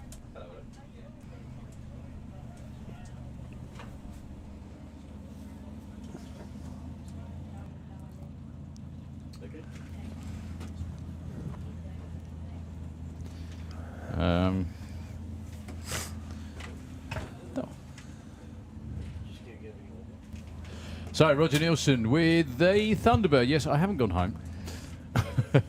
I was up there. So, we're actually getting the pictures from up the top end. Yeah, just we were getting pictures, we just couldn't hear you. Well, yeah, it was quite bizarre. So we were up there, and I could hear you commentating what was happening, and I was standing there. Anyway, there we go. So, Roger Nilsson, earlier on today, I went 4.46, which I believe is one of his quickest ever to the 8th mile with this Thunderbird. Streetcar, folks. Streetcar. 4:47 slows a little bit, but still deadly consistent. He's going to be a real pest during Street Week, isn't he? Or Street Weekend, I should say. He's going to be one to watch, that's for sure. We have the lanes filled with bikes. Starting off with Pro Stock Bike. Yeah. So, you know, Jonas Gustafsson nearly broke my back earlier. Oh, well, yeah. Timo Habermann nearly did the same. I'm not surprised. Yeah, that was... Were you the one that told me what you ran?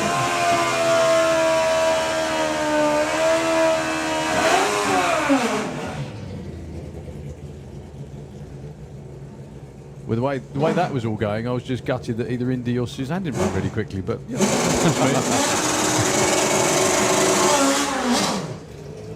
So, David Simon and Mr. Van Wingarden from the Netherlands. He's currently in at 5, run an 8:23.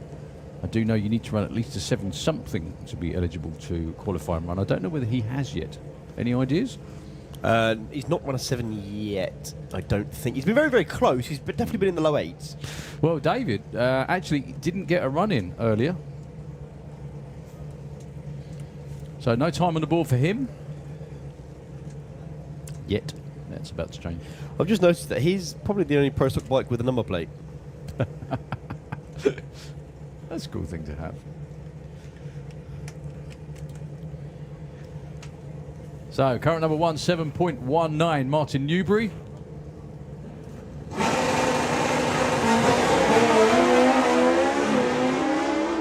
Anything starting for a 7 with either of them would be good. 8:34 and 8:30. Well, at least David gets a number on the board. Yeah, so happy people at the top end. Definitely Timo, obviously. Tony Betts as well. Tony Betts was very happy. Kind of. The reason I say kind of, so he got out of the car a little bit sheepish, and I said to him, "Were you supposed to go that far?" And he went, "John said it's second gear," and I went, "Oh." Yeah. He didn't tell you when to actually lift, then, did he? Right. Oh. Track yeah, check. Track at the top. Yeah.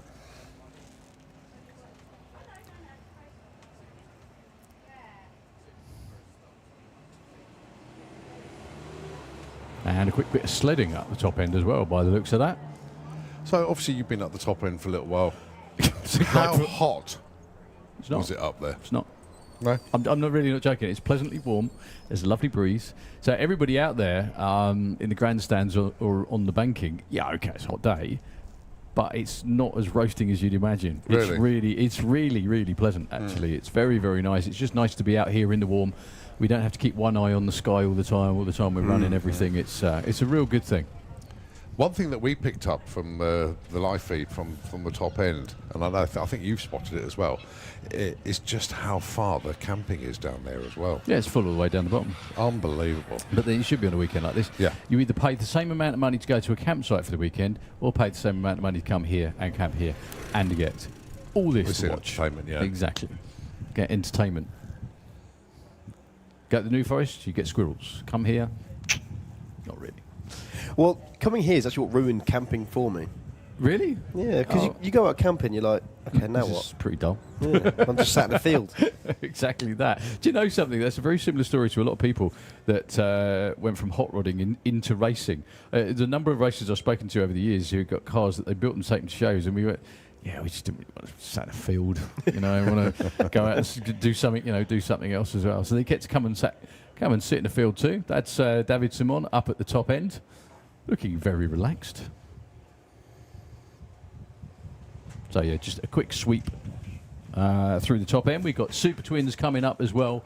Very noticeably though, no Marcus Christiansen this time round. I'm not sure if they're busy rejigging the changes on the bike or not, as the case may be.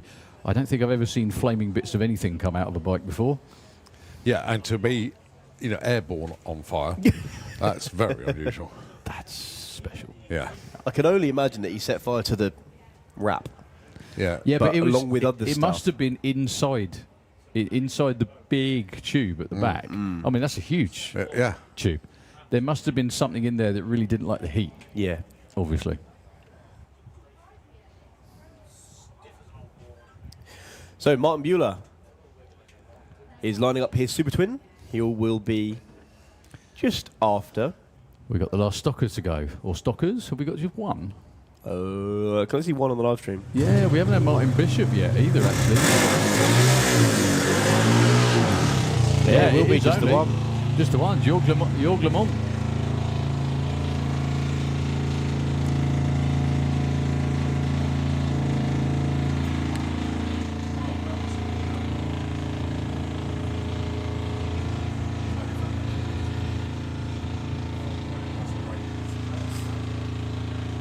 So, Jorg Lemont on a solo. I was going to say any improvement on the 730, but with a little bit of wheel spin, it's going to be tight. That was a lot of wheel spin. Oh, really? Maybe that's what he needed. 728, 186 miles an hour is holding for a Pro Stock bike. Very good indeed. So we have Super Twin Q number 2 coming up. Yeah, no Marcus in this round of racing, or round of qualifying, I should say. Then after this, we've got top fuel bike, and there's a number of top fuel bikes that didn't get down either.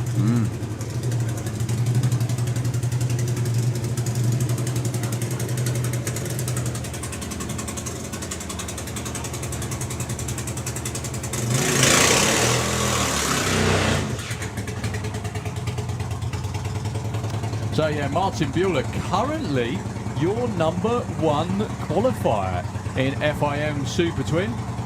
Went 6.85 earlier today. The bike looking very mean, very purposeful. I'm sure the rider does too. I had a quick chat with Roman Sixter Jr. earlier on, and he says that the conditions are making him nervous. So I can only imagine that's the same for all of these bike riders. These are naturally aspirated machines at the end of the day. They are at mercy to the weather. Oof, I was waiting for a pop then, because normally when they over rev like that, gets a little bit too much fuel in one of the cylinders and it tends to go pop, but he very wisely got out of it before any of that happened. So no improvement for Martin. And we have our next pair. Now, one of these two didn't put a run in earlier. We just need to wait to confirm whether if there is 5 bikes on the ladder, it will be a run as an 8 or it will be run as a 4. Whether it will be run as a qualified 4-bike field or an all-run 5. Which means I have some very, very good news indeed to Fire pass away. on. Gary Gooding earlier on put out that desperate call to find that little locket. Yep. And it's been found. And Gary's got it back. And Gary just wanted to pass on a huge thank you, everybody look for it, but especially Vanessa, who is part of our utilities team here at the pod. And Gary, very, very appreciative of everybody's estimates. I just want to say a big thanks and a huge hug to Vanessa.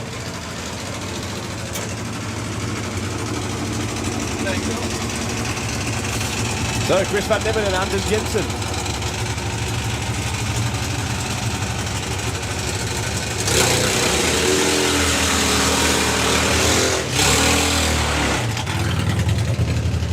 Yeah, so no Marcus Christensen in this round. Again, we just need to clarify whether it's going to be an all-run 5 or a qualified 4. Both of these two, very capable. Chris Van Nimmen's been in the 6s. And Anders Jensen, I don't think he's got there yet. He had a good-looking run going early. Trying to improve on a 7.46. Yeah, and this will be first attempt for Anders.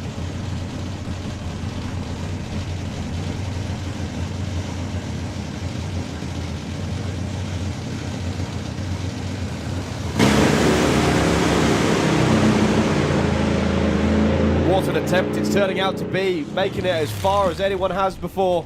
7.45 puts him in straight to number 3 and actually drops Chris back to number 4. Well, Chris Van Nimmen was on a really good-looking run there. What happens traditionally, which is what happened there, is that just before they punch second gear or when they punch second gear, the front end comes down, unloads the rear tyre, and it drops the cylinder, and then that's the end of that, really. Yeah. It's very difficult to keep them loaded. I know Jaska in Finland actually, no, I don't understand how this works, but he actually experimented with building a rear wheel that had some kind of shock in it so that it wouldn't do that, basically. It would take some of the shock away. It's like almost like a spring-loaded rear wheel, like the centre of it, to keep it hooked all the time. That's common on street bikes. Yeah. So making one that works with this much horsepower is hard work. Yeah.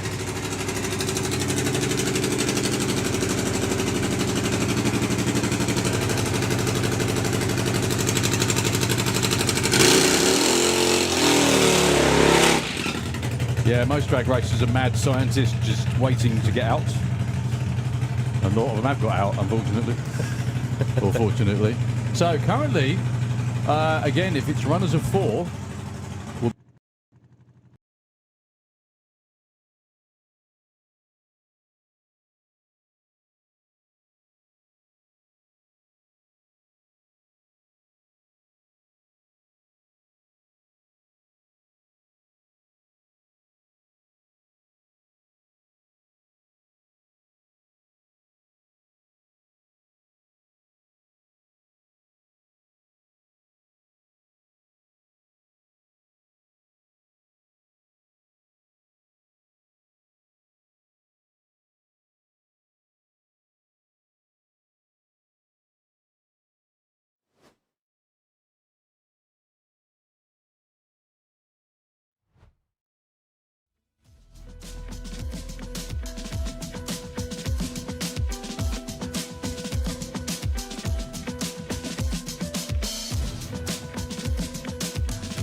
On the board, will it match the number I've got in my hand?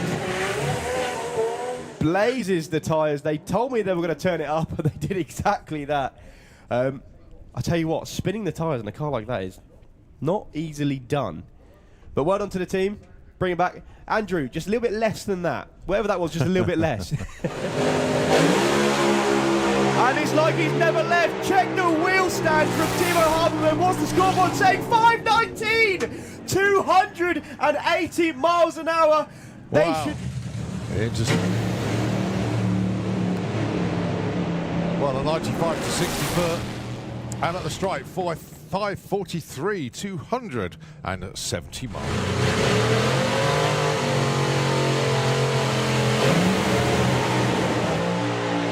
Both get tyre shake as Silvio drives through it and goes 557 at 262 miles an hour.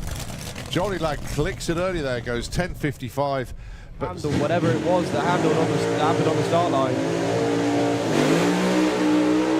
Well, there's the answer. The answer is yes.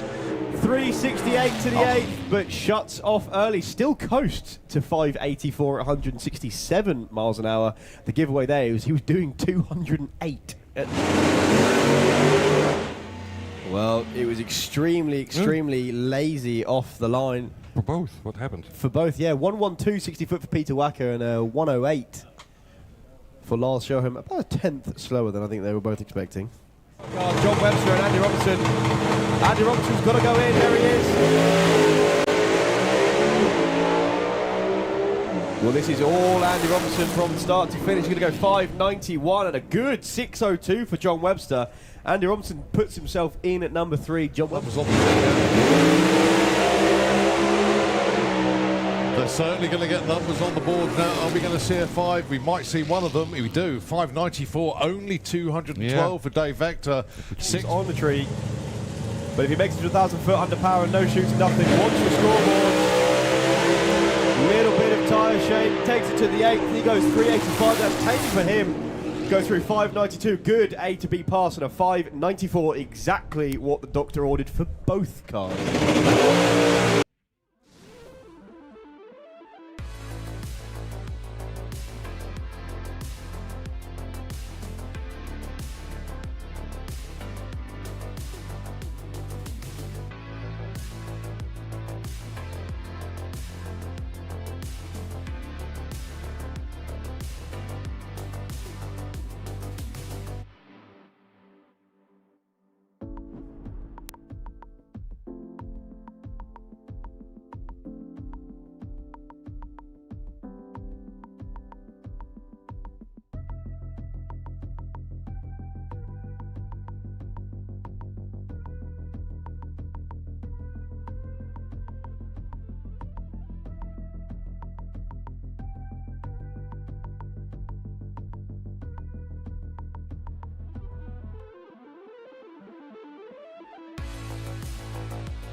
40, that'll be Eric Gruber.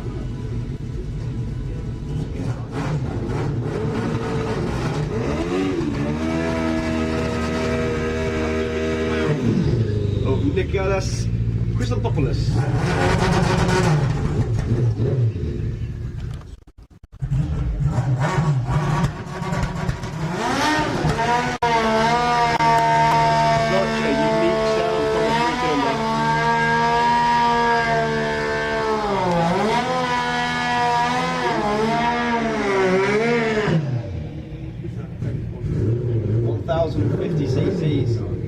So the obvious question, well, both of you actually, why go the 3-cylinder? Why not go the tried and tested route that pretty much everybody runs and it works? Has it just been an individual? Has it just been different? Why?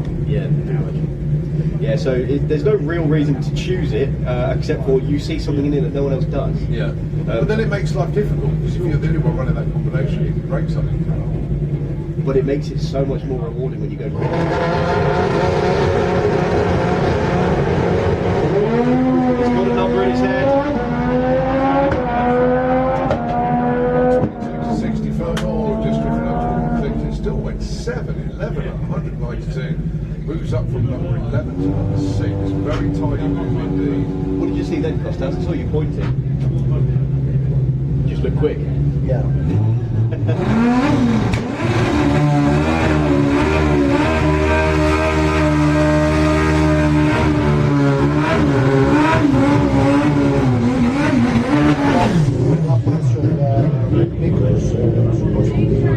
694.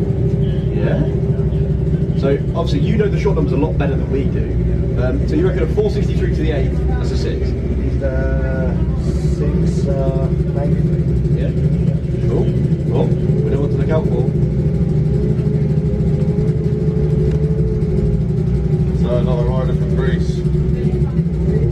Yeah, this is Dimitrios.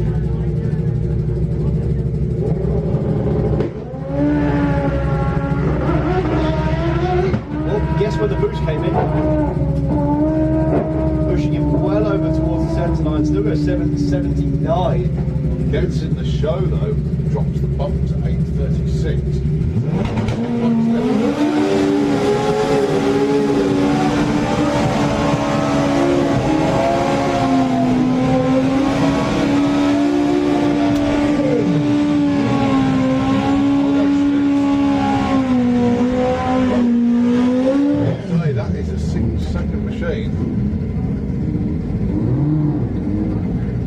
And we have the bike on the bump at the moment, 836. Yeah, this is Evangelos. Another nitrous machine.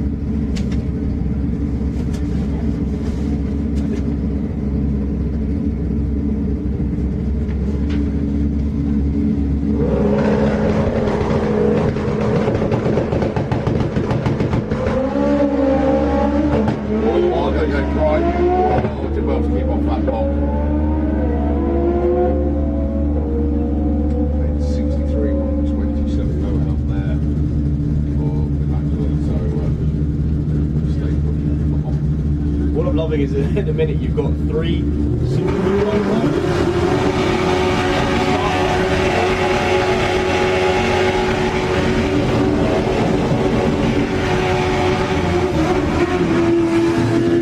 They're just down there watching proceedings. You've got Ross Morrison, Rick Stubbins and Brad Heddle down there. Yeah, that's a fair old race trust down there. Rudy Zorzi and Ricardo Grauer. Number 15 qualifies. Now basically, number 15, Ricardo, wants to get well into the 70s just to get away from that nervous 15 spot. Well, Rudy can run into the 60s.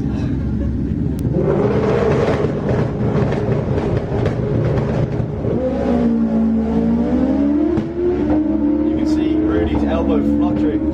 Built-in traction control to his wrist, I think. 7 flat, 214 miles an hour. A good 771 for Ricardo, moves him up to 13. Rudy moves to number 5.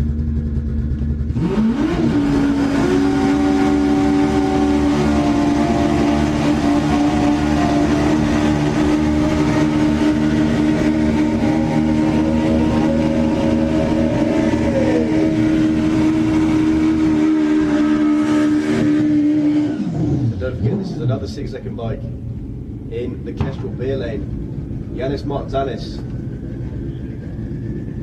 currently qualified with a 7:19. Clemens Wallier is number 15 at the minute with a 7:84.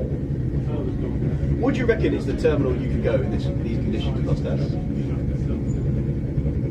How fast do you reckon you can go? Depends. Depends, yeah. It's really hard to Yes. explain. Really. Yeah, I know what you mean. Yeah.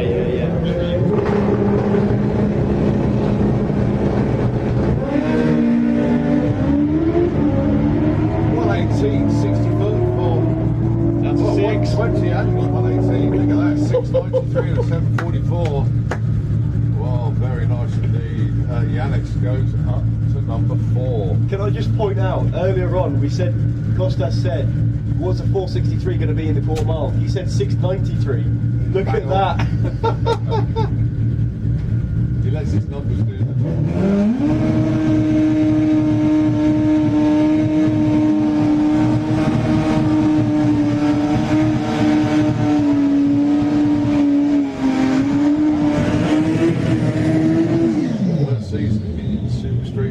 Carl Thomas going alongside Jake Michelle. So 2 from the UK here. Jake currently number 5. He's been in the 6s, 694. And Carl Thomas, a very respectable 723 over 200 miles an hour. Yeah, nice new helmet for Jake as well, I can see. It's good to see. A lot of trick little bits on Jake that he might be He only takes it one past the string and all together. He's doing his wiggle, he's pushing towards the wall a little bit, carries on through to a 681, 220 mile an hour. That's big speed for Jake. It's not very often we see him over 220. Well, he moves up to number 3 from number 5.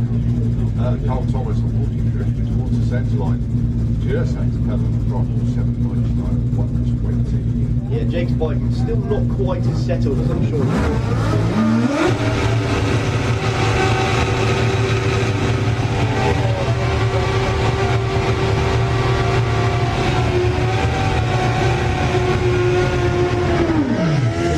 Made some awesome test passes back at the Jab show. Yeah, I'm pretty sure tomorrow will come much stronger. Yeah. Yeah, he wants that number 1 spot. Of course. Up next, Yanis Lampropoulos, or Casper. To everybody who knows him back in Greece. Yeah, on the number 2 spot, moment 676. Can you believe he's number 2 and yet he's doing 2/10 on number 1?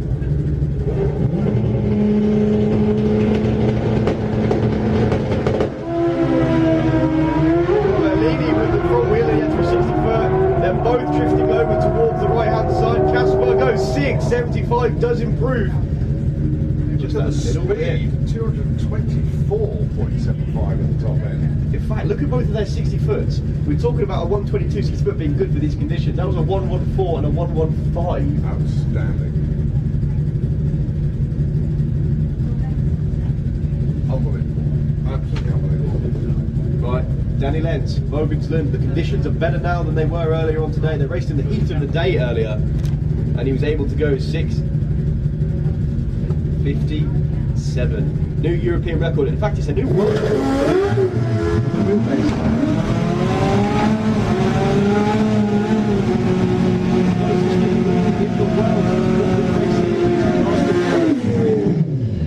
Out in America, they run a little bit quicker. They're running down to 6.2 now, but they've got all sorts of other trick little bits that They're much longer. much longer. And I think they have auto shift as well. Of course. Of course, everything, yeah.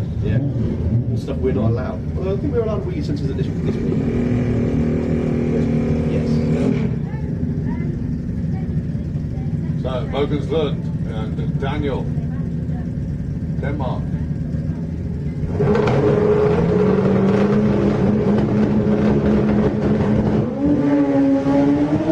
Logan's goes up. Comes up there. Let's have a look at Daniel. Arrow straight the whole way.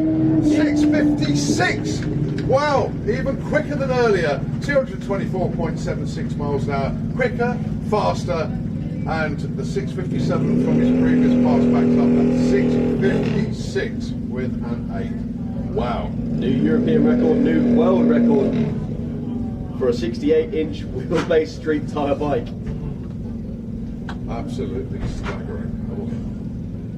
Get my breath back again. Right, junior drag bike cost us and he's going to come armed with information tomorrow, and we'll get that info out of him.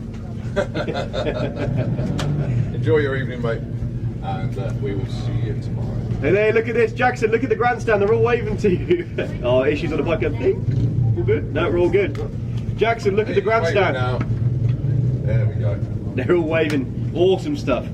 Yeah, Kostas is a grudge racer by heart, so it's kind of difficult to get any information out of him. Yeah, group junior dragster into the very late speed. Junior dragster into the lanes. Well, no one told the Hungarians it was too hot, did they? The weather was hot. 57 backed up at 56. 221 earlier, 224 just then. Unreal.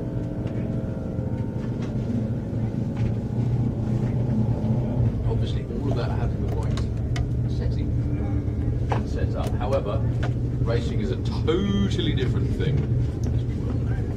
Well, running that close back to back shows.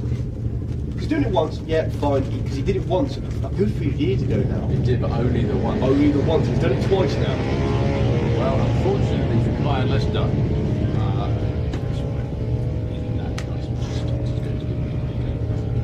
Cam's going to go through. Oh, 11.90 through and 11.90 dog goes from 8 to 2. Nicely done, Cam. Brett Scholl very happy. That's good stuff, isn't it? yeah, you just need a little bit of straw, mate, and you'll be on the farm. You'll be on the farm.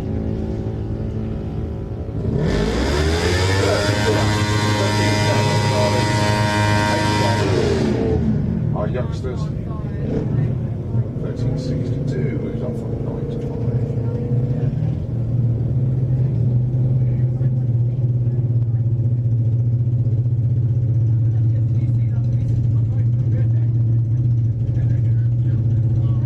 Harry Isaac down there was very keen.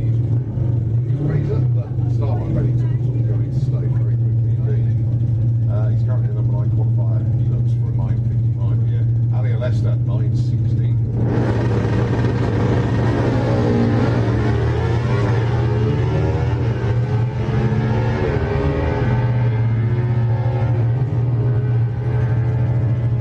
Oh, goodness me. 9.16 with a 0 for Alia Lester. Needless to say, you're new number 1. And a perfect ET in junior drag bike. Congratulations. Shame the money's already gone, but a perfect ET in junior dragster.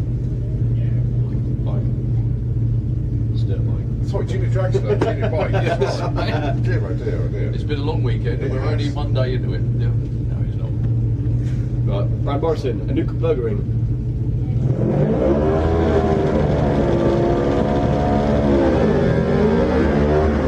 Anuka, the better reaction time.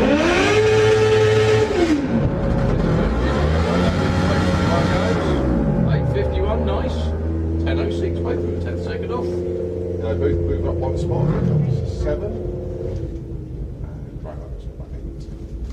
Well, Holly King was your number 1 qualifier. She went 8.50 with a 4 on an 8.50 dial, but she's no longer number 1.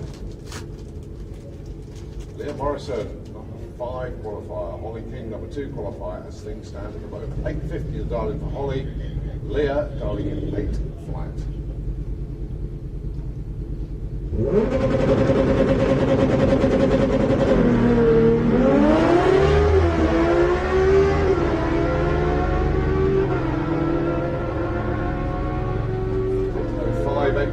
Breakout, a little bit too quick there for Holly. Leah stays number 5 and only 500, sorry.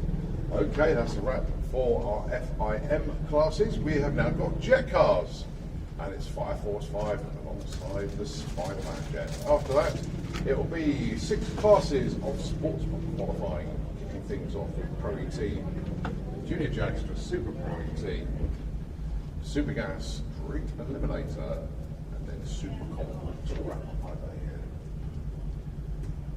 Then it's time for us and pretty much everybody involved in the facility to recover, get themselves over to the stage area because I'm definitely not missing the drones tonight. No. I'll wait to see that. I'd love to know where you'd have to be able to miss them. Well, sleep is definitely one. Sleep is one, yeah. Basically, the drones are going to be flying behind the stage. That is where they are. So you need to be backside, behind the stage. That's where it is. That was I'll tell you what, a good place to watch it from the top of the banking. That'll be a really good position. Plus, you could reserve your seat for tomorrow. Yeah. Sleep up there. No, don't do that. Security might have a word with me if I can advise people.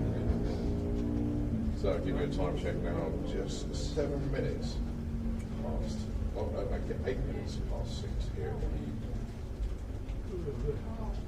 6 classes to go, which sounds like not a lot. However, the size of those classes dictates we are going to be here for some time. Yes. That's a good thing. It is a good thing.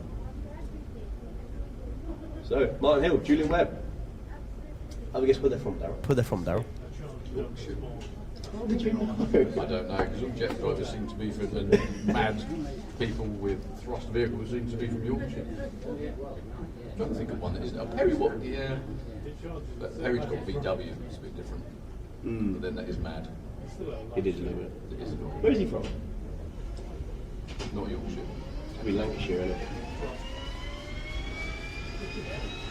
So the jet's firing up underneath the tower in the fuel check lane. Rifle number 5. Yeah, right. Right about.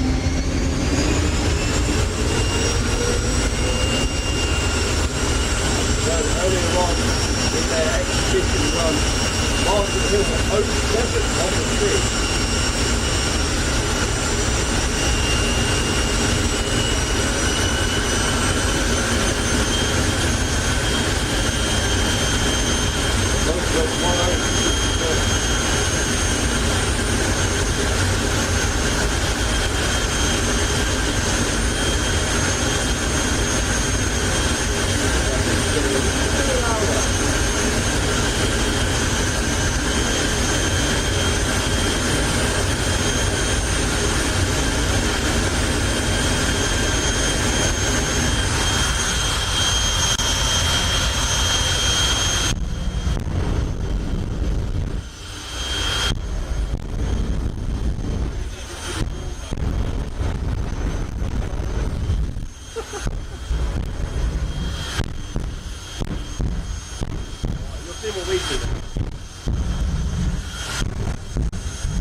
Martin cruises and still gets there first.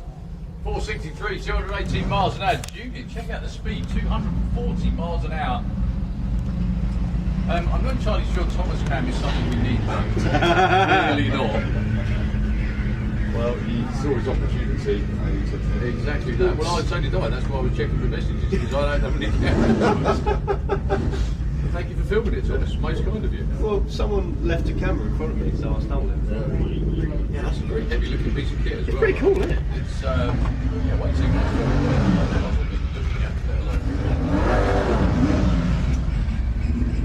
So there goes the Fire Force team to go and collect Martin from the top end, going to be overtaken.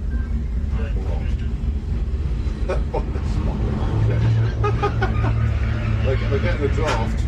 The race after.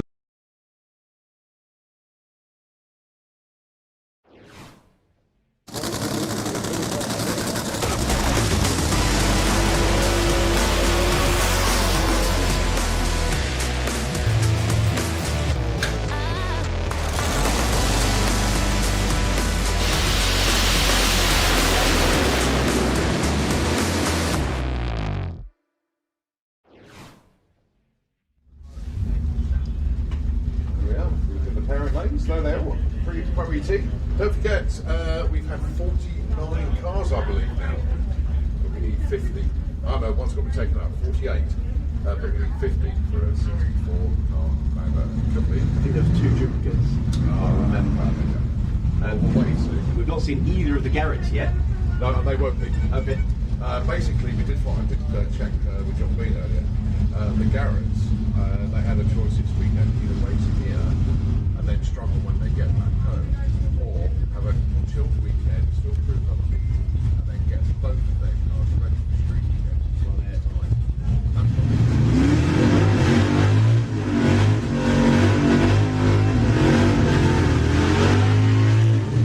Okay, the fun fight that is. We've got a lot of nervous people because we've had 3 rounds of qualifying. There's only 3 rounds left including this session. Don Scott is not qualified. Simon Swarbrick is not qualified. They both should be, but that goes to show how tough that crowd is. Don Scott was championship runner-up last year. It's not in the play. What's a bump spot? It's 03, I think. I'll be able to tell you after this bit. Okay. So 1069 the dial for Simon Swarbrick, 986 the dial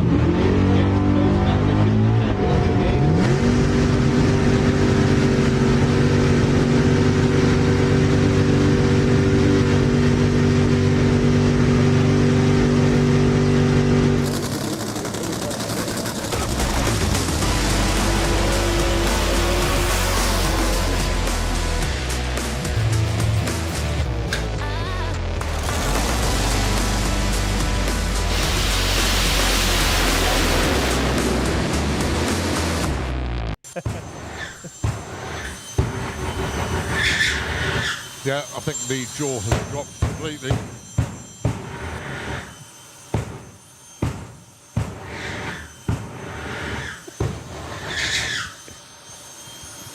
So, power comes from the jet out of a Sikorsky Sky helicopter that the man from Yorkshire who sat just to the left-hand side of it has strapped an afterburner to.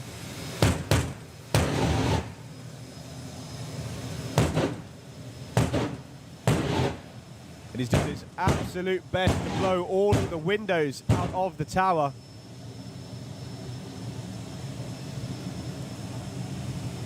Unfortunately, where I'm sat, I can see right down the afterburner. So here we go, Martin Hill, Fire Force number 3 for the first time here this weekend. Main event, our 60th anniversary.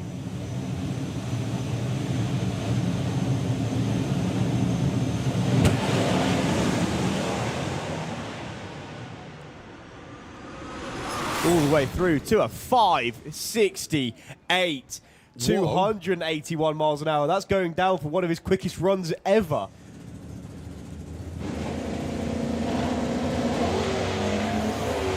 Oh my. So Emma Gollard's going to get there first with an 883. She stays number 3 at a good 1065. Front wheel drive.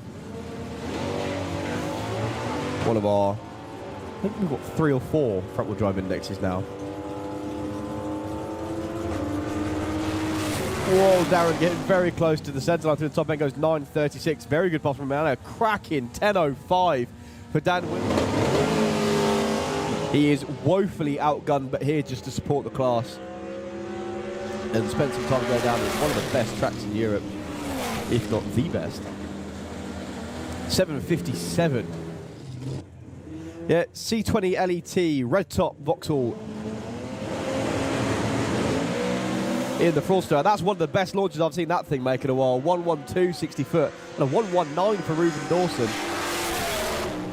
783. He extends the number one qualifier at a 770. Unfortunately, he's already gone home because he's got back issues. It's got nothing to do with the car braking. It's himself, for once. Cruising through that time. Simon Crowley didn't quite nudge it into third gear, unfortunately.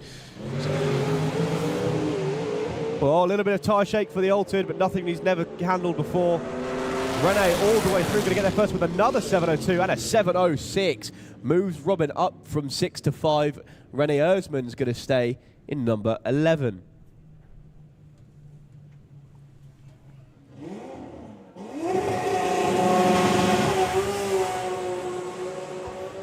Well, I've got no timing on my screens at the minute, so I can't tell you the short numbers, but what I can tell you is that was a 6.67, 217 miles an hour, 111 to 60 foot, 441 to the 8th mile. Right, no texting, everybody.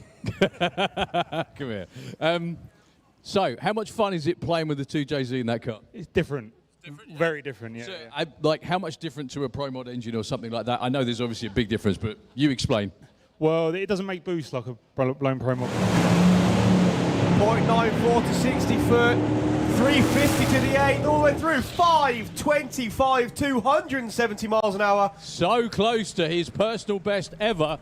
Top Methanol.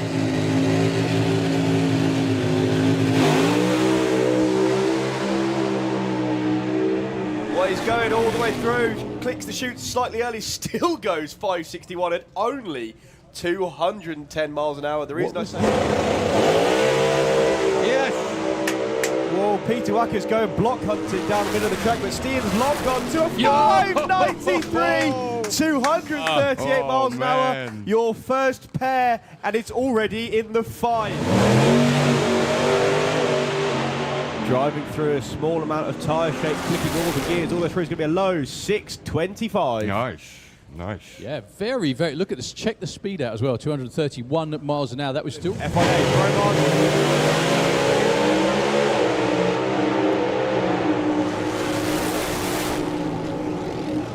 Well, I'm sure they'll both take that. 6:05 to start off the weekend for Kev Slyfield. Not bad time. Launching it with two-step that time. 424 to the 8. It's going to be a low 652. Nice checkout pass. It looked quicker. Well, I was going to say, it did look quicker. Everything worked.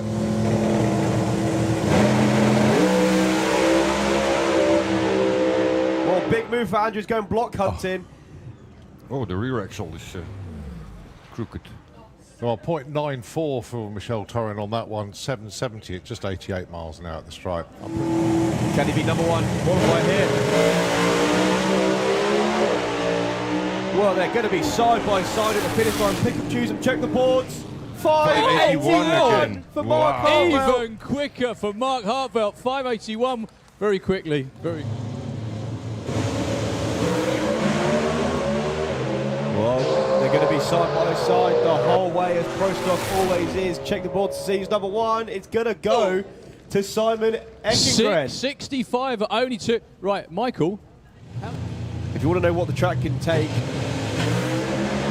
these boys are going to show you. I was on the verge of rattling the tyres for Robin. 6:57, your new number one qualifier, Jimmy Orland, at 209 miles an hour, 6:61. Great first runs of the season for both. So, for the first time, Top Fuel, Colin Miller coming your way.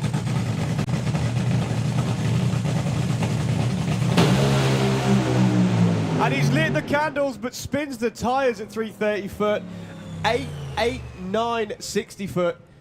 And that was all she wrote. Well, what was the speed at half track as well? Because that was all. 25, 20.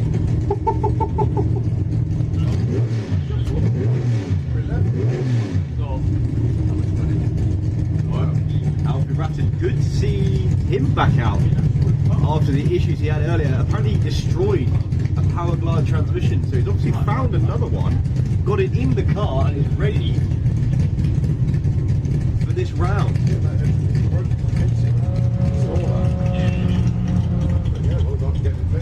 Oh, taking on Tom K, who's sat very comfortably. Perfect ET. By 1/10,000th of a second. But he's in. I actually don't think there's enough numbers to bump him out.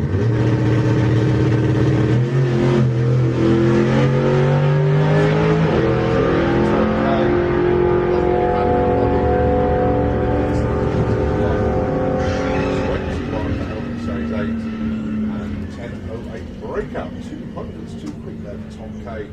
Stays. Quick mid-session sled. I'd just like to say a very special hello to the latest member of my fan club. Sorry, my only member of the fan club. Yeah, that's a fairly exclusive club, mate. Member number one. Founding member. Founding member. Founding member. Poor soul. What a burden to have to bear. 18 years I've been, and I finally got a fan. Oh, that was a really nice moment, actually. The name.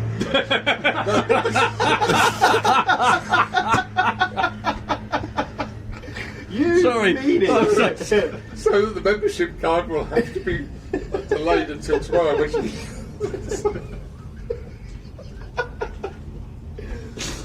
Oh, Jesus. Now you know why Colin's got no fans, because he's got one. I can't remember who it is. Oh. Well, that's killed us a bit in the commentary, Mark. Good news is the race cars will back around, so we have something to do. I've got a fan. I've no idea who it is. Where's Tom Cat? I really do. No, Tom Cat does not need to be involved. I'm very sorry to the lovely young person who you are, who is a fan of Colin. We can only apologise. Buffoonism. That is. Right, back to the racing.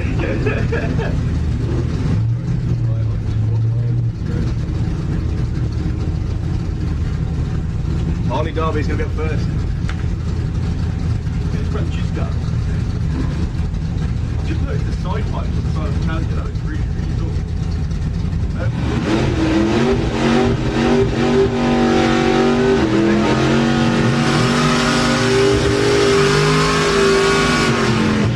You come up yesterday and tell us a little bit more information about some of the German races in Pro ET. A lot of you, if you've been to Hockenheim, would have heard Francesca's voice. But she's the one who does all the call-outs and the tannoy.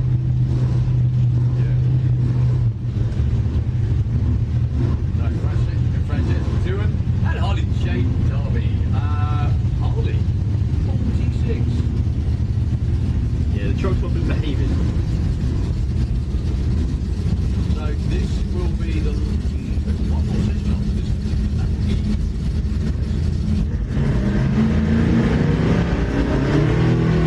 No transferring.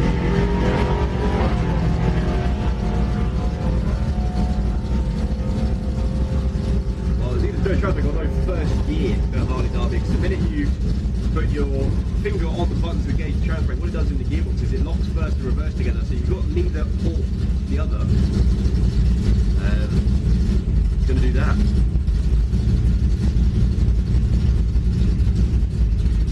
So not a dream weekend for the Eliminator racing team. Francesca goes through.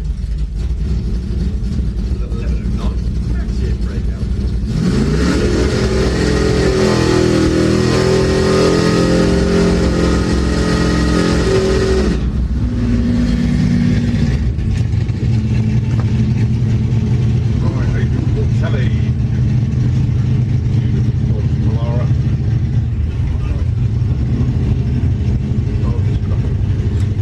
There's so many.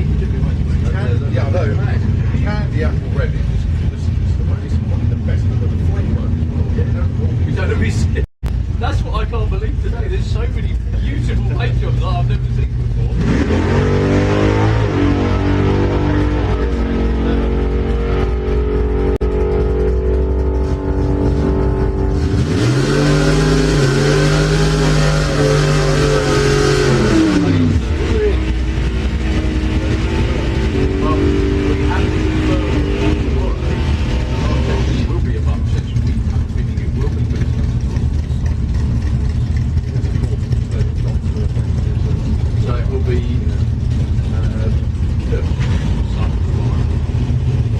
Simon Ennis and Ian King. Simon looking for a 10.68. Drop that dyno way back.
Six.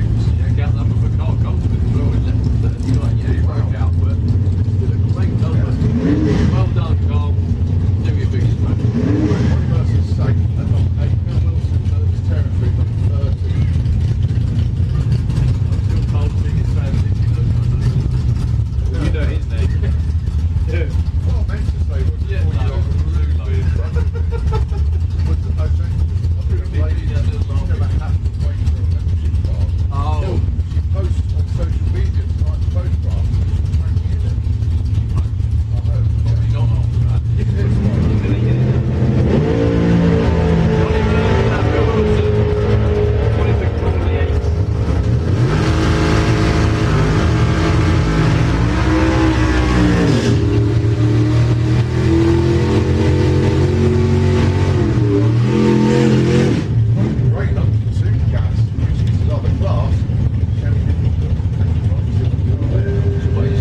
tastes too good that time.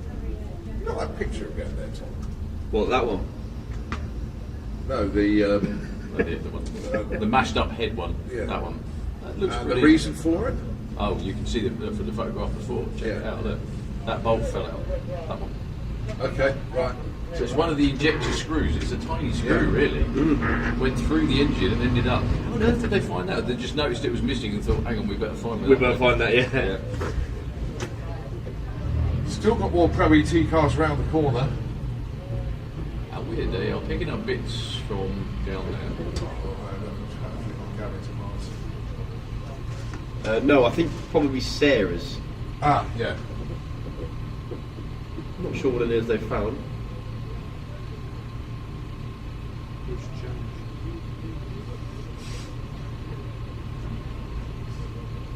Oh, lined up behind us saying Dave Cherritt with Dark Adventure. Awesome Gary Jackson's duster down there. They're obviously too big of bits to get the FODMAT out. They're also big enough for someone to walk around with a tray going, "Yeah, I'll put it on him." Yeah, and obviously not hot.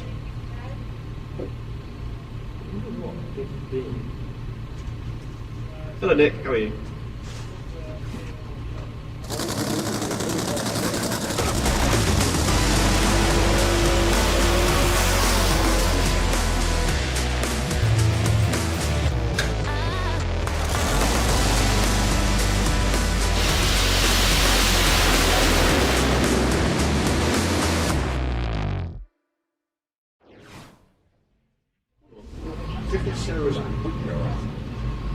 That'll be last, Yeah. I guess. Yeah. Thank you very much indeed.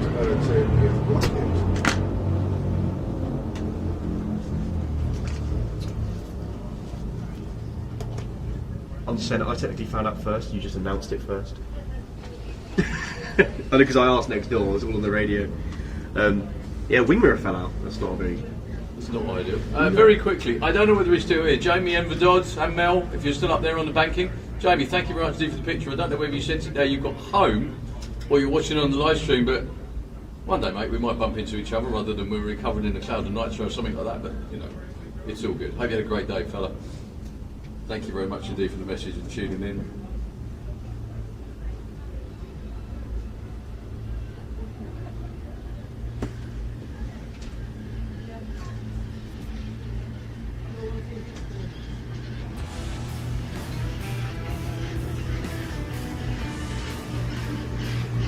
So just a very quick sweep. Not entirely certain how long it's going to take. They're still picking up bits. So I think what I'm going to do, if you don't mind, gentlemen. Oh no, maybe we've been praying for it. Go on. Hang back over to Nitro. Oh, okay. Yeah. Right, this Nitro. Yeah, thank you. If you go on last week's thing, handing over to Nitro Air. It worked. Well, and then it didn't work, did it? It's not going to work every time. There are terrible problems on the live stream because there's sometimes, even now, we've got issues with the live stream. A lot of it's to do with things heating up, mucking up.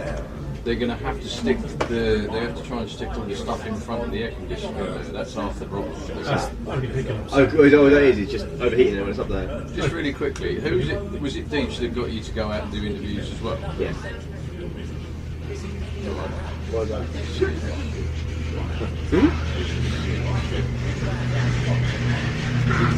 Absolutely fine, because it needs somebody here and somebody there as well. That's really good. Yeah. The only issue with it is I've got no cams or anything, so I can't hear anything. Exactly, that's the problem. It was fine when I was going racing, because I could hear you over the tannoy and everything, but it's the bit of car spark. You can't do it otherwise. When I started doing it, I originally started it with these on. Yeah. Couldn't hear a bloody thing. Then I started using these.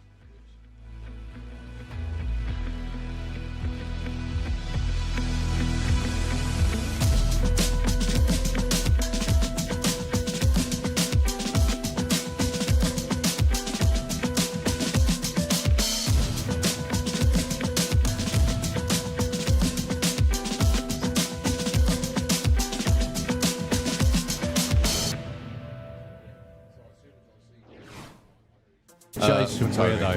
Let's see what this Mustang can do with the warmer weather. Oh dear. Tony, no. Okay. Yeah, there's lots of fluid all the way up the lane. It's a massive trouble. They tried to stop him. Jason Weir, in the meantime, goes 8:33. That's the one from John Delamont and both Andy as well. Check that out. 5.92 at 2.48 for Andy. That was a really good looking run for Jean Delamont as well. Straight, strong. Run 5.90 with a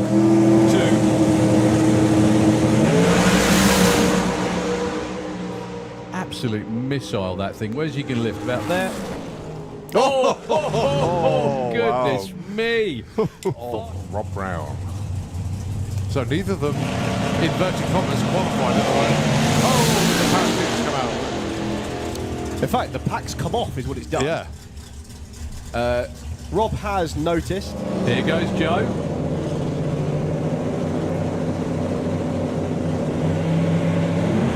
Joe Baxter gets to jump off the line and there is no tyre slip in either lane. Absolutely side by side. Who's got the legs? It's Joe Baxter on a hole shot.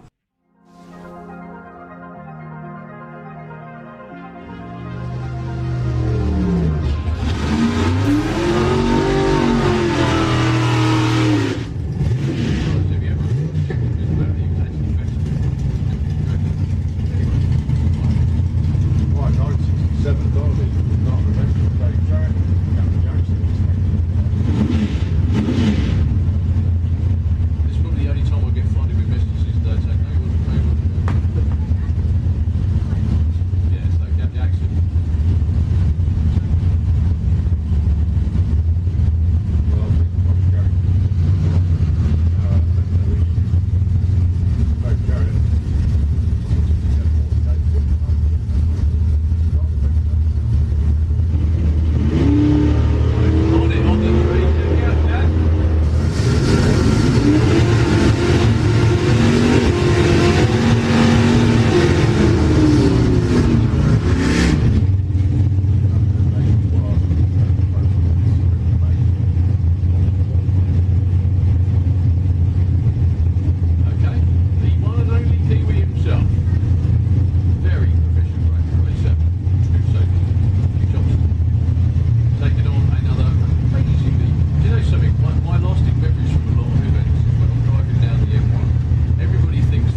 Bumped out. Wayne Saunders. Makes the bump even rougher. Cool. Yeah. Let's have a look. I think he's still 32. Yeah, Asia Portelli is on the bump now. 032. Wayne Saunders just been bumped out. We're 01 down to 24. We're 02 down to number 30. That's right. That's number 30. 32. Des Bishop, I think he's safe here.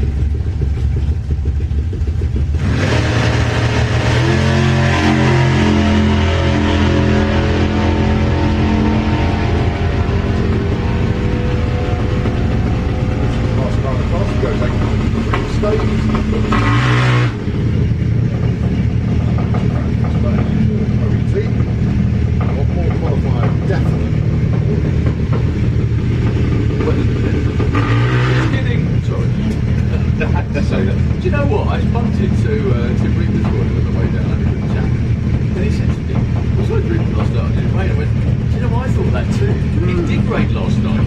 I don't know how it did, but yeah, it was I thought it was down brilliant skating. Then I said, no, birds. He did actually, yeah, I heard it last night.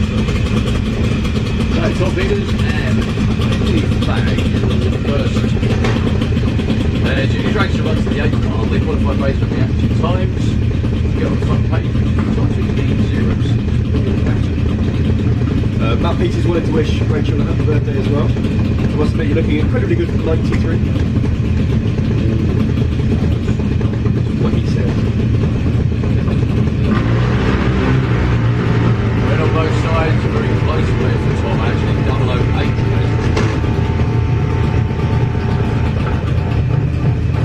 He's walking down, yeah. We're trying to keep going.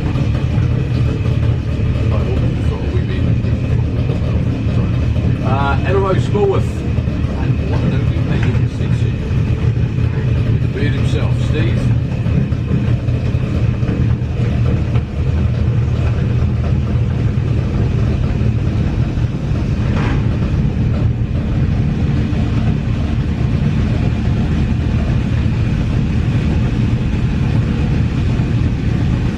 That is good. Currently number 21. Ada is in at 10 at the moment with an 05 off. After that we've got Super Pro.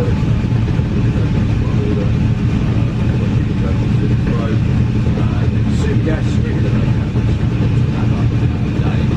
followed by Sausage.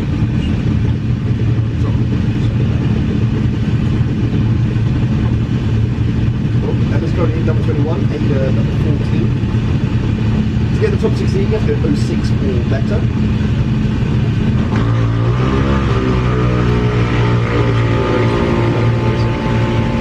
Stay put, and so will Ella Rose.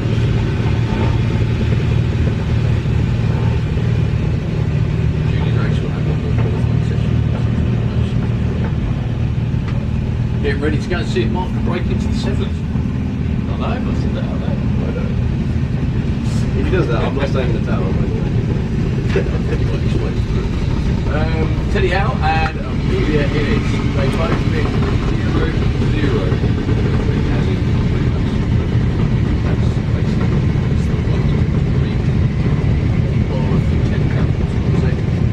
Amelia has been very close to 00, not quite. With 010, so as close as you can get to going 00.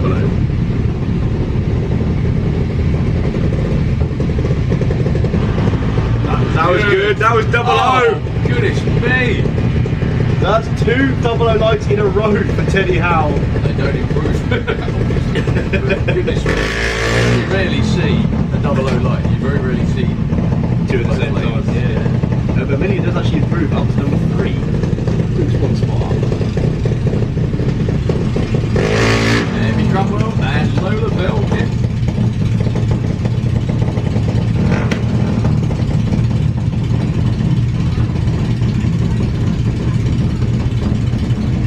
Lola Bell currently sitting at 13. Emmy with the violet haze. Now, I know we keep mentioning where they qualify, but it's very, very important because they get 10 points for qualifying. You can really make a difference when they tally everything up, which eventually then into the season.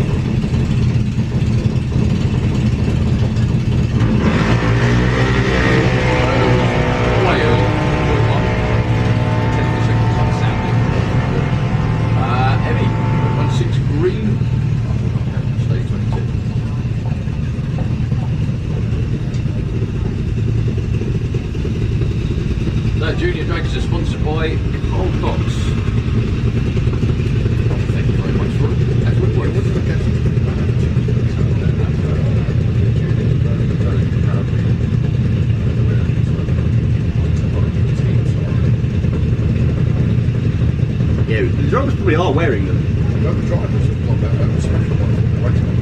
Oh, I didn't know that. Yeah, there's a website being developed as well. Developing a Junior Dragster website. For Oscar. Sam with a point by me. Yeah, Oscar's going to go to number 7 with that. No improvement for Sam. But I think it's mildly ironic about that. A lot of these kids racing weren't around when Carl Cox was getting going or anything like that. However, getting going in drag racing.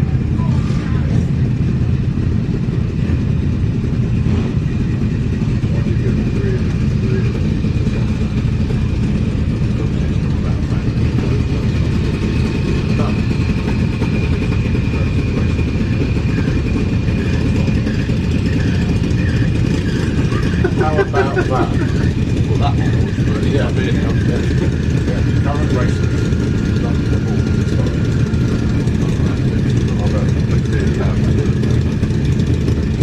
Gallon, are we Redshaw? Nope, that is Frankie Kent. Oh, apologies. Yeah.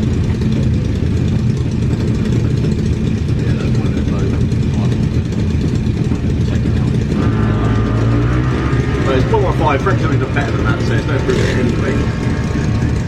Ethan Cannon goes 126. They bump him up a little bit.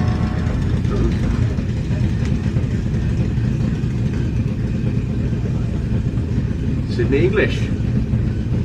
And right, second bet to Jake or Kai. Jake Cooper. I figured it out. I figured out how we tell them apart.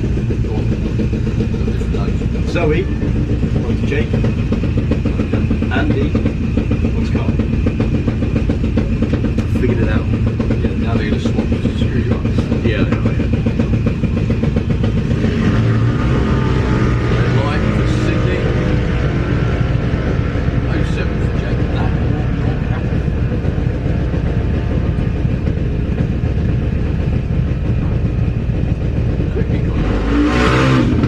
The driving show. I was just going to say, it's got to be dark. Yeah, it was scheduled for 9:30, but they've now delayed it for 40 hours, which means it's starting up to the dark.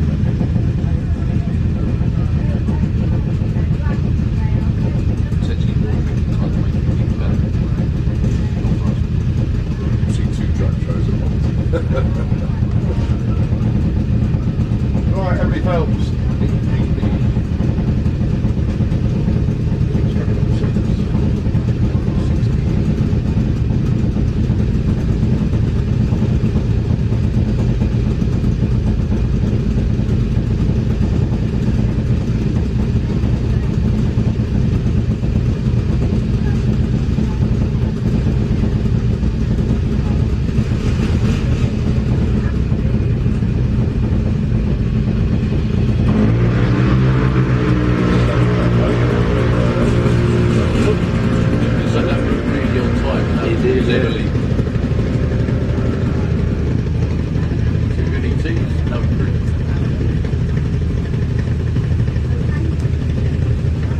Daniel Todd. Mark doing a great job of tuning the positive foot. That's right, you don't use that bit tune. He's getting used to a stick tune. Now that.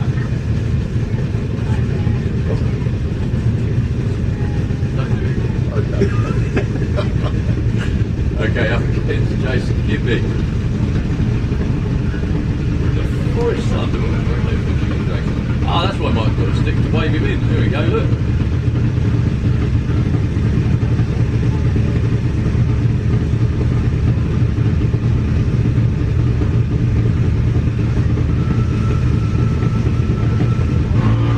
That was good in both lanes. Maybe up from 12 into the top 10. I think Jensen's actually going to move down one because I think Dan Todd's going to leapfrog him. Oh, not quite. He goes one mission behind. He goes into number 9. Jensen stays number 8. No, I didn't say it loud enough. Yeah, it's funny. The other thing about sort of like people's observations is a lot of people come with motorhomes and trailers, and some people come with bigger trailers. It tends to Sullivan's got another one on post on the M1 on the way home. Dad, towing it out the back. It was just a regular car with a little trailer on the back of the car out here. Still never really going to be the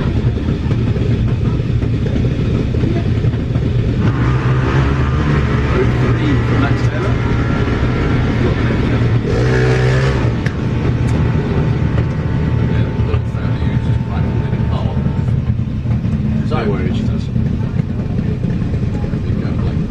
Max Taylor, really good looking one that time. Moves up to number 0. We've got the last few pairs of juniors before we move into Super Pro.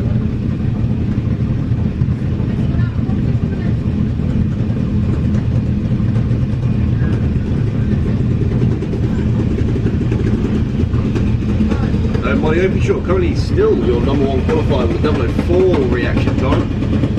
Chloe Cromwell 619, just off the front page.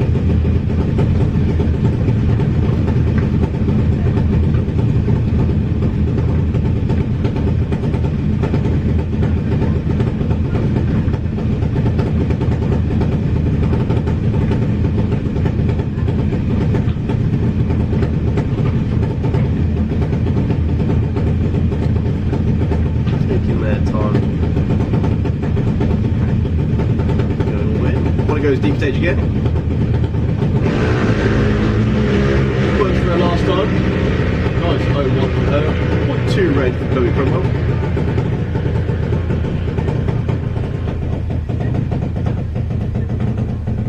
Looks at this session that I have Miss Kuno in the lanes as well this year.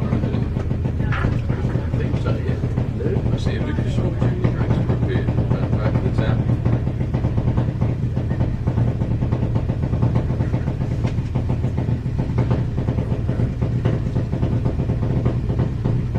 Strangest body styles for Jeep as well, you can see that in a second as well.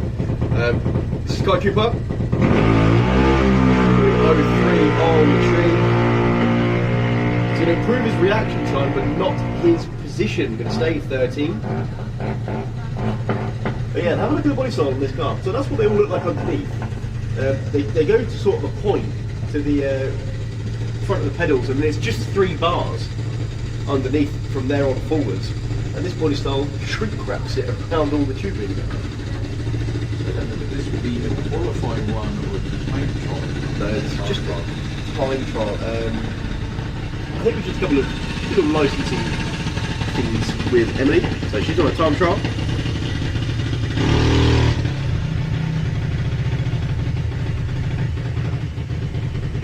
Yeah, you can really see where all the tubes go. Oh, yeah.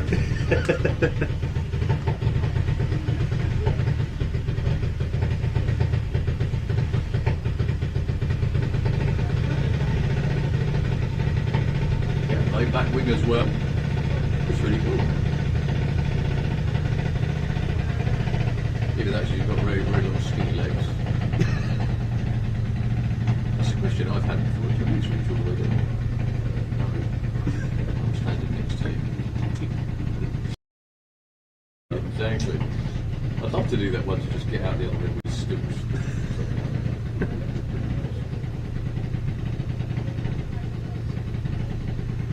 Well, it's nice to see Emily Kuno making a time trial. She goes 04 red. We just need Norbert to bring his Pro Mod out now. It is here.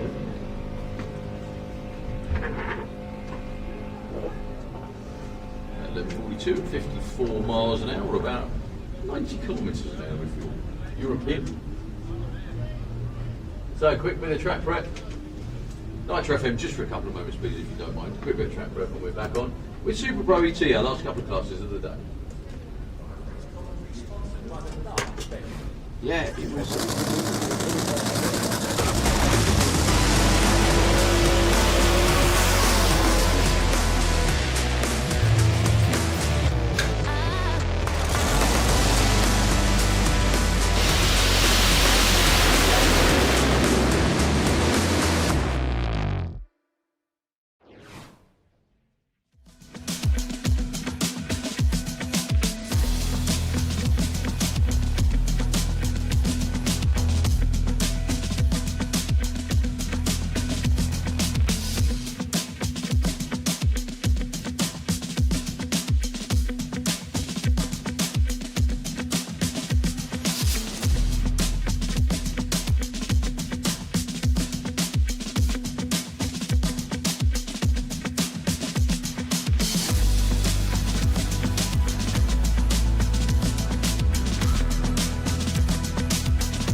check tyre shape as Silvio drives through it and goes 5.57 at 262 miles an hour.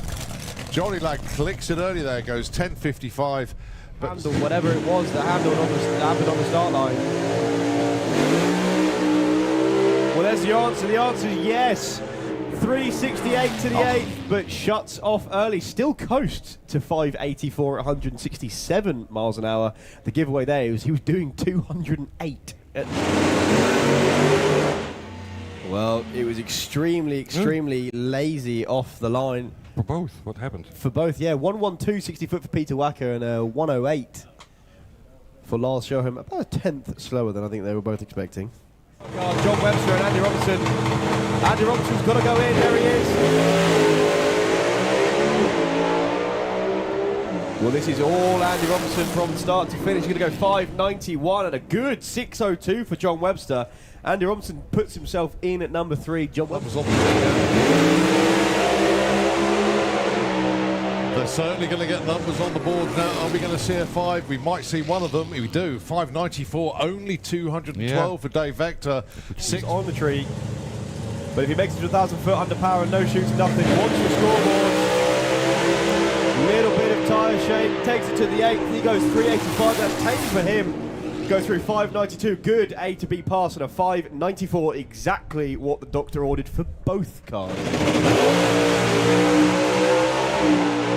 Well, extremely meaningful pass. He's getting over towards the clock. He's going to move away. He does. Go 6.45, 216 miles an hour.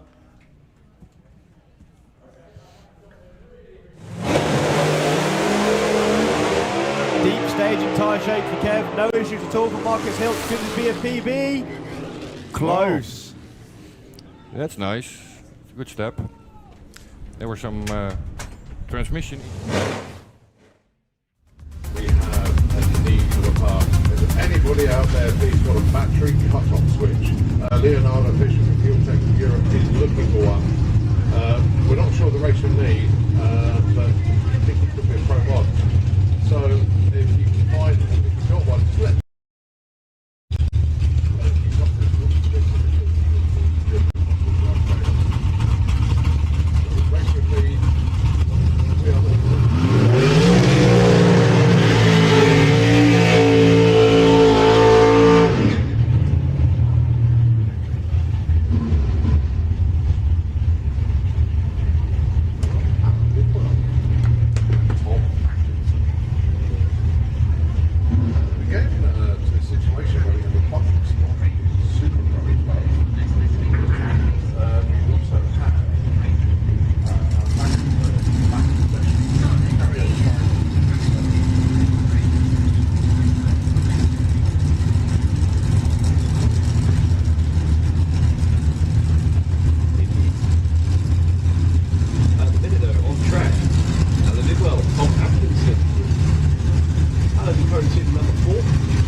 Here we go then. 5, 4, 3, 2, 1, go!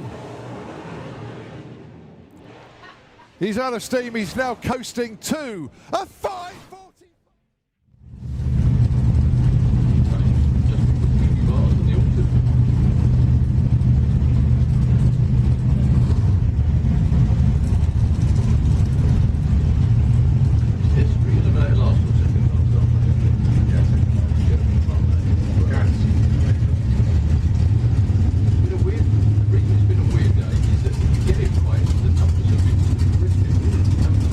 But there's a few and far between.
73, Stevie on a 71.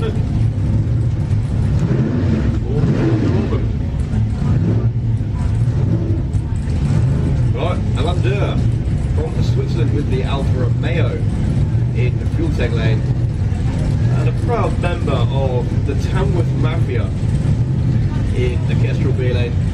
And at the minute it's the Tamworth Slingshots doing incredibly well, showing how the rear engine car should do it. In number 5 and number 6 qualifier. Number 6 is this man right here, Rob Brown, with Rebel.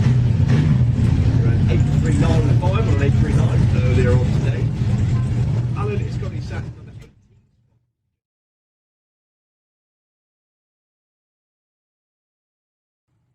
And Rebel sticking with the 8.39 dialing. I have a feeling that may be a breakout. And Alan Durr dropped the dial in to an 8.80.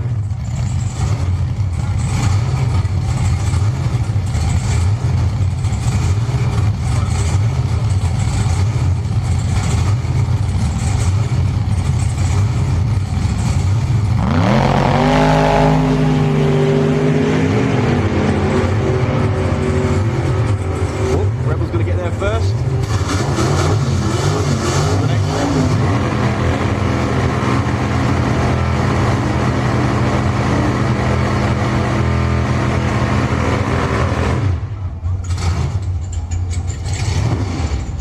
Maybe a PB for Rebel as well. Yeah, I was looking at that. It's not on speed, but in team, yeah, 8.37.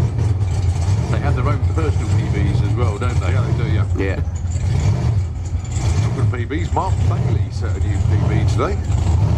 8.67, I think it was. 8.68 for this one, going alongside Dave Russell, also at 8.85.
And a 7.97 for Nick Curtis, moves him up to 22. Yeah, they both move up. Matthew Southcott, most importantly, bumped into the field for now. Who's he bumped out? Let's have a look.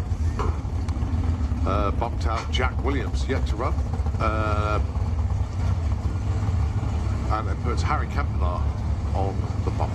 Yeah, realistically, you really need to be 0-4 off your dial to have a realistic chance of being around to play on the race day. Brian Payman currently number 9. He's safe. Thomas Hass, I think he's very safe. Number 2.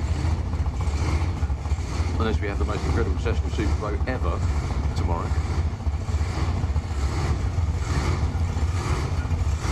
$8.52 for the Pontiac, $8.23 for the Valiant from Switzerland.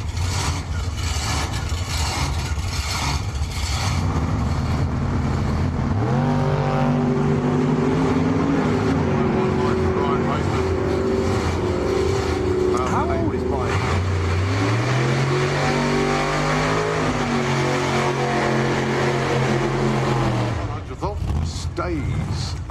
lane, and Thomas, 823 out on the 23, stage number 2.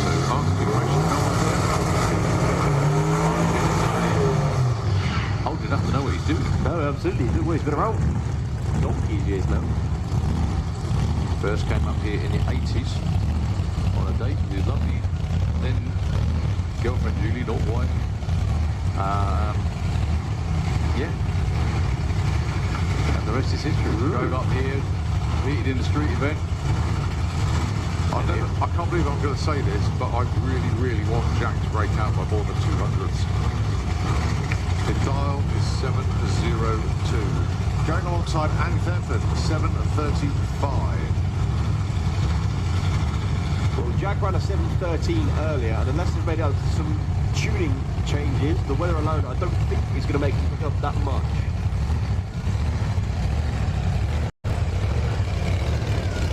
However, the 7:35 in the other lane is definitely achievable.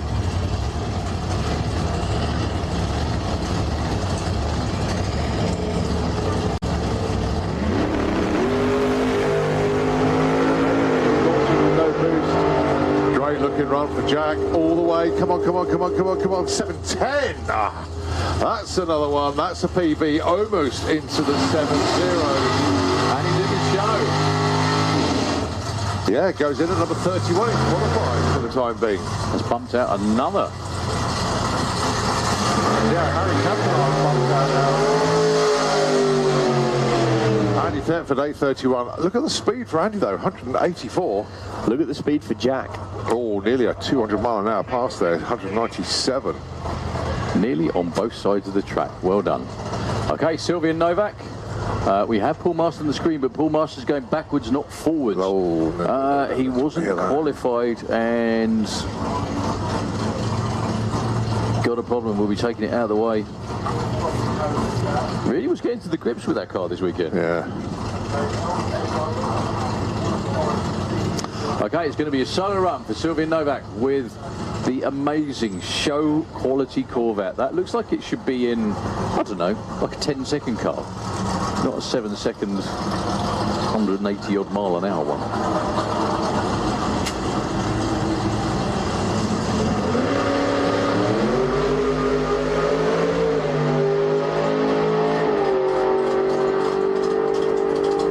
Beautiful run, 769 with a 4.6 thou.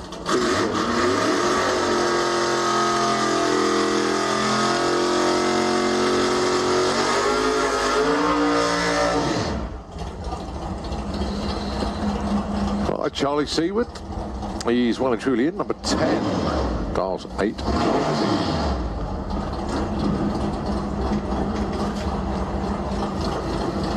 All of a sudden that bruiser becomes really heavy.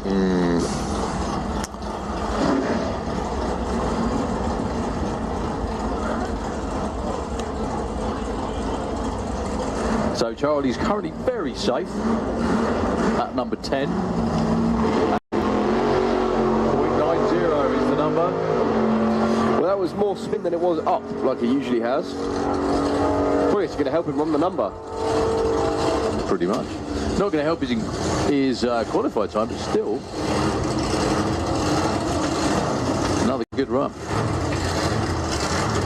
I was about to say 2X Pro Mods now, but I don't think Jack Williams one ever was. I don't run Supercharged Outlaws before.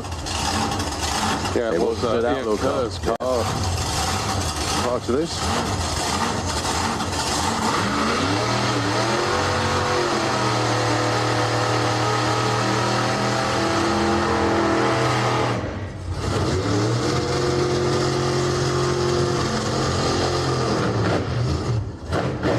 Does look for all the world like it should be. Taking on Ashley Bell. Neither of these two are in. Ashley's very far over his lane, but I think the crew are going to rescue him and bring him back into the groove.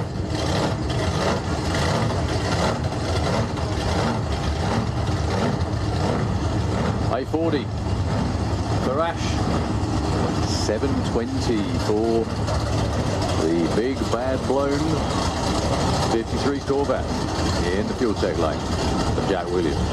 Well, Don't go under it. Don't break out.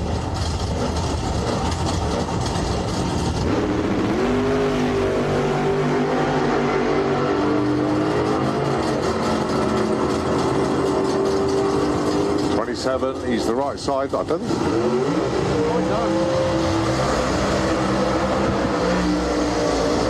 He gets in at number 31.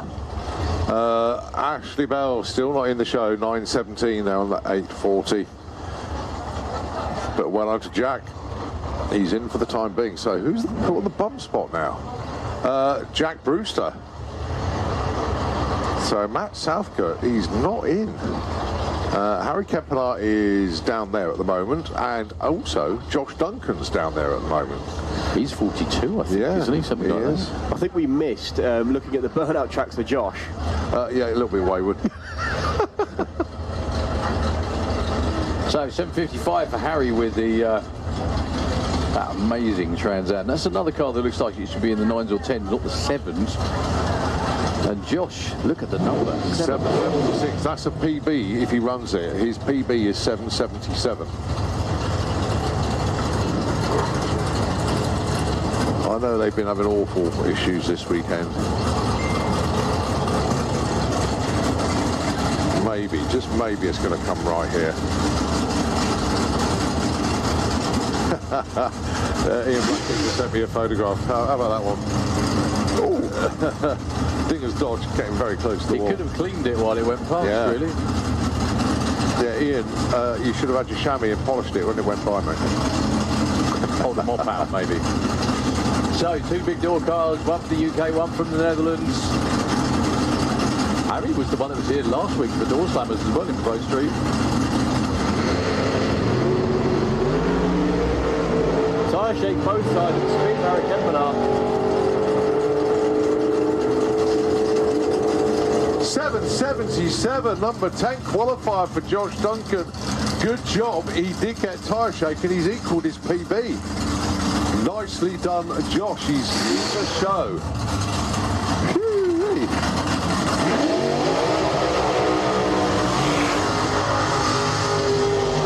So Josh is up to number 10. So on the bump now is Jack Williams. Jack Brewster is bumped. Has that updated? It has, yeah. Wow. So go on. Yeah, let's say Harry Kempenaar was on the bump a moment ago. He's dropped to 35. Yeah, Jack Williams, who bumped into 31s, back out again, or back up to the bump. Jack Brewster's out. Well, I'll get his name out eventually. Matt Southcote, that's the one. He's out. So down to number 30 is 04. Then Bailey Ashdown, Jack Williams are on 07s. I'm not sure if there's anyone left to come round that isn't in. I think Aaron Fenson and one of the custom gang as well. Yeah, are not in. I love that. Harry Kempenaar through, visibly upset. I don't know if Elaine Hancock is going to be running again. Yeah, Patrick Dubois. Oh no, sorry, wrong page. Fabien Dubois. Wow, with the dragster. Yeah. Goodness me. Now, bizarrely, I've seen Elodie Dubois here, but she hasn't been competing. Okay. Elaine Hancock will run again. Good, she's in the lanes. Excellent. So, Lucas popped off. So, Mark Purcell this time dials an 804. If he breaks out, they won't care.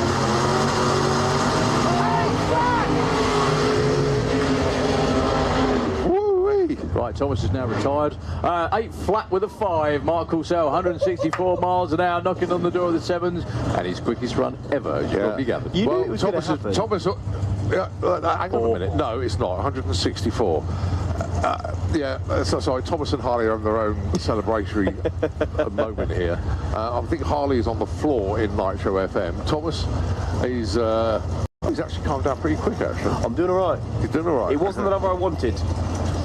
Yeah, but it will do for now. It will do for now. It was never, that car was just annoying in every sense of the word. So it was never just going to go and run one. You had to give us the 8 flat first. Well, really good 758 in the other lane as well. Okay, AC Bell and Bailey Ashdown. Now, if AC Bell bumps in, Bailey will be on the bump, but that depends on what she does here. She's in the drop zone at the moment. Needs to nail one down.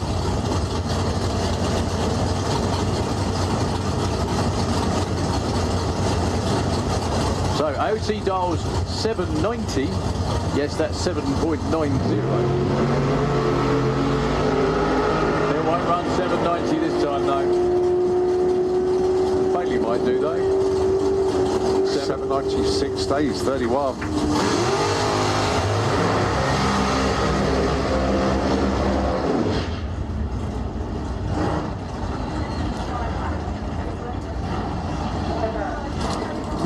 Next pair. Oh, this is getting interesting. Well, we got one of the Dubois family qualified, I would have said safely. And that is Patrick. But Nick Good, 29th. That's not good, a comfy place to be tomorrow. One more qualifier in the morning and then into eliminations. Well, Bailey did improve, but she improved her time. She did not improve her position. Yeah. But you never know. That might be the difference tomorrow. It's always hard to tell. Street Eliminator into the pairing lanes, in case we haven't called that yet. So Street Eliminator, let's have you into the lanes, please. So, for Milwaukee Tools, from the Rhone Alps. Beautiful part of the world down there. Whole custom gang team, very professional as always. Patrick Dubois out there, 6.84 with the door car. Nick Good with the now all-black dragster, 7.56 for him. He'd like to get within at least 200 to that.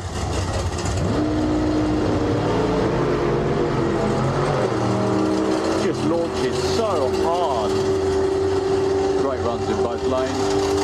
86 and a 56. Look at that for Nick Good. He is now your number 3 qualifier.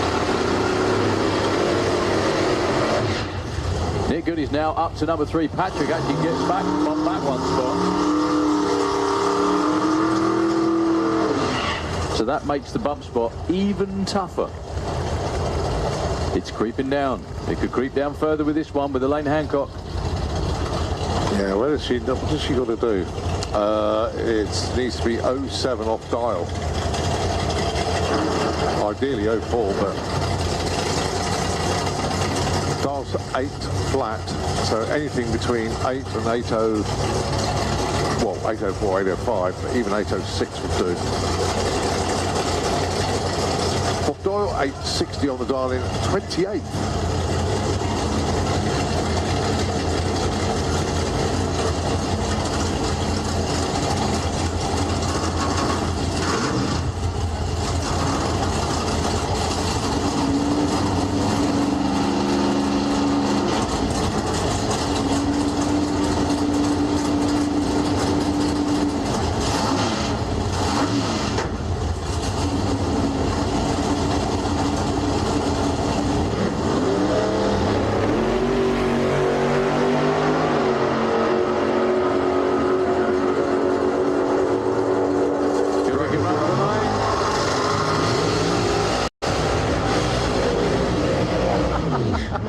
Seen someone so miffed to run a 7. That's what I was just thinking. 7.98 for Elaine, breaks out by less than 200ths of a second. She will be down to, I think it's one more go, is it tomorrow? It is, it one more session? The morning session tomorrow. Okay, Billy Gain safely in at 17. 17, he'd be racing the number 1 qualifier tomorrow. Yay, I've qualified number 1, I've got Billy Gain. Against Fabien Dubois with another one of those immaculately turned out Milwaukee machines. We've already seen Patrick go through. Fabien would like the same sort of number, i.e. a couple of hundredths off his 6.95 dial-in. If he doesn't get in this time, he's currently number 40. If he doesn't get in this time, he'll be down to last shot tomorrow. That would be rough. But then Super Pro is always a bit hair-raising, isn't it, I think? Especially when you run an 8-0.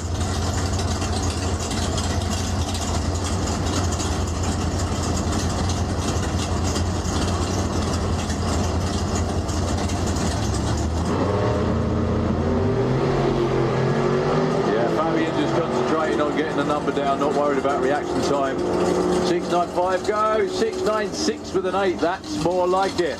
Up to number 16, bumps Billy down 1 spot. Who's that bumped out, Colin? I think Jack's just been bumped out. Let's have a quick look if I can stop it on the right page. Yeah, Jack Williams just been bumped out. It's put Bailey Ashdown on the bump spot, which is now 060.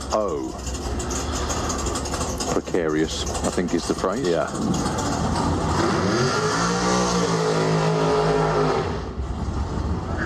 I think we're almost there with regards to anyone that can bump in. I don't know if we're going to get the race we wanted, actually. Yeah, no Aaron Fensom is what we're talking about.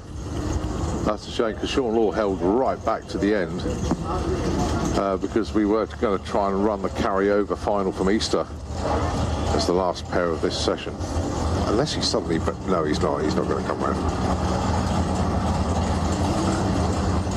Scott Hauser, Barry Giles, 17th and 13th. That's unusual to say that in the qualified order for these two. 7:35 plays 7:48.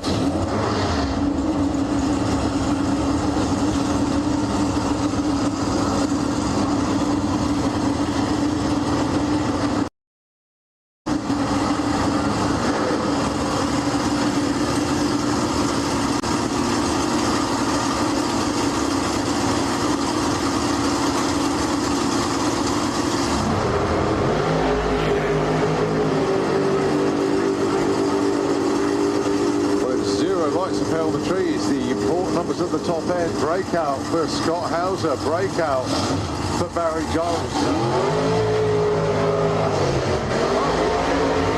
Where did he was hiding, I was going to say, that's what I thought. It's not exactly easy to hide one of those, is it? Oh, I can't believe that. Right, okay, so this counts as a qualifier, but this is also a race, so hence there is going to be a dial-in with a difference here because this is the carryover final from Easter. Now, is Aaron qualified for this race? No, he's not. So he wants to win this, but also needs to qualify. Yeah. Yeah, so it's the first time we're going to see a staggered start here this weekend. Bit of a taste of what's coming up tomorrow evening. So 7:28, the dial-in for Aaron Fensom. Can't quite see the dial-in yet for Sean Law. Wait, have we got it? Ah, there it is, 8.7. There we go, 8:70. So there will be a difference on the tree of 1.42 seconds. This is a race, it still counts as a qualifier, but this is the carryover final from the Easter meeting. So if Aaron's ahead, does he lift to win the race, or does he try and get in the show? This is not an easy one. I think he wants the win. Because he'd be so proud to have a 60th anniversary trophy. There, it's just whether he does in time. Nothing in it on the tree. Not going to get there in time. Oh, it's Sean Law. 8:71 on a 70. Yeah, issues in the shutdown, unfortunately, for Sean. We are going to be on hold for a little while. Sean Law did get the win, which is a nice thing. And he's absolutely, if you just climb it out of the car now, Aaron turns the corner, goes 7:47 at 180. Yeah, if you can hear us down there on the starting line, he got out the car. Yeah, he's stood by the side of it now. First ever event win. As we have a couple more classes to go. Super Gas, Street Eliminator, and then finish up the day with Supercom. So Nitro FM, if you wouldn't mind, for hopefully what will only be a few moments, over to you. Thank you. Live race commentary sponsored by the Dark Revenge.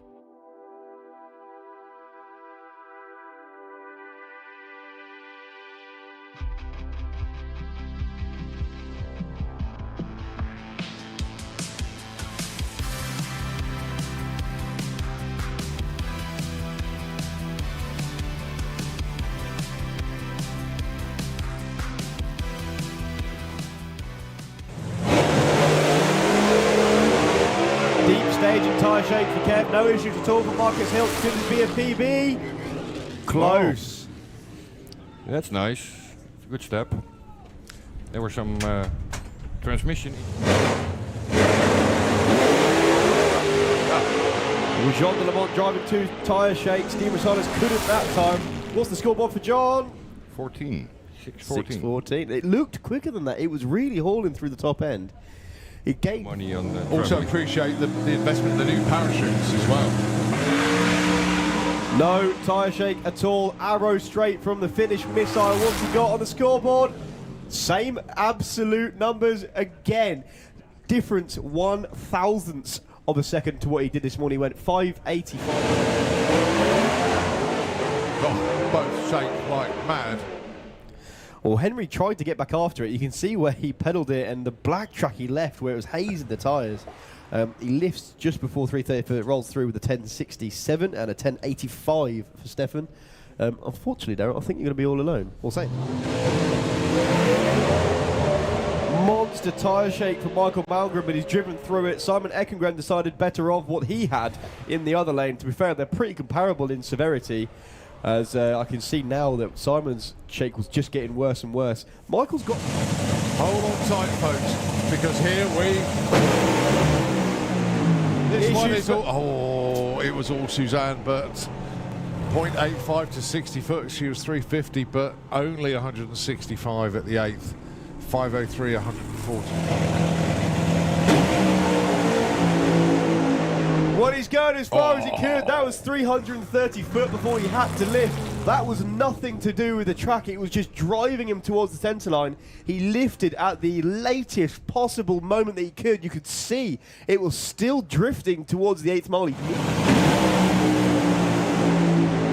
Dale Leake's going all the way. He's got one hole out. He's going to go through with a 477. He actually dropped a cylinder about 200 foot out. He lifts just past the 8th mile.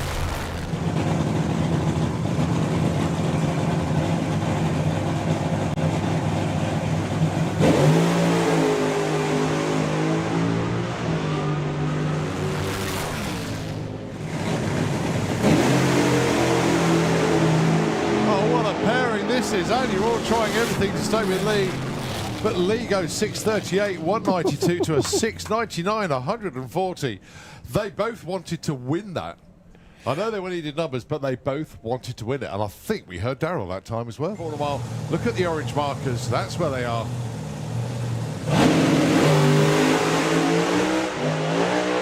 Well, lots of tyre shake both lanes. 471 and a 597.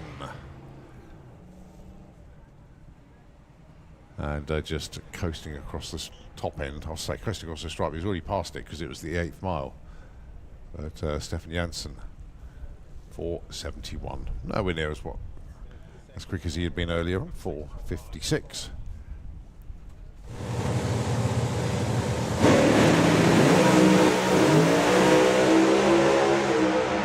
Watch the scoreboards for Len Lindell. Whoa, that looked way quicker than that. 4 flat to the 8th mile. That looked insane. To the 8th mile with this Thunderbird. Streetcar, folks. Streetcar. 447 slows a little bit, but still deadly consistent. He's going to be a real pest during Street Week, isn't he? Or Street Weekend, I should say. He's going to be one to watch, that's for sure. At mercy to the weather. Oof, I was waiting for a pop then, because normally when they over rev like that, gets a little bit too much fuel in one of the cylinders and it tends to go pop, but he very wisely got out of it before.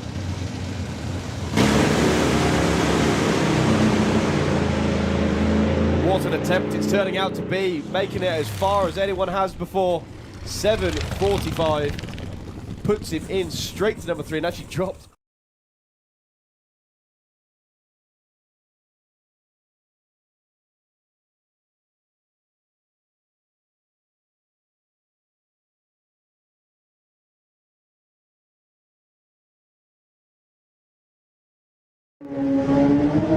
Owens goes up.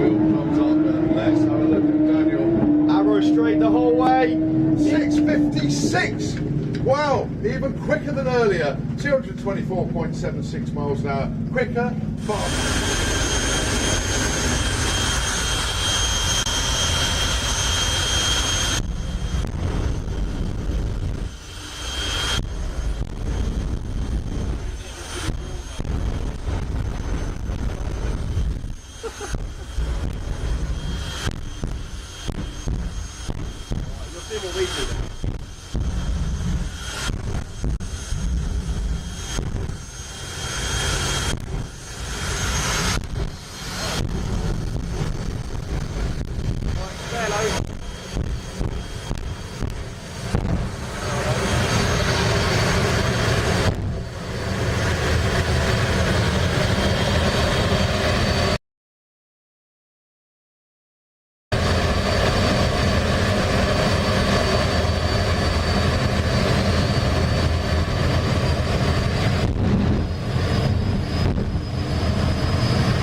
Martin cruises and still gets there first. 463, 218 miles an hour. Julian, check out the speed, 240 miles an hour.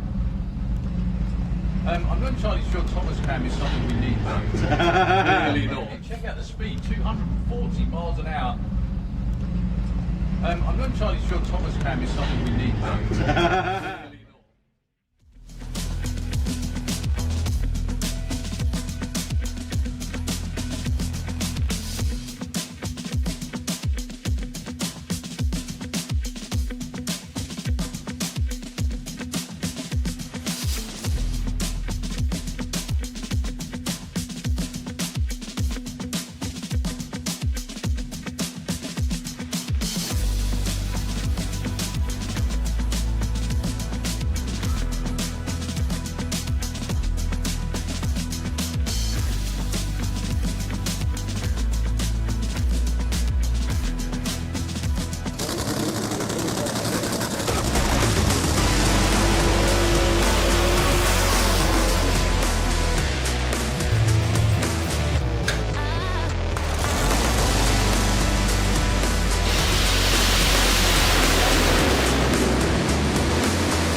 Bedwell from Oxford, 40th birthday present, this one.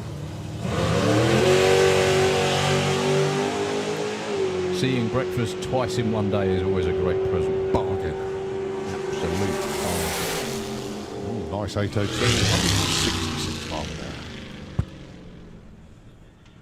hour. 60 odd miles an hour. Up against the dragster of Alan Dibwell in the Fuel Tech lane, 766.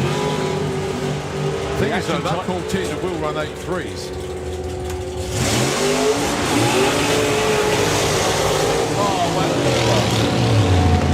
As if by magic, Tom breaks out by 8 thou, the closest to what they think the car is going to run. No, my Google lied to me, it's Braintree. Yeah, I was going to say, don't get a cab with Thomas, whatever you do, you give miles out. That's another one, 8 thou too quick for Christian. Sean moves up to 22 with an 8. I know, it's all right, we can do it. All right, Jacqueline is number 17. She's good at the moment. Not entirely safe at 28th. 780 and 839. Oh, Rob getting very close to the centre line. Jacqueline up to number 2, though. And very nicely done. Rob up to number 5. It tends to have a little bit of a wander. As I say that, he goes pretty Dead straight, yeah. straight, yeah. Pete will get there first with a 726 and a 757. Claude actually bumps up to number 14, which knocks Pete back to 17. Amazing. Rusty Dalton. Good looking run for Steve. He's up at number 9 at the moment. Obviously.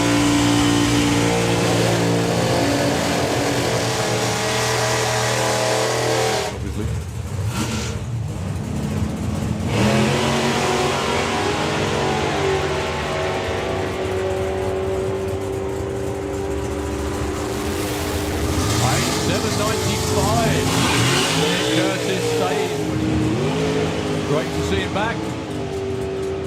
Great to see Paul back with the BT Bruiser, losing something off the back of the car. 7:25, too quick, and an 8:19. Paul number 4 and 5, post 005 on.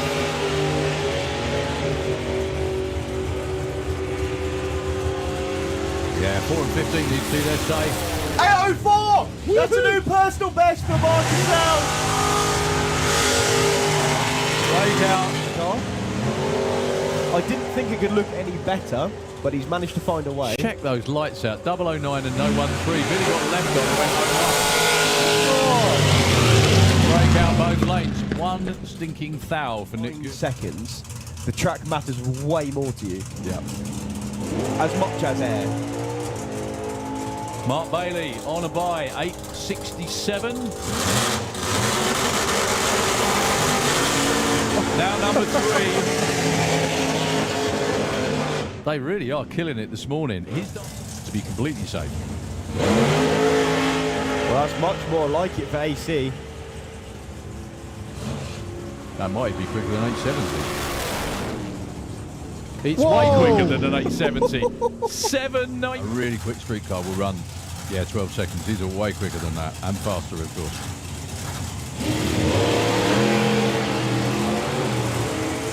Patrick may break out. That was a stonking launch, 101 to 60 foot. And he does. 684, 206 miles an hour, 791 for Dave Rohan. Oh, Jack creeps through, so this won't be an improvement for him. Yeah, 1.86 to 60 foot. He's not going to break out. Well, Aaron goes 33 on a 22, goes into number 35. Jack stays on the bump. Yeah. Well, lane's not hanging about. That might be better than an 820. It's going to be. Yeah, 798. Weather in the track.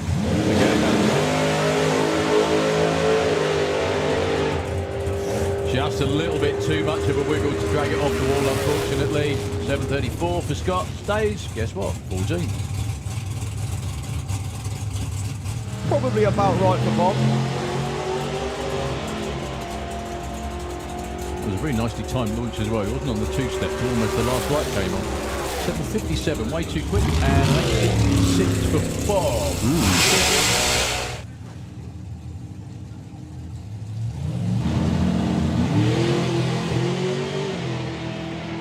Well, one of his tamer launches, 101 60 foot. A bit of a miss through the top end, goes 7 flat.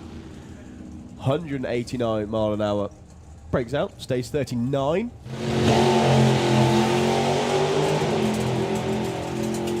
So Bailey is one of those in the drop zone, and still is. Just too quick. Don't think they're worried about that though. 7.91. And you got Bob Bolden, bit of an old hand at this. Both on 992 at the moment. Well, Paul thought he'd have a go at Supergas, double class it. Now the car's running to right to the number. 984 breakout for Bob. Bill goes 996. Does rather look like Bill might have a handle on this, but it does. Very good morning to Tina. I did bump into her last night. Well, carefully. Tina's fine, and so sorry that you took a little tumble yesterday, but all our love and always.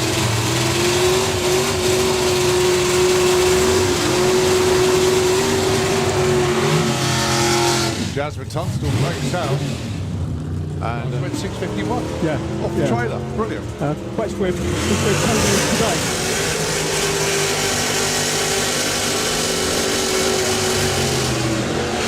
Oh, a little bit of a breakout there.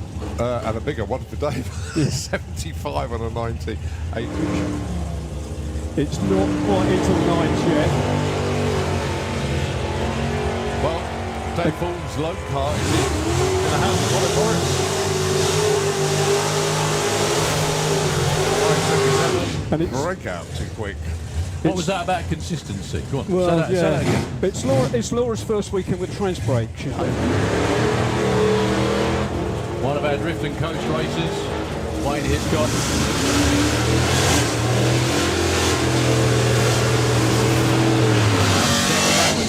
Both go too quick. 970.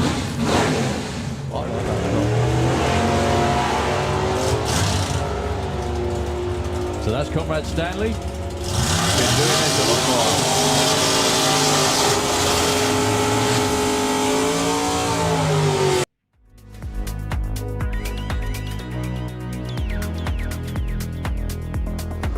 Sorry, Super Gas. That was the last pair in Super Pro.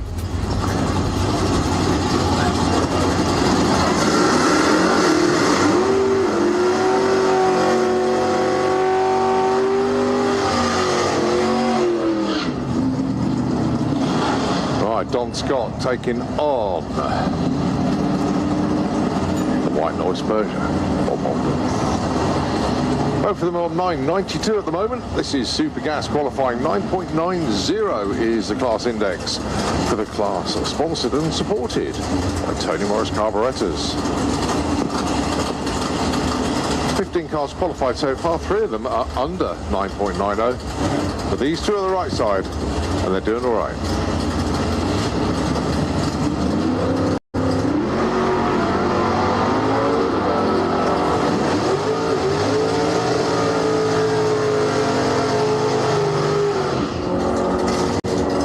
Tello 5, 10.23, no help.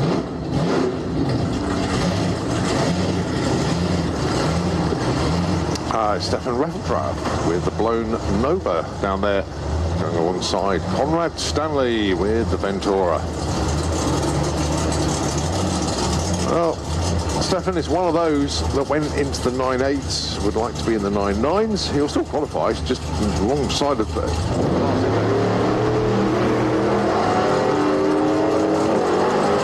Stefan's throttle stop. That's not him doing that, that's a computer that he's got built into the car that does that for him. 10.07 and 9.95. Well, Conrad stays 5. Stefan, he moves up 3 spots because he's the right side, but 10.07 not quite where he wanted to be. A little bit of reprogramming then, I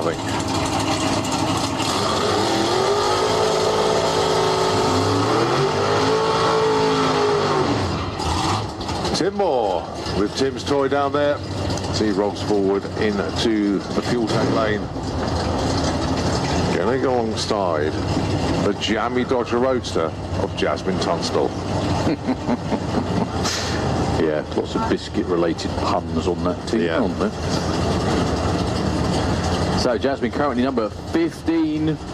A best run that would count 9.85. Tim Moore, hoping for a run the right side of the number 2. Current best that is the right side of the number is an 11-second pass. Best wishes as well to Tina, who I'm sure is watching on from nearby.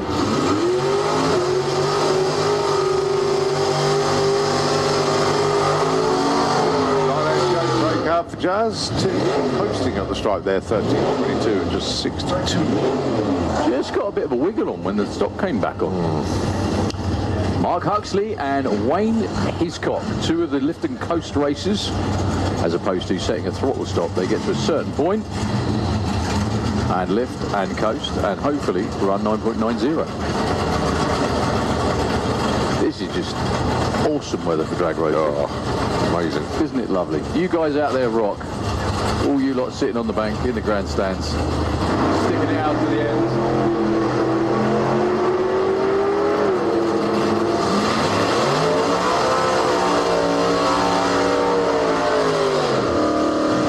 85 breakout, 96 the right side. Mark Huxley moves up 1 spot.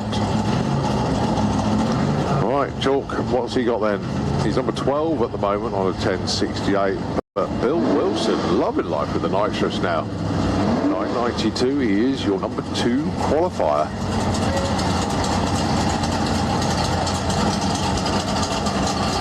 Well, he went 9.91 in Pro ET on his last pass. Can he do the same here? Or maybe find a 9.90? Well, what I love about, again, these classes these days is Bill Wilson. How is a pickup truck in Supergas? It's just really cool. Good to see.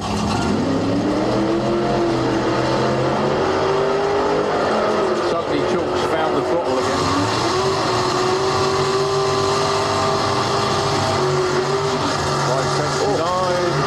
9.92 for Bill Wilson. Well, they found the ET in that little Vega. They just got to tame it down a little bit again. Bill Wilson, though, 990. He's still amazing. He's just got to get used to the Pro tree because he's a Pro ET racer. Course, yeah. He's always used to a sportsman tree. So the tree running together. Yeah. Side by side, Braggy Roadsters. Wonder why they only have a light on one side. I think that's for when they run at night, isn't it? They have to have a red light on the back. Martin Kirbishley, Dave Ford. Very different throttle stops at different points. You can see that. They'll both go over the side together.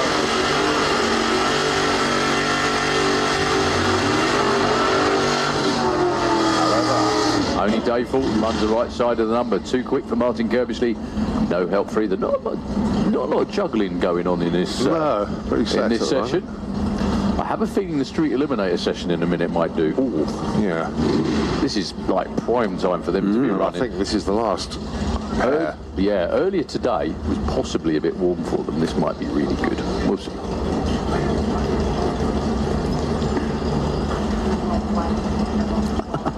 Low-fighting super street bikes, nice. So Dave Cherry is number 1 at the moment with a 9.91. Dave's just nipping in saying, "You're right, can you just bring us back a baguette when you get to the upper end? That would be great, thanks very much." Yeah, any other orders? No, just a Diet Coke, please. Nice and cold, thanks. There you go. Right, off you go. He's saying there you go, look. Because it's a bread van, is that what you're saying? That's the one. It's a delivery van, yeah.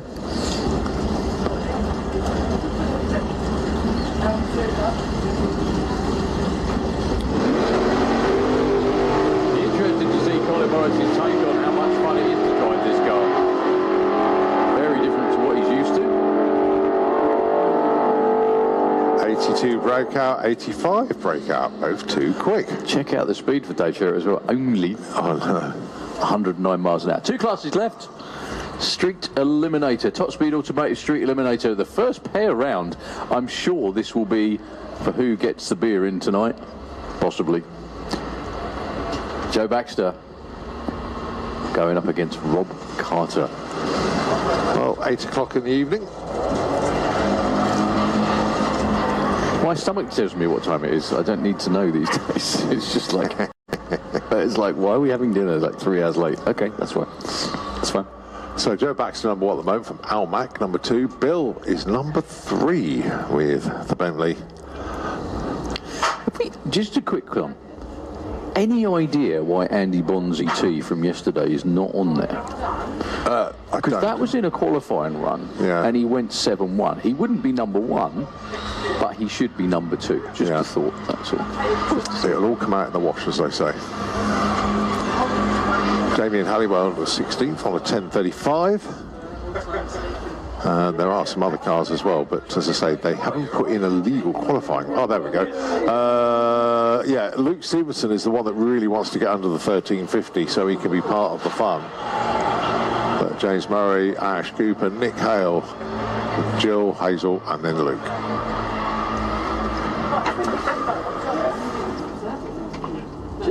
How long's it been? Too long. It's been a long while, isn't it? Yeah. It's been a long while. So 22 cars in Street Eliminator this weekend. One of the highest entries I think we've ever had. So good to see. Yes. Look at that very light. There we go. Those of you tuned into the live stream. Well, the sound's been a bit on and off today, but you're getting amazing pictures down there.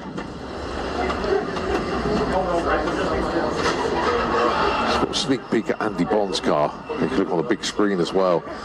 A very subtle roof chop. An all-new carbon body.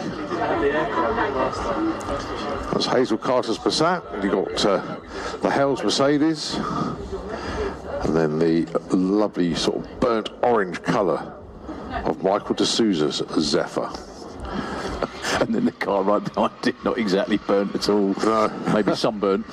Yeah, he's not allowed to play. Oh, there's some people waving on the live stream camera. That is James Murray's Cortina estate. Love that car. It's awesome, isn't it? And that's here we go, folks. Yeah. Okay, we have a very special guest up in the tower once again. So good to see. Oh my goodness! Hello, Mr. Mr. Atkinson. Hello, Colin. Good to see you. We were just working out how long ago it was we did this. It's a long time ago. I think probably about 12 years ago. I think It's got to be about that. Yeah, something like that. Thomas was 4, so no, he wasn't really. But, I was certainly a lot thinner. I was actually 9. Okay, that doesn't sound a lot better though. Anyway, so Matt, how much has the class moved on since we did this? A hell of a lot, right? Unbelievable amounts. Yeah, I remember when, you know, back in my time, when we were running like 7.3s, and it was unbelievable. And now, you know, so many of them are in the low 7.0s into the 6s. Almost every run's over 200 miles an hour. There's plenty of that, even at 10 seconds as well, which is mind-blowing, isn't it? Percy the Passat, Rob Carter. Can Joe Baxter chip it that little bit further? Is he going to go for it?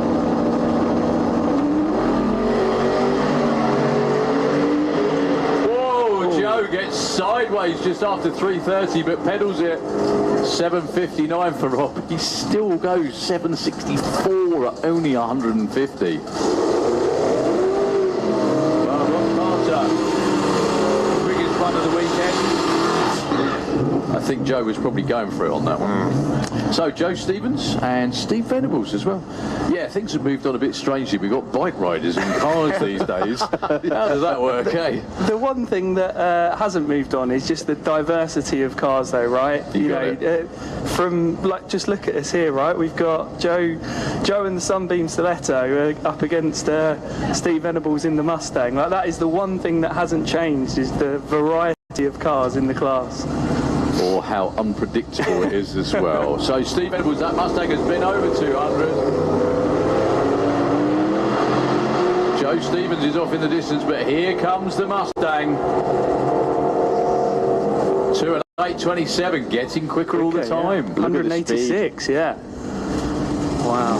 I think they might have just turned it down to get down the track and just get a little bit more data and then start. You can tell by the 60 foot, right? 154 to 60 foot. You'd expect that car to be down in the 1.2s once Steve gets a handle on it, I'm sure. So Hazel Carter with another one of the family Passats in the Kestrel lane, and the man himself, Mr. Andy Bond, who I think was on the scene just about when you were. He was here, indeed, yeah. Well, and at that time as well, Andy probably had the Mustang. I was going to say it was the Mustang, wasn't it? No tyre spin this time. Right, the number 1 qualifying spot is 7:09 at the moment. Whoa. Still is 7:14 at 208 miles an hour.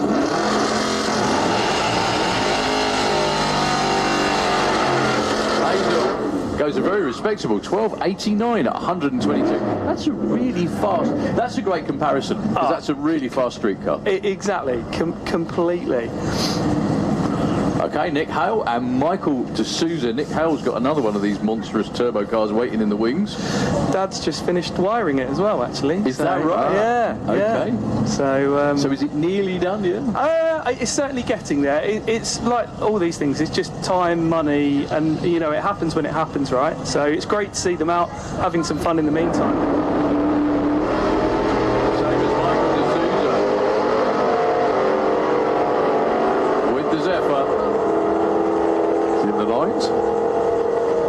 Wow, 36, 142, stays 14th. Great run.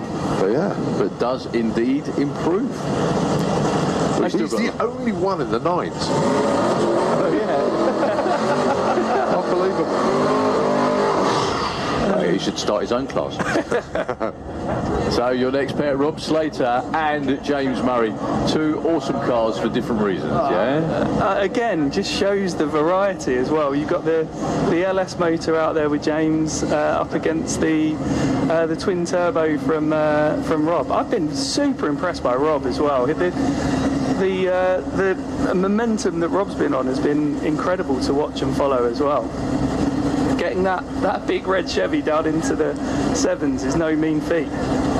Well, he's comfortably there now, isn't he? Yeah. 784.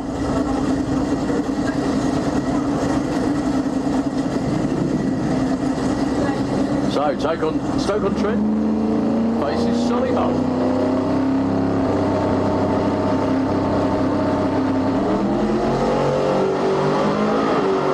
Oh, it's stuck. This is going to be a good one for Rob Slater.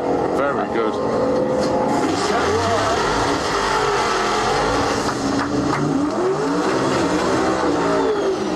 He's into the 7.7s. Little off pace in the other lane for James, 10.63. He needs to be joining the 9-second club this weekend. That car is perfectly capable. Okay. Trudy's scream said it all down there. Brilliant. So, Matt, you mentioned diversity. None of it in this pair. None of it in this pair at all. Isn't it amazing, though? Nigel Hale with a Pro Charge truck now in the 9s. Unbelievable. From, again, you know, reflecting on when I remember they were in the class when I was back doing it, right? And again, the progression that they've gone through is incredible. And Mark as well, like, unbelievable. Yeah, what a car. Very sedate 60 foot for Mark Sheridan. Well, he's got the handbrake on. Yeah. Sorry, H looks dumbfounded. Bemused. Yeah. 10.15 for the truck at 138. It's turning into a bit of a bracket car as well, or bracket truck, sorry. Yeah, definitely that. In the 10.1s. Well, Mark Sheridan thinks he's running top door slammer. Okay, Jason Ware and David, again, two stunning cars. Yeah. Yeah, I mean, obviously, I've followed and kept particularly close with Davey, actually, a really good friend of mine since my time in the class, and it's great to see Davey out in the new car. Again, travelling all the way down from Scotland, it's just a case of track time, right? Incredible to see Jason as well out with the Mustang. I just can't wait for him to get a handle on this thing and watch it fly. Everyone else can, though. I think, because they know what's coming when it does. Yeah. Unfortunately, David's not going to make the run. Jason Ware.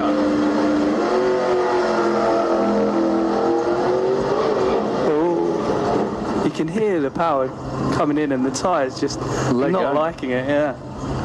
Oh, it's a real shame for Davey, real shame. Makes a monster amount of horsepower on the dyno. The car itself can run very quickly indeed. Just stitching it all together, isn't it? It's and it's fives in the States. It's run before, isn't it? Down at 588, I think. Yeah, first radial car in the 5 seconds zone. Yeah. Well, first 275 radial car. Yeah. Well, here we go, the Jack of Speed, the Street Eliminator student team. And it is so good to see the youngsters here as well. Grace Harris, age 18, Oliver Booth, age 18, and Owen Lloyd, age 20.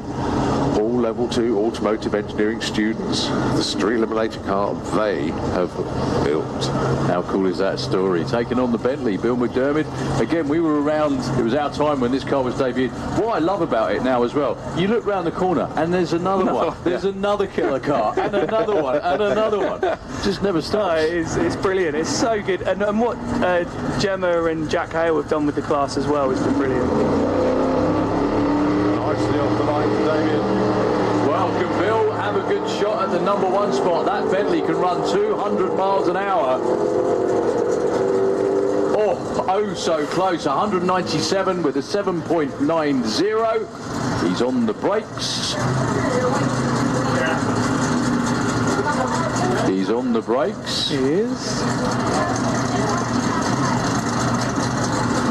Okay, and a big shout out to Grace, Oliver and Owen.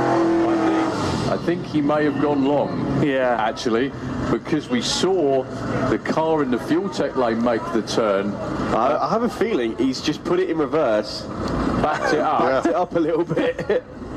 Unbelievable. Well, you always know, from here we can see one of the top end crew stand right in the middle of the track. Yeah, run away. They made a move for it very, very quickly. Yeah, I think B-line's a polite version. Maybe not. There's a few crew going out there now just to help him out of... He's not gone deep into the field. It obviously wasn't that bad because no one was making a mad scramble, but probably further than he wanted to. I'm guessing the chutes did not deploy. No. He did go 197 miles an hour and got it woed up just on the brakes. Yeah, there's a lot of smoke down the top end. Those brakes are going to be really, really hot indeed. So the problem you've got now is, because you've got the brakes so hot, it's getting them back off again. And that's the thing, when you're expecting the chute to come out and it doesn't, you're then already too late once you start getting on the brakes. That's the challenge as well. And all of this in a street car as well, yeah? Unbelievable. Yeah, so just looking at the big screen now and then looking on the live stream, you can see how really not that far in he is. He has gone in a little way. Amateur effort, not nearly as far as the... Look at that, he's not nearly as far as the turbine. Goodness me. Just kidding. I wouldn't want to do that. Yeah, he's gone in a little bit. Yeah, it's far enough that we obviously need to push him back out again. So the very last turn-off isn't actually the very end of the track. There's still a little bit more tarmac down there before it gets to the field, and we think that is where Bill McDermott ended up. I remember there's a number of people actually that have done exactly the same, and they've got it stopped with the brakes. And I remember once... Yeah, he's actually reversing out now. Look at that. Actually reversing out of the field. What a moment. In a street car, having gone 197 miles an hour. Look at that. Talking to that as well, two killer cars again. Jack Petley knocking on the door of the sevens. Could this be the time against Al McSweeney? He made an awesome run earlier, just no time. Yeah. Oh, that's right, yeah. Conditions better now, though, than earlier. Indeed, and Jack only lives up the road from me as well, so I had the pleasure of going over to Jack's a couple of times whilst the car was being built, and Dad wired it as well.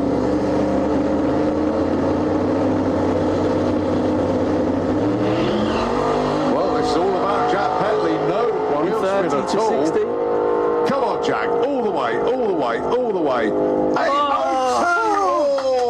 Oh, so close.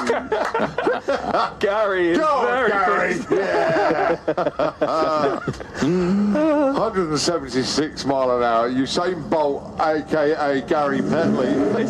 It's only his second meeting as well. I mean, it's fantastic to see. I must admit, I was very surprised at the Volvo brake traction, because he was one of the ones to get down earlier, and it's been very consistent, obviously winning last weekend as well. So, a couple more cars to go. Jill Medley with the quickest way to get to school against Triggers Broom. Another one, Tony Hicks over there with a Capri.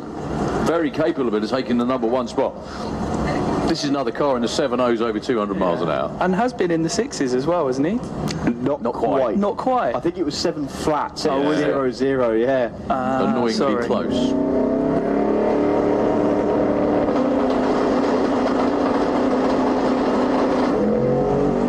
Yeah, there's no way Tony Hicks. 117. Quick 60. pedal as he starts to spin the wheels. It's going to be a low 7 though. 750, 189. That looked way quicker than it did. Check out the 60 man I know, as well. that is moving. That is moving, yeah. If you look at 330 foot, you can see 2 black marks where it started to spin. But how short of a distance that actually is a testament to his driving ability. Wow.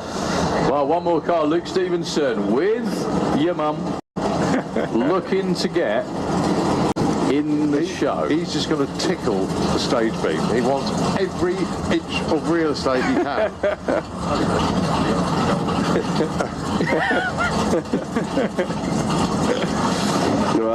Don't know. There's a bit of a hop off the line.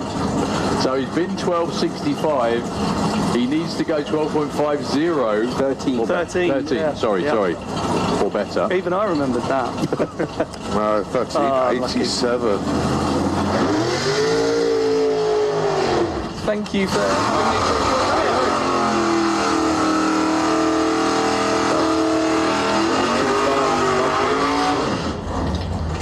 All the best, Matt. Great to see you. Yeah, it's really almost like being 42 again. Yeah. Well, that's how old I was when I started this deal. Okay, coming up next, a call out to Jacob and Georgia. They're on the banking with friends, Tom and Faye. A very good evening to you. I hope you're hanging around. I'll tell you what, what we need to do is once the racing's finished, let's go to the other side of the banking, enjoy the music and enjoy the drone show and everything. So Jacob Kobaz and Georgia on Tom and Faye. Okay, your last class of the day, Supercom 8.90, the number you see on the board at the finish line. Currently Leah Kellett with Dolly Daydream in the Kestrel lane is your number one qualifier. She went 8.90 with a 5. Not a lot of room to improve, but she's not going to stop her trying. Oh, number 12 spot is 8.96. Leah was much quicker on the 12. Not much quicker, but visibly quicker on the 3.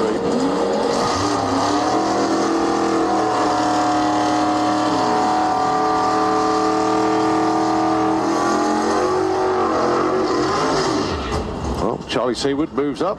Nicely done. He's put an 8.91 in the bank. Well, if you want to get into the top 10 of Supercom, you have to run better than an 8.93. Has anybody broken out still? Yeah, Sarah Unsworth. Yeah, she's down there now. 8.78 Sarah has run. Yeah, we can see what the cleanup was earlier. After Sarah's run, missing a wind mirror. Yeah. For the glass fob. Up against Evie Gates with the Ziva. Ooh, flames. No, Sarah, that's the same way you went before. Don't do that again. I definitely don't go that hard the other way. She's still going. Steve with the brakes on goes 8.86 to the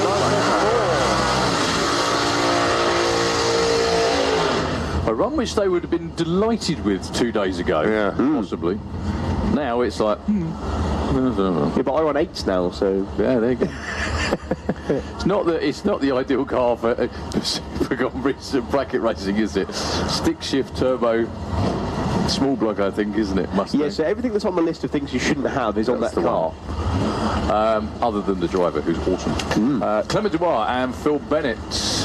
Clement, currently number 3 with an 8.91. Phil Bennett with Grandad's Dragster. Great to see Phil back again after a number of years. I can't actually remember the last time we saw him.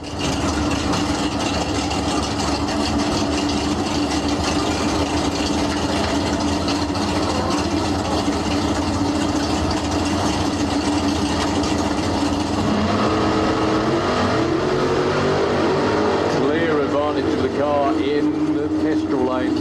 Yeah, issues for Phil's Dragster there. It's sounding really bizarre.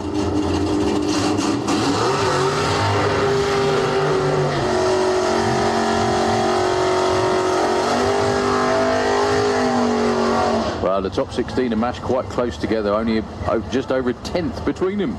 John Bean with the Shotgun Mustang in at number 9 at the moment. He went 8.92. Sky Collier with the family Dragster. Cars are for air conditioning, eh, Scott? I want to say a big shout out to their friends, Monty and Lorraine, who've got the live stream on in their pub at home. Goodness me, are you renting out the pub? Renting out the pub shed? Goodness me. So, yeah, Monty and Lorraine, hope you're having a great time, because that's normally where I get messages from when the Colliers are watching the racing at home. That's normally how it works. So, yeah, Sky finally put in a run the right side of the 890 number. Very capable young lady and a great driver, as you can tell by that 004 reaction time.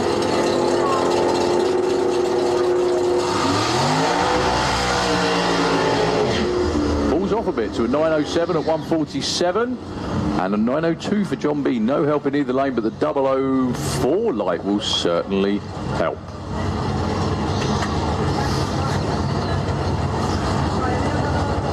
So, Ellie Mae Brown with Miss Stig. Taking on Nathan Hulks with the Bricktop Racing Mustang. Helped out by DJB. There he is over by the wall. And Untha. Big logo on the side for Nath. Again, another car that shouldn't really be in Supercomp, as in competitive in Supercomp, but absolutely is. He runs on the numbers every time. Turbo door car is not normally everyone's, well, I say everyone, we're talking about America, aren't we? We are, yeah. I was going to point out turbo door car on radials. Oh, and on radials with wheelie bars. With wheelie bars. Nice. Lovely combination. And using the wheelie bars. Yeah, I think they touched that time. They did. Definitely did.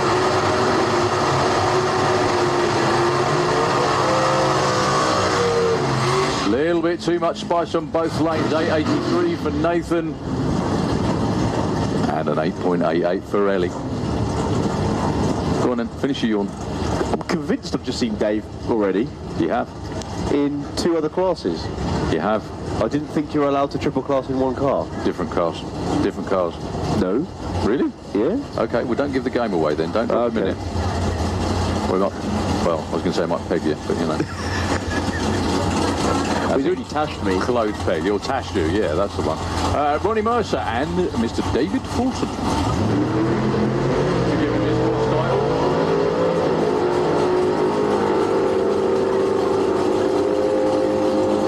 As it should be, side by side.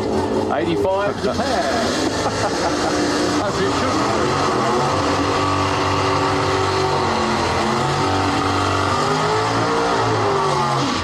Okay, penultimate pair. And it's Andy Flower going alongside Rory Hart. Now, see, I got a message from Rory and Paul Brown between their last 2 pairs. And he says, I've heard what you said about my last name. Who's that, sorry? Rory Hart. Okay. But then Paul Brown said, say it again. But I can't remember what I said. Excellent. It's one of the Scandinavians trying to... That's it. Okay, so Andy Flower with the 67 cat over there looking for a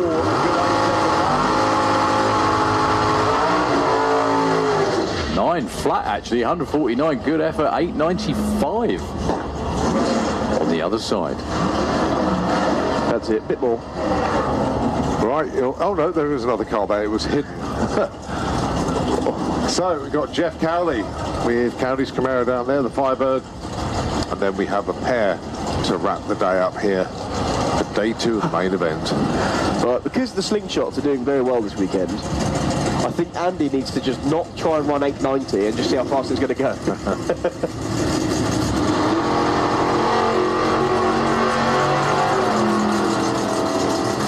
This is Jeff, currently qualified with a 904. He's been the wrong side, I think.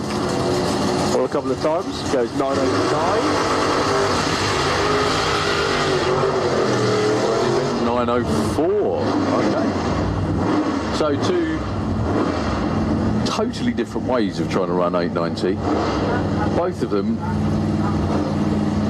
not really run 890 anywhere close, I don't think. Till Schellinger with the Prelude. What a great car to go drag racing with. It really does suit being a big tyre car. It is.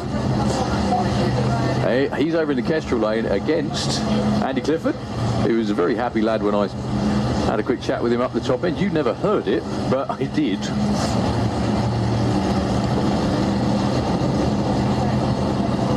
Last pair then. Yeah, last pair.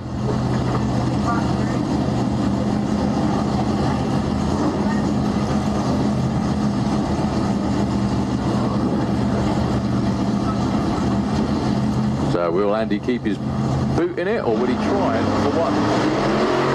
990. Oh, he stepped off it. He's pedalling it, trying to stay with Till. Yeah, but if he stays with Till, he's going to break out. Yeah, 84. Against 88. Did you plan that? It was a good try, though. It was a good idea, definitely. Maybe a small block of wood under the pedal, that might help. We're done for today. Everybody in the banking and on the grandstand, I'd like you to put your hands together, please, for the ever-amazing Santapod Racers Club, who have delivered once again, worked in very, very hot and hard-working conditions all day, down here on the start line, the marshals in the pits, everybody up there past the finish line. Everyone here is going to go and get the barbecue on and crack something cool to drink. They are going to keep working on the racetrack. They're going to go out there and scrape the starting line right now. Yeah, straight away with the bottle of the scraper. Look, there you go. I mean, they just never, ever stop. So our appreciation is... immense. Yeah, absolutely that. Well done, fellas. And ladies, of course. You need one, Dave. You need one of those little tractor things they have in the NHRA. They just, you know the things I mean? I know what you mean. The little scrapey things. There we go. Now, when Ian and I went to Bradenton last year, we had a look at them. Right. And Ian said, I will never get one of those. Because all it does is puts used rubber back, and it's not as good as rubber off the back of a slick. Yeah. Okay. Because it's all been heated up, it's been burnt out on, and you just kind of filling holes with rubber. And he said, no, it's not the way I want to do it. Yeah, it makes perfect sense. Absolutely does. So, anyway, they're cracking on with what they need to do to get this event run as well as we used to. So, thank you all very much indeed. Thanks, Tom. Thank you very much, Colin. Thank you all for bearing with my silence up the top end. I enjoyed that. Yeah. Well, one thing I was to say, do you remember it was looking lovely, fresh, painted blue out there yesterday? Oh, my word. Yeah, the track's been sticky today. It's been very sticky indeed. But it's been awesome. It's been absolutely awesome. Don't forget the drone show. The drone show at 9:45? 10, yep. Yep, it's going to be where everybody will be certainly focusing their attention later on this evening. Going to be absolutely brilliant. Don't forget live music as well. Fuel as well, and all the catering going to be open until very, very late. And of course, it's such a lovely evening. The pits will not go to sleep. Colin's going for a walkabout amongst his fan. You need to figure out what they're called first. Oh dear. That was your moment of the day, wasn't it? Possibly ever.